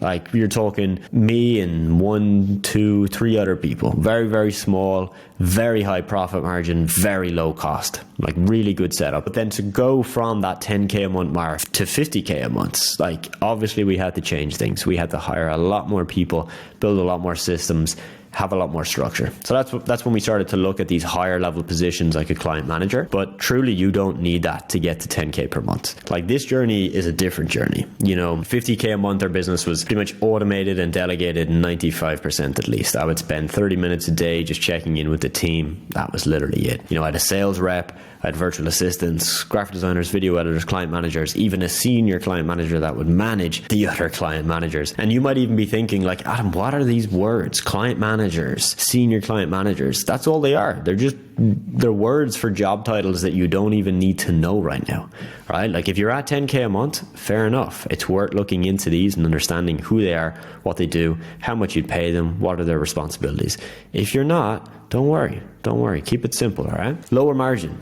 So 90%. That's kind of the margin we were hitting in those first few months because it was lean. I was working a lot more. You know, to go to 50K a month with things being like really hands off, you got to sacrifice some money. So our margin was a lot lower, but we had time freedom, meaning that I could literally work 30 minutes a day. And that's why I put so much time into my personal brand and building that up and posting content because, well, I've got this business that's in a sweet spot where, to be honest, if we just keep scaling it, the margin's just going to go down and down. So like kind of makes sense to just keep it where it's at. It's in a really good position and then build a second business just on the back of that. And that's what I did. Now, if I was starting over again from scratch tomorrow, there's one type of SMMA I would personally pursue. And I'm going to roll a video of me explaining to you what that SMMA is, how it's different, and how you can do the same. And so this video is going to be probably controversial. Most people in the SMMA space would probably disagree with me. But to be honest, I think they're all wrong. And I think this is the reason why so many people right now are saying SMMA doesn't work. Whereas in reality, the way they did it didn't work. In this case, we're not going to hate the game. We're going to hate the player because the game still fucking works. So let's do it. This is the only SMMA I would start. I would start a low ticket 90% automated agency. I wouldn't charge my clients $2,000, $3,000, $4,000 per month. In fact, I would start off my packages at $300, $400, $500 a month, low ticket. I also want my price to be low enough so that clients pay me every single month indefinitely without blinking an eye. I don't want my client to come to the end of the month and think, should I renew? Because your client is going to do that if they're paying you $1,000, $2,000, $3,000 a month. That is categorically more money. And when something costs you more money, you think about it more. In my agency, our retention rate was really good because we literally had clients that would just pay month after month after month because the convenience we offered, time we saved them, the effort, the hassle we got rid of for the money they paid us was a no-brainer. So even if we didn't make them 10, 20K extra that month in revenue, they didn't care. We saved them tons of time and $400, $500, $600 a month was nothing to them. That's number one. Number two, I would focus on scaling the agency horizontally rather than vertically. Look, I see lots of guys that get to 20, 30K a month, but they only have 10 clients. That might sound good, right? Each client pays you more money, you have less clients to deal with, less stress. It's typically BS. Well, if you have 10 clients paying you $3,000 a month, let's just say you have a bad month, get not good results. Your service delivery kind of sucked. Chances are you're not going to keep 10 clients. Chances are at least 2 will cancel. You've just lost 6K. And because your price is so high, getting 2 new clients to replace them is not easy. So let's say you're making 30K a month, but you've got 60 clients. Each client paying $500 a month. Well, if you lose 2 clients, heck, you lose 3 clients. You lost $1,500 a month. Not that big of a difference. You see, scaling horizontally will give you so much more predictability. And one thing everybody loves is predictable revenue. I have seen guys with 30K a month agencies with 10 clients literally lose 30, 40% of their revenue in a single month. Why? Because your clients are paying you $3,000 a month. So if you just have a bad month, which happens, people will cancel because 3K a month is a big investment. However, let's say you have a bad month. You got your 60 clients paying $500 a month each. Even if 3 cancel, not a big deal. But would 3 cancel? Because if they're only paying $500 a month, one bad month might not be worth canceling. If you just save them a lot of time in that month, a lot of effort, and it was a convenience offer, they're probably not going to cancel. Number 3, I would have an automated onboarding process. Forget about having multiple calls with the client when they get on board and figuring everything out manually on a call. No, everything is going to be automated. You can opt to have an onboarding call, that's no problem, but they only have the call when they've done everything else. When they sign up with you, you'll automatically send them invoice, contract, Google form to get all the information you need, login details for any accounts you need. All done, all automated. They got to give you everything before everything starts. Number 4 is the sales process. My offer would be low ticket, let's say $500 a month, but I would offer them a 3-month deal where they can pay upfront for 3 months and get a 10 to 15% discount. All clients would have to commit to a 3-month minimum, even if they're paying monthly, which again is way easier to sell if they're paying $500 a month, that's $1,500 over 3 months, or if they pay in full, maybe $1,200, versus if you're charging $3K a month to get somebody locked in for $9,000 over 3 months, that's a massive commitment. And for your sales process, you could even make this part automated. Not recommending you do this, but out of the 355 clients I had in my agency, about 50 of those signed up without any sales call, which again, doing that for a 3K a month package would be near impossible. You see, we had a website, we had a funnel, we had a value stack. We pretty much took what everybody does in the info product course space and did that for the agency model. So that we literally had this VSL, which explained everything we do, showed all the examples of what we do, all the benefits, super short, 5 minutes. Then we had client results, testimonials, and our value stack, literally showing here's exactly what you get in your monthly package. Here's the total value is maybe $2,000 a month. If you get it all together today with us, you can get it for a one-time payment and save 10 to 15% for 3 months up front, or you just pay a very low monthly fee of $450 or $500 a month. So theoretically, you could do that. You could take no sales calls. You could have your clients sign up directly via your website. Your onboarding process is automated. It's almost like a conveyor belt. They come in, they pay for $500 a month. Let's say they get 15 pieces of content for their social media. Maybe you don't even manage their social media. Maybe you just teach them how to do it. And this is point number 3, the offer. My offer would be a hybrid. It's a hybrid between agency and consulting, done for you and done with you. This is the exact offer I offered in my agency. We offered it for $450 a month or $1,215 if you paid up front for 3 months. And you would get 10 pieces of content created by us for your social media, access to an Instagram growth course, access to weekly live coaching calls, access to one-to-one support with our experts, which could be you, content planner templates, caption templates, hashtag templates, literally everything they would need to learn how to manage their social media themselves, to do it themselves, but all relying on one key thing, which is our content. The thing they couldn't do or didn't know how to do. And then after checkout, we would hit them with an upsell. And our upsell would be, hey, if you want to add 5 extra pieces of content, you can do so for $175, which was another discount. A lot of people took that upsell. So that's exactly how I would structure my offer. How would I get clients? I would do a few things. But the key here is that you don't need to do all these things. You see, the first thing I would do is I would build a personal brand. Now, this is not necessary. People will tell you that you need a personal brand. You don't. Most people in my program making 20, 15, 10K a month don't have personal brands. Some do, but most don't. But I would build a personal brand all around what I do. And this would be a long-term play. This isn't going to blow up in 1 month. It mightn't bring me clients for 2 months, but eventually it will start to bring me clients. The second way I would get clients is Upwork. Believe it or not, this is an incredible platform for getting clients. We've had students get to 10K a month literally with just Upwork. And because my offer is low ticket, I know this works incredibly well on Upwork. And number 3 would be cold outreach. As much as people on YouTube are going to tell you that cold outreach doesn't work, again, out of all the students we have making 10K a month right now, a lot of them are doing cold outreach. And I would do this with an appointment setter. I would do it myself just to test things out and get a rough script, a rough message template. It's going to work and book me some calls. And as soon as I have that proof, I'm going to scale that bad boy up. You know, in my agency, we were sending 500 cold messages a day across 10 Instagram accounts. And that's how we scaled to having weeks where on an average week, we'd bring anywhere from 3 to 8 clients in every single week. How would I set all of this up? Well, for my sales funnel, I would either use ClickFunnels or Go High Level. Go High Level makes way more sense because it's got other agency tools you can use to run your agency. That would handle my sales process, my checkout process. For getting my clients set up for communication, I would use Slack. You could use WhatsApp. It really doesn't matter. Don't overthink this. We've got to make sure they do have a platform to communicate with us. If you don't, you're going to run into some issues. Don't do it over email. Those are probably the only 2 things I would start with. I would add more tools as I make more money, but my goal here is to make a lot of money, have really high profit margins, and make it as automated, as scalable as possible. Just remember, SMMA still works, and it will still work because people are making it work literally today. But the people that don't make it work will make excuses. So my friend, my goal with this free course was to give you the direction and the clarity that you need to start your own social media marketing business to hopefully get to 5 or 10K per month. Now, you've probably noticed throughout this series, I've added a lot of times in the video where I mentioned my students, or you would have seen a sales call review that I reviewed for one of my students, or a sales role play, right? These are all things that I do with my students on live calls all of the time. Now, my purpose of this was not to just sell you on my mentorship program. You don't have to join it. But I know some of you that have watched this will have gotten a lot of value, would have thought, wow, I think Adam knows more that I could learn from, or the way in which he would coach me and mentor me live on calls would really help me to keep me accountable, keep me on track, and to give me more. Because this is just a free course. I don't believe that a course is going to solve all your life's problems. And that's why I don't sell a course.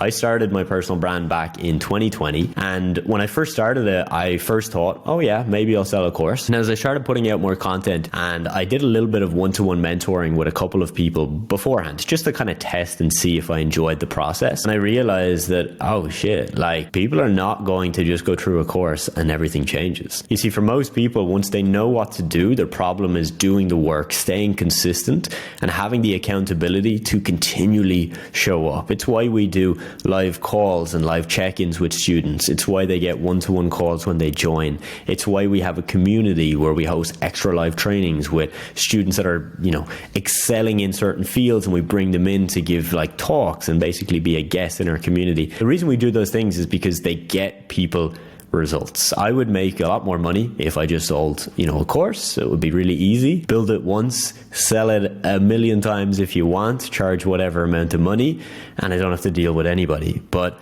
I knew deep in my heart that that would be me selling out, and that would not be what people would actually get the most results from. And that's truly what I want, because if you get results, it will make me feel more proud about my work, which means I'll work more and probably make more money, So that's how it works. So if you decided, yeah, cool, Adam, don't care, never going to join a program, fair enough. I hope you've enjoyed the free course, and hopefully you've learned some things from this, and you've gotten a little bit more of a clear insight on my way of running this type of business that allowed me to get to the 7-figure mark. Now, if you do want to hear me out, I'm going to give you a little walkthrough of really how I built our program, why it gets results, and really how we can guarantee results for our students as well. Okay. So at this point, since I started that marketing business in 2019, I've generated well over $2 million in revenue online. And now, like my main focus every day is I'm helping the person I used to be. And we are best suited to help the person that we used to be.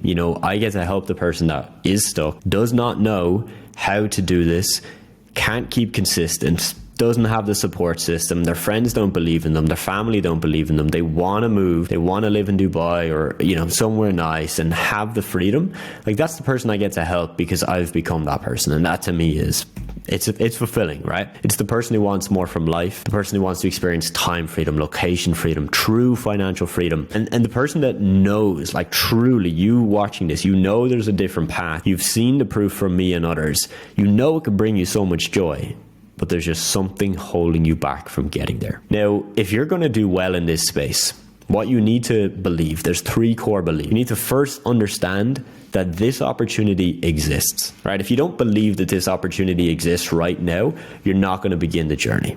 You're just not. You'll watch another video after this. You've also got to believe that you are going to, and you must find the opportunity. Because if you don't feel committed to finding this, like truly committing, you're not gonna. Like, you'll just move on and you'll say, yeah, cool, that's a thing, but it's not for me. And you have to believe it's worth it. Because if you don't think that the value that you're going to get back from you dedicating to this art is not going to be worth it, then you're not going to pursue it. So if you've decided that, that's fair enough.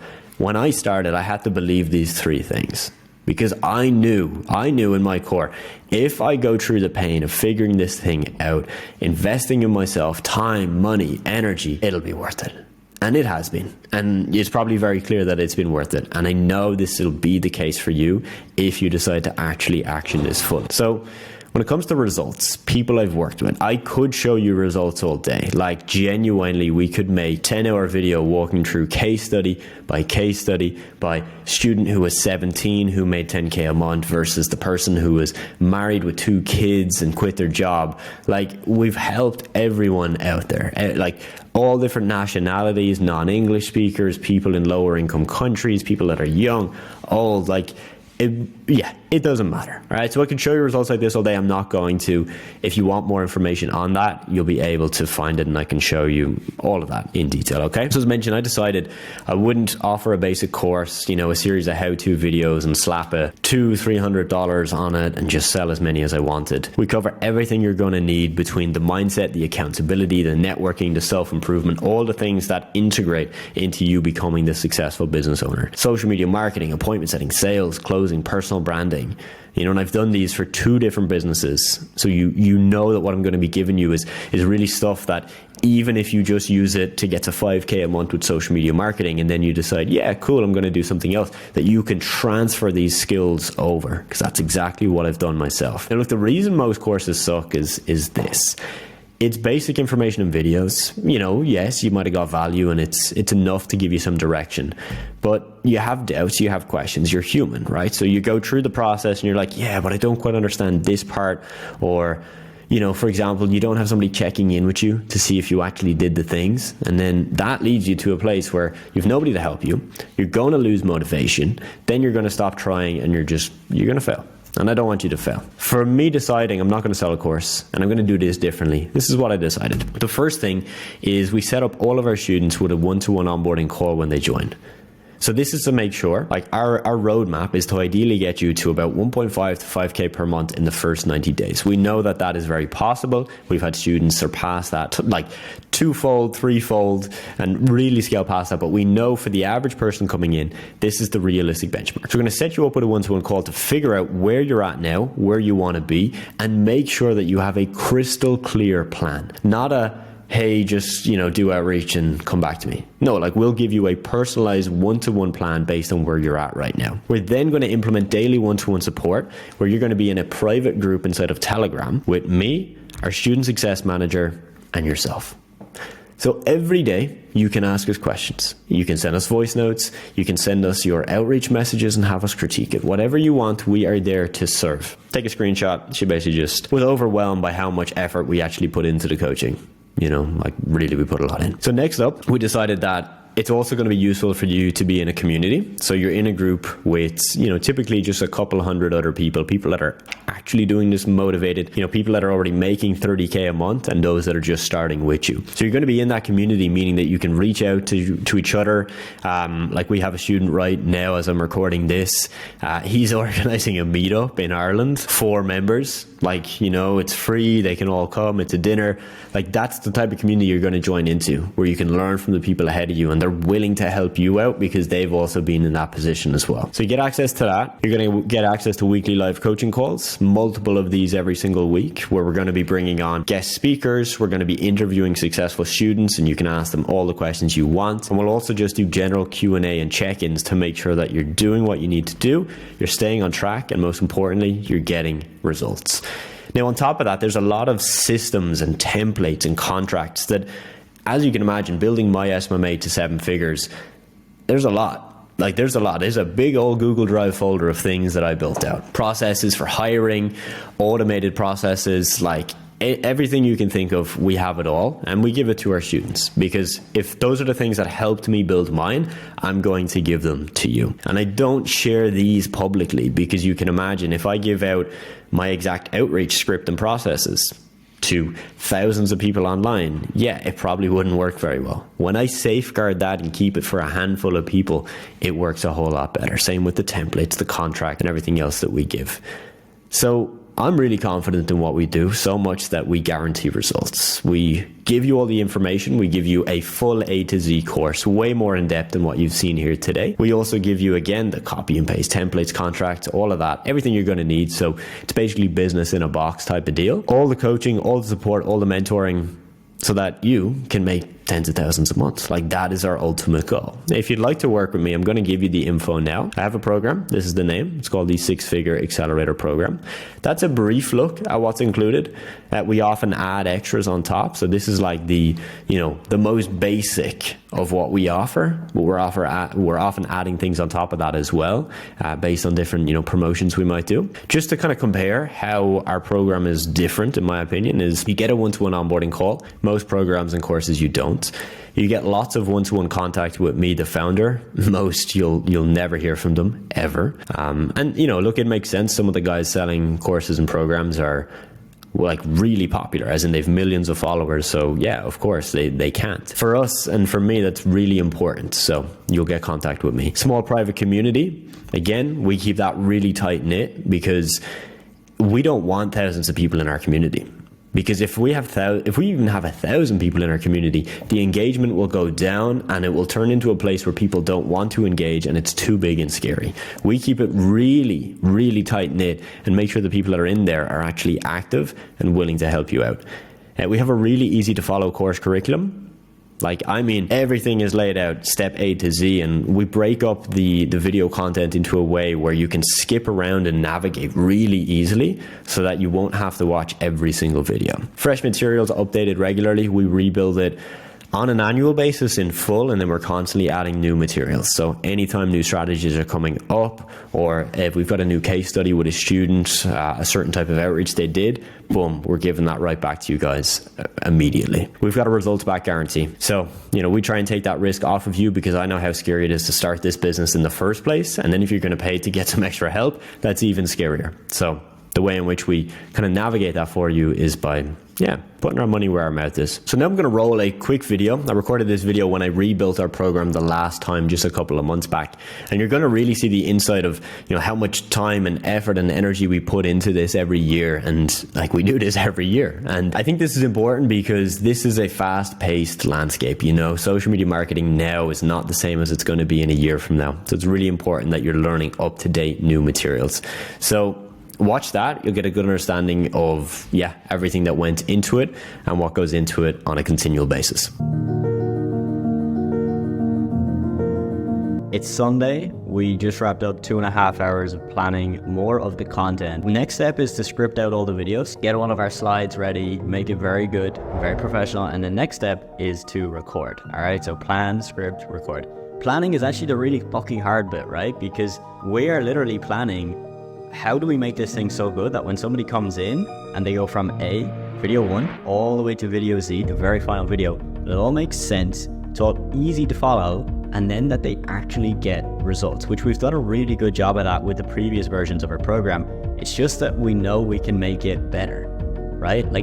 You guys have seen, we have so many results, right? Over 100 people on my website that have made anywhere from 5 to 30K per month, 100 people in that range. Yet we're still here, sitting here, thinking, how can we make it better? It's kind of insane, and that's why I'm recording this video now, because it's a Sunday. We don't have to do this, but we're doing it. And I think there's something really beautiful about that fact that we don't have to do this, and we are doing it. So we've got a fun time ahead of us. There's going to be a couple of days of me recording where I'll guaranteed lose my voice, because I'll be speaking for 10, 12 hours a day.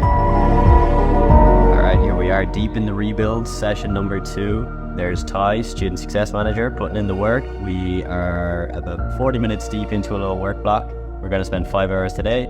We did 5 hours yesterday.